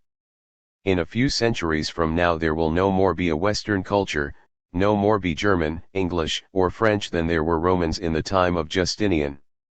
Not that the sequence of human generations failed, it was the inner form of a people, which had put together a number of these generations as a single gesture, that was no longer there. The civis Romanus, one of the most powerful symbols of classical being, had nevertheless, as a form, only a duration of some centuries. But the primitive phenomenon of the great culture will itself have disappeared some day, and with it the drama of world history, and man himself, and beyond man the phenomenon of plant and animal existence on the earth's surface, the earth, the sun, the whole world of sun systems. All art is mortal, not merely the individual artifacts but the arts themselves. One day the last portrait of Rembrandt and the last bar of Mozart will have ceased to be, though possibly a colored canvas and a sheet of notes may remain, because the last eye and the last ear accessible to their message will have gone. Every thought, faith, and science dies as soon as the spirits in whose worlds their eternal truths were true and necessary are extinguished. Dead, even, are the star worlds which appeared, a proper world to the proper eye, to the astronomers of the Nile and the Euphrates, for our eye is different from theirs, and our eye in its turn is mortal. All this we know. The beast does not know, and what he does not know does not exist in his experienced world around. But if the image of the past vanishes, the longing to give a deeper meaning to the passing vanishes also. And so it is with reference to the purely human macrocosm that we apply the oft-quoted line, which shall serve as motto for all that follows, als Vergon gleich ist nur ein Gleichnis. From this we are led, without our noticing it, back to the space problem, though now it takes on a fresh and surprising form. Indeed, it is as a corollary to these ideas that it appears for the first time as capable of solution, or, to speak more modestly, of enunciation, just as the time problem was made more comprehensible by way of the destiny idea. From the moment of our awakening, the fateful and directed life appears in the phenomenal life as an experienced depth. Everything extends itself, but it is not yet space, not something established in itself but a self-extension continued from the moving here to the moving there. World experience is bound up with the essence of depth, i.e. farness or distance. In the abstract system of mathematics, depth is taken along with length and breadth as a third dimension, but this trinity of elements of like order is misleading from the outset, for in our impression of the spatial world these elements are unquestionably not equivalents, let alone homogeneous.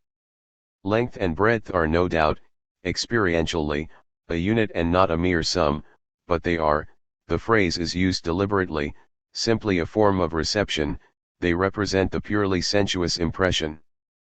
But depth is a representation of expression, of nature, and with it begins the world.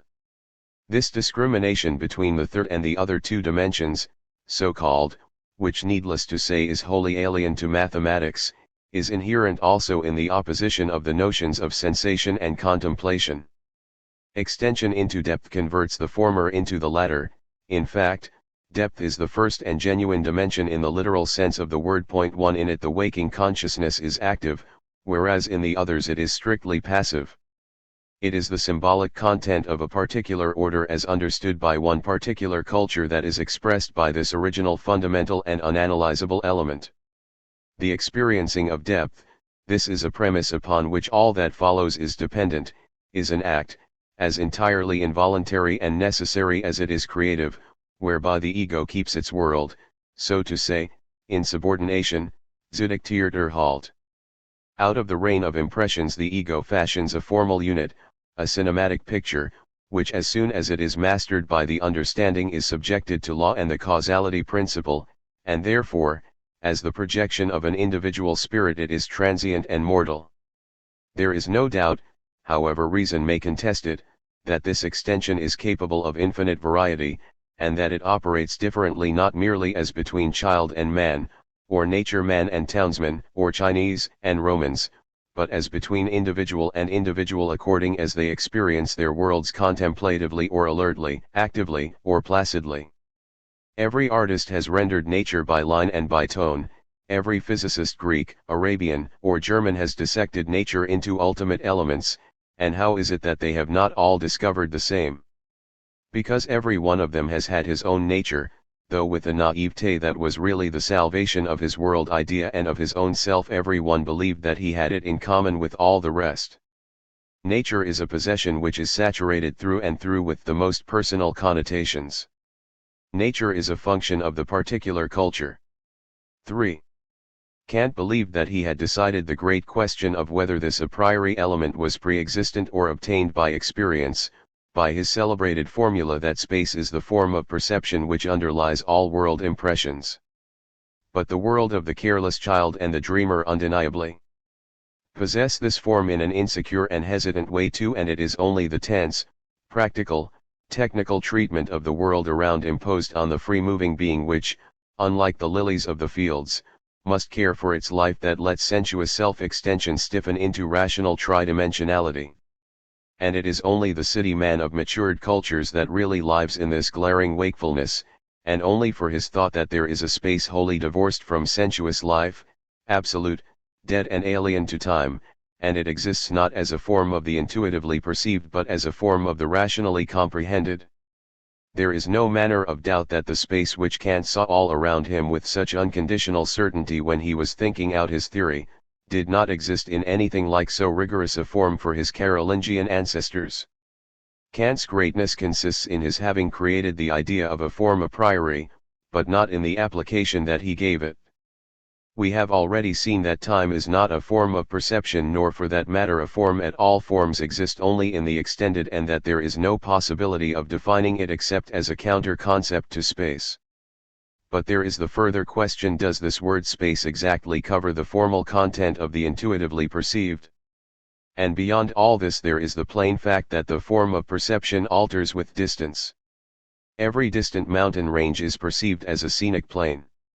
No one will pretend that he sees the moon as a body, for the eye it is a pure plane, and it is only by the aid of the telescope, i.e. when the distance is artificially reduced, that it progressively obtains a spatial form. Obviously, then, the form of perception is a function of distance. Moreover, when we reflect upon anything, we do not exactly remember the impressions that we received at the time, but represent to ourselves the picture of a space abstracted from them. But this representation may and does deceive us regarding the living actuality. Kant let himself be misled. He should certainly not have permitted himself to distinguish between forms of perception and forms of ratiocination, for his notion of space in principle embraced both. 3. Just as Kant marred the time problem by bringing it into relation with an essentially misunderstood arithmetic, and on that basis dealing with a phantom sort of time that lacks the life quality of direction and is therefore a mere spatial scheme, so also he marred the space problem by relating it to a commonplace geometry. It befell that a few years after the completion of Kant's main work, Gauss discovered the first of the non-Euclidean geometries. These, irreproachably demonstrated as regards their own internal validity, enable it to be proved that there are several strictly mathematical kinds of three-dimensional extension, all of which are a priori certain, and none of which can be singled out to rank as the genuine form of perception. It was a grave, and in a contemporary of Euler and Lagrangian unpardonable, error to postulate that the classical school geometry, for it was that which Kant always had in mind, was to be found reproduced in the forms of nature around us. In moments of attentive observation at very short range, and in cases in which the relations considered are sufficiently small, the living impressions and the rules of customary geometry are certainly in approximate agreement. But the exact conformity asserted by philosophy can be demonstrated neither by the eye nor by measuring instruments. Both must always stop short at a certain limit of accuracy, which is very far indeed below that which would be necessary, say, for determining which of the non-Euclidean geometries is the geometry of empirical space. 4 On the large scales and for great distances, where the experience of depth completely dominates the perception picture, for example, looking on a broad landscape as against a drawing, the form of perception is in fundamental contradiction with mathematics. A glance down any avenue shows us that parallels meet at the horizon. Western perspective and the otherwise quite different perspective of Chinese painting are both alike based on this fact, and the connection of these perspectives with the root problems of their respective mathematics is unmistakable. Experiential depth, in the infinite variety of its modes, eludes every sort of numerical definition. The whole of lyric poetry and music, the entire painting of Egypt, China, and the West by hypothesis deny any strictly mathematical structure in space as felt and seen, and it is only because all modern philosophers have been destitute of the smallest understanding of painting that they have failed to note the contradiction. The horizon in and by which every visual image gradually passes into a definitive plane, is incapable of any mathematical treatment. Every stroke of a landscape painter's brush refutes the assertions of conventional epistemology. As mathematical magnitudes abstract from life, the three dimensions have no natural limits. But when this proposition becomes entangled with the surface and depth of experienced impression, the original epistemological error leads to another, viz., that apprehended extension is also without limits, although in fact our vision only comprises the illuminated portion of space and stops at the light limit of the particular moment, which may be the star heavens or merely the bright atmosphere.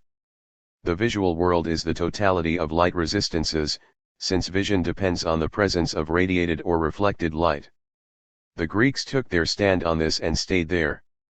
It is the Western world feeling that has produced the idea of a limitless universe of space, a space of infinite star systems and distances that far transcends all optical possibilities, and this was a creation of the inner vision, incapable of all actualization through the eye, and, even as an idea, alien to and unachievable by the men of a differently disposed culture.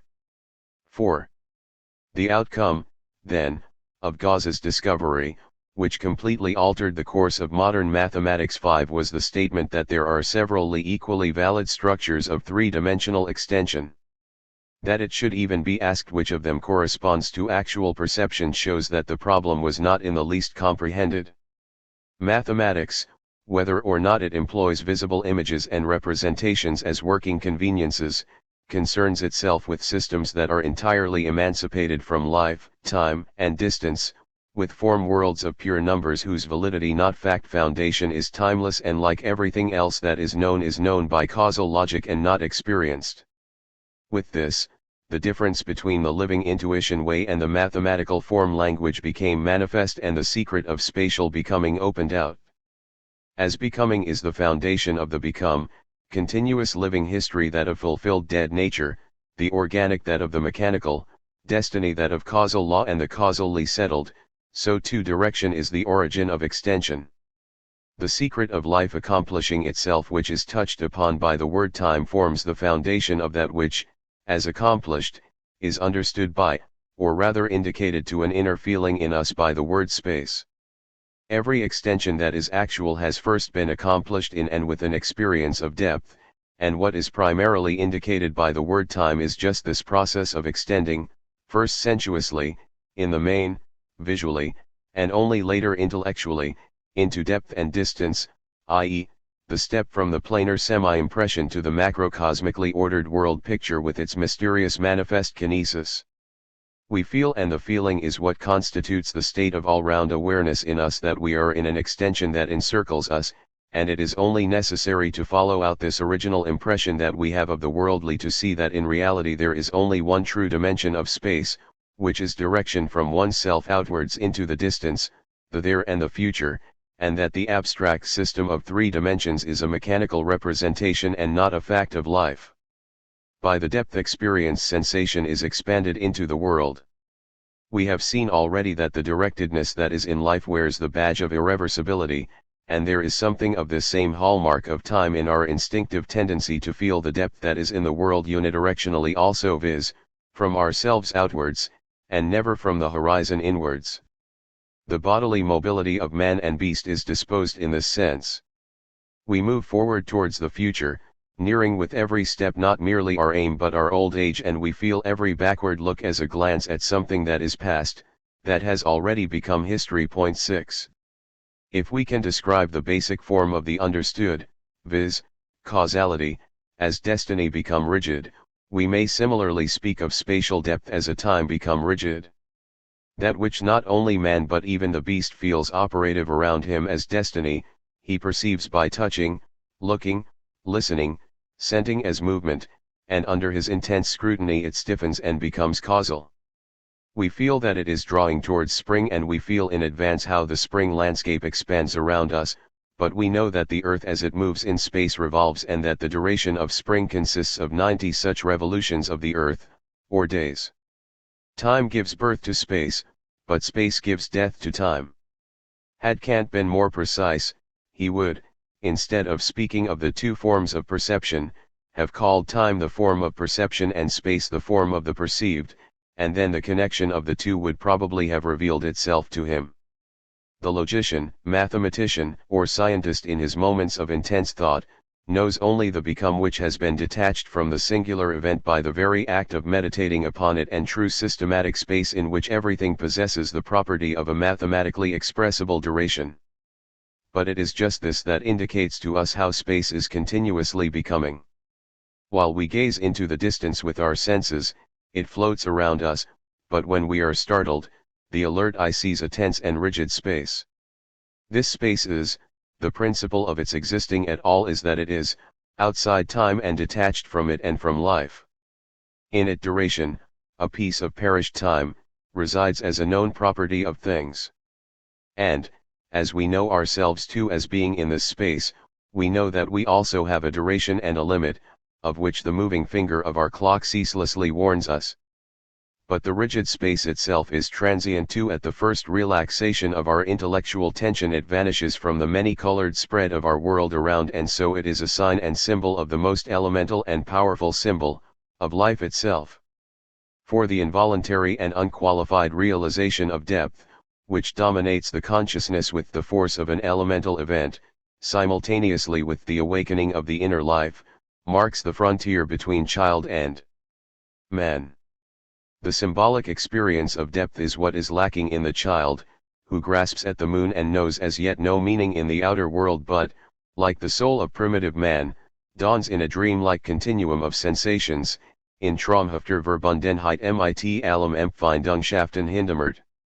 Of course the child is not without experience of the extended, of a very simple kind, but there is no world perception. Distance is felt, but it does not yet speak to the soul. And with the soul's awakening, direction, too, first reaches living expression, classical expression in steady adherence to the near present and exclusion of the distant and future, Faustian in direction energy which has an eye only for the most distant horizons, Chinese, in free hither and thither wandering that nevertheless goes to the goal, Egyptian in resolute march down the path once entered. Thus the destiny idea manifests itself in every line of a life. With it alone do we become members of a particular culture, whose members are connected by a common world feeling and a common world form derived from it. A deep identity unites the awakening of the soul, its birth into clear existence in the name of a culture, with the sudden realization of distance and time, the birth of its outer world through the symbol of extension, and thenceforth this symbol is and remains the prime symbol of that life, imparting to it its specific style and the historical form in which it progressively actualizes its inward possibilities. From the specific directedness is derived the specific prime symbol of extension, namely, for the classical worldview the near, strictly limited, self-contained body, for the Western infinitely wide and infinitely profound three-dimensional space, for the Arabian the world as a cavern. And therewith an old philosophical problem dissolves into nothing. This prime form of the world is innate insofar as it is an original possession of the soul of that culture which is expressed by our life as a whole, and acquired insofar that every individual soul reenacts for itself that creative act and unfolds in early childhood the symbol of depth to which its existence is predestined, as the emerging butterfly unfolds its wings. The first comprehension of depth is an act of birth, the spiritual complement of the bodily. 7 In it the culture is born out of its mother landscape, and the act is repeated by every one of its individual souls throughout its life course. This is what Plato, connecting it with an early Hellenic belief, called anamnesis. The definiteness of the world form, which for each dawning soul suddenly is, derives meaning from becoming. Kant the systematic, however, with his conception of the form a priori, would approach the interpretation of this very riddle from a dead result instead of along a living way. From now on, we shall consider the kind of extension as the prime symbol of a culture. From it we are to deduce the entire form language of its actuality, its physiognomy as contrasted with the physiognomy of every other culture, and still more with the almost entire lack of physiognomy in primitive man's world around. For now the interpretation of depth rises to acts, to formative expression in works, to the transforming of actuality, not now merely in order to subserve necessities of life, as in the case of the animals, but above all to create a picture out of extensional elements of all sorts, material, line, color, tone, motion, a picture, often, that re-emerges with power to charm after lost centuries in the world picture of another culture and tells new men of the way in which its authors understood the world. But the prime symbol does not actualize itself, it is operative through the form sense of every man, every community, age, and epoch, and dictates the style of every life expression. It is inherent in the form of the state, the religious myths and cults, the ethical ideals, the forms of painting and music and poetry, the fundamental notions of each science, but it is not presented by these. Consequently, it is not presentable by words, for language and words are themselves derived symbols. Every individual symbol tells of it, but only to the inner feelings, not to the understanding. And when we say, as henceforth we shall say, that the prime symbol of the classical soul is the material and individual body, that of the Western pure infinite space, it must always be with the reservation that concepts cannot represent the inconceivable, and thus at the most a significative feeling may be evoked by the sound of words. Infinite space is the ideal that the Western soul has always striven to find, and to see immediately actualized, in its world around, and hence it is that the countless space theories of the last centuries possess over and above all ostensible results a deep import as symptoms of a world feeling. In how far does unlimited extension underlie all objective things? There is hardly a single problem that has been more earnestly pondered than this. It would almost seem as if every other world question was dependent upon the one problem of the nature of space. And is it not in fact so for us? And how, then, has it escaped notice that the whole classical world never expended one word on it, and indeed did not even possess a word aid by which the problem could be exactly outlined? Why had the great pre-Socratics nothing to say on it? Did they overlook in their world just that which appears to us the problem of all problems? Ought we not, in fact, to have seen long ago that the answer is in the very fact of their silence? How is it that according to our deepest feeling the world is nothing but that world of space which is the true offspring of our depth experience, and whose grand emptiness is corroborated by the star systems lost in it? Could a world of this sense have been made even comprehensible to a classical thinker? In short, we suddenly discover that the eternal problem that Kant, in the name of humanity, tackled with a passion that itself is symbolic, is a purely Western problem that simply does not arise in the intellects of other cultures. What then was it that classical man, whose insight into his own world around was certainly not less piercing than ours, regarded as the prime problem of all being? It was the problem of Rokai, the material origin and foundation of all sensuously perceptible things. If we grasp this we shall get close to the significance of the fact, not the fact of space, but the fact that made it a necessity of destiny for the space problem to become the problem of the Western, and only the Western, soul. 9 This very spatiality, Rumlichkeit, that is the truest and sublimest element in the aspect of our universe, that absorbs into itself and begets out of itself the substantiality of all things, classical humanity, which knows no word for, and therefore has no idea of space, with one accord cuts out as the non-ent, tau mu nu, that which is not. The pathos of this denial can scarcely be exaggerated.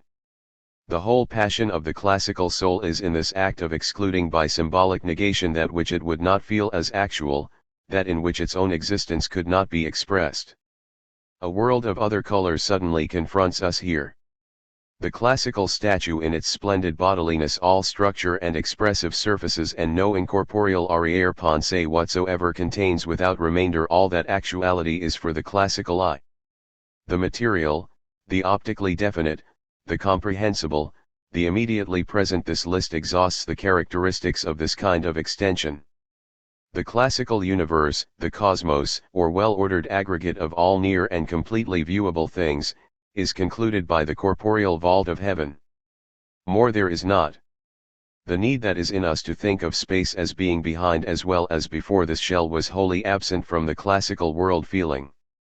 The Stoics went so far as to treat even properties and relations of things as bodies. For Chrysippus, the divine pneuma is a body, for Democritus seeing consists in our being penetrated by material particles of the things seen. The state is a body which is made up of all the bodies of its citizens, the law knows only corporeal persons and material things. And the feeling finds its last and noblest expression in the stone body of the classical temple. The windowless interior is carefully concealed by the array of columns, but outside there is not one truly straight line to be found. Every flight of steps has a slight sweep outward, every step relatively to the next. The pediment, the roof ridge, the sides are all curved. Every column has a slight swell and none stand truly vertical or truly equidistant from one another. But swell and inclination and distance vary from the corners to the centers of the sides in a carefully toned off ratio, and so the whole corpus is given as something that swings mysterious about a center.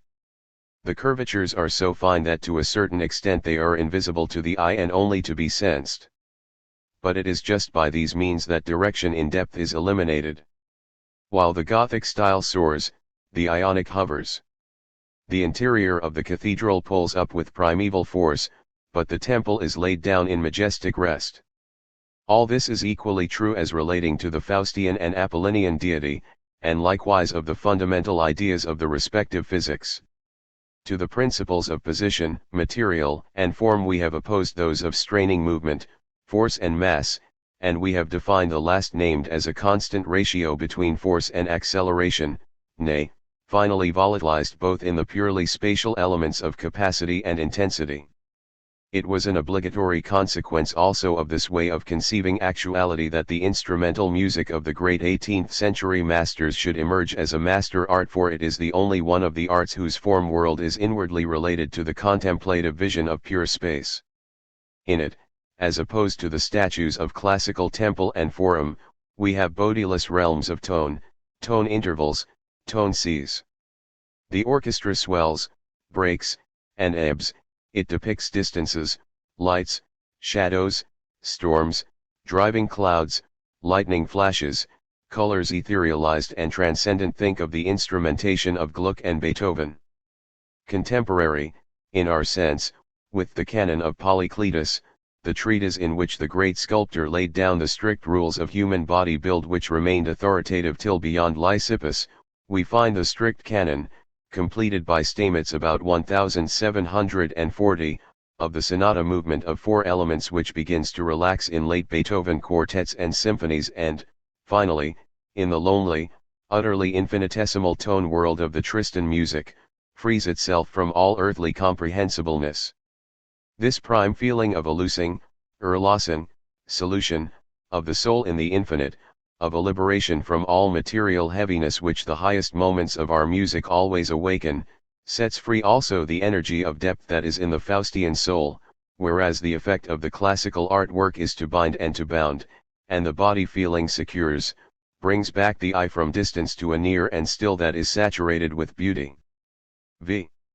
Each of the great cultures, then, has arrived at a secret language of world feeling that is only fully comprehensible by him whose soul belongs to that culture. We must not deceive ourselves. Perhaps we can read a little way into the classical soul, because its form language is almost the exact inversion of the Western. How far we have succeeded or can ever succeed is a question which necessarily forms the starting point of all criticism of the Renaissance, and it is a very difficult one.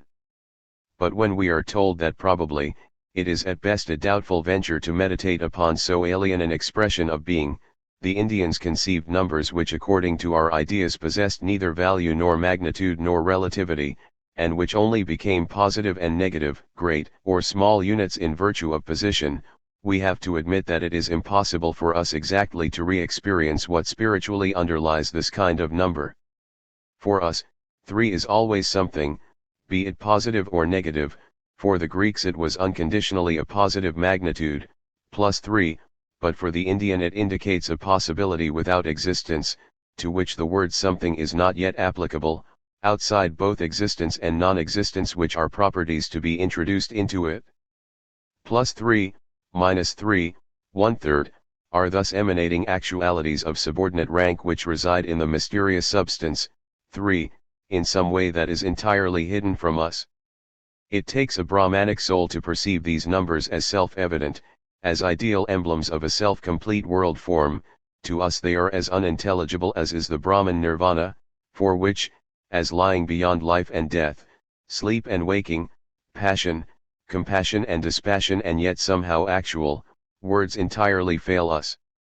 Only this spirituality could originate the grand conception of nothingness as a true number, 0, and even then this 0 is the Indian 0, for which existent and non-existent are equally external designations. Point 10. Arabian thinkers of the ripest period, and they included minds of the very first order like Al-Farabi and Al-Kabi, in controverting the ontology of Aristotle, proved that the body as such did not necessarily assume space for existence, and deduced the essence of this space, the Arabian kind of extension, that is, from the characteristic of one's being in a position. But this does not prove that as against Aristotle and Kant they were in error, or that their thinking was muddled, as we so readily say of what our own brains cannot take in. It shows that the Arabian spirit possessed other world categories than our own. They could have rebutted Kant, or Kant them, with the same subtlety of proof, and both disputants would have remained convinced of the correctness of their respective standpoints. When we talk of space today, we are all thinking more or less in the same style, just as we are all using the same languages and word signs, whether we are considering mathematical space or physical space, or the space of painting or that of actuality, although all philosophizing that insists, as it must, upon putting an identity of understanding in the place of such kinship of significance feeling must remain somewhat questionable. But no Hellene or Egyptian or Chinaman could re-experience any part of those feelings of ours, and no artwork or thought system could possibly convey to him unequivocally what space means for us. Again, the prime conceptions originated in the quite differently constituted soul of the Greek, like rho chi, lambda, mu omicron rho phi, comprise the whole content of his world. But this world is differently constituted from ours.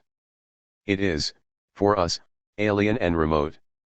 We may take these words of Greek and translate them by words of our own, like origin, matter and form, but it is mere imitation, a feeble effort to penetrate into a world of feeling in which the finest and deepest elements, in spite of all we can do, remain dumb. It is as though one tried to set the Parthenon sculptures for a string quartet, or cast Voltaire's God in bronze. The master traits of thought, life, and world consciousness are as manifold and different as the features of individual men. In those respects as in others there are distinctions of races and peoples, and men are as unconscious of these distinctions as they are ignorant of whether red and yellow do or do not mean the same for others as for themselves. It is particularly the common symbolic of language that nourishes the illusion of a homogeneous constitution of human inner life and an identical world form. In this respect the great thinkers of one and another culture resemble the colorblind in that each is unaware of his own condition and smiles at the errors of the rest. And now I draw the conclusions. There is a plurality of prime symbols. It is the depth experience through which the world becomes, through which perception extends itself to world. Its signification is for the soul to which it belongs and only for that soul, and it is different in waking and dreaming, acceptance and scrutiny, as between young and old, townsman and peasant, man and woman.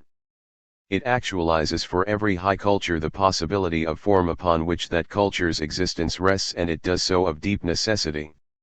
All fundamental words like are mass, substance, material, thing, body, extension, and multitudes of words of the like order in other culture tongues, are emblems, obligatory and determined by destiny, that out of the infinite abundance of world possibilities evoke in the name of the individual culture those possibilities that alone are significant and therefore necessary for it.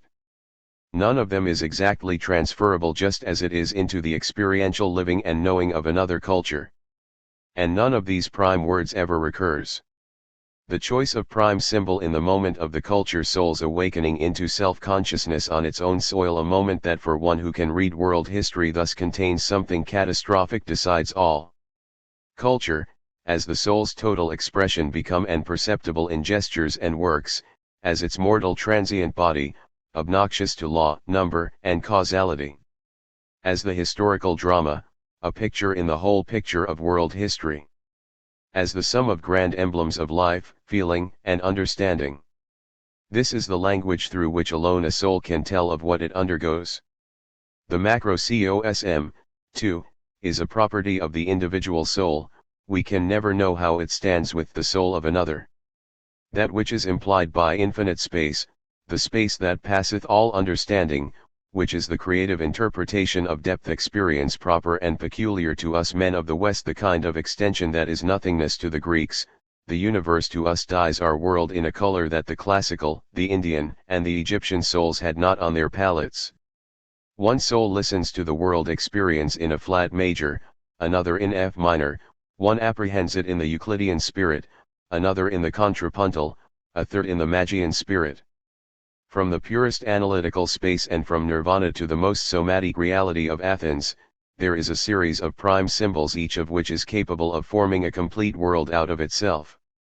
And, as the idea of the Babylonian or that of the Indian world was remote, strange, and elusive for the men of the 5 or 6 cultures that followed, so also the Western world will be incomprehensible to the men of cultures yet unborn. Chapter 6. Macrocosmos. 2. Apollinian, Faustian, and Magian soul. I. Henceforth we shall designate the soul of the classical culture, which chose the sensuously present individual body as the ideal type of the extended, by the name, familiarized by Nietzsche, of the Apollinian. In opposition to it we have the Faustian soul, whose prime symbol is pure and limitless space, and whose body is the Western culture that blossomed forth with the birth of the Romanesque style in the 10th century in the northern plain between the Elbe and the Tagus. The nude statue is Apollinian, the art of the fugue Faustian. Apollinian are, mechanical statics, the sensuous cult of the Olympian gods, the politically individual city-states of Greece, the doom of Oedipus and the phallus symbol. Faustian are, Galilean dynamics. Catholic and Protestant dogmatics, the great dynasties of the Baroque with their cabinet diplomacy, the destiny of Lear and the Madonna ideal from Dante's Beatrice to the last line of Faust II. The painting that defines the individual body by contours is Apollinian, that which forms space by means of light and shade is Faustian. This is the difference between the fresco of Polygnotus and the oil painting of Rembrandt. The Apollinian existence is that of the Greek who describes his ego as soma and who lacks all idea of an inner development and therefore all real history, inward and outward. The Faustian is an existence which is led with a deep consciousness and introspection of the ego, and a resolutely personal culture evidenced in memoirs, reflections, retrospects, and prospects and conscience. And in the time of Augustus, in the countries between Nile and Tigris, Black Sea, and South Arabia, there appears aloof but able to speak to us through forms borrowed, adopted, and inherited the Magian soul of the Arabian culture with its algebra, astrology and alchemy, its mosaics and arabesques, its caliphates and mosques, and the sacraments and scriptures of the Persian, Jewish, Christian, post-classical and Manichaean religions. Space speaking now in the Faustian idiom is a spiritual something, rigidly distinct from the momentary sense present, which could not be represented in an Apollinian language, whether Greek or Latin. But the created expression space of the Apollinian arts is equally alien to ours. The tiny cella of the early classical temple was a dumb dark nothingness, a structure, originally, of perishable material, an envelope of the moment in contrast to the eternal vaults of Magian cupolas and Gothic naves, and the closed ranks of columns were expressly meant to convey that for the eye at any rate this body possessed no inward. In no other culture is the firm footing, the socket, so emphasized. The Doric column bores into the ground, the vessels are always thought of from below upward, whereas those of the Renaissance float above their footing, and the sculpture schools feel the stabilizing of their figures as their main problem. Hence in archaic works the legs are disproportionately emphasized, the foot is planted on the full sole, and if the drapery falls straight down, a part of the hem is removed to show that the foot is standing. The classical relief is strictly stereometrically set on a plane, and there is an interspace between the figures but no depth. A landscape of Claude Lorraine, on the contrary, is nothing but space, every detail being made to subserve its illustration. All bodies in it possess an atmospheric and perspective meaning purely as carriers of light and shade. The extreme of this disembodiment of the world in the service of space is Impressionism. Given this world feeling, the Faustian soul in the springtime necessarily arrived at an architectural problem which had its center of gravity in the spatial vaulting over of vast, and from porch to choir dynamically deep, cathedrals. This last expressed its depth experience. But with it was associated, in opposition to the cavernous Magian expression space one the element of a soaring into the broad universe. Magian roofing, whether it be cupola or barrel vault or even the horizontal balk of a basilica, covers in. Struszygowski too has very aptly described the architectural idea of Hagia Sophia as an introverted Gothic striving under a closed outer casing. On the other hand, in the Cathedral of Florence the cupola crowns the long Gothic body of 1367, and the same tendency rose in Bramante's scheme for St. Peter's to a veritable towering up, a magnificent excelsior, that Michelangelo carried to completion with the dome that floats high and bright over the vast vaulting. To this sense of space the classical opposes the symbol of the Doric peripteros, wholly corporeal and comprehensible in one glance. The classical culture begins, then, with a great renunciation. A rich, pictorial, almost overripe art lay ready to its hand. But this could not become the expression of the young soul, and so from about 1100 BC the harsh, narrow, and to our eyes scanty and barbaric, early Doric geometrical style appears in opposition to the Minoan. For the 3 centuries which correspond to the flowering of our Gothic, there is no hint of an architecture, and it is only at about 650 BC, contemporarily with Michelangelo's transition into the Baroque, that the Doric and Etruscan temple type arises. All early art is religious, and this symbolic negation is not less so than the Egyptian and the Gothic affirmation. The idea of burning the dead accords with the cult site but not with the cult building, and the early classical religion which conceals itself from us behind the solemn names of Colchis, Tiresias, Orpheus and, probably, Numa possessed for its right simply that which is left of an architectural idea when one has subtracted the architecture, viz., the sacred precinct. The original cult plan is thus the Etruscan templum, a sacred area merely staked off on the ground by the augurs with an impassable boundary and a propitious entrance on the east side. 3 A templum was created where a rite was to be performed or where the representative of the state authority, senate, or army, happened to be. It existed only for the duration of its use, and the spell was then removed. It was probably only about 700 BC that the classical soul so far mastered itself as to represent this architectural nothing in the sensible form of a built body. In the long run the Euclidean feeling proved stronger than the mere antipathy to duration. Faustian architecture, on the contrary, begins on the grand scale simultaneously with the first stirrings of a new piety, the Cluniac reform, c. 1000, and a new thought, the Eucharistic controversy between Berengar of Tours and Lanfranc 1054, and proceeds at once to plans of gigantic intention. Often enough, as in the case of Spire, the whole community did not suffice to fill the cathedral 5 and often again it proved impossible to complete the projected scheme. The passionate language of this architecture is that of the poems 2.6 far apart as may seem the Christian hymnology of the south and the Eddas of the still heathen north. They are alike in the implicit space endlessness of prosody, rhythmic syntax, and imagery. Read the Dies Irae together with the Völuspa 7 which is little earlier, there is the same adamantine will to overcome and break all resistances of the visible. No rhythm ever imagined radiates immensities of space and distance as the old northern does. Zum Unheilwerden nach all Zelange. Manner und Wibberzuer Weltgebaren. Aber wir beide bleiben zusammen. Ich und Sigurd. The accents of the Homeric hexameter are the soft rustle of a leaf in the midday sun, the rhythm of matter, but the stab ream, like potential energy in the world pictures of modern physics, creates a tense restraint in the void without limits, distant night storms above the highest peaks. In its swaying indefiniteness all words and things dissolve themselves. It is the dynamics, not the statics, of language. The same applies to the grave rhythm of media vita in Mort Sumus. Here is heralded the color of Rembrandt and the instrumentation of Beethoven. Here infinite solitude is felt as the home of the Faustian soul. What is Valhalla?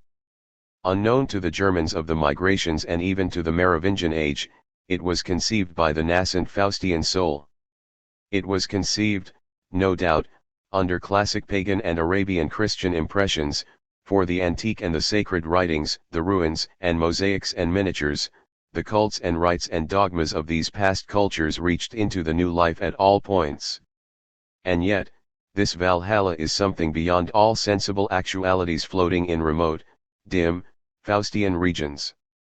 Olympus rests on the homely Greek soil, the paradise of the fathers is a magic garden somewhere in the universe, but Valhalla is nowhere. Lost in the limitless, it appears with its inharmonious gods and heroes, the supreme symbol of solitude. Siegfried, Parsifal, Tristan, Hamlet, Faust are the loneliest heroes in all the cultures. Read the wondrous awakening of the inner life in Wolfram's Parsifal. The longing for the woods, the mysterious compassion, the ineffable sense of forsakenness, it is all Faustian and only Faustian. Every one of us knows it. The motive returns with all its profundity in the Easter scene of Fausti. A longing pure and not to be described drove me to wander over woods and fields. And in a mist of hot abundant tears, I felt a world arise and live for me. Of this world experience neither Apollinian nor Magian man, neither Homer nor the Gospels, knows anything whatever. The climax of the poem of Wolfram, that wondrous Good Friday morning scene when the hero, at odds with God and with himself, meets the noble Gawain and resolves to go on pilgrimage to Tvörsand, takes us to the heart of the Faustian religion. Here one can feel the mystery of the Eucharist, which binds the communicant to a mystic company, to a church that alone can give bliss. In the myth of the Holy Grail and its knights one can feel the inward necessity of the German Northern Catholicism. In opposition to the classical sacrifices offered to individual gods in separate temples, there is here the one never-ending sacrifice repeated everywhere and every day. This is the Faustian idea of the 9th to 11th centuries, the Edda time, foreshadowed by Anglo-Saxon missionaries like Winfried, but only then ripened. The cathedral, with its high altar enclosing the accomplished miracle, is its expression in stone. The plurality of separate bodies which represents cosmos for the classical soul, requires a similar pantheon, hence the antique polytheism. The single world volume, be it conceived as cavern or as space, demands the single god of Magian or Western Christianity. Athene or Apollo might be represented by a statue, but it is and has long been evident to our feeling that the deity of the Reformation and the Counter-Reformation can only be manifested in the storm of an organ fugue or the solemn progress of cantata and mass. From the rich manifold of figures in the Edda and contemporary legends of saints to Goethe, our myth develops itself in steady opposition to the classical, in the one case a continuous disintegration of the divine that culminated in the early empire in an impossible multitude of deities, in the other a process of simplification that led to the deism of the 18th century. The Magian hierarchy of heaven angels, saints, persons of the Trinity has grown paler and paler, more and more disembodied, in the sphere of the Western pseudomorphosis, supported though it was by the whole weight of church authority, and even the devil, the great adversary in the Gothic world drama, has disappeared unnoticed from among the possibilities of the Faustian world feeling. Luther could still throw the inkpot at him, but he has been passed over in silence by perplexed Protestant theologians long ago. For the solitude of the Faustian soul agrees not at all with the duality of world powers. God himself is the all.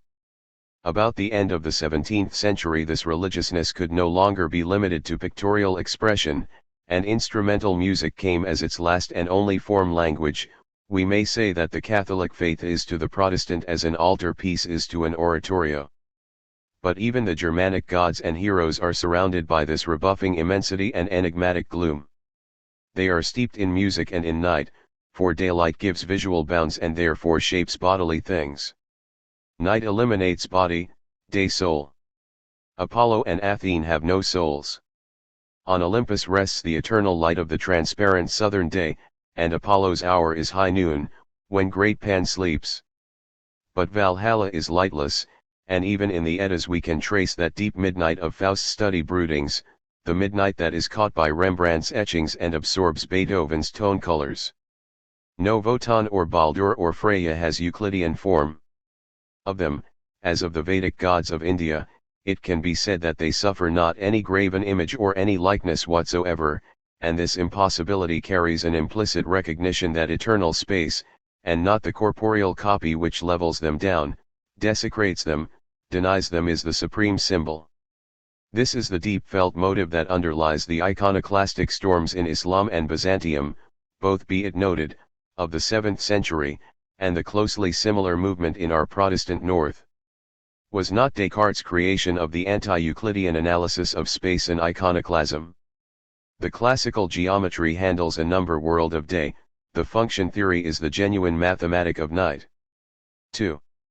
That which is expressed by the soul of the West in its extraordinary wealth of media words, tones, colors, pictorial perspectives, philosophical systems, legends, the spaciousness of Gothic cathedrals and the formulas of functions, namely its world feeling, is expressed by the soul of Old Egypt, which was remote from all ambitions towards theory and literariness, almost exclusively by the immediate language of stone. Instead of spinning word subtleties around its form of extension, its space and its time, instead of forming hypotheses and number systems and dogmas, it set up its huge symbols in the landscape of the Nile in all silence. Stone is the great emblem of the timeless become, space and death seem bound up in it.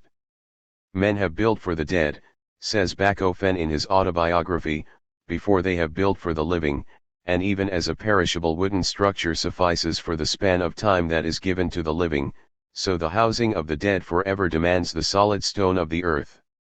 The oldest cult is associated with the stone that marks the place of burial, the oldest temple building with the tomb structure, the origins of art and decoration with the grave ornament. Symbol has created itself in the graves. That which is thought and felt and silently prayed at the graveside can be expressed by no word, but only hinted by the boding symbol that stands in unchanging grave repose. The dead strive no more. They are no more time, but only space, something that stays, if indeed it stays at all, but does not ripen towards a future, and hence it is stone, the abiding stone, that expresses how the dead is mirrored in the waking consciousness of the living. The Faustian soul looks for an immortality to follow the bodily end, a sort of marriage with endless space, and it disembodies the stone in its Gothic thrust system, contemporary, we may note, with the consecutives in church music 8, till at last nothing remained visible but the indwelling depth and height energy of the self-extension.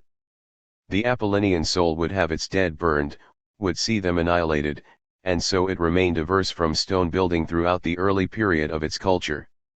The Egyptian soul saw itself as moving down a narrow and inexorably prescribed life path to come at the end before the judges of the dead, Book of the Dead, Cap 125. That was its destiny idea. The Egyptian's existence is that of the traveler who follows one unchanging direction, and the whole form language of his culture is a translation into the sensible of this one theme. And as we have taken endless space as the prime symbol of the North and body as that of the classical, so we may take the word way as most intelligibly expressing that of the Egyptians. Strangely, and for Western thought almost incomprehensibly, the one element in extension that they emphasize is that of direction in depth. The tomb temples of the Old Kingdom and especially the mighty pyramid temples of the Fourth Dynasty represent, not a purposed organization of space such as we find in the mosque and the cathedral, but a rhythmically ordered sequence of spaces. The sacred way leads from the gate building on the Nile through passages, halls, arcade courts and pillared rooms that grow ever narrower and narrower, to the chamber of the dead 9, and similarly the sun temples of the 5th dynasty are not buildings but a path enclosed by mighty masonry. 10 The reliefs and the paintings appear always as rows which with an impressive compulsion lead the beholder in a definite direction. The Ram and Sphinx avenues of the new empire have the same object. For the Egyptian, the depth experience which governed his world form was so emphatically directional that he comprehended space more or less as a continuous process of actualization. There is nothing rigid about distance as expressed here. The man must move, and so become himself a symbol of life, in order to enter into relation with the stone part of the symbolism. Way signifies both destiny and third dimension. The grand wall surfaces, reliefs, colonnades past which he moves are length and breadth, that is, mere perceptions of the senses, and it is the forward driving life that extends them into world. Thus the Egyptian experienced space, we may say, in and by the processional march along its distinct elements, whereas the Greek who sacrificed outside the temple did not feel it, and the man of our Gothic centuries praying in the cathedral let himself be immersed in the quiet infinity of it. And consequently the art of these Egyptians must aim at plain effects and nothing else, even when it is making use of solid means.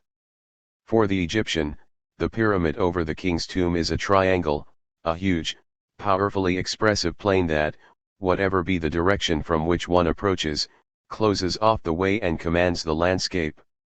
For him, the columns of the inner passages and courts, with their dark backgrounds, their dense array and their profusion of adornments, appear entirely as vertical strips which rhythmically accompany the march of the priests. Relief work is in utter contrast to the classical carefully restricted in one plane. In the course of development dated by the 3rd to the 5th dynasties it diminishes from the thickness of a finger to that of a sheet of paper, and finally it is sunk in the plane. 11 The dominance of the horizontal, the vertical, and the right angle, and the avoidance of all foreshortening support the two-dimensional principle and serve to insulate this directional depth experience which coincides with the way and the grave at its end. It is an art that admits of no deviation for the relief of the tense soul.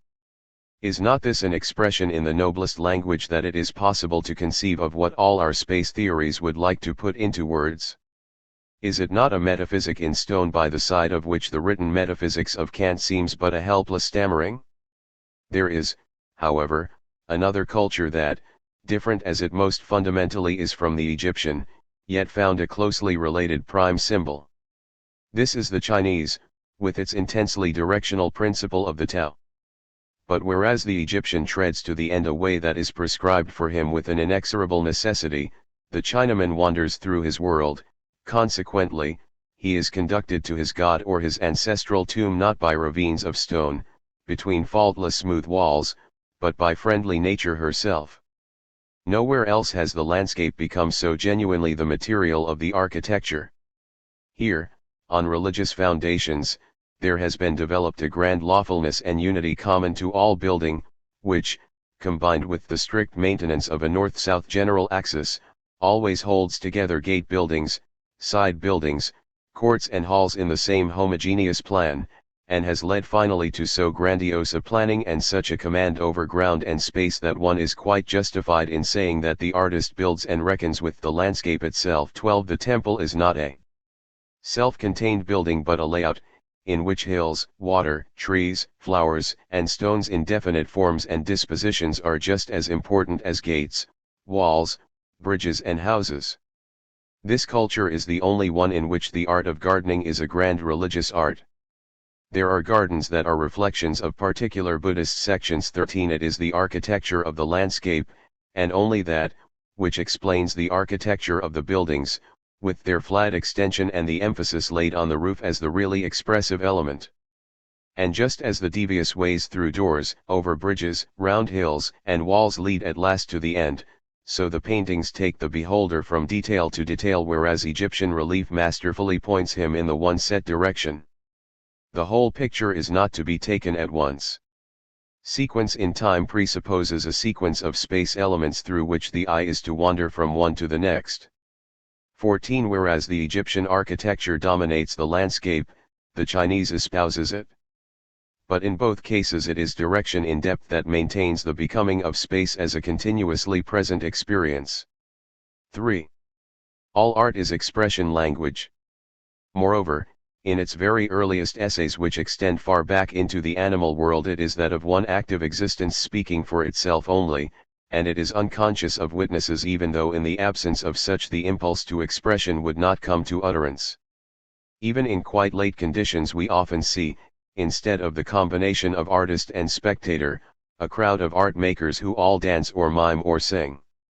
The idea of the chorus as sum total of persons present has never entirely vanished from art history. It is only the higher art that becomes decisively an art before witnesses, and especially, as Nietzsche somewhere remarks, before God as the supreme witness. 15. This expression is either ornament or imitation. Both are higher possibilities, and their polarity to one another is hardly perceptible in the beginnings. Of the two, imitation is definitely the earlier and the closer to the producing race.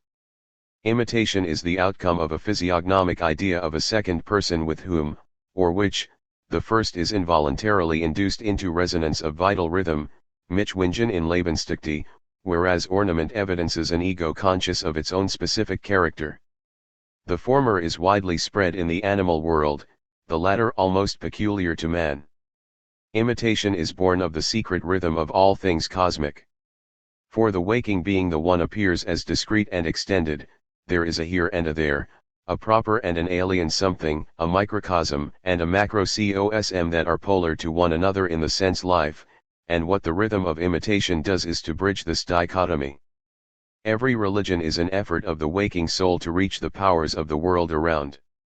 And so too is imitation, which in its most devoted moments is wholly religious, for it consists in an identity of inner activity between the soul and body here and the world around there, which, vibrating as one, become one. As a bird poises itself in the storm or a float gives to the swaying waves, so our limbs take up an irresistible beat at the sound of march music. Not less contagious is the imitation of another's bearing and movements, wherein children in particular excel. It reaches the superlative when we let ourselves go in the common song or parade march or dance that creates out of many units one unit of feeling and expression, a we. But a successful picture of a man or a landscape is also the outcome of a felt harmony of the pictorial motion with the secret swing and sway of the living opposite, and it is this actualizing of physiognomic rhythm that requires the executant to be an adept who can reveal the idea, the soul, of the alien in the play of its surface. In certain unreserved moments we are all adepts of this sort, and in such moments, as we follow in an imperceptible rhythm the music and the play of facial expression, we suddenly look over the precipice and see great secrets. The aim of all imitation is effective simulation. This means effective assimilation of ourselves into an alien something, such a transposition and transubstantiation that the one lives henceforth in the other that it describes or depicts, and it is able to awaken an intense feeling of unison over all the range from silent absorption and acquiescence to the most abandoned laughter and down into the last depths of the erotic, a unison which is inseparable from creative activity. In this wise arose the popular circling dances. For instance, the Bavarian Schaplattler was originally imitated from the courtship of the woodcocks, but this too is what Vasari means when he praises Cimabue and Giotto as the first who returned to the imitation of nature, the nature, that is, of springtime men, of which Meister Eckhart said, God flows out in all creatures, and therefore all created is God. That which in this world around presents itself to our contemplation and therefore contains meaning for our feelings as movement, we render by movement. Hence all imitation is in the broadest sense dramatic. Drama is presented in the movement of the brush stroke or the chisel, the melodic curve of the song, the tone of the recitation, the line of poetry, the description, the dance. But everything that we experience with and in seeings and hearings is always an alien soul to which we are uniting ourselves. It is only at the stage of the megalopolis that art, reasoned to pieces and despiritualized, goes over to naturalism as that term is understood nowadays, viz., imitation of the charm of visible appearances, of the stock of sensible characters that are capable of being scientifically fixed. Ornament detaches itself now from imitation as something which does not follow the stream of life but rigidly faces it. Instead of physiognomic traits overheard in the alien being, we have established motives, symbols, which are impressed upon it. The intention is no longer to pretend but to conjure. The I overwhelms the thou. Imitation is only a speaking with means that are born of the moment and unreproducible, but ornament employs a language emancipated from the speaking, a stock of forms that possesses duration and is not at the mercy of the individual. 16. Only the living can be imitated, and it can be imitated only in movements, for it is through these that it reveals itself to the senses of artists and spectators. To that extent, imitation belongs to time and direction. All the dancing and drawing and describing and portraying for eye and ear is irrevocably directional, and hence the highest possibilities of imitation lie in the copying of a destiny, be it in tones, verses, picture, or stage scene. 17. Ornament, on the contrary, is something taken away from time, it is pure extension, settled and stable. Whereas an imitation expresses something by accomplishing itself, ornament can only do so by presenting itself to the senses as a finished thing. It is being as such, wholly independent of origin. Every imitation possesses beginning and end, while an ornament possesses only duration, and therefore we can only imitate the destiny of an individual, for instance, Antigone or Desdemona, while by an ornament or symbol only the generalized destiny idea itself can be represented, as, for example, that of the classical world by the Doric column. And the former presupposes a talent, while the latter calls for an acquirable knowledge as well. All strict arts have their grammar and syntax of form language, with rules and laws, inward logic and tradition.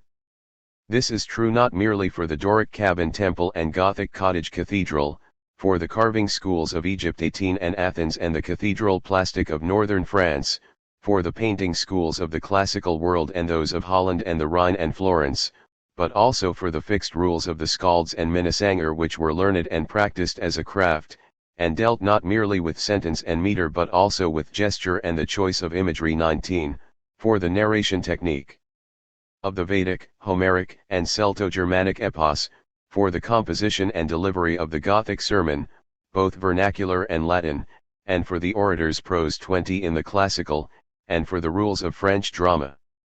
In the ornamentation of an artwork is reflected the inviolable causality of the macrocosm as the man of the particular kind sees and comprehends it. Both have system. Each is penetrated with the religious side of life, fear and love. A genuine symbol can instill fear or can set free from fear, the right emancipates and the wrong hurts and depresses.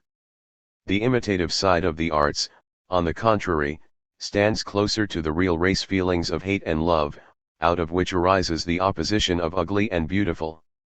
This is in relation only with the living, of which the inner rhythm repels us or draws us into phase with it, whether it be that of the sunset cloud or that of the tense breath of the machine. An imitation is beautiful, an ornament significant, and therein lies the difference between direction and extension, organic and inorganic logic, life and death. That which we think beautiful is worth copying. Easily it swings with us and draws us on to imitate, to join in the singing, to repeat. Our hearts beat higher, our limbs twitch, and we are stirred till our spirits overflow. But as it belongs to time, it has its time.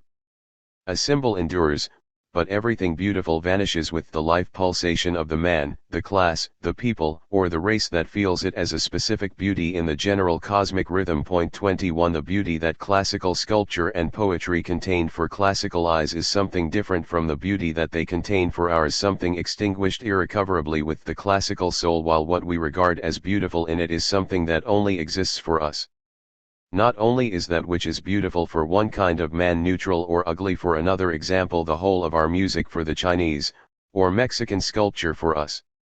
For one and the same life the accustomed, the habitual, owing to the very fact of its possessing duration, cannot possess beauty. And now for the first time we can see the opposition between these two sides of every art in all its depth. Imitation spiritualizes and quickens, ornament enchants and kills. The one becomes, the other is. And therefore the one is allied to love and, above all in songs and riot and dance to the sexual love, which turns existence to face the future, and the other to care of the past, to recollection 22 and to the funerary. The beautiful is longingly pursued, the significant instills dread, and there is no deeper contrast than that between the house of the living and the house of the dead. The peasant's cottage and its derivative the country noble's hall, the fenced town and the castle are mansions of life, unconscious expressions of circling blood, that no art produced and no art can alter. The idea of the family appears in the plan of the proto-house, the inner form of the stock in the plan of its villages, which after many a century and many a change of occupation still show what race it was that founded them. 23 The life of a nation and its social ordering in the plan, not the elevation or silhouette, of the city. On the other hand, ornamentation of the high order develops itself on the stiff symbols of death, the urn, the sarcophagus, the stele, and the temple of the dead, and beyond these in God's temples and cathedrals, which are ornament through and through, not the expressions of a race but the language of a world view. They are pure art through and through, just what the castle and the cottage are not. For cottage and castle are buildings in which art, and, specifically, imitative art, is made and done, the home of Vedic, Homeric, and Germanic epos, of the songs of heroes, the dance of boors and that of lords and ladies, of the minstrel's lay. The cathedral, on the other hand, is art, and, moreover, the only art by which nothing is imitated. It alone is pure tension of persistent forms, pure three-dimensional logic that expresses itself in edges and surfaces and volumes. But the art of villages and castles is derived from the inclinations of the moment, from the laughter and high spirit of feasts and games, and to such a degree is it dependent on time, so much is it a thing of occasion, that the troubadour obtains his very name from finding, while improvisation as we see in the Tzigane music today is nothing but race manifesting itself to alien senses under the influence of the hour. To this free creative power all spiritual art opposes the strict school in which the individual in the hymn as in the work of building and carving is the servant of a logic of timeless forms, and so in all cultures the seat of its style history is in its early cult architecture. In the castle it is the life and not the structure that possesses style. In the town the plan is an image of the destinies of a people, whereas the silhouette of emergent spires and cupolas tells of the logic in the builder's world picture, of the first and last things of their universe. In the architecture of the living, stone serves a worldly purpose, but in the architecture of the cult it is a symbol. Nothing has injured the history of the great architectures so much as the fact that it has been regarded as the history of architectural techniques instead of as that of architectural ideas which took their technical expression means as and where they found them. It has been just the same with the history of musical instruments, which also were developed on a foundation of tone language. Whether the groin and the flying buttress and the squinch cupola were imagined specially for the great architectures or were expedients that lay more or less ready to hand and were taken into use, is for art history a matter of as little importance as the question of whether, technically, stringed instruments originated in Arabia or in Celtic Britain. It may be that the Doric column was, as a matter of workmanship, borrowed from the Egyptian temples of the New Empire, or the late Roman domical construction from the Etruscans, or the Florentine court from the North African Moors. Nevertheless the Doric Peripteros, the Pantheon, and the Palazzo Farnese belong to wholly different worlds. They subserve the artistic expression of the prime symbol in three different cultures. 4. In every springtime, consequently, there are two definitely ornamental and non-imitative arts, that of building and that of decoration. In the longing and pregnant centuries before it, elemental expression belongs exclusively to ornamentation in the narrow sense. The Carolingian period is represented only by its ornament, as its architecture, for want of the idea, stands between the styles. And similarly, as a matter of art history, it is immaterial that no buildings of the Mycenaean age have survived. 24 But with the dawn of the great culture, architecture as ornament comes into being suddenly and with such a force of expression that for a century mere decoration as such shrinks away from it in awe. The spaces, surfaces and edges of stone speak alone. The tomb of Chephren is the culmination of mathematical simplicity everywhere: right angles, squares, and rectangular pillars, nowhere adornment, inscription or dissonance, and it is only after some generations have passed that relief ventures to infringe the solemn magic of those spaces and the strain begins to be eased. And the noble Romanesque of Westphalia Saxony, Hildesheim, Gernrode, Paulinzella, Paderborn, of southern France and of the Normans, Norwich and Peterborough, managed to render the whole sense of the world with indescribable power and dignity in one line, one capital, one arch. When the form world of the springtime is at its highest, and not before, the ordained relation is that architecture is lord and ornament is vassal. And the word ornament is to be taken here in the widest possible sense. Even conventionally, it covers the classical unit motive with its quiet poised symmetry or meander supplement, the spun surface of arabesque and the not dissimilar surface patterning of Mayan art, and the thunder pattern 25 and others of the early Zhou period, which prove once again the landscape basis of the old Chinese architecture without a doubt. But the warrior figures of di-pylon vases are also conceived in the spirit of ornament, and so, in a far higher degree still, are the statuary groups of Gothic cathedrals. The figures were composed pillar-wise from the spectator, the figures of the pillar being, with reference to the spectator, ranked upon one another like rhythmic figures in a symphony that soars heavenward and expands its sounds in every direction. 26 And besides draperies, gestures, and figure types, even the structure of the hymn strophe and the parallel motion of the parts in church music are ornament in the service of the all-ruling architectural idea. 27 The spell of the great ornamentation remains unbroken till in the beginning of a late period architecture falls into a group of civic and worldly special arts that unceasingly devote themselves to pleasing and clever imitation and become ipso facto personal. To imitation and ornament the same applies that has been said already of time and space. Time gives birth to space, but space gives death to time. In the beginning, rigid symbolism had petrified everything alive. The Gothic statue was not permitted to be a living body, but was simply a set of lines disposed in human form. But now ornament loses all its sacred rigor and becomes more and more decoration for the architectural setting of a polite and mannered life.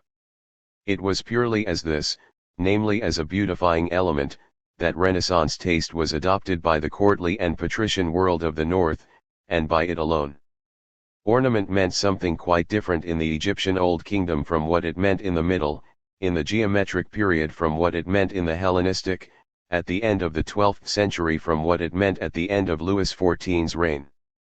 And architecture too becomes pictorial and makes music, and its forms seem always to be trying to imitate something in the picture of the world around.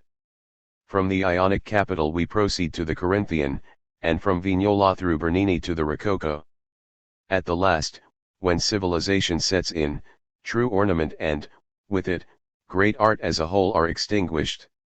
The transition consists in every culture in classicism and romanticism of one sort or another, the former being a sentimental regard for an ornamentation, rules, laws, types, that has long been archaic and soulless, and the latter a sentimental imitation, not of life, but of an older imitation. In the place of architectural style we find architectural taste. Methods of painting and mannerisms of writing, old forms and new, home and foreign, come and go with the fashion. The inward necessity is no longer there are no longer schools, for everyone selects what and where it pleases him to select. Art becomes craft art, Kunstgewerbe, in all its branches, architecture and music, poetry and drama, and in the end we have a pictorial and literary stock in trade which is destitute of any deeper significance and is employed according to taste.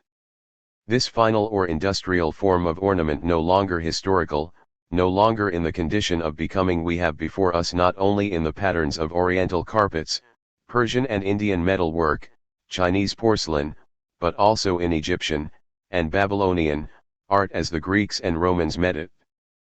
The Minoan art of Crete is pure craft art, a northern outlier of Egyptian post-Hyksos taste, and its contemporary, Hellenistic Roman art from about the time of Scipio and Hannibal, similarly subserves the habit of comfort and the play of intellect. From the richly decorated entablature of the Forum of Nerva in Rome to the later provincial ceramics in the West, we can trace the same steady formation of an unalterable craft art that we find in the Egyptian and the Islamic worlds, and that we have to presume in India after Buddha and in China after Confucius. V. Now, cathedral and pyramid temple are different in spite of their deep inward kinship, and it is precisely in these differences that we seize the mighty phenomenon of the Faustian soul, whose depth impulse refuses to be bound in the prime symbol of a way, and from its earliest beginnings strives to transcend every optical limitation. Can anything be more alien to the Egyptian conception of the state whose tendency we may describe as a noble sobriety than the political ambitions of the great Saxon, Franconian, and Hohenstaufen emperors, who came to grief because they overleapt all political actualities and for whom the recognition of any bounds would have been a betrayal of the idea of their rulership? Here the prime symbol of infinite space, with all its indescribable power, entered the field of active political existence. Beside the figures of the Ottos, Conrad II, Henry VI and Frederick II stand the Viking Normans, conquerors of Russia, Greenland, England, Sicily and almost of Constantinople, and the great popes, Gregory VII and Innocent III, all of whom alike aimed at making their visible spheres of influence coincident with the whole known world. This is what distinguishes the heroes of the Grail and Arthurian and Siegfried sagas, ever roaming in the infinite, from the heroes of Homer with their geographically modest horizon, and the Crusades, that took men from the Elbe and the Loire to the limits of the known world, from the historical events upon which the classical soul built the Iliad and which from the style of that soul we may safely assume to have been local, bounded, and completely appreciable. The Doric soul actualized the symbol of the corporally present individual thing, while deliberately rejecting all big and far-reaching creations, and it is for this very good reason that the first post-Mycenaean period has bequeathed nothing to our archaeologists. The expression to which the soul finally attained was the Doric temple with its purely outward effectiveness, set upon the landscape as a massive image but denying and artistically disregarding the space within as the Munu, that which was held to be incapable of existence. The ranked columns of the Egyptians carried the roof of a hall. The Greek, in borrowing the motive, invested it with a meaning proper to himself. He turned the architectural type inside out like a glove. The outer column sets are, in a sense, relics of a denied interior. 28. The Magian and the Faustian souls, on the contrary, build high. Their dream images became concrete as vaultings above significant inner spaces, structural anticipations respectively of the mathematic of algebra and that of analysis. In the style that radiated from Burgundy and Flanders, rib vaulting with its lunettes and flying buttresses emancipated the contained space from the sense appreciable surface. 29. Bounding it. In the Magian interior the window is merely a negative component, a utility form in no wise yet developed into an art form, to put it crudely, nothing but a hole in the wall. 30. When windows were in practice indispensable, they were for the sake of artistic impression concealed by galleries as in the Eastern Basilica. 31. The window as architecture, on the other hand, is peculiar to the Faustian soul and the most significant symbol of its depth experience. In it can be felt the will to emerge from the interior into the boundless. The same will that is immanent in contrapuntal music was native to these vaultings. The incorporeal world of this music was and remained that of the first Gothic, and even when, much later, polyphonic music rose to such heights as those of the Matthew Passion, the Eroica, and Tristan and Parsifal, it became of inward necessity cathedral-like and returned to its home, the stone language of the Crusade time. To get rid of every trace of classical corporeality, there was brought to bear the full force of a deeply significant ornamentation, which defies the delimiting power of stone with its weirdly impressive transformations of vegetal, animal, and human bodies, Saint Pierre in Moissac, which dissolves all its lines into melodies and variations on a theme, all its facades into many-voiced fugues, and all the bodiliness of its statuary into a music of drapery folds. It is this spirituality that gave their deep meaning to the gigantic glass expanses of our cathedral windows with their polychrome, translucent, and therefore wholly bodiless, painting an art that has never and nowhere repeated itself and forms the completest contrast that can be imagined to the classical fresco. It is perhaps in the Sainte-Chapelle at Paris that this emancipation from bodiliness is most evident. Here the stone practically vanishes in the gleam of the glass. Whereas the fresco painting is co-material with the wall on and with which it has grown, and its color is effective as material, here we have colors dependent on no carrying surface but as free in space as organ notes, and shapes poised in the infinite. Compare with the Faustian spirit of these churches, almost wall-less, loftily vaulted, irradiated with many-colored light, aspiring from nave to choir, the Arabian, that is, the early Christian Byzantine, cupola church. The pendant of cupola, that seems to float on high above the basilica or the octagon, was indeed also a victory over the principle of natural gravity which the classical expressed in arched rave and column. It, too, was a defiance of architectural body, of exterior. But the very absence of an exterior emphasizes the more the unbroken coherence of the wall that shuts in the cavern and allows no look and no hope to emerge from it. An ingeniously confusing interpenetration of spherical and polygonal forms, a load so placed upon a stone drum that it seems to hover weightless on high, yet closing the interior without outlet, all structural lines concealed, vague light admitted, through a small opening in the heart of the dome, but only the more inexorably to emphasize the walling. In such are the characters that we see in the masterpieces of this art, S. Vital in Ravenna, Hagia Sophia in Constantinople, and the Dome of the Rock 32 in Jerusalem, where the Egyptian puts reliefs that with their flat planes studiously avoid any foreshortening suggestive of lateral depth, where the Gothic architects put their pictures of glass to draw in the world of space without. The Magian clothes his walls with sparkling, predominantly golden, mosaics and arabesques, and so drowns his cavern in that unreal, fairytale light which for northerners is always so seductive in Moorish art.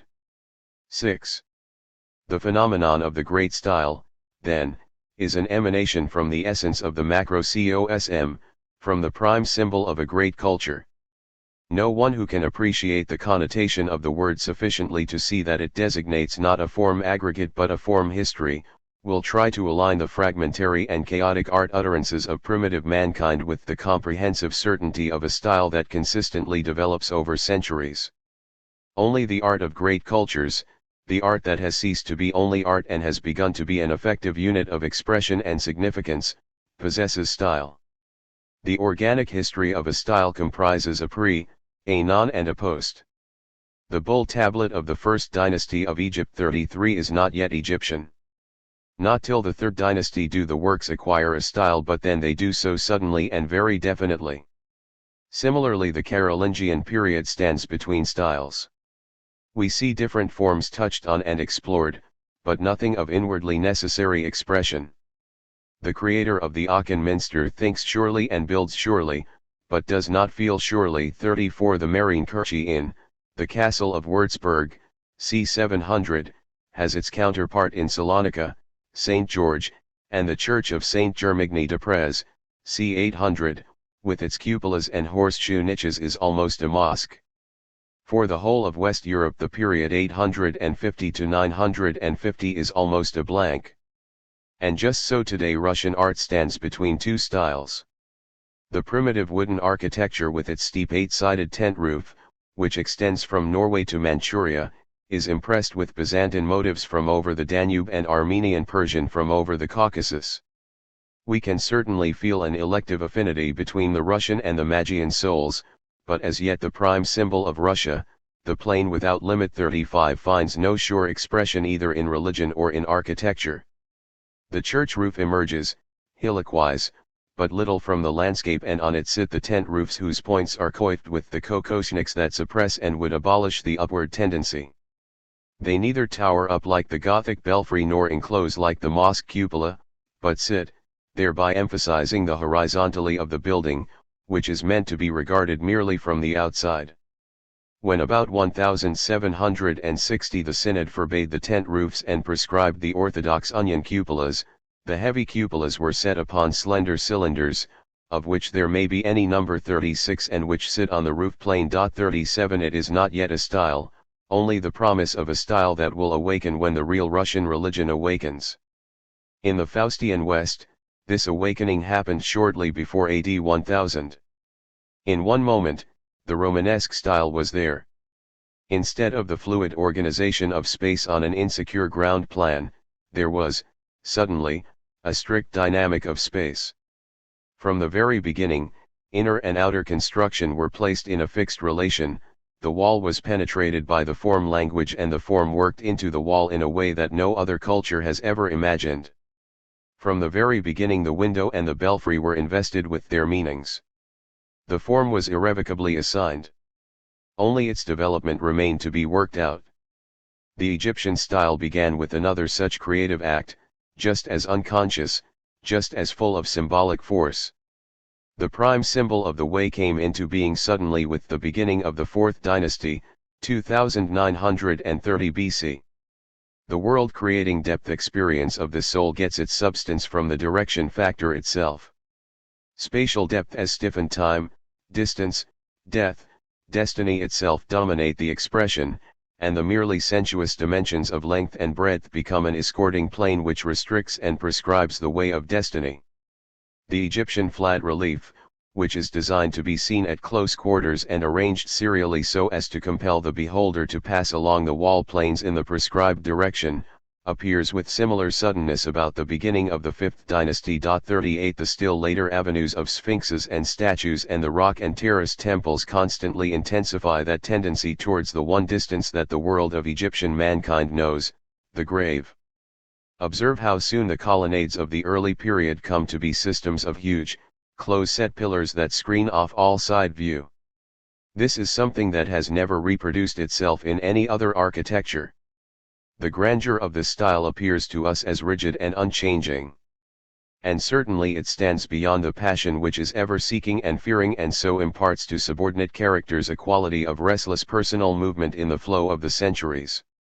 But, vice versa, we cannot doubt that to an Egyptian the Faustian style, which is our style, from earliest Romanesque to Rococo and Empire, would with its unresting persistent search for a something, appear far more uniform than we can imagine.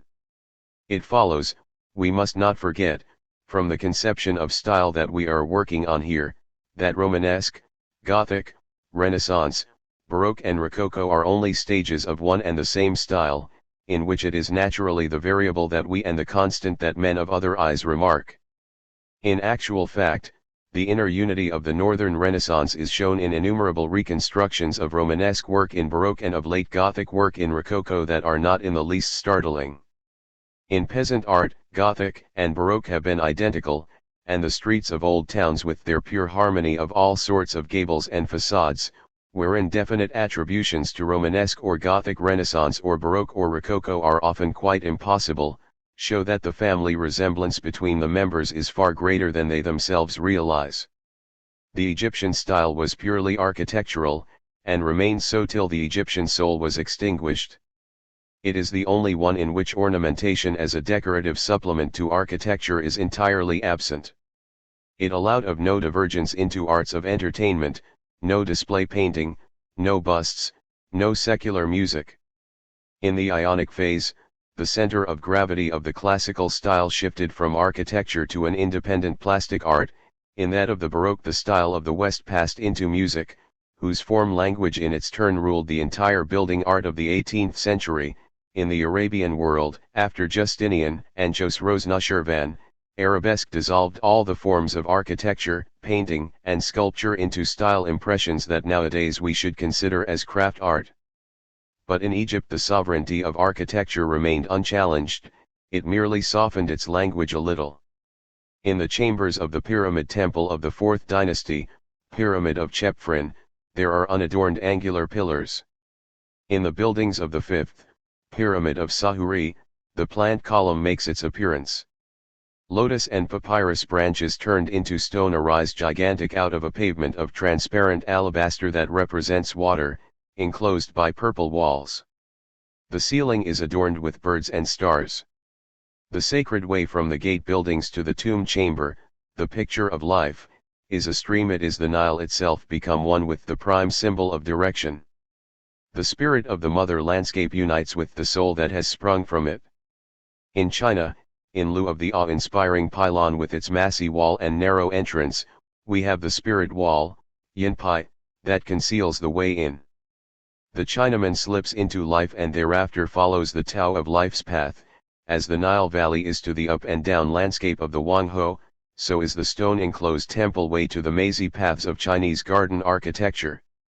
And just so, in some mysterious fashion, the Euclidean existence is linked with the multitude of little islands and promontories of the Aegean, and the passionate Western, roving in the infinite, with the broad plains of Franconia and Burgundy and Saxony. 7. The Egyptian style is the expression of a brave soul. The rigor and force of it Egyptian man himself never felt and never asserted. He dared all, but said nothing. In Gothic and Baroque, on the contrary, the triumph over heaviness became a perfectly conscious motive of the form language. The drama of Shakespeare deals openly with the desperate conflict of will and world. Classical man, again, was weak in the face of the powers. The kappa theta alpha rho sigma iota of fear and pity, the relief and recovery of the Apollinian soul in the moment of the pi epsilon rho iota pi tau epsilon iota alpha was, according to Aristotle, the effect deliberately aimed at in Attic tragedy. As the Greek spectator watched someone whom he knew, for everyone knew the myth and its heroes and lived in them, senselessly maltreated by fortune, without any conceivable possibility of resistance to the powers, and saw him go under with splendid mien, defiant, heroic, his own Euclidean soul experienced a marvelous uplifting. If life was worthless, at any rate the grand gesture in losing it was not so. The Greek willed nothing and dared nothing, but he found a stirring beauty in enduring. Even the earlier figures of Odysseus the patient, and, above all, Achilles the archetype of Greek manhood, have this characteristic quality. The morale of the Cynics, that of the Stoics, that of Epicurus, the common Greek ideals of sigma omega phi rho omicron sigma nu eta and tau alpha rho alpha xi alpha, Diogenes devoting himself to theta epsilon omega rho alpha in a tub, all this is masked cowardice in the face of grave matters and responsibilities, and different indeed from the pride of the Egyptian soul. Apollinian man goes below ground out of life's way, even to the point of suicide, which in this culture alone, if we ignore certain related Indian ideals, ranked as a high ethical act and was treated with the solemnity of a ritual symbol. 39 The Dionysiac intoxication seems a sort of furious drowning of uneasinesses that to the Egyptian soul were utterly unknown. And consequently the Greek culture is that of the small, the easy, the simple. Its technique is, compared with Egyptian or Babylonian, a clever nullity. No ornamentation shows such a poverty of invention as theirs, and their stock of sculptural positions and attitudes could be counted on one's fingers. In its poverty of forms, which is conspicuous even allowing that at the beginning of its development it may have been better off than it was later, the Doric style pivoted everything on proportions and on measure 40, yet, even so, what adroitness in avoiding. The Greek architecture with its commensuration of load and support and its peculiar smallness of scale suggests a persistent evasion of difficult architectural problems that on the Nile and, later, in the high north were literally looked for, which moreover were known and certainly not burked in the Mycenaean age. The Egyptian loved the strong stone of immense buildings, it was in keeping with his self-consciousness that he should choose only the hardest for his task. But the Greek avoided it. His architecture first set itself small tasks, then ceased altogether. If we survey it as a whole, and then compare it with the totality of Egyptian or Mexican or even, for that matter, Western architecture, we are astounded at the feeble development of the style. A few variations of the Doric temple and it was exhausted. It was already closed off about 400 when the Corinthian capital was invented, and everything subsequent to this was merely modification of what existed. The result of this was an almost bodily standardization of form types and style species. One might choose between them, but never overstep their strict limits. That would have been in some sort an admission of an infinity of possibilities. There were 3 orders of columns and a definite disposition of the arched rave corresponding to each, to deal with the difficulty, considered, as early as Vitruvius, as a conflict, which the alternation of triglyphs and metopes produced at the corners. The nearest intercolumniations were narrowed. No one thought of imagining new forms to suit the case. If greater dimensions were desired, the requirements were met by superposition, juxtaposition, etc., of additional elements. Thus the Colosseum possesses 3 rings, the didymium of Miletus 3 rows of columns in front, and the frieze of the giants of Pergamum an endless succession of individual and unconnected motives. Similarly with the style species of prose and the types of lyric poetry, narrative, and tragedy. Universally, the expenditure of powers on the basic form is restricted to the minimum and the creative energy of the artist directed to detail fineness. It is a statical treatment of static genera, and it stands in the sharpest possible contrast to the dynamic fertility of the Faustian with its ceaseless creation of new types and domains of form. 8. We are now able to see the organism in a great style course.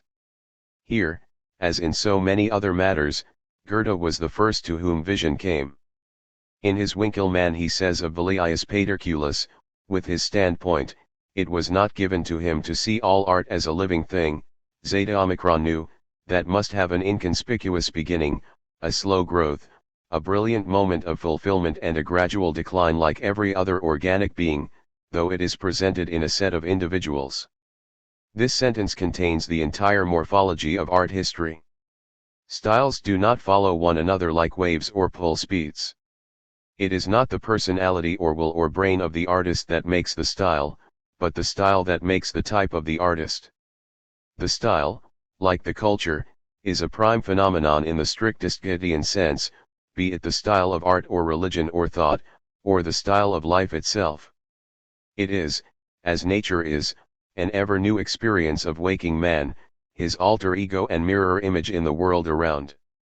And therefore in the general historical picture of a culture there can be but one style, the style of the culture. The error has lain in treating mere style phases Romanesque, Gothic, Baroque, Rococo, Empire as if they were styles on the same level as units of quite another order such as the Egyptian, the Chinese, or even a prehistoric, style. Gothic and Baroque are simply the youth and age of one and the same vessel of forms, the style of the West as ripening and ripened. What has been wanting in our art research has been detachment, freedom from prepossessions, and the will to abstract. Saving ourselves trouble, we have classed any and every form domain that makes a strong impression upon us as a style, and it need hardly be said that our insight has been led astray still further by the ancient medieval modern scheme. But in reality, even a masterpiece of strictest Renaissance like the court of the Palazzo Farnese is infinitely nearer to the arcade porch of St. Patroclus in Soest, the interior of the Magdeburg Cathedral, and the staircases of South German castles of the 18th century than it is to the Temple of Paestum or to the Erechtheum. The same relation exists between Doric and Ionic, and hence Ionic columns can be as completely combined with Doric building forms as late Gothic is with early Baroque in St. Lawrence at Nuremberg, or late Romanesque with late Baroque in the beautiful upper part of the West Choir at Mainz. And our eyes have scarcely yet learned to distinguish within the Egyptian style the Old Kingdom and Middle Empire elements corresponding to Doric and Gothic youth and to Ionic and Baroque maturity, because from the 12th dynasty these elements interpenetrate in all harmony in the form language of all the greater works. The task before art history is to write the comparative biographies of the great styles, all of which as organisms of the same genus possess structurally cognate life histories. In the beginning there is the timid, despondent, naked expression of a newly awakened soul which is still seeking for a relation between itself and the world that, though its proper creation, yet is presented as alien and unfriendly. There is the child's fearfulness in Bishop Bernward's building at Hildesheim, in the early Christian catacomb painting, and in the pillar halls of the Egyptian 4th dynasty. A February of art, a deep presentiment of a coming wealth of forms, an immense suppressed tension, lies over the landscape that, still wholly rustic, is adorning itself with the first strongholds and townlets. Then follows the joyous mounting into the High Gothic, into the Constantinian age with its pillared basilicas and its domical churches, into the relief ornament of the 5th dynasty temple. Being is understood, a sacred form language has been completely mastered and radiates its glory, and the style ripens into a majestic symbolism of directional depth and of destiny. But fervent youth comes to an end, and contradictions arise within the soul itself. The Renaissance, the Dionysiac musical hostility to Apollinian Doric, the Byzantine of 450 that looks to Alexandria and away from the overjoyed art of Antioch, indicate a moment of resistance, of effective or ineffective impulse to destroy what has been acquired. It is very difficult to elucidate this moment, and an attempt to do so would be out of place here. And now it is the manhood of the style history that comes on. The culture is changing into the intellectuality of the great cities that will now dominate the countryside, and pari passu the style is becoming intellectualized also. The grand symbolism withers, the riot of superhuman forms dies down, milder and more worldly arts drive out the great art of developed stone. Even in Egypt sculpture and fresco are emboldened to lighter movement. The artist appears, and plans what formerly grew out of the soil. Once more existence becomes self-conscious and now, detached from the land and the dream and the mystery, stands questioning, and wrestles for an expression of its new duty as at the beginning of Baroque when Michelangelo, in wild discontent and kicking against the limitations of his art, piles up the dome of St. Peter's in the age of Justinian I which built Hagia Sophia and the mosaic-decked domed basilicas of Ravenna at the beginning of that 12th dynasty in Egypt which the Greeks condensed under the name of Sesostris and at the decisive epoch in Hellas, c. 600, whose architecture probably, nay certainly, expressed that which is echoed for us in its grandchild Aeschylus. Then comes the gleaming autumn of the style. Once more the soul depicts its happiness, this time conscious of self-completion. The return to nature which already thinkers and poets Rousseau, Gorgias, and their contemporaries in the other cultures begin to feel and to proclaim, reveals itself in the form world of the arts as a sensitive longing and presentiment of the end. A perfectly clear intellect, joyous urbanity, the sorrow of a parting, these are the colors of these last culture decades of which Talleyrand was to remark later, qui n'a pas vécu avant 1789 ne connaît pas la douceur de vivre. So it was, too, with the free, sunny, and superfine art of Egypt under Sesostris III, c. 1850 BC, and the brief moments of satiated happiness that produced the varied splendor of Pericles' Acropolis and the works of Zeuxis and Phidias. 1,000 years later again, in the age of the Ommiades, we meet it in the glad fairyland of Moorish architecture with its fragile columns and horseshoe arches that seem to melt into air in an iridescence of arabesques and stalactites. 1,000 years more, and we see it in the music of Haydn and Mozart, in Dresden's shepherd essays, in the pictures of Watteau and Gardy, and the works of German master builders at Dresden, Potsdam, Würzburg, and Vienna. Then the style fades out. The form language of the Erectum and the Dresden Zwinger, honeycombed with intellect, fragile, ready for self-destruction, is followed by the flat and senile classicism that we find in the Hellenistic megalopolis, the Byzantium of 900 and the empire modes of the north. The end is a sunset reflected in forms revived for a moment by pedant or by eclectic semi-earnestness and doubtful genuineness dominate the world of the arts. We today are in this condition playing a tedious game with dead forms to keep up the illusion of a living art. 9. No one has yet perceived that Arabian art is a single phenomenon. It is an idea that can only take shape when we have ceased to be deceived by the crust which overlaid the young East with post-classical art exercises that, whether they were imitation antique or chose their elements from proper or alien sources at will, were in any case long past all inward life, when we have discovered that early Christian art, together with every really living element in late Roman, is in fact the springtime of the Arabian style, and when we see the epoch of Justinian I as exactly on a par with the Spanish Venetian Baroque that ruled Europe in the great days of Charles V or Philip II, and the palaces of Byzantium and their magnificent battle pictures and pageant scenes, the vanished glories that inspired the pens of courtly literati like Procopius on a par with the palaces of early Baroque in Madrid, Vienna, and Rome, and the great decorative painting of Rubens and Tintoretto. This Arabian style embraces the entire first millennium of our era. It thus stands at a critical position in the picture of a general history of art, and its organic connectedness has been imperceptible under the erroneous conventions thereof. 41. Strange, and if these studies have given us the eye for things latent moving, it is to see how this young soul, held in bondage to the intellect of the classical and, above all, to the political omnipotence of Rome, dares not rouse itself into freedom but humbly subjects itself to obsolete value forms and tries to be content with Greek language, Greek ideas, and Greek art elements. Devout acceptance of the powers of the strong day is present in every young culture and is the sign of its youth. Witness the humility of Gothic man in his pious high-arched spaces with their pillar statuary and their light-filled pictures in glass, the high tension of the Egyptian soul in the midst of its world of pyramids, lotus columns and relief-lined halls. But in this instance there is the additional element of an intellectual prostration before forms really dead but supposedly eternal. Yet in spite of all, the taking over and continuance of these forms came to nothing. Involuntarily, unobserved, not supported by an inherent pride as Gothic was, but felt, there in Roman Syria, almost as a lamentable come down, a whole new form world grew up. Under a mask of Greco-Roman conventions, it filled even Rome itself. The master masons of the Pantheon and the imperial Fora were Syrians. In no other example is the primitive force of a young soul so manifest as here, where it has to make its own world by sheer conquest. In this as in every other culture, spring seeks to express its spirituality in a new ornamentation and, above all, in religious architecture as the sublime form of that ornamentation. But of all this rich form world the only part that, till recently, has been taken into account has been the western edge of it, which consequently has been assumed to be the true home and habitat of Magian style history.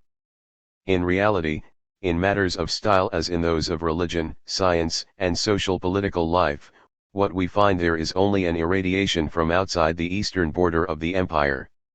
Riegel 42 and Strzygowski 43 have discovered this, but if we are to go further and arrive at a conspectus of the development of Arabian art we have to shed many philological and religious prepossessions. The misfortune is that our art research, although it no longer recognizes the religious frontiers, nevertheless unconsciously assumes them. For there is in reality no such thing as a late classical nor an early Christian nor yet an Islamic art in the sense of an art proper to each of those faiths and evolved by the community of believers as such. On the contrary, the totality of these religions from Armenia to southern Arabia and Aksum, and from Persia to Byzantium and Alexandria possess a broad uniformity of artistic expression that overrides the contradictions of detail. 44 All these religions, the Christian, the Jewish, the Persian, the Manichaean, the syncretic, possessed cult buildings and, at any rate in their script, an ornamentation of the first rank, and however different the items of their dogmas, they are all pervaded by an homogeneous religiousness and express it in a homogeneous symbolism of depth experience. There is something in the basilicas of Christianity, Hellenistic, Hebrew and Baal cults, and in the Mithraeum 45 the Mazdaist fire temple and the mosque, that tells of a like spirituality. It is the cavern feeling. It becomes therefore the bounden duty of research to seek to establish the hitherto completely neglected architecture of the South Arabian and Persian temple, the Syrian and the Mesopotamian synagogue, the cult buildings of Eastern Asia Minor and even Abyssinia. 46 And in respect of Christianity to investigate no longer merely the Pauline West but also the Nestorian East that stretched from the Euphrates to China, where the old records significantly call its buildings Persian temples. If in all this building practically nothing has, so far, forced itself specially upon our notice, it is fair to suppose that both the advance of Christianity first and that of Islam later could change the religion of a place of worship without contradicting its plan and style. We know that this is the case with late classical temples, but how many of the churches in Armenia may once have been fire temples? The artistic center of this culture was very definitely, as Strzygowski has observed, in the triangle of cities Edessa, Nisibis, Amida. To the westward of it is the domain of the late classical pseudomorphosis, the Pauline Christianity that conquered in the councils of Ephesus and Chalcedon, Western Judaism and the cults of syncretism. The architectural type of the pseudomorphosis, both for Jew and Gentile, is the Basilica. 47 It employs the means of the classical to express the opposite thereof, and is unable to free itself from these means. That is the essence and the tragedy of pseudomorphosis. The more classical syncretism modifies a cult that is resident in a Euclidean place into one which is professed by a community of indefinite estate, the more the interior of the temple gains in importance over the exterior without needing to change either plan or roof or columns very much. The space feeling is different, but not at first the means of expressing it. In the pagan religious architecture of the imperial age there is a perceptible though never yet perceived movement from the holy corporeal Augustan temple, in which the cella is the architectural expression of nothingness, to one in which the interior only possesses meaning. Finally, the external picture of the peripteros of the Doric is transferred to the four inside walls. Columns ranked in front of a windowless wall are a denial of space beyond, that is, for the classical beholder, of space within, and for the Magian, of space without. It is therefore a question of minor importance whether the entire space is covered in as in the basilica proper, or only the sanctuary as in the Sun Temple of Baalbek with the great forecourt 48, which later becomes a standing element of the mosque and is probably of South Arabian origin. 49 That the nave originates in a court surrounded by halls is suggested not only by the special development of the basilica type in the East Syrian steppe, particularly Oran, but also by the basic disposition of porch, nave, and choir as stages leading to the altar for the aisles, originally the side halls of the court, and blind, and only the nave proper corresponds with the apse. This basic meaning is very evident in St. Paul at Rome, albeit the pseudomorphosis, inversion of the classical temple, dictated the technical means, viz., column and arched rave.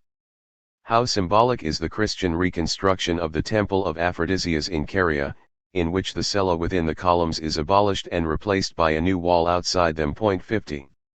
Outside the domain of the pseudomorphosis, on the contrary, the cavern feeling was free to develop its own form language, and here therefore it is the definite roof that is emphasized, whereas in the other domain the protest against the classical feeling led merely to the development of an interior. When and where the various possibilities of dome, cupola, barrel vaulting, rib vaulting, came into existence as technical methods is, as we have already said, a matter of no significance. What is of decisive importance is the fact that about the time of Christ's birth and the rise of the New World feeling, the new space symbolism must have begun to make use of these forms and to develop them further in expressiveness. It will very likely come to be shown that the fire temples and synagogues of Mesopotamia, and possibly also the temples of Ithtar in southern Arabia, were originally cupola buildings. 51 Certainly the pagan Marna temple at Gaza was so, and long before Pauline Christianity took possession of these forms under Constantine, builders of Eastern origin had introduced them, as novelties to please the taste of the megalopolitans, into all parts of the Roman Empire. In Rome itself, Apollodorus of Damascus was employed under Trajan for the vaulting of the Temple of Venus and Rome, and the domed chambers of the baths of Caracalla and the so-called Minerva Medica of Gallienus's time were built by Syrians. But the masterpiece, the earliest of all mosques, is the Pantheon as rebuilt by Hadrian. Here, without a doubt, the emperor was imitating, for the satisfaction of his own taste, cult buildings that he had seen in the East. 52. The architecture of the central dome, in which the Magian world feeling achieved its purest expression, extended beyond the limits of the Roman Empire. For the Nestorian Christianity that extended from Armenia even into China it was the only form, as it was also for the Manichaeans and the Mazdaists, and it also impressed itself victoriously upon the Basilica of the West when the pseudomorphosis began to crumble and the last cults of syncretism to die out. In southern France, where there were Manichaean sects even as late as the Crusades, the form of the East was domesticated. Under Justinian, the interpenetration of the two produced the Domical Basilica of Byzantium and Ravenna. The pure basilica was pushed into the Germanic West, there to be transformed by the energy of the Faustian depth impulse into the cathedral. The domed basilica, again, spread from Byzantium and Armenia into Russia, where it came by slow degrees to be felt as an element of exterior architecture belonging to a symbolism concentrated in the roof. But in the Arabian world Islam, the heir of Monophysite and Nestorian Christianity and of the Jews and the Persians, carried the development through to the end.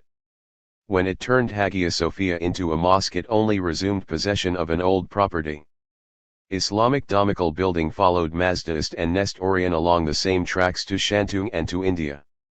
Mosques grew up in the far west in Spain and Sicily, where, moreover, the style appears rather in its East Aramean Persian than in its West Aramean Syrian mode. 53 And while Venice looked to Byzantium and Ravenna, St. Mark, the brilliant age of the Norman Hohenstaufen rule in Palermo, taught the cities of the Italian west coast, and even Florence, to admire and to imitate these Moorish buildings. More than one of the motives that the Renaissance thought were classical, example the court surrounded by halls and the union of column and arch, really originated thus. What is true as regards architecture is even more so as regards ornamentation, which in the Arabian world very early overcame all figure representation and swallowed it up in itself. Then, as arabesque, it advanced to meet, to charm, and to mislead the young art intention of the West. The early Christian late classical art of the pseudomorphosis shows the same ornament plus figure mixture of the inherited alien and the inborn proper as does the Carolingian early Romanesque of, especially, southern France and upper Italy. In the one case Hellenistic intermingles with early Magian, in the other Moro-Byzantine with Faustian. The researcher has to examine line after line and ornament after ornament to detect the form feeling which differentiates the one stratum from the other. In every archet rave, in every frieze, there is to be found a secret battle between the conscious old and the unconscious, but victorious, new motives. One is confounded by this general interpenetration of the late Hellenistic and the early Arabian form senses, as one sees it, for example, in Roman portrait busts.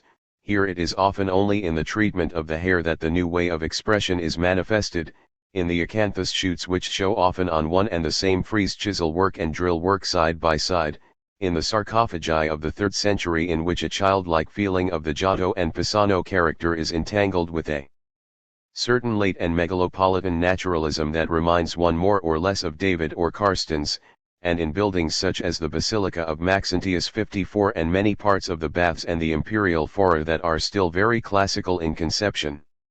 Nevertheless, the Arabian soul was cheated of its maturity like a young tree that is hindered and stunted in its growth by a fallen old giant of the forest.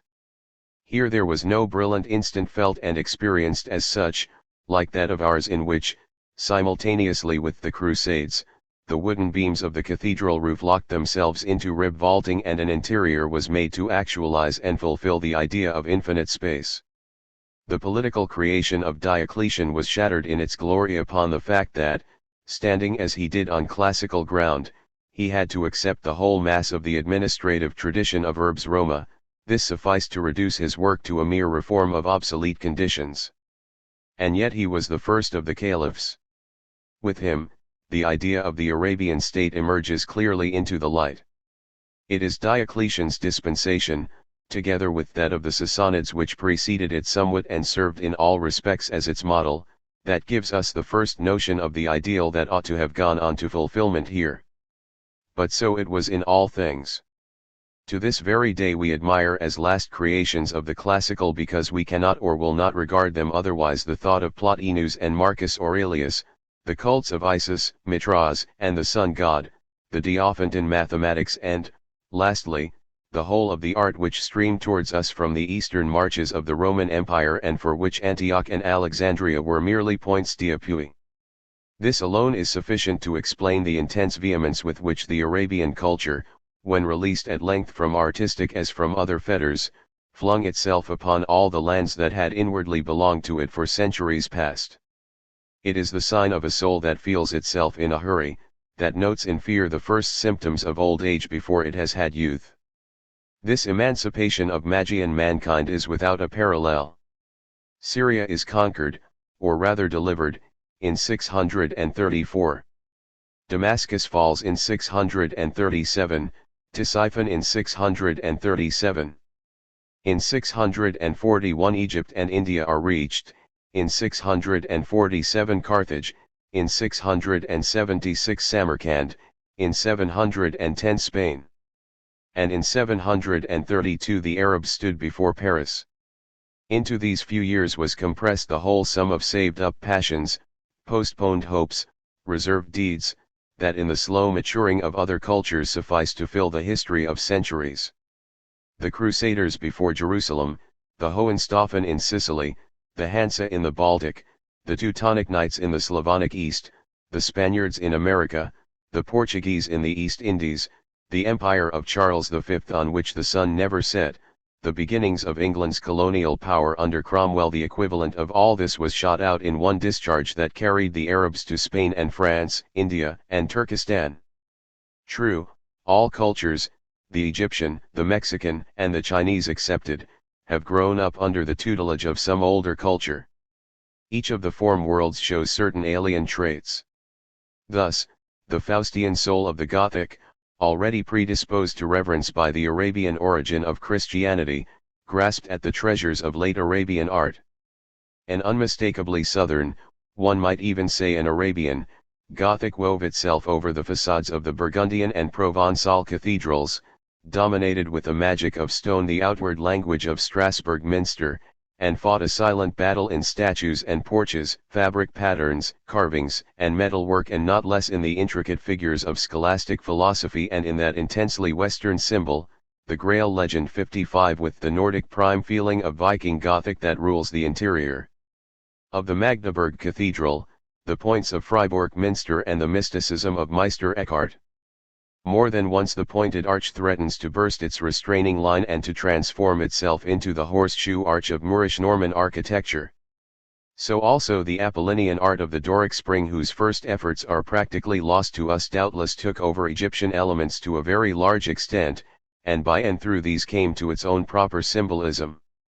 But the Magian soul of the pseudomorphosis had not the courage to appropriate alien means without yielding to them. And this is why the physiognomic of the Magian soul has still so much to disclose to the questioner. X. The idea of the macrocosm, then, which presents itself in the style problem as simplified and capable of treatment, poses a multitude of tasks for the future to tackle.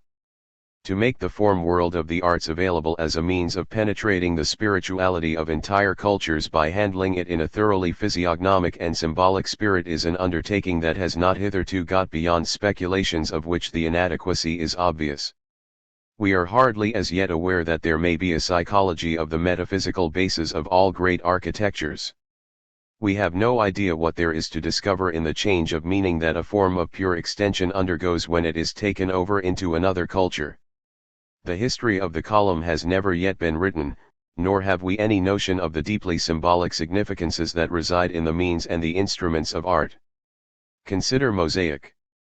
In Hellenic times it was made up of pieces of marble, it was opaque and corporeal Euclidean, example the famous Battle of Issus at Naples, and it adorned the floor. But with the awakening of the Arabian soul it came to be built up of pieces of glass and set in fused gold, and it simply covered the walls and roofs of the domed basilica. This early Arabian mosaic picturing corresponds exactly, as to phase, with the glass picturing of Gothic cathedrals, both being early arts ancillary to religious architectures. The one by letting in the light enlarges the church space into world space, while the other transforms it into the magic, gold shimmering sphere which bears men away from earthly actuality into the visions of Plotinus, Origen, the Manichaeans, the Gnostics, and the Fathers, and the apocalyptic poems. Consider, again, the beautiful notion of uniting the round arch and the column.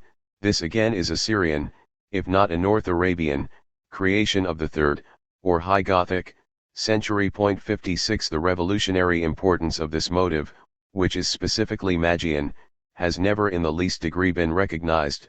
On the contrary, it has always been assumed to be classical, and for most of us indeed it is even representatively classical.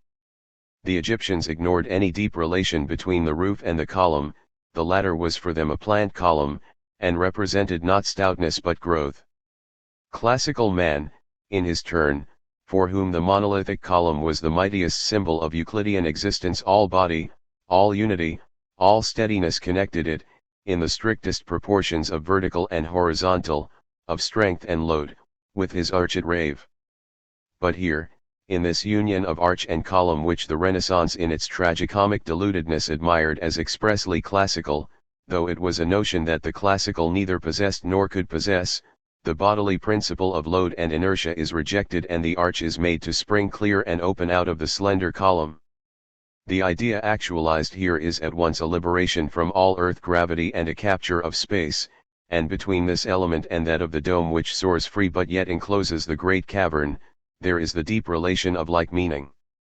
The one and the other are eminently and powerfully Magian, and they come to their logical fulfillment in the Rococo stage of Moorish mosques and castles, wherein ethereally delicate columns often growing out of, rather than based on, the ground seem to be empowered by some secret magic to carry a whole world of innumerable notched arcs, gleaming ornaments, stalactites, and vaultings saturated with colors. The full importance of this basic form of Arabian architecture may be expressed by saying that the combination of column and arched rave is the classical, that of column and round arch the Arabian, and that of pillar and pointed arch the Faustian leitmotif.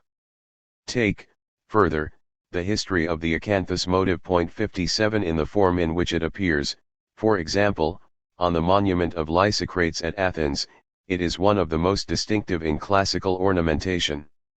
It has body, it is and remains individual, and its structure is capable of being taken in at one glance. But already it appears heavier and richer in the ornament of the imperial fora, Nervas, Trajans, and that of the temple of Mars Ultor. The organic disposition has become so complicated that, as a rule, it requires to be studied, and the tendency to fill up the surfaces appears. In Byzantine art, of which Riegel 30 years ago noticed the latent Saracenic character, though he had no suspicion of the connection brought to light here, the acanthus leaf was broken up into endless tendril work which, as in Hagia Sophia, is disposed quite inorganically over whole surfaces. To the classical motive are added the old Aramean vine and palm leaves, which have already played a part in Jewish ornamentation. The interlaced borders of late Roman mosaic pavements and sarcophagus edges, and even geometrical plane patterns are introduced, and finally, throughout the Persian Anatolian world, mobility and bizarrerie culminate in the arabesque. This is the genuine Magian motive, anti-plastic to the last degree, hostile to the pictorial and to the bodily alike. Itself bodiless, it disembodies the object over which its endless richness of web is drawn. A masterpiece of this kind, a piece of architecture completely opened out into ornamentation, is the facade of the castle of Mash'eda in Moab, built by the Ghassanids. Point 58 The craft art of Byzantine Islamic style, hitherto called Lombard, Frankish, Celtic or Old Nordic, which invaded the whole youthful West and dominated the Carolingian Empire, was largely practiced by Oriental craftsmen or imported as patterns for our own weavers, metal workers, and armorers. Point 59 Ravenna, Lucca, Venice, Granada, Palermo were the efficient centers of this then highly civilized form language. In the year 1000, when in the north the forms of a new culture were already being developed and established, Italy was still entirely dominated by it. Take, lastly, the changed point of view towards the human body. With the victory of the Arabian world feeling, men's conception of it underwent a complete revolution. In almost every Roman head of the period 100 to 250 that the Vatican collection contains, one may perceive the opposition of Apollinian and Magian feeling, and of muscular position and look as different bases of expression. Even in Rome itself, since Hadrian, the sculptor made constant use of the drill, an instrument which was wholly repugnant to the Euclidean feeling towards stone, for whereas the chisel brings out the limiting surfaces and ipso facto affirms the corporeal and material nature of the marble block, the drill, in breaking the surfaces and creating effects of light and shade, denies it, and accordingly the sculptors, be they Christian or pagan, lose the old feeling for the phenomenon of the naked body. One has only to look at the shallow and empty Antinous statues, and yet these were quite definitely classical. Here it is only the head that is physiognomically of interest, as it never is in Attic sculpture. The drapery is given quite a new meaning, and simply dominates the whole appearance. The consul statues in the Capitoline Museum 60 are conspicuous examples. The pupils are bored, and the eyes look into the distance, so that the whole expression of the work lies no longer in its body but in that Magian principle of the pneuma which Neoplatonism and the decisions of the church councils, Mitraism and Mazdaism alike presume in man. The pagan father Iamblichus, about 300, wrote a book concerning statues of gods in which the divine is substantially present and working upon the beholder. 61 Against this idea of the image, an idea of the pseudomorphosis, the East and the South rose in a storm of iconoclasm, and the sources of this iconoclasm lay in a conception of artistic creation that is nearly impossible for us to understand. Chapter 7. Music and Plastic. I. The arts of form. I.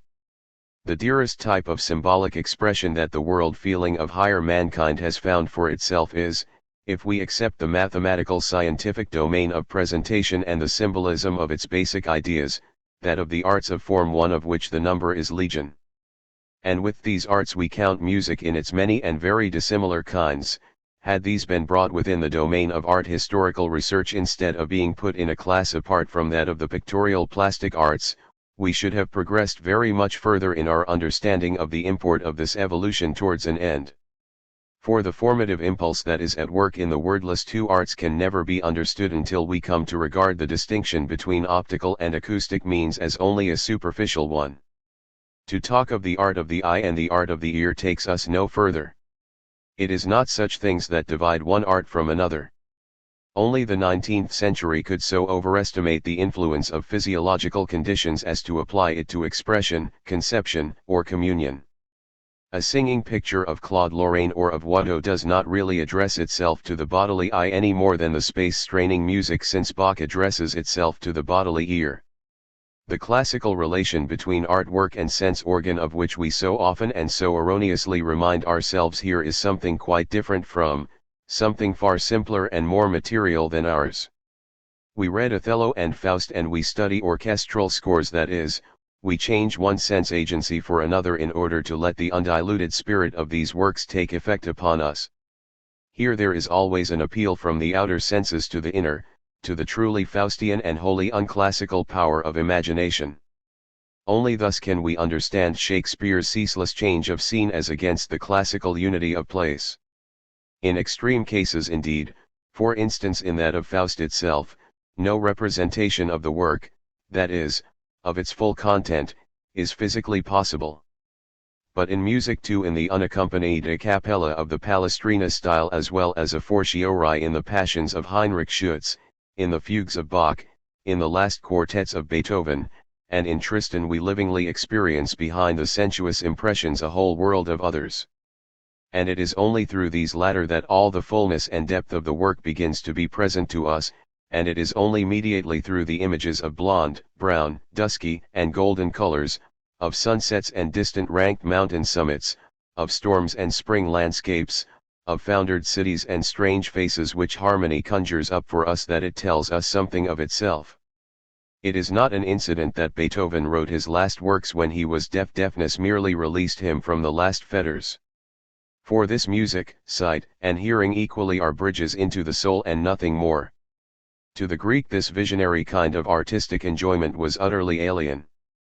He felt the marble with his eye, and the thick tones of an aloes moved him almost corporally. For him, eye and ear are the receivers of the whole of the impression that he wished to receive.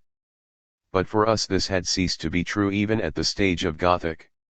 In the actual, tones are something extended, limited and numerable, just as lines and colors are, harmony, melody, rhyme, and rhythm no less so than perspective, proportion, chiaroscuro and outline.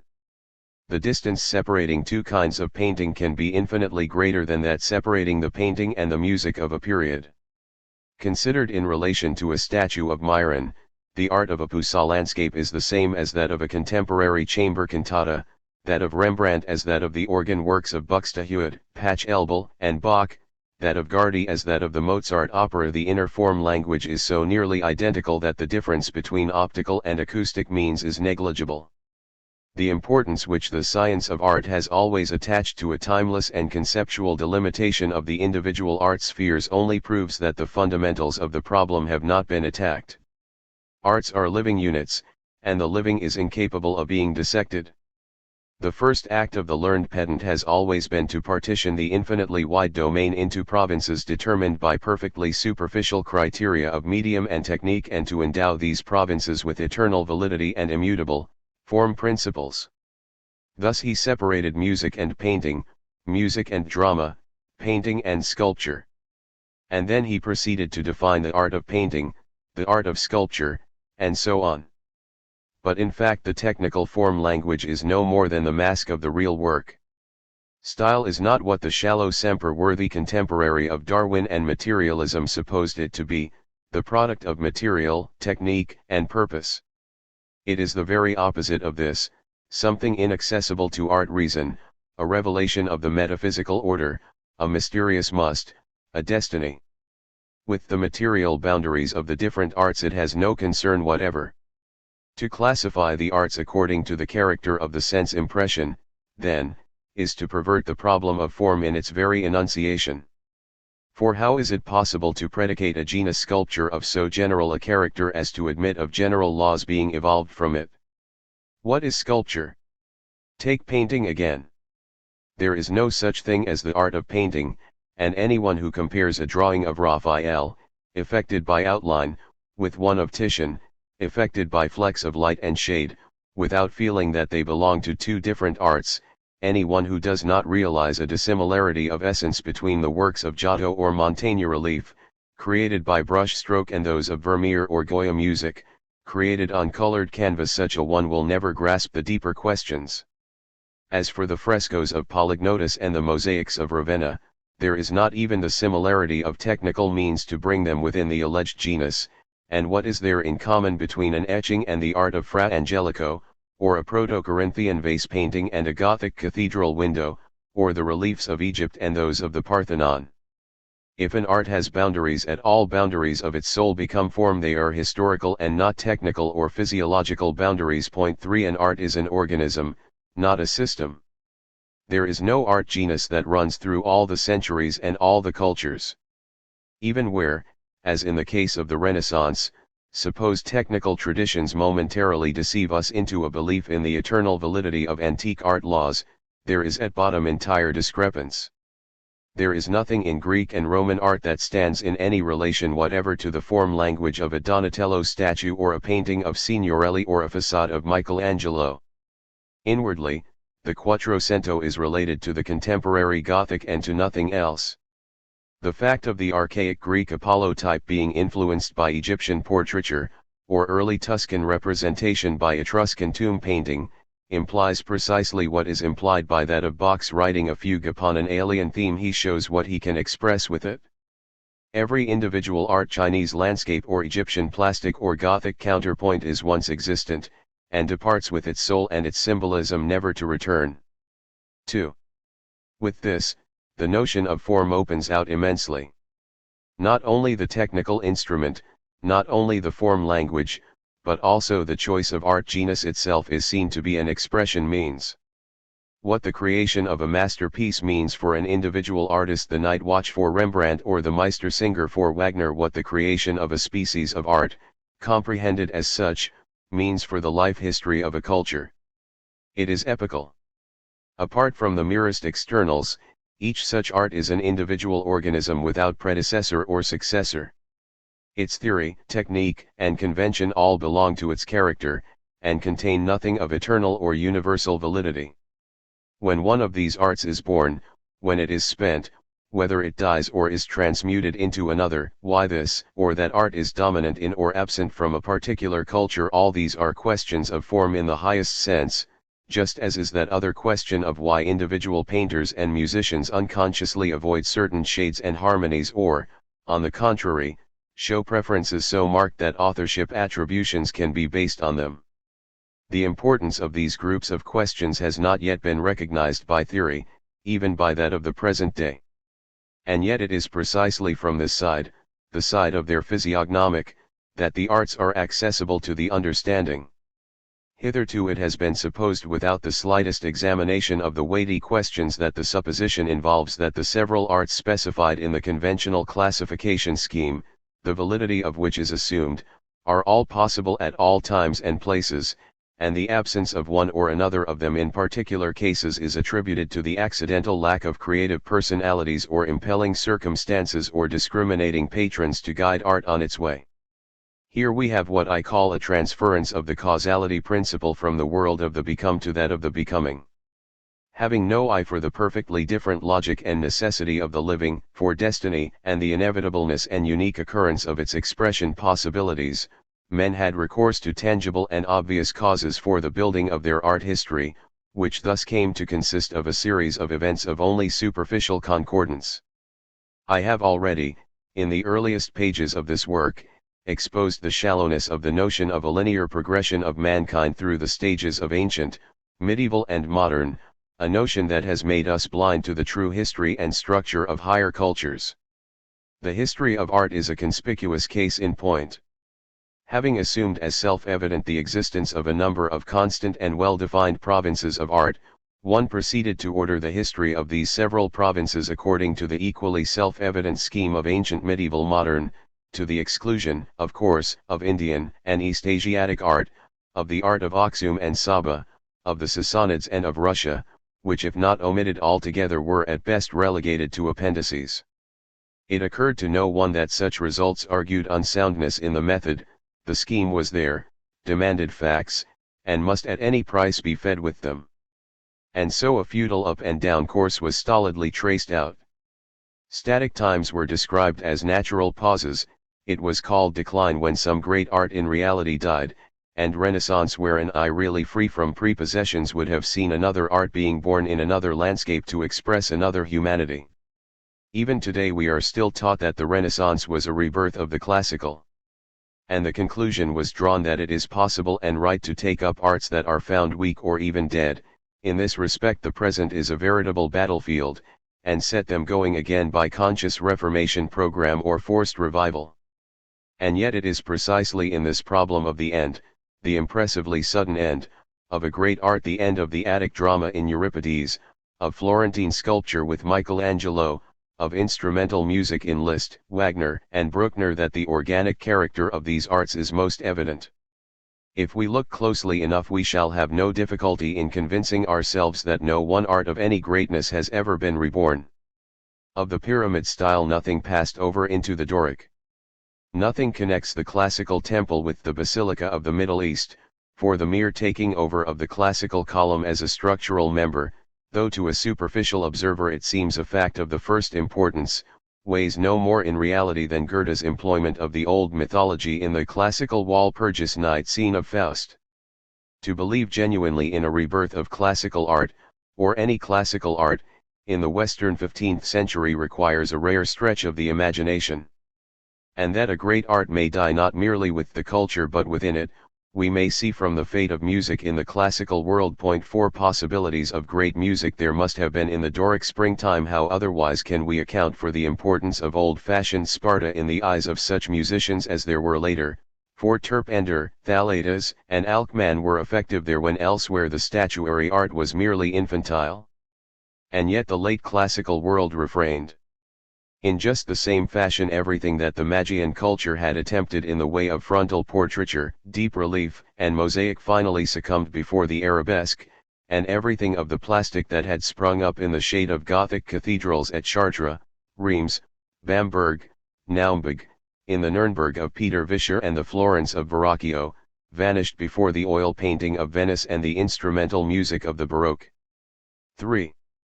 The Temple of Poseidon at Paestum and the Minster of Ulm, works of the ripest Doric and the ripest Gothic, differ precisely as the Euclidean geometry of bodily bounding surfaces differs from the analytical geometry of the position of points in space referred to spatial axes. All classical building begins from the outside, all Western from the inside.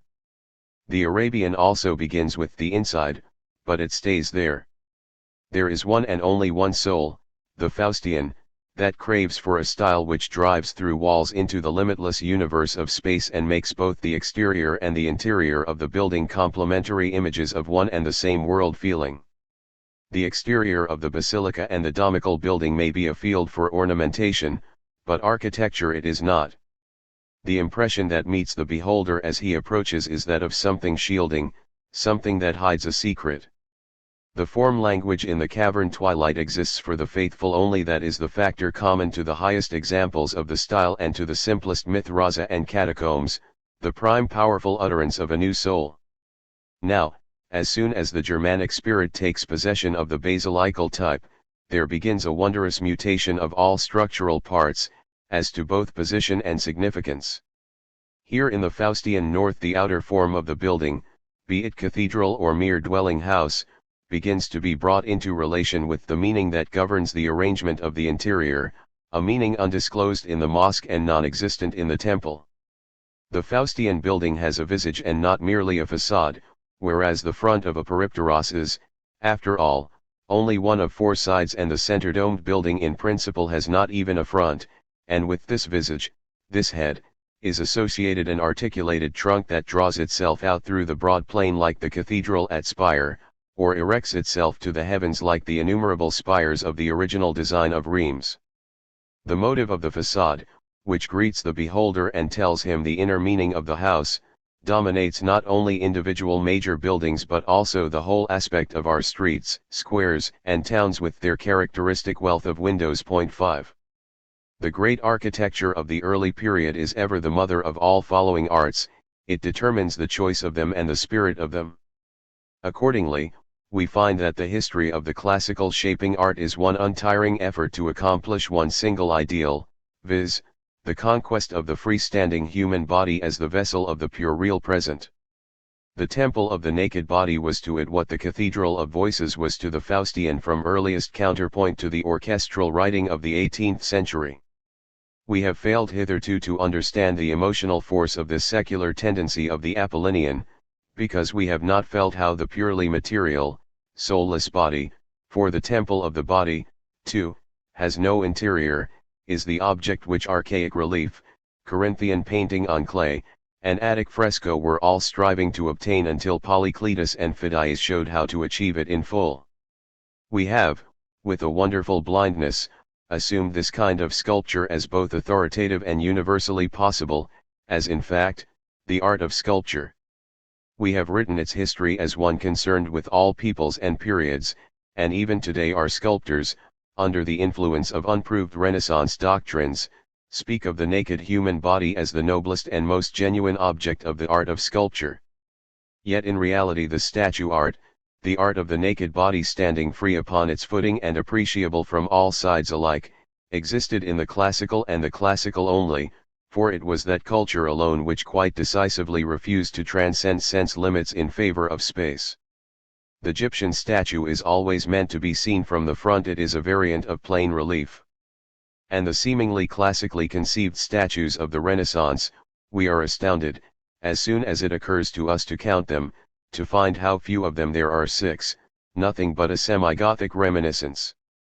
The evolution of this rigorously non-spatial art occupies the 3 centuries from 650 to 350, a period extending from the completion of the Doric and the simultaneous appearance of a tendency to free the figures from the Egyptian limitation of frontalness 7 to the coming of the Hellenistic and its illusion painting which closed off the grand style. This sculpture will never be rightly appreciated until it is regarded as the last and highest classical, as springing from a plain art, first obeying and then overcoming the fresco. No doubt the technical origin can be traced to experiments in figure-wise treatment of the pristine column, or the plates that served to cover the temple wall 8, and no doubt there are here and there imitations of Egyptian works, seated figures of Miltius, although very few Greek artists can ever have seen 1.9, but as a form ideal the statue goes back through relief to the archaic clay painting in which fresco also originated. Relief, like fresco, is tied to the bodily wall. All this sculpture right down to Myron may be considered as relief detached from the plane. In the end, the figure is treated as a self-contained body apart from the mass of the building, but it remains essentially a silhouette in front of a wall. 10 Direction in depth is excluded, and the work is spread out frontally before the beholder. Even the Marsyas of Myron can be copied upon vases or coins without much trouble or appreciable foreshortenings. 11 Consequently, of the 2 major late arts after 650, fresco definitely has the priority. The small stock of types is always to be found first in vase figuring, which is often exactly paralleled by quite late sculptures. We know that the centaur group of the west pediment at Olympia was worked out from a painting. On the Aegina temple, the advance from the west to the east pediment is an advance from the fresco character to the body character. The change is completed about 460 with Polycletus, and thenceforward plastic groups become the model for strict painting. But it is from Lysippus that the wholly cubic and always treatment becomes thoroughly veristic and yields fact. Till then, even in the case of Praxiteles, we have still a lateral or planar development of the subject, with a clear outline that is only fully effective in respect of one or two standpoints. But an undeviating testimony to the picture origin of independent sculpture is the practice of polychroming the marble, a practice unknown to the Renaissance and to Classicism, which would have felt it as barbaric. 12 And we may say the same of the gold and ivory statuary and the enamel overlaying of bronze, a metal which already possesses a shining golden tone of its own. 4. The corresponding stage of Western art occupies the 3 centuries 1500 to 1800, between the end of late Gothic and the decay of Rococo, which marks the end of the great Faustian style. In this period, conformably to the persistent growth into consciousness of the will to spatial transcendence, it is instrumental music that develops into the ruling art. At the beginning, in the 17th century, music uses the characteristic tone colors of the instruments, and the contrasts of strings and wind, human voices and instrumental voices, as means wherewith to paint. Its, quite unconscious, ambition is to parallel the great masters from Titian to Velázquez and Rembrandt.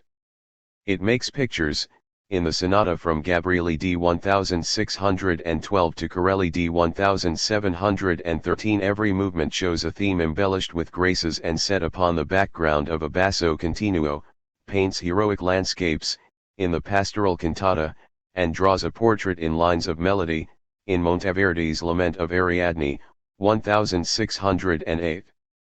With the German masters, all this goes. Painting can take music no further.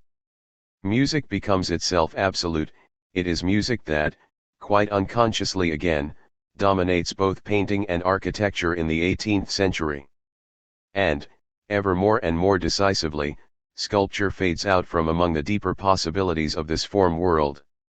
What distinguishes painting as it was before, from painting as it was after, the shift from Florence to Venice, or, to put it more definitely, what separates the painting of Raphael and that of Titian as two entirely distinct arts is that the plastic spirit of the one associates painting with relief, while the musical spirit of the other works in a technique of visible brush strokes and atmospheric depth effects that is akin to the chromatic of string and wind choruses. It is an opposition and not a transition that we have before us, and the recognition of the fact is vital to our understanding of the organism of these arts. Here, if anywhere, we have to guard against the abstract hypothesis of eternal art laws. Painting is a mere word. Gothic glass painting was an element of Gothic architecture, the servant of its strict symbolism, just as the Egyptian and the Arabian and every other art in this stage was the servant of the stone language. Draped figures were built up as cathedrals were. Their folds were an ornamentation of extreme sincerity and severe expressiveness. To criticize their stiffness from a naturalistic imitative point of view is to miss the point entirely. Similarly, music is a mere word. Some music there has been everywhere and always, even before any genuine culture, even among the beasts. But the serious music of the classical was nothing but a plastic for the ear. The tetrachords, chromatic and enharmonic, have a structural and not a harmonic meaning 13, but this is the very difference between body and space. This music was single-voiced. The few instruments that it employed were all developed in respect of capacity for tone plastic, and naturally therefore it rejected the Egyptian harp, an instrument that was probably akin in tone color to the harpsichord. But, above all, the melody, like classical verse from Homer to Hadrian's time, was treated quantitatively and not accentually, that is, the syllables, their bodies and their extent, decided the rhythm. The few fragments that remain suffice to show us that the sensuous charm of this art is something outside our comprehension, but this very fact should cause us also to reconsider our ideas as to the impressions purposed and achieved by the statuary and the fresco, for we do not and cannot experience the charm that these exercised upon the Greek eye. Equally incomprehensible to us is Chinese music, in which, according to educated Chinese, we are never able to distinguish gay from grave. 14 Vice versa, to the Chinese all the music of the West without distinction is march music. Such is the impression that the rhythmic dynamic of our life makes upon the accentless Tao of the Chinese soul, and, indeed, the impression that our entire culture makes upon an alien humanity the directional energy of our church naves and our storied facades, the depth perspectives of our pictures, the march of our tragedy and narrative, not to mention our techniques and the whole course of our private and public life. We ourselves have accent in our blood and therefore do not notice it. But when our rhythm is juxtaposed with that of an alien life, we find the discordance intolerable. Arabian music, again, is quite another world. Hitherto we have only observed it through the medium of the pseudomorphosis, as represented by Byzantine hymns and Jewish psalmody, and even these we know only insofar as they have penetrated to the churches of the far west as antiphons, responsorial psalmody and Ambrosian chants. 15 But it is self-evident that not only the religious west of Edessa, the syncretic cults, especially Syrian sun worship, the Gnostic and the Mandean, but also those to the east, Mazdaists, Manichaeans, Mitraists. The synagogues of Iraq and in due course the Nestorian Christians, must have possessed a sacred music of the same style, that side by side with this a gay secular music developed, above all, amongst the South Arabian and Sassanid chivalry, and that both found their culmination in the Moorish style that reigned from Spain to Persia. Out of all this wealth, the Faustian soul borrowed only some few church forms and, moreover, in borrowing them, it instantly transformed them root and branch. 10th century, Oswald, Guido di Arezzo. Melodic accent and beat produced the march, and polyphony, like the rhyme of contemporary poetry, the image of endless space. To understand this, we have to distinguish between the imitative 16 and the ornamental sides of music, and although owing to the fleeting nature of all tone creation 17 our knowledge is limited to the musical history of our own West, yet this is quite sufficient to reveal that duality of development which is one of the master keys of all art history. The one is soul, landscape, feeling, the other strict form, style, school. West Europe has an ornamental music of the grand style, corresponding to the full plastic of the classical, which is associated with the architectural history of the cathedral, which is closely akin to scholasticism and mysticism, and which finds its laws in the motherland of High Gothic between Seine and Scheldt. Counterpoint developed simultaneously with the flying buttress system, and its source was the Romanesque style of the Faubourgin and the Discant with their simple parallel and contrary motion. 18 It is an architecture of human voices and, like the statuary group and the glass paintings, is only conceivable in the setting of these stone vaultings. With them it is a high art of space, of that space to which Nicholas of Orsma, Bishop of Lisieux, gave mathematical meaning by the introduction of coordinates. 19 This is the genuine Rinascita and Reformatio as Joachim of Flores saw it at the end of the 12th century, the birth of a new soul mirrored in the form language of a new art. Along with this there came into being in castle and village a secular imitative music, that of troubadours, minnesänger, and minstrels. As Ars Nova this travelled from the courts of Provence to the palaces of Tuscan patricians about 1300, the time of Dante and Petrarch.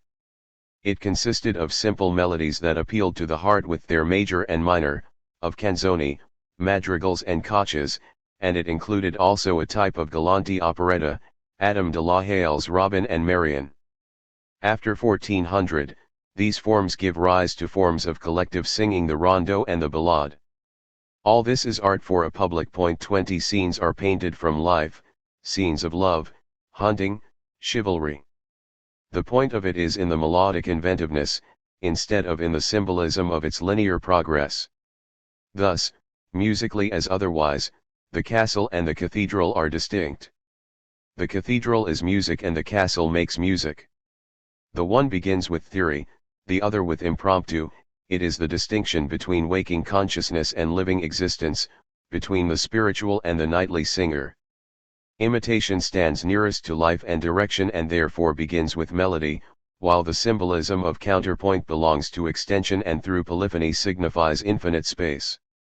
The result was, on the one side, a store of eternal rules and, on the other, an inexhaustible fund of folk melodies on which even the 18th century was still drawing. The same contrast reveals itself, artistically, in the class opposition of Renaissance and Reformation.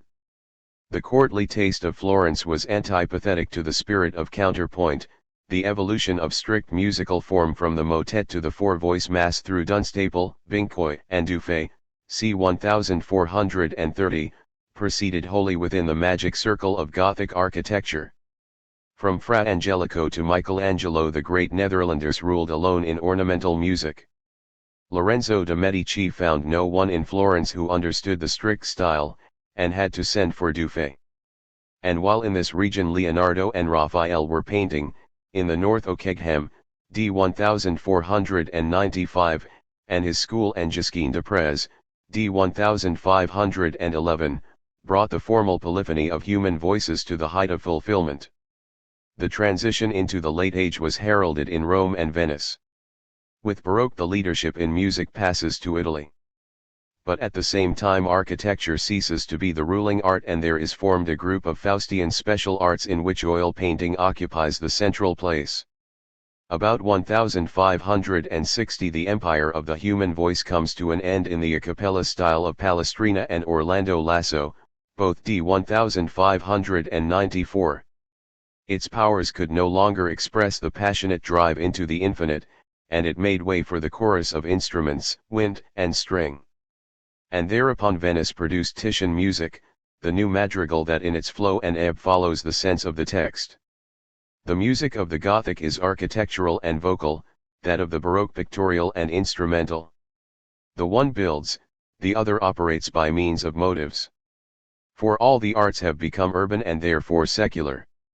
We pass from superpersonal form to the personal expression of the master, and shortly before 1600 Italy produces the basso continuo which requires virtuosi and not pious participants. Thenceforward, the great task was to extend the tone corpus into the infinity, or rather to resolve it into an infinite space of tone. Gothic had developed the instruments into families of definite timbre. But the newborn orchestra no longer observes limitations imposed by the human voice, but treats it as a voice to be combined with other voices at the same moment as our mathematic proceeds from the geometrical analysis of Fermat to the purely functional analysis of Descartes. In Zarlino's Harmony, 1558, appears a genuine perspective of pure tonal space. We begin to distinguish between ornamental and fundamental instruments.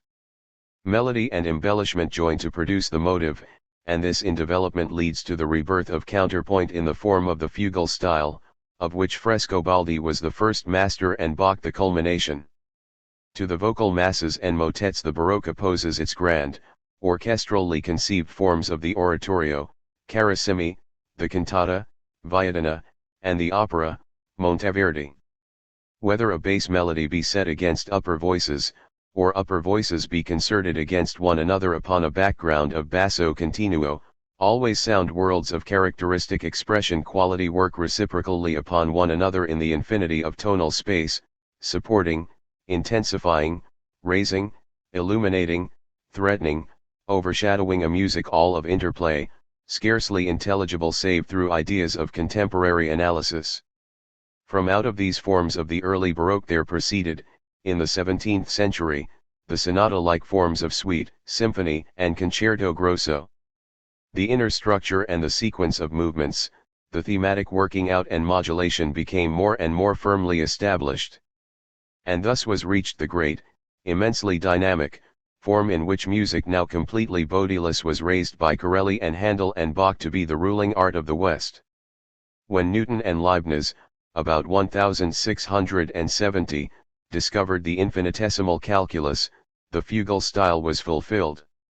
And when, about 1740, Euler began the definitive formulation of functional analysis, Steinmetz and his generation were discovering the last and ripest form of musical ornamentation, the four-part movement 21 as vehicle of pure and unlimited motion. For, at that time, there was still this one step to be taken.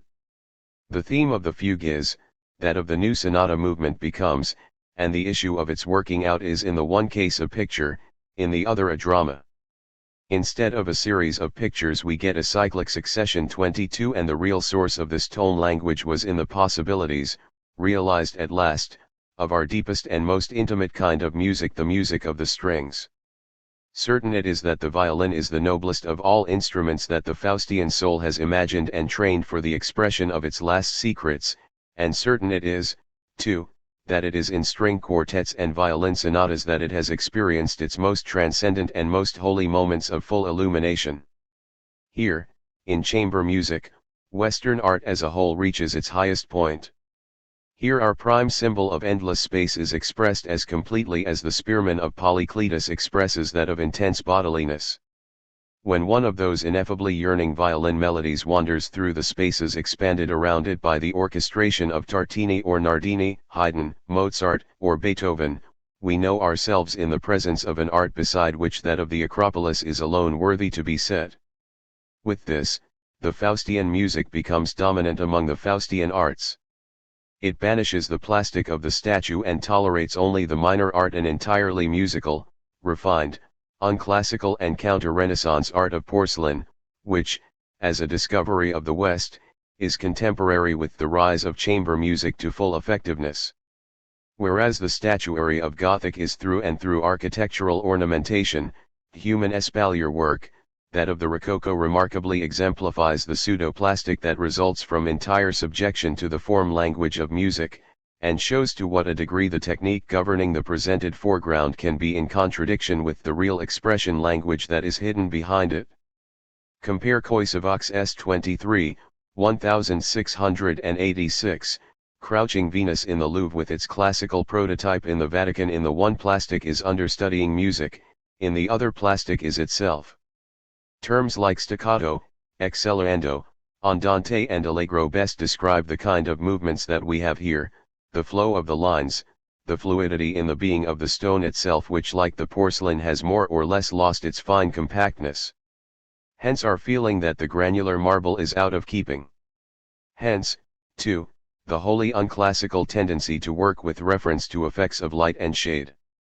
This is quite in conformity with the principles of oil painting from Titian onwards. That which in the 18th century is called color in an etching, a drawing, or a sculpture group really signifies music. Music dominates the painting of Watteau and Fragonard and the art of Gobelins and pastels, and since then, have we not acquired the habit of speaking of color tones or tone colors? And do not the very words imply a recognition of a final homogeneity between the two arts, superficially dissimilar as they are? And are not these same words perfectly meaningless as applied to any and every classical art? But music did not stop there, it transmuted also the architecture of Bernini's Baroque into accord with its own spirit, and made of it Rococo, a style of transcendent ornamentation upon which lights, or rather tones, play to dissolve ceilings, walls, and everything else constructional and actual into polyphonies and harmonies, with architectural trills and cadences and runs to complete the identification of the form language of these halls and galleries with that of the music imagined for them.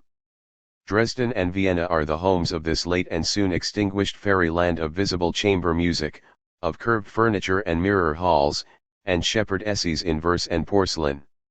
It is the final brilliant autumn with which the Western soul completes the expression of its high style. And in the Vienna of the Congress time it faded and died. V. The art of the Renaissance, considered from this particular one of its many aspects, is a revolt against the spirit of the Faustian forest music of counterpoint, which at that time was preparing to vassalize the whole form language of the Western culture. It was the logical consequence of the open assertion of this will in matured Gothic. It never disavowed its origin and it maintained the character of a simple counter-movement, necessarily therefore it remained dependent upon the forms of the original movement, and represented simply the effect of these upon a hesitant soul. Hence, it was without true depth, either ideal or phenomenal. As to the first, we have only to think of the bursting passion with which the Gothic world feeling discharged itself upon the whole Western landscape, and we shall see at once what sort of a movement it was that the handful of select spirits scholars, artists, and humanists initiated about 1420.24. In the first the issue was one of life and death for a newborn soul, in the second it was a point of taste. The Gothic gripped life in its entirety, penetrated its most hidden corners. It created new men and a new world. From the idea of Catholicism to the state theory of the Holy Roman Emperors, from the knightly tourney to the new city form, from cathedral to cottage, from language building to the village maiden's bridal attire, from oil painting to the Spielman's song, everything is hallmarked with the stamp of one and the same symbolism. But the Renaissance, when it had mastered some arts of word and picture, had shot its bolt. It altered the ways of thought and the life-feeling of West Europe not one whit. It could penetrate as far as costume and gesture, but the roots of life it could not touch. Even in Italy the world outlook of the Baroque is essentially a continuation of the Gothic. 25 It produced no wholly great personality between Dante and Michelangelo, each of whom had one foot outside its limits. And as for the other phenomenal or manifested depth, the Renaissance never touched the people, even in Florence itself. The man for whom they had ears was Savonarola, a phenomenon of quite another spiritual order, and one which begins to be comprehensible when we discern the fact that, all the time, the deep undercurrents are steadily flowing on towards the Gothic musical Baroque. The Renaissance as an anti-Gothic movement and a reaction against the spirit of polyphonic music has its classical equivalent in the Dionysiac movement. This was a reaction against Doric and against the sculptural Apollinian world feeling. It did not originate in the Thracian Dionysus cult, but merely took this up as a weapon against and counter-symbol to the Olympian religion, precisely as in Florence the cult of the antique was called in for the justification and confirmation of a feeling already there. The period of the Great Protest was the 7th century in Greece and, therefore, the 15th in West Europe. In both cases we have in reality an outbreak of deep-seated discordances in the culture, which physiognomically dominates a whole epoch of its history and especially of its artistic world. In other words, a stand that the soul attempts to make against the destiny that at last it comprehends.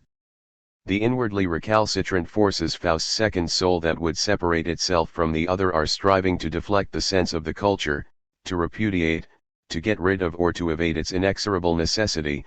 It stands anxious in presence of the call to accomplish its historical fate in Ionic and Baroque.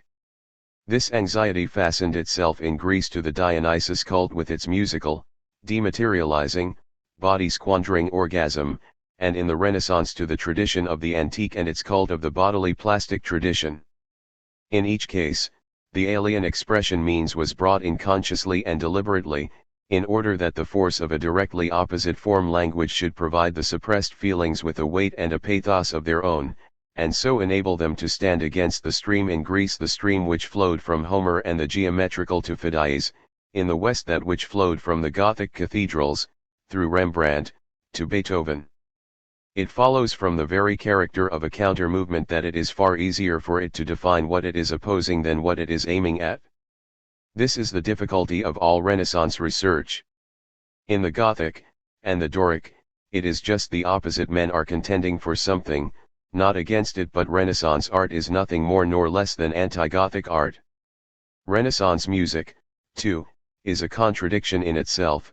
The music of the Medicean court was the southern French Ars Nova, that of the Florentine Duomo was the Low German counterpoint, both alike essentially Gothic and the property of the whole West.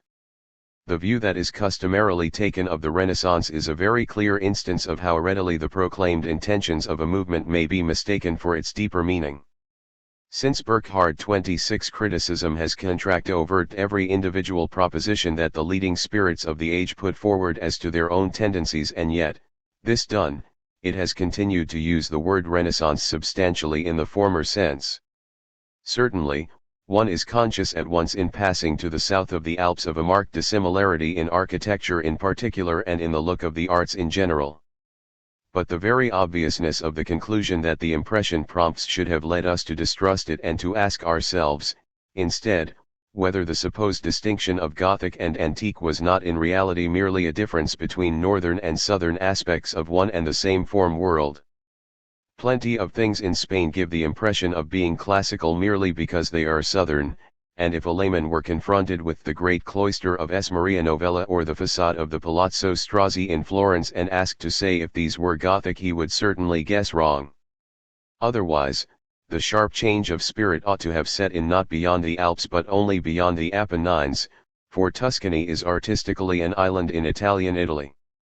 Upper Italy belongs entirely to a Byzantine-tinted Gothic, Siena in particular is a genuine monument of the Counter-Renaissance, and Rome is already the home of Baroque. But, in fact, it is the change of landscape that coincides with the change of feeling. In the actual birth of the Gothic style, Italy had indeed no inward share. At the epoch of 1000 the country was still absolutely under the domination of Byzantine taste in the east and Moorish taste in the south. When Gothic first took root here it was the mature Gothic, and it implanted itself with an intensity and force for which we look in vain in any of the great Renaissance creations. Think of the Stabat Mater, the Dies Irae, Catherine of Siena, Giotto, and Simone Martini. At the same time, it was lighted from the south and its strangeness was, as it were, softened in acclimatization. That which it suppressed or expelled was not, as has been supposed, some lingering strains of the classical but purely the Byzantine cum Saracen form language that appealed to the senses in familiar everyday life in the buildings of Ravenna and Venice, but even more in the ornament of the fabrics, vessels, and arms imported from the East. If the Renaissance had been a renewal, whatever that may mean, of the classical world feeling, then, surely, would it not have had to replace the symbol of embraced and rhythmically ordered space by that of closed structural body? But there was never any question of this. On the contrary, the Renaissance practiced wholly and exclusively an architecture of space prescribed for it by Gothic, from which it differed only in that in lieu of the northern Sturmuendi Drang it breathed the clear equable calm of the sunny, carefree, and unquestioning south. It produced no new building idea, and the extent of its architectural achievement might almost be reduced to facades and courtyards.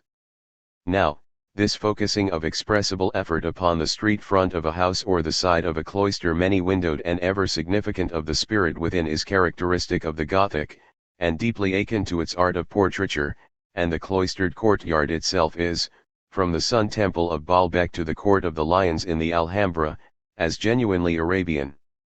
And in the midst of this art the Poseidon Temple of Paestum, all body, stands lonely and unrelated, no one saw it, no one attempted to copy it. Equally un-Attic is the Florentine sculpture, for Attic is free plastic, in the round in the full sense of the words, whereas every Florentine statue feels behind it the ghost of the niche into which the Gothic sculptor had built its real ancestors. In the relation of figure to background and in the build of the body, the masters of the King's Heads at Chartres and the masters of the George Choir at Bamberg exhibit the same interpenetration of antique and Gothic expression, means that we have neither intensified nor contradicted, in the manner of Giovanni Pisano and Ghiberti and even Verrocchio. If we take away from the models of the Renaissance all elements that originated later than the Roman imperial age, that is to say, those belonging to the Magian form world, nothing is left. Even from late Roman architecture itself all elements derived from the great days of Hellas had one by one vanished.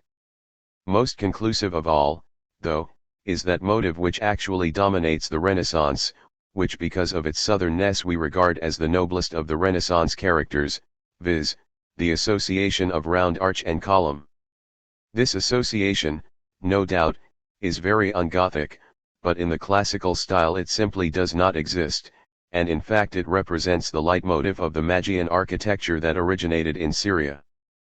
But it was just then that the South received from the North those decisive impulses which helped it first of all to emancipate itself entirely from Byzantium and then to step from Gothic into Baroque. In the region comprised between Amsterdam, Cologne, and Paris 27, the counterpole to Tuscany in the style history of our culture, counterpoint and oil painting had been created in association with the Gothic architecture. Thence Dufay in 1428 and Willaert in 1516 came to the Papal Chapel, and in 1527 the latter founded that Venetian school which was decisive of Baroque music. The successor of Willaert was de Roor of Antwerp. A Florentine commissioned Hugo van der Goes to execute the Portinari altar for Santa Maria Nuova, and Memling to paint a Last Judgment. And over and above this, numerous pictures, especially Low Countries portraits, were acquired and exercised an enormous influence. In 1450 Rogier van der Weyden himself came to Florence, where his art was both admired and imitated. In 1470 Justus van Gent introduced oil painting to Umbria, and Antonello da Messina brought what he had learned in the Netherlands to Venice. How much Dutch and how little classical there is in the pictures of Filippino Lippi, Ghirlandaio and Botticelli, and especially in the engravings of Pagliuolo. Or in Leonardo himself. Even today critics hardly care to admit the full extent of the influence exercised by the Gothic North upon the architecture, music, painting, and plastic of the Renaissance. 28 It was just then, too, that Nicolaus Cusanus, Cardinal and Bishop of Brixen, 1401–1464, brought into mathematics the infinitesimal principle, that contrapuntal method of number which he reached by deduction from the idea of God as infinite being. It was from Nicholas of Cusa that Leibniz received the decisive impulse that led him to work out his differential calculus, and thus was forged the weapon with which dynamic, Baroque, Newtonian, physics definitely overcame the static idea characteristic of the southern physics that reaches a hand to Archimedes and is still effective even in Galileo. The high period of the Renaissance is a moment of apparent expulsion of music from Faustian art. And in fact, for a few decades, in the only area where classical and Western landscapes touched, Florence did uphold with one grand effort that was essentially metaphysical and essentially defensive an image of the classical so convincing that, although its deeper characters were without exception mere anti-Gothic, it lasted beyond Goethe and, if not for our criticism, yet for our feelings, is valid to this day. The Florence of Lorenzo de' Medici and the Rome of Leo X, that is what for us the classical is, an eternal goal of most secret longing, the only deliverance from our heavy hearts and limit upon our horizon. And it is this because, and only because, it is anti-Gothic. So clean-cut is the opposition of Apollinian and Faustian spirituality. But let there be no mistake as to the extent of this illusion. In Florence men practiced fresco and relief in contradiction of Gothic glass painting and Byzantine gold-ground mosaic. This was the one moment in the history of the West when sculpture ranked as the paramount art. The dominant elements in the picture are the poised bodies, the ordered groups, the structural side of architecture. The backgrounds possess no intrinsic value, merely serving to fill up between and behind the self-sufficient present of the foreground figures. For a while here, painting is actually under the domination of plastic. Verrocchio, Pagliuolo and Botticelli were goldsmiths. Yet, all the same, these frescoes have nothing of the spirit of Polygnotus in them. Examine a collection of classical painted vases not in individual specimens or copies, which would give the wrong idea, but in the mass, for this is the one species of classical art in which originals are plentiful enough to impress us effectively with the will that is behind the art. In the light of such a study, the utter unclassicalness of the Renaissance spirit leaps to the eye. The great achievement of Giotto and Masaccio in creating a fresco art is only apparently a revival of the Apollinian way of feeling, but the depth experience and idea of extension that underlies it is not the Apollinian unspatial and self-contained body but the Gothic field, Bildraum. However recessive the backgrounds are, they exist. Yet here again there was the fullness of light, the clarity of atmosphere, the great noon calm, of the south. Dynamic space was changed in Tuscany, and only in Tuscany, to the static space of which Piero della Francesca was the master. Though fields of space were painted, they were put, not as an existence unbounded and like music ever striving into the depths, but as sensuously definable. Space was given a sort of bodiliness and order in plain layers, and drawing, sharpness of outline, definition of surface were studied with a care that seemingly approached the Hellenic ideal.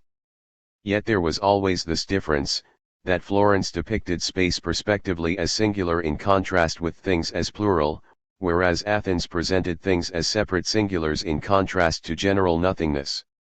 And in proportion as the surge of the Renaissance smoothed down, the hardness of this tendency receded, from Masaccio's frescoes in the Brancacci chapel to Raphael's in the Vatican stands, until the sfumato of Leonardo, the melting of the edges into the background, brings a musical ideal in place of the relief ideal into painting.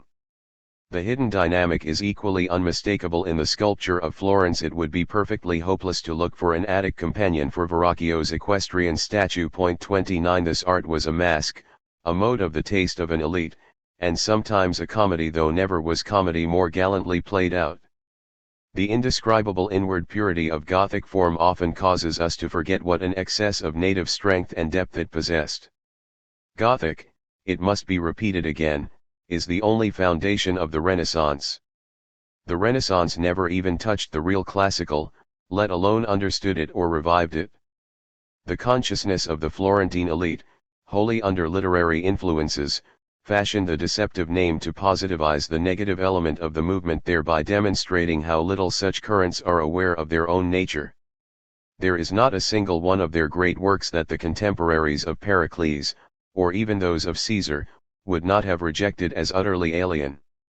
Their palace courtyards are Moorish courtyards, and their round arches on slender pillars are of Syrian origin. Cimabue taught his century to imitate with the brush the art of Byzantine mosaic. Of the two famous domical buildings of the Renaissance, the domed Cathedral of Florence is a masterpiece of late Gothic, and St. Peter's is one of early Baroque. When Michelangelo set himself to build the latter as the Pantheon towering over the Basilica of Maxentius, he was naming two buildings of the purest early Arabian style. And ornament, is there indeed a genuine Renaissance ornamentation? Certainly there is nothing comparable in symbolic force with the ornamentation of Gothic. But what is the provenance of that gay and elegant embellishment which has a real inward unity of its own and has captivated all Europe? There is a great difference between the home of a taste and the home of the expression means that it employs. One finds a great deal that is northern in the early Florentine motives of Pisano, Maiano, Ghiberti, and Dell'Aquarella. We have to distinguish in all these chancels, tombs, niches, and porches between the outward and transferable forms. The Ionic column itself is doubly a transfer, for it originated in Egypt, and the spirit of the form language that uses them as means and signs. One classical element or item is equivalent to another so long as something unclassical is being expressed. Significance lies not in the thing but in the way in which it is used. But even in Donatello such motives are far fewer than in mature Baroque. As for a strict classical capital, no such thing is to be found. And yet, at moments, Renaissance art succeeded in achieving something wonderful that music could not reproduce: a feeling for the bliss of perfect nearness, for pure, restful and liberating space effects, bright and tidy and free from the passionate movement of Gothic and Baroque. It is not classical, but it is a dream of classical existence, the only dream of the Faustian soul in which it was able to forget itself. 6. And now, with the 16th century, the decisive epochal turn begins for Western painting. The trusteeship of architecture in the north and that of sculpture in Italy expire, and painting becomes polyphonic, picturesque, infinity-seeking. The colors become tones.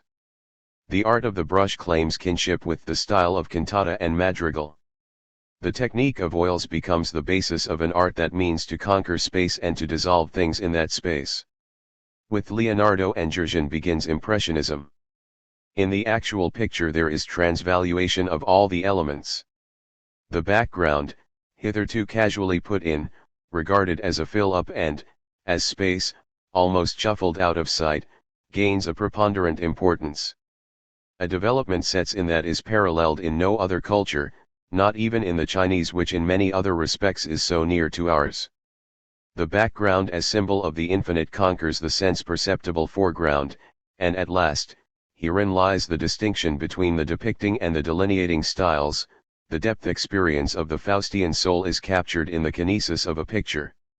The space relief of Mantegna's plane layers dissolves in Tintoretto into directional energy, and there emerges in the picture the great symbol of an unlimited space universe which comprises the individual things within itself as incidentals, the horizon. Now, that a landscape painting should have a horizon has always seemed so self-evident to us that we have never asked ourselves the important question: is there always a horizon, and if not, when not, and why not?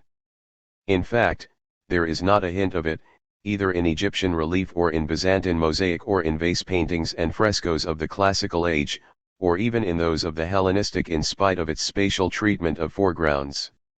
This line, in the unreal vapor of which heaven and earth melt, the sum and potent symbol of the far, contains the painter's version of the infinitesimal principle. It is out of the remoteness of this horizon that the musk of the picture flows, and for this reason the great landscape painters of Holland paint only backgrounds and atmospheres, just as for the contrary reason anti-musical masters like Signorelli and especially Montaigne, paint only foregrounds and reliefs. It is in the horizon, then, that music triumphs over plastic, the passion of extension over its substance. It is not too much to say that no picture by Rembrandt has a foreground at all. In the north, the home of counterpoint, a deep understanding of the meaning of horizons and highlighted distances is found very early, while in the south the flat conclusive gold background of the Arabic Byzantine picture long remains supreme. The first definite emergence of the pure space feeling is in the books of hours of the Duke of Berry, that at Chantilly and that at Turin, about 1416. Thereafter, slowly and surely, it conquers the picture. The same symbolic meaning attaches to clouds. Classical art concerns itself with them no more than with horizons, and the painter of the Renaissance treats them with a certain playful superficiality. But very early the Gothic looked at its cloud masses, and through them, with the long sight of mysticism, and the Venetians, Giorgione and Paolo Veronese above all, discovered the full magic of the cloud world, of the thousand-tinted being that fills the heavens with its sheets and wisps and mountains. Grunewald and the Netherlanders heightened its significance to the level of tragedy. El Greco brought the grand art of cloud symbolism to Spain. It was at the same time that along with oil painting and counterpoint the art of gardens ripened. Here, expressed on the canvas of nature itself by extended pools, brick walls, avenues, vistas, and galleries, is the same tendency that is represented in painting by the effort towards the linear perspective that the early Flemish artists felt to be the basic problem of their art and Brunellesco, Alberti, and Piero della Francesca formulated. We may take it that it was not entirely a coincidence that this formulation of perspective, this mathematical consecration of the picture, whether landscape or interior, as a field limited at the sides but immensely increased in depth, was propounded just at this particular moment. It was the proclamation of the prime symbol. The point at which the perspective lines coalesce is at infinity. It was just because it avoided infinity and rejected distance that classical painting possessed no perspective. Consequently the park, the deliberate manipulation of nature so as to obtain space and distance effects, is an impossibility in classical art. Neither in Athens nor in Rome proper was there a garden art, it was only the imperial age that gratified its taste with ground schemes of Eastern origin, and a glance at any of the plans of those gardens that have been preserved 30 is enough to show the shortness of their range and the emphasis of their bounds. And yet the first garden theorist of the West, L.B. Alberti, was laying down the relation of the surroundings to the house, that is, to the spectators in it, as early as 1450, and from his projects to the parks of the Ludovisi and Albany Villas 31 we can see the importance of the perspective view into distance becoming ever greater and greater. In France, after Francis I. Fontainebleau, the long narrow lake is an additional feature having the same meaning. The most significant element in the Western garden art is thus the point de vue of the great Rococo park, upon which all its avenues and clipped hedge walks open and from which vision may travel out to lose itself in the distances. This element is wanting even in the Chinese garden art. But it is exactly matched by some of the silver bright distance pictures of the pastoral music of that age, in Couperin for example. It is the point de vue that gives us the key to a real understanding of this remarkable mode of making nature itself speak the form language of a human symbolism. It is in principle akin to the dissolution of finite number pictures into infinite series in our mathematic, as the remainder expression 32 reveals the ultimate meaning of the series, so the glimpse into the boundless is what, in the garden, reveals to a Faustian soul the meaning of nature. It was we and not the Hellenes or the men of the high Renaissance that prized and sought out high mountain tops for the sake of the limitless range of vision that they afford. This is a Faustian craving to be alone with endless space. the great achievement of Notre and the landscape gardeners of northern France, beginning with Fouquet's epoch-making creation of Vauxhall-le-Vicomte, was that they were able to render the symbol with such high emphasis. Compare the Renaissance park of the Medicean age capable of being taken in, gay, cozy, well-rounded with these parks in which all the waterworks, statue rows, hedges, and labyrinths are instinct with the suggestion of long range. It is the destiny of Western oil painting told over again in a bit of garden history. But the feeling for long range is at the same time one for history. At a distance, space becomes time and the horizon signifies the future. The Baroque park is the park of the late season, of the approaching end, of the falling leaf. A Renaissance park is meant for the summer and the noonday. It is timeless, and nothing in its form language reminds us of mortality. It is perspective that begins to awaken a premonition of something passing, fugitive and final.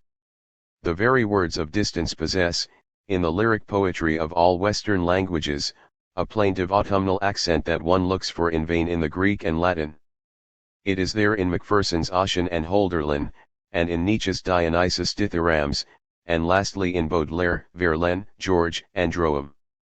The late poetry of the withering garden avenues, the unending lines in the streets of a megalopolis, the ranks of pillars in a cathedral, the peak in a distant mountain chain all tell us that the depth experience which constitutes our space world for us is in the last analysis our inward certainty of a destiny, of a prescribed direction, of time, of the irrevocable.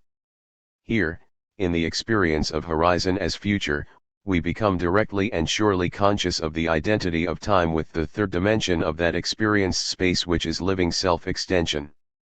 And in these last days we are imprinting upon the plan of our megalopolitan streets the same directional destiny character that the 17th century imprinted upon the Park of Versailles.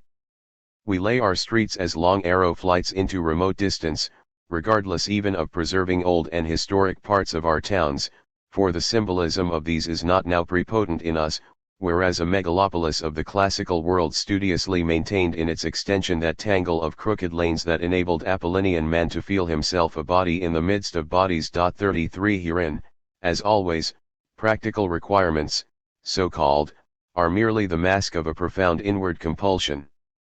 With the rise of perspective, then, the deeper form and full metaphysical significance of the picture comes to be concentrated upon the horizon. In Renaissance art the painter had stated and the beholder had accepted the contents of the picture for what they were, as self-sufficient and coextensive with the title. But henceforth the contents became a means, the mere vehicle of a meaning that was beyond the possibility of verbal expression. With Montaigne or Signorelli the pencil sketch could have stood as the picture, without being carried out in color in some cases. Indeed, we can only regret that the artist did not stop at the cartoon. In the statue-like sketch, color is a mere supplement. Titian, on the other hand, could be told by Michelangelo that he did not know how to draw. The object, i.e., that which could be exactly fixed by the drawn outline, the near and material, had in fact lost its artistic actuality, but, as the theory of art was still dominated by Renaissance impressions, there arose thereupon that strange and interminable conflict concerning the form and the content of an artwork. Misenunciation of the question has concealed its real and deep significance from us. The first point for consideration should have been whether painting was to be conceived of plastically or musically, as a static of things or as a dynamic of space, for in this lies the essence of the opposition between fresco and oil technique, and the second point, the opposition of classical and Faustian world feeling. Outlines define the material, while color tones interpret space. 34 But the picture of the first order belongs to directly sensible nature it narrates. Space, on the contrary, is by its very essence transcendent and addresses itself to our imaginative powers, and in an art that is under its suzerainty, the narrative element enfeebles and obscures the more profound tendency. Hence it is that the theorist, able to feel the secret disharmony but misunderstanding it, clings to the superficial opposition of content and form. The problem is purely a Western one, and reveals most strikingly the complete inversion in the significance of pictorial elements that took place when the Renaissance closed down and instrumental music of the grand style came to the front. For the classical mind no problem of form and content in this sense could exist. In an Attic statue the two are completely identical and identified in the human body. The case of Baroque painting is further complicated by the fact that it involves an opposition of ordinary popular feeling and the finer sensibility. Everything Euclidean and tangible is also popular, and the genuinely popular art is therefore the classical. It is very largely the feeling of this popular character in it that constitutes its indescribable charm for the Faustian intellects that have to fight for self-expression, to win their world by hard wrestling. For us, the contemplation of classical art and its intention is pure refreshment. Here nothing needs to be struggled for, everything offers itself freely. And something of the same sort was achieved by the anti-Gothic tendency of Florence. Raphael is, in many sides of his creativeness, distinctly popular. But Rembrandt is not, cannot be, so. From Titian painting becomes more and more esoteric. So, too, poetry. So, too, music. And the Gothic per se had been esoteric from its very beginnings, witness Dante and Wolfram. The masses of Ockeghem and Palestrina, or of Bach for that matter, were never intelligible to the average member of the congregation. Ordinary people are bored by Mozart and Beethoven, and regard music generally as something for which one is or is not in the mood. A certain degree of interest in these matters has been induced by concert room and gallery since the Age of Enlightenment invented the phrase art for all.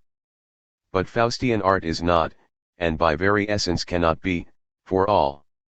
If modern painting has ceased to appeal to any but a small, and ever-decreasing, circle of connoisseurs, it is because it has turned away from the painting of things that the man in the street can understand. It has transferred the property of actuality from contents to space, the space through which alone, according to Kant, things are. And with that a difficult metaphysical element has entered into painting, and this element does not give itself away to the layman. For Phidias, on the contrary, the word lay would have had no meaning. His sculpture appealed entirely to the bodily and not to the spiritual eye. An art without space is a priori unphilosophical. 7. With this is connected an important principle of composition. In a picture it is possible to set the things inorganically above one another or side by side or behind one another without any emphasis of perspective or interrelation, i.e., without insisting upon the dependence of their actuality upon the structure of space, which does not necessarily mean that this dependence is denied. Primitive men and children draw thus, before their depth experience has brought the sense impressions of their world more or less into fundamental order. But this order differs in the different cultures according to the prime symbols of these cultures. The sort of perspective composition that is so self-evident to us is a particular case, and it is neither recognized nor intended in the painting of any other culture. Egyptian art chose to represent simultaneous events in superposed ranks, thereby eliminating the third dimension from the look of the picture. The Apollinian art placed figures and groups separately, with a deliberate avoidance of space and time relations in the plane of representation. Polygnotus's frescoes in the Lesha of the Cnidians at Delphi are a celebrated instance of this. There is no background to connect the individual scenes, for such a background would have been a challenge to the principle that things alone are actual and space non-existent. The pediment of the Aegina temple, the procession of gods on the François vase and the frieze of the giants of Pergamum are all composed as meander syntheses of separate and interchangeable motives, without organic character. It is only with the Hellenistic age, the Telephus frieze of the altar of Pergamum is the earliest example that has been preserved, that the unclassical motive of the consistent series comes into existence.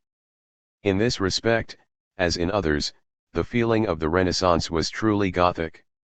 It did indeed carry group composition to such a pitch of perfection that its work remains the pattern for all following ages. But the order of it all proceeded out of space.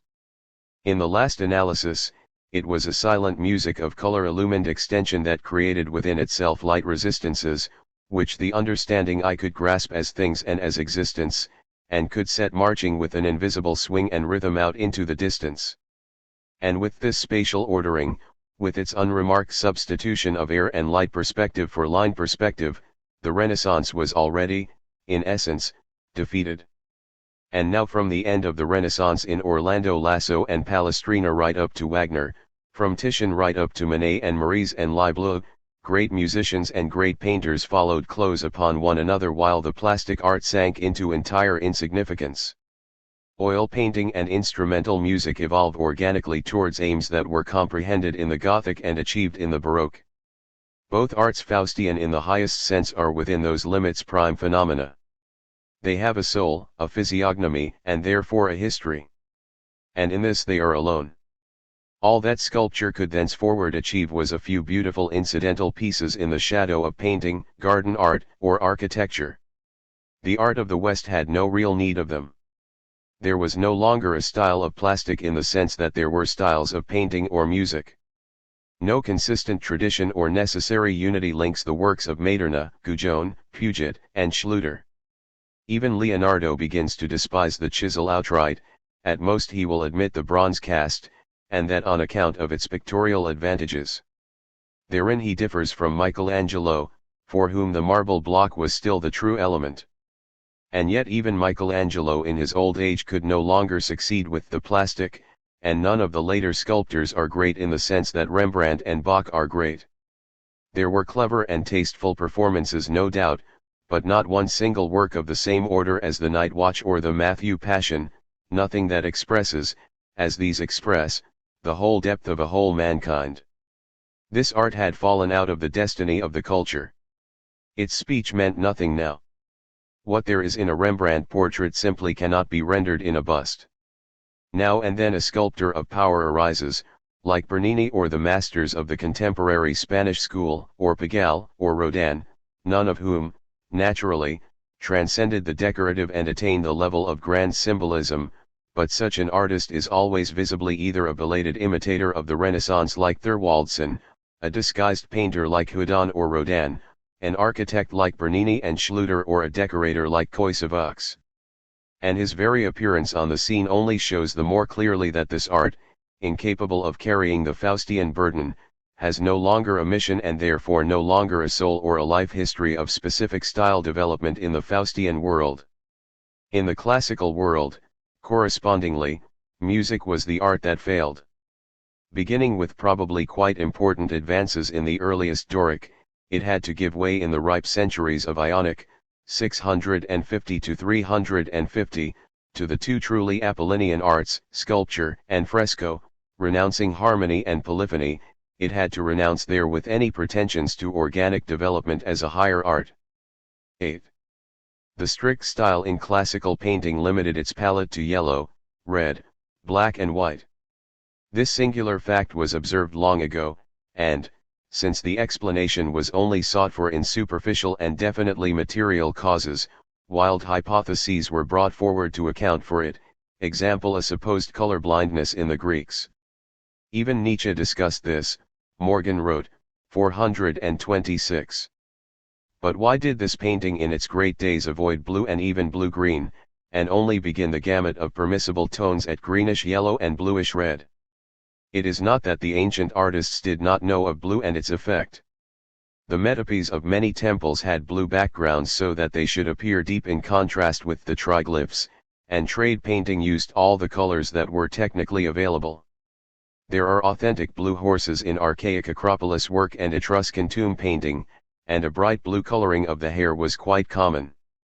The ban upon it in the higher art was, without a doubt, imposed upon the Euclidean soul by its prime symbol. Blue and green are the colors of the heavens, the sea, the fruitful plain, the shadow of the southern noon, the evening, the remote mountains. They are essentially atmospheric and not substantial colors. They are cold, they disembody, and they evoke impressions of expanse and distance and boundlessness. For this reason they were kept out of the frescoes of Polygnotus. And for this reason also, an infinitesimal blue to green is the space-creating element throughout the history of our perspective oil painting, from the Venetians right into the 19th century. It is the basic and supremely important tone which supports the ensemble of the intended color effect, as the basso continuo supports the orchestra, whereas the warm yellow and red tones are put on sparingly and in dependence upon this basic tone. It is not the full, gorgeous and familiar green that Raphael and Dürer sometimes and seldom at that use for draperies, but an indefinite blue-green of 1,000 nuances into white and gray and brown, something deeply musical, into which, notably in Gobelin tapestry, the whole atmosphere is plunged. That quality which we have named aerial perspective in contrast to linear and might also have called Baroque perspective in contrast to Renaissance rests almost exclusively upon this. We find it with more and more intense depth effect in Leonardo, Guercino, Albani in the case of Italy, and in Ruysdael and Hobbema in that of Holland, but, above all, in the great French painters, from Poussin and Claude Lorraine and Watteau to Corot. Blue, equally a perspective color, always stands in relation to the dark, the unillumined, the unactual. It does not press in on us, it pulls us out into the remote. An enchanting nothingness, Goethe calls it in his Farbenlehre. Blue and green are transcendent, spiritual, non-sensuous colors. They are missing in the strict Attic fresco and therefore dominant in oil painting. Yellow and red, the classical colors, are the colors of the material, the near, the full-blooded. Red is the characteristic color of sexuality, hence it is the only color that works upon the beasts. It matches best the phallus symbol and therefore the statue and the Doric column, but it is pure blue that etherealizes the Madonna's mantle. This relation of the colors has established itself in every great school as a deep-felt necessity. Violet, a red succumbing to blue, is the color of women no longer fruitful and of priests living in celibacy. Yellow and red are the popular colors, the colors of the crowd, of children, of women, and of savages. Amongst the Venetians and the Spaniards, high personages affected a splendid black or blue, with an unconscious sense of the aloofness inherent in these colors. For red and yellow, the Apollinian, Euclidean polytheistic colors, belong to the foreground even in respect of social life. They are meet for the noisy hardy market days and holidays, the naive immediateness of a life subject to the blind chances of the classical fatum, the point existence. But blue and green, the Faustian, monotheistic colors, are those of loneliness, of care, of a present that is related to a past and a future, of destiny as the dispensation governing the universe from within. The relation of Shakespearean destiny to space and of Sophoclean to the individual body has already been stated in an earlier chapter. All the genuinely transcendent cultures, that is, all whose prime symbol requires the overcoming of the apparent, the life of struggle and not that of acceptance, have the same metaphysical inclination to space as to blues and blacks. There are profound observations on the connection between ideas of space and the meaning of color in Goethe's studies of entoptic colors in the atmosphere. The symbolism that is enunciated by him in the Farbenlehre and that which we have deduced here from the ideas of space and destiny are in complete agreement. The most significant use of dusky green as the color of destiny is Grunewald's. The indescribable power of space in his nights is equaled only by Rembrandt's. And the thought suggests itself here: is it possible to say that his bluish green, the color in which the interior of a great cathedral is so often clothed, is the specifically Catholic color? It being understood that we mean by Catholic strictly the Faustian Christianity, with the Eucharist as its center, that was founded in the Lateran Council of 1215 and fulfilled in the Council of Trent. This color with its silent grandeur is as remote from the resplendent gold ground of early Christian Byzantine pictures as it is from the gay, loquacious pagan colors of the painted Hellenic temples and statues. It is to be noted that the effect of this color, entirely unlike that of yellow and red, depends upon work being exhibited indoors. Classical painting is emphatically a public art, Western just as emphatically a studio art. The whole of our great oil painting, from Leonardo to the end of the 18th century, is not meant for the bright light of day. Here once more we meet the same opposition as that between chamber music and the freestanding statue. The climatic explanation of the difference is merely superficial. The example of Egyptian painting would suffice to disprove it if this proof were necessary at all. Infinite space meant for classical feeling complete nothingness, and the use of blue and green, with their powers of dissolving the near and creating the far, would have been a challenge to the absolutism of the foreground and its unit bodies, and therefore to the very meaning and intent of Apollinian art. To the Apollinian eye, pictures in the colors of Watteau would have been destitute of all essence, things of almost inexpressible emptiness and untruth. By these colors the visually perceived light-reflecting surface of the picture is made effectively to render, not circumscribed things, but circumambient space. And that is why they are missing in Greece and dominant in the West. 9. Arabian art brought the Magian world feeling to expression by means of the gold ground of its mosaics and pictures. Something of the uncanny wizardry of this, and by implication of its symbolic purpose, is known to us through the mosaics of Ravenna, in the work of the early Rhenish and especially North Italian masters who were still entirely under the influence of Lombardo-Byzantine models, and last but not least in the Gothic book illustrations of which the archetypes were the Byzantine purple codices. In this instance we can study the soul of three cultures working upon very similar tasks in very dissimilar ways. The Apollinian culture recognized as actual only that which was immediately present in time and place, and thus it repudiated the background as pictorial element. The Faustian strove through all sensuous barriers towards infinity, and it projected the center of gravity of the pictorial idea into the distance by means of perspective. The Magian felt all happening as an expression of mysterious powers that filled the world cavern with their spiritual substance, and it shut off the depicted scene with a gold background, that is, by something that stood beyond and outside all nature colors. Gold is not a color. As compared with simple yellow, it produces a complicated sense impression, through the metallic, diffuse refulgence that is generated by its glowing surface. Colors, whether colored substance incorporated with the smoothed wall face, fresco, or pigment applied with the brush, are natural. But the metallic gleam, which is practically never found in natural conditions, is unearthly. 35 It recalls impressively the other symbols of the culture, alchemy and Kabbalah, the philosopher's stone, the holy scriptures, the arabesque, the inner form of the tales of the 1001 Nights. The gleaming gold takes away from the scene, the life, and the body their substantial being. Everything that was taught in the circle of Plotinus or by the Gnostics as to the nature of things, their independence of space, their accidental causes, notions paradoxical and almost unintelligible to our world feeling, is implicit also in the symbolism of this mysterious hieratic background. The nature of bodies was a principal subject of controversy amongst Neo-Pythagoreans and Neoplatonists, as it was later in the schools of Baghdad and Basra. Suhrawardi distinguishes extension, as the primary existence of the body, from width and height and depth as its accidents. Nizam pronounced against the corporeal substantiality and space-filling character of the atom.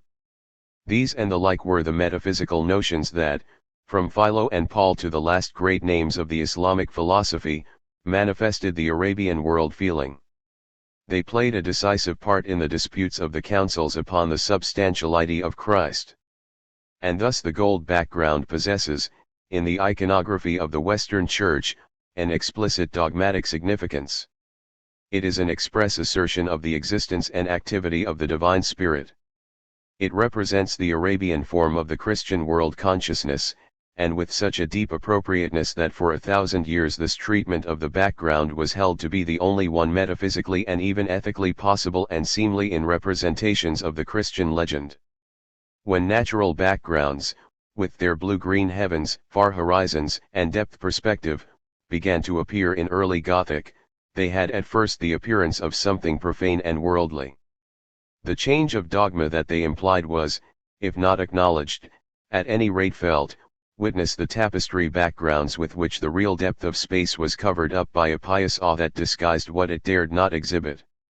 We have seen how just at this time, when the Faustian, German Catholic, Christianity attained to consciousness of itself through the institution of the sacrament of contrition, a new religion in the old garb, the tendency to perspective, color, and the mastering of aerial space in the art of the Franciscans 36 transformed the whole meaning of painting. The Christianity of the West is related to that of the East as the symbol of perspective to the symbol of gold ground, and the final schism took place almost at the same moment in church and in art. The landscape background of the depicted scene and the dynamic infiniteness of God were comprehended at the same moment, and, simultaneously with the gold ground of the sacred picture, there vanished from the councils of the West that Magian, ontological problem of Godhead which had so passionately agitated Nicaea, Ephesus, Chalcedon, and all the councils of the East. X. The Venetians discovered, and introduced into oil painting as a space-forming and quasi-musical motive, the handwriting of the visible brush stroke. The Florentine masters had never at any time challenged the fashion would-be classical and yet in Gothic employ of smoothing out all turns of the brush so as to produce pure, cleanly outlined and even color surfaces. In consequence, their pictures have a certain air of being, something felt, unmistakably, as the opposite of the inherent motion quality of the Gothic expression means that we're storming in from over the Alps. The 15th century manner of applying color is a denial of past and future.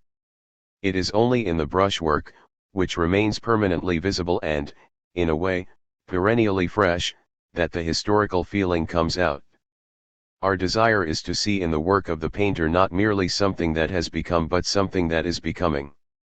And this is precisely what the Renaissance wanted to avoid. A piece of Perugino drapery tells us nothing of its artistic origin, it is ready-made, given, simply present. But the individual brush strokes first met with as a complete new form language in the later work of Titian are accents of a personal temperament, characteristic in the orchestra colors of Monteverdi, melodically flowing as a contemporary Venetian madrigal, streaks and dabs, immediately juxtaposed, cross one another, cover one another, entangle one another, and bring unending movement into the plain element of color. Just so the geometrical analysis of the time made its objects become instead of being. Every painting has in its execution a history and does not disguise it, and a Faustian who stands before it feels that he too has a spiritual evolution. Before any great landscape by a Baroque master, the one word historical is enough to make us feel that there is a meaning in it wholly alien to the meaning of an Attic statue. As other melody, so also this of the restless outline-less brush stroke is part of the dynamic stability of the universe of eternal becoming, directional time, and destiny. The opposition of painting style and drawing style is but a particular aspect of the general opposition of historical and ahistorical form, of assertion and denial of inner development, of eternity and instantaneity. A classical artwork is an event, a Western is a deed. The one symbolizes the here and now point, the other the living course. And the physiognomy of the script of the brush and ornamentation that is entirely new, infinitely rich and personal, and peculiar to the Western culture is purely and simply musical. It is no mere conceit to compare the Allegro feroce of Franz Hals with the Andante con moto of Van Dyck, or the minor of Guercino with the major of Velázquez. Henceforward the notion of tempo is comprised in the execution of a painting and steadily reminds us that this art is the art of a soul which, in contrast to the classical, forgets nothing and will let nothing be forgotten that once was. The airy web of brush strokes immediately dissolves the sensible surface of things. Contours melt into chiaroscuro. The beholder has to stand a very long way back to obtain any corporeal impression out of our colored space values, and even so it is always the chromatic and active air itself that gives birth to the things. At the same time with this, there appeared in Western painting another symbol of highest significance, which subdued more and more the actuality of all color, the studio brown, atelier brun. This was unknown to the early Florentines and the older Flemish and Rhenish masters alike. Pacher, Dürer, Holbein, passionately strong as their tendency towards spatial depth seems, are quite without it, and its reign begins only with the last years of the 16th century. This brown does not repudiate its descent from the infinitesimal greens of Leonardo's, Schongauer's, and Grunewald's backgrounds, but it possesses a mightier power over things than they, and it carries the battle of space against matter to a decisive close. It even prevails over the more primitive linear perspective, which is unable to shake off its Renaissance association with architectural motives. Between it and the impressionist technique of the visible brush stroke there is an enduring and deeply suggestive connection. Both in the end dissolve the tangible existences of the sense world, the world of moments and foregrounds, into atmospheric semblances. Line disappears from the tone picture. The Magian gold ground had only dreamed of a mystic power that controlled and at will could thrust aside the laws governing corporeal existence within the world cavern. but the brown of these pictures opened a prospect into an infinity of pure forms. And therefore its discovery marks for the Western style a culmination in the process of its becoming. As contrasted with the preceding green, this color has something Protestant in it. It anticipates the hyperbolic 37 Northern pantheism of the 18th century, with the archangel's voice in the prologue of Goethe's Faust 38. The atmosphere of Lear and the atmosphere of Macbeth are akin to it. The contemporary striving of instrumental music towards freer and ever freer chromatics, Dürer, Luca Marenzio, and towards the formation of bodies of tone by means of string and wind choruses corresponds exactly with the new tendency of oil painting to create pictorial chromatics out of pure colors, by means of these unlimited brown shadings and the contrast effect of immediately juxtaposed color strokes. Thereafter both the arts spread through their worlds of tones and colors, color tones and tone colors, an atmosphere of the purest spatiality, which enveloped and rendered, no longer body the human being as a shape but the soul unconfined. And thus was attained the inwardness that in the deepest works of Rembrandt and of Beethoven is able to unlock the last secrets themselves, the inwardness which Apollinian man had sought with his strictly somatic art to keep at bay. From now onward, the old foreground colors yellow and red, the classical tones, are employed more and more rarely and always as deliberate contrasts to the distances and depths that they are meant to set off and emphasize, Vermeer in particular, besides of course Rembrandt. This atmospheric brown, which was entirely alien to the Renaissance, is the unrealist color that there is. It is the one major color that does not exist in the rainbow. There is white light, and yellow and green and red and other light of the most entire purity. But a pure brown light is outside the possibilities of the nature that we know. All the greenish brown, silvery, moist brown, and deep gold tones that appear in their splendid variety with Jurgen, grow bolder and bolder in the great Dutch painters and lose themselves towards the end of the 18th century, have the common quality that they strip nature of her tangible actuality. They contain, therefore, what is almost a religious profession of faith. We feel that here we are not very far from Port Royal, from Leibniz. With Constable on the other hand, who is the founder of the painting of civilization, it is a different will that seeks expression, and the very brown that he had learned from the Dutch meant to him not what it had meant to them, destiny, God, the meaning of life, but simply romance, sensibility, yearning for something that was gone, memorial of the great past of the dying art. In the last German masters to Lessing, Maurice, Spitzweg, Diaz, Leibler 39, whose belated art is a romantic retrospect, an epilogue, the brown tones appear simply as a precious heirloom. Unwilling in their hearts to part with this last relic of the great style, they preferred to set themselves against the evident tendency of their generation, the soulless and soul-killing generation of plein air and Haeckel. Rightly understood, as it has never yet been, this battle of Rembrandt brown and the plein air of the new school is simply one more case of the hopeless resistance put up by soul against intellect and culture against civilization, of the opposition of symbolic necessary art and megalopolitan applied art which affects building and painting and sculpture and poetry alike. Regarded thus, the significance of the brown becomes manifest enough. When it dies, an entire culture dies with it. It was the masters who were inwardly greatest, Rembrandt above all, who best understood this color. It is the enigmatic brown of his most telling work, and its origin is in the deep lights of Gothic church windows and the twilight of the high-vaulted Gothic nave. And the gold tone of the great Venetians Titian, Veronese, Palma, Jurgen is always reminding us of that old perished northern art of glass painting of which they themselves know almost nothing. Here also the Renaissance with its deliberate bodiliness of color is seen as merely an episode, an event of the very self-conscious surface, and not a product of the underlying Faustian instinct of the Western soul, whereas this luminous gold brown of the Venetian painting links Gothic and Baroque, the art of the old glass painting and the dark music of Beethoven. And it coincides precisely in time with the establishment of the Baroque style of color music by the work of the Netherlanders Willaert and Cyprien de Roer, the elder Gabrieli, and the Venetian music school which they founded. Brown, then, became the characteristic color of the soul, and more particularly of a historically disposed soul.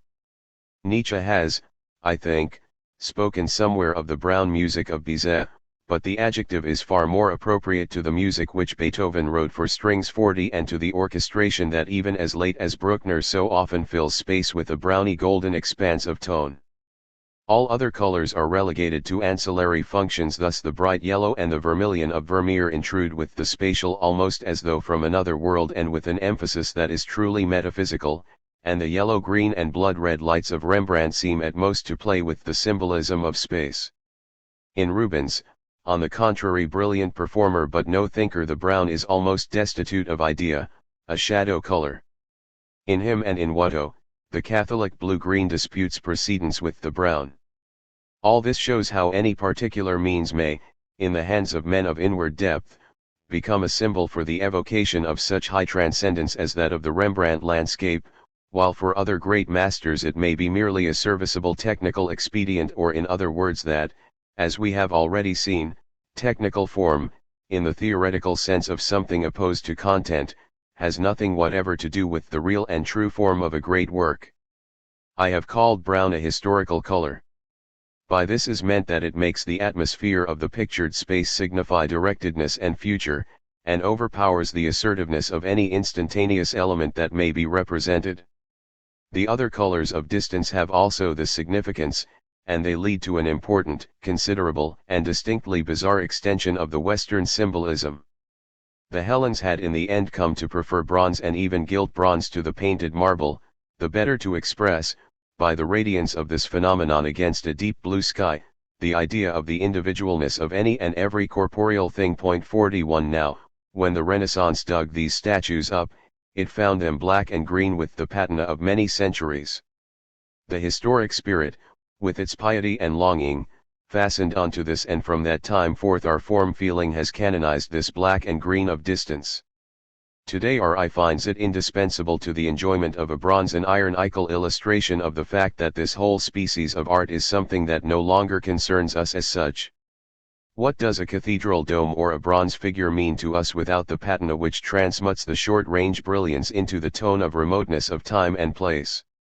Have we not got to the point of artificially producing this patina? 42. But even more than this is involved in the ennoblement of decay to the level of an art means of independent significance.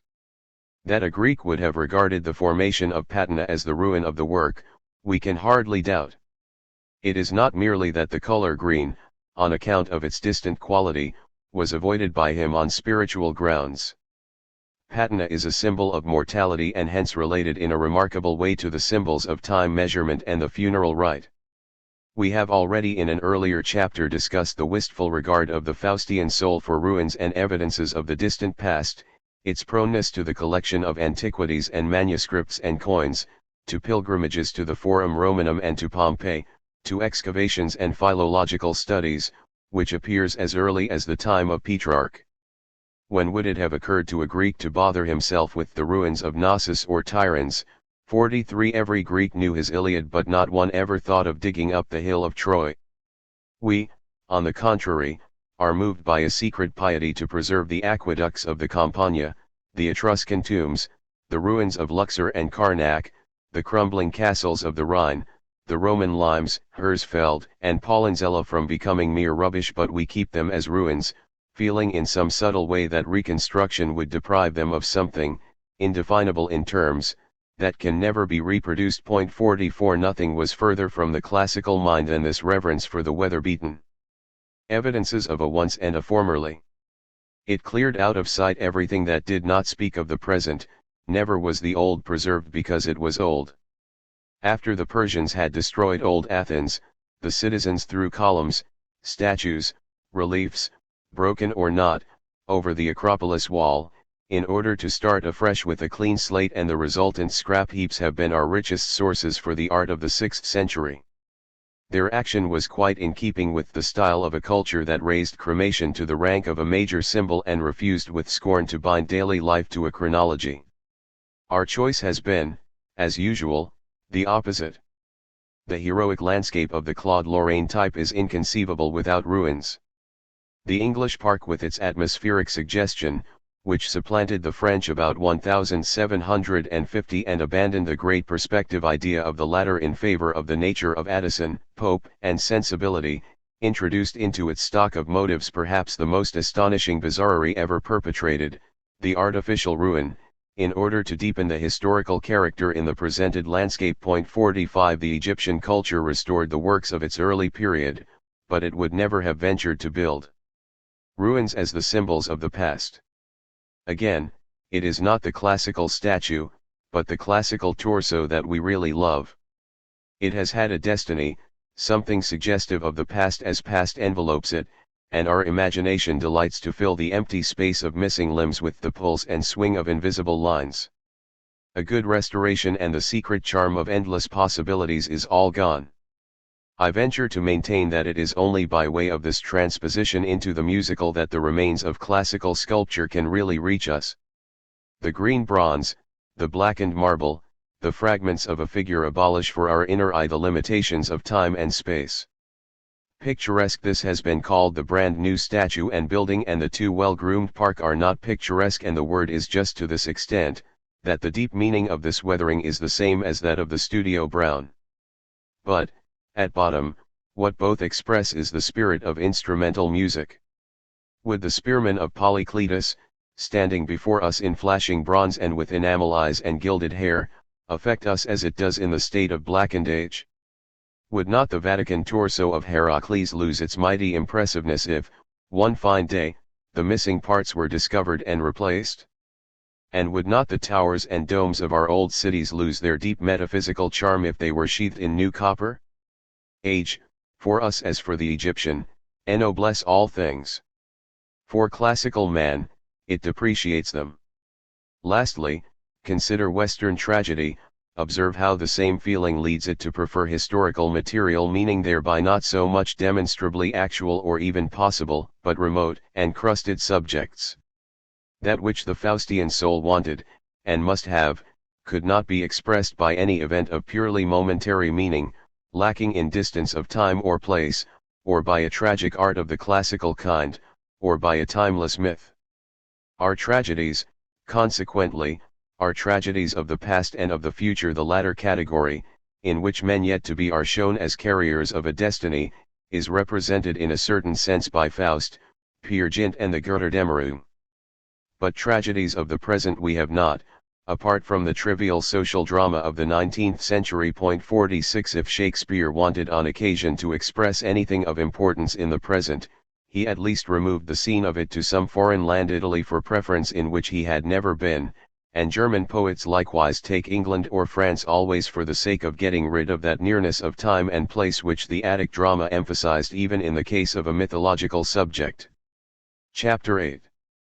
Music and Plastic. 2. Act 1 and Portrait. I. The classical has been characterized as a culture of the body and the northern as a culture of the spirit, and not without a certain arrière-pensée of diaspirizing the one in favor of the other. Though it was mainly in trivialities that Renaissance taste made its contrasts between classical and modern, pagan and Christian, yet even this might have led to decisive discoveries if only men had seen how to get behind formula to origins. If the environment of a man, whatever else it may be, is with respect to him a macrocosm with respect to a microcosm, an immense aggregate of symbols, then the man himself, insofar as he belongs to the fabric of actuality, insofar as he is phenomenal, must be comprised in the general symbolism. But, in the impress of him made upon men like himself, what is it that possesses the force of symbol, viz., the capacity of summing within itself and intelligibly presenting the essence of that man and the signification of his being? Art gives the answer. But this answer is necessarily different in different cultures. As each lives differently, so each is differently impressed by life. For the mode of human imagining, metaphysical, ethical, artistic imagining alike, it is more than important, it is determinant that the individual feels himself as a body amongst bodies, or, on the contrary, as a center in endless space, that he subtilizes his ego into lone distinctness, or, on the contrary, regards it as substantially part of the general consensus, that the directional character is asserted or, on the contrary, denied in the rhythm and course of his life. In all these ways the prime symbol of the great culture comes to manifestation. This is indeed a world feeling, but the life ideal conforms to it. From the classical ideal followed unreserved acceptance of the sensuous instant, from the Western a not less passionate wrestle to overcome it. The Apollinian soul, Euclidean and point-formed, felt the empirical visible body as the complete expression of its own way of being. The Faustian, roving into all distances, found this expression not in person, sigma mu alpha, but in personality, character, call it what you will. Soul for the real Hellene was in last analysis the form of his body, and thus Aristotle defined it. Body for Faustian man was the vessel of the soul, and thus Goethe felt it. But the result of this is that culture and culture differ very greatly in their selection and formation of their humane arts. While Gluck expresses the woe of Armida by a melody combined with drear gnawing tones in the instrumental accompaniment, the same is achieved in Pergamene sculptures by making every muscle speak. The Hellenistic portraiture tries to draw a spiritual type in the structure of its heads. In China, the heads of the saints of Lingyan tell of a holy personal inner life by their look and the play of the corners of the mouth. The classical tendency towards making the body the sole spokesman is emphatically not the result of any carnal overload in the race. To the man of sigma omega phi rho omicron sigma nu eta wantonness was not permitted to, it was not, as Nietzsche thought, an orgiastic joy of untrammeled energy and perfervid passion. This sort of thing is much nearer to the ideals of Germanic Christian or of Indian chivalry. What Apollinian man and Apollinian art can claim as their very own is simply the apotheosis of the bodily phenomenon, taking the word perfectly literally, the rhythmic proportioning of limbs and harmonious build of muscles. This is not pagan as against Christian, it is Attic as against Baroque, for it was Baroque mankind, Christian or unbeliever, monk or rationalist, that first utterly put away the cult of the palpable sigma mu alpha, carrying its alienation indeed to the extremes of bodily uncleanliness that prevailed in the entourage of Louis XIV, 3, whose full wigs and lace cuffs and buckled shoes covered up body with a whole web of ornament.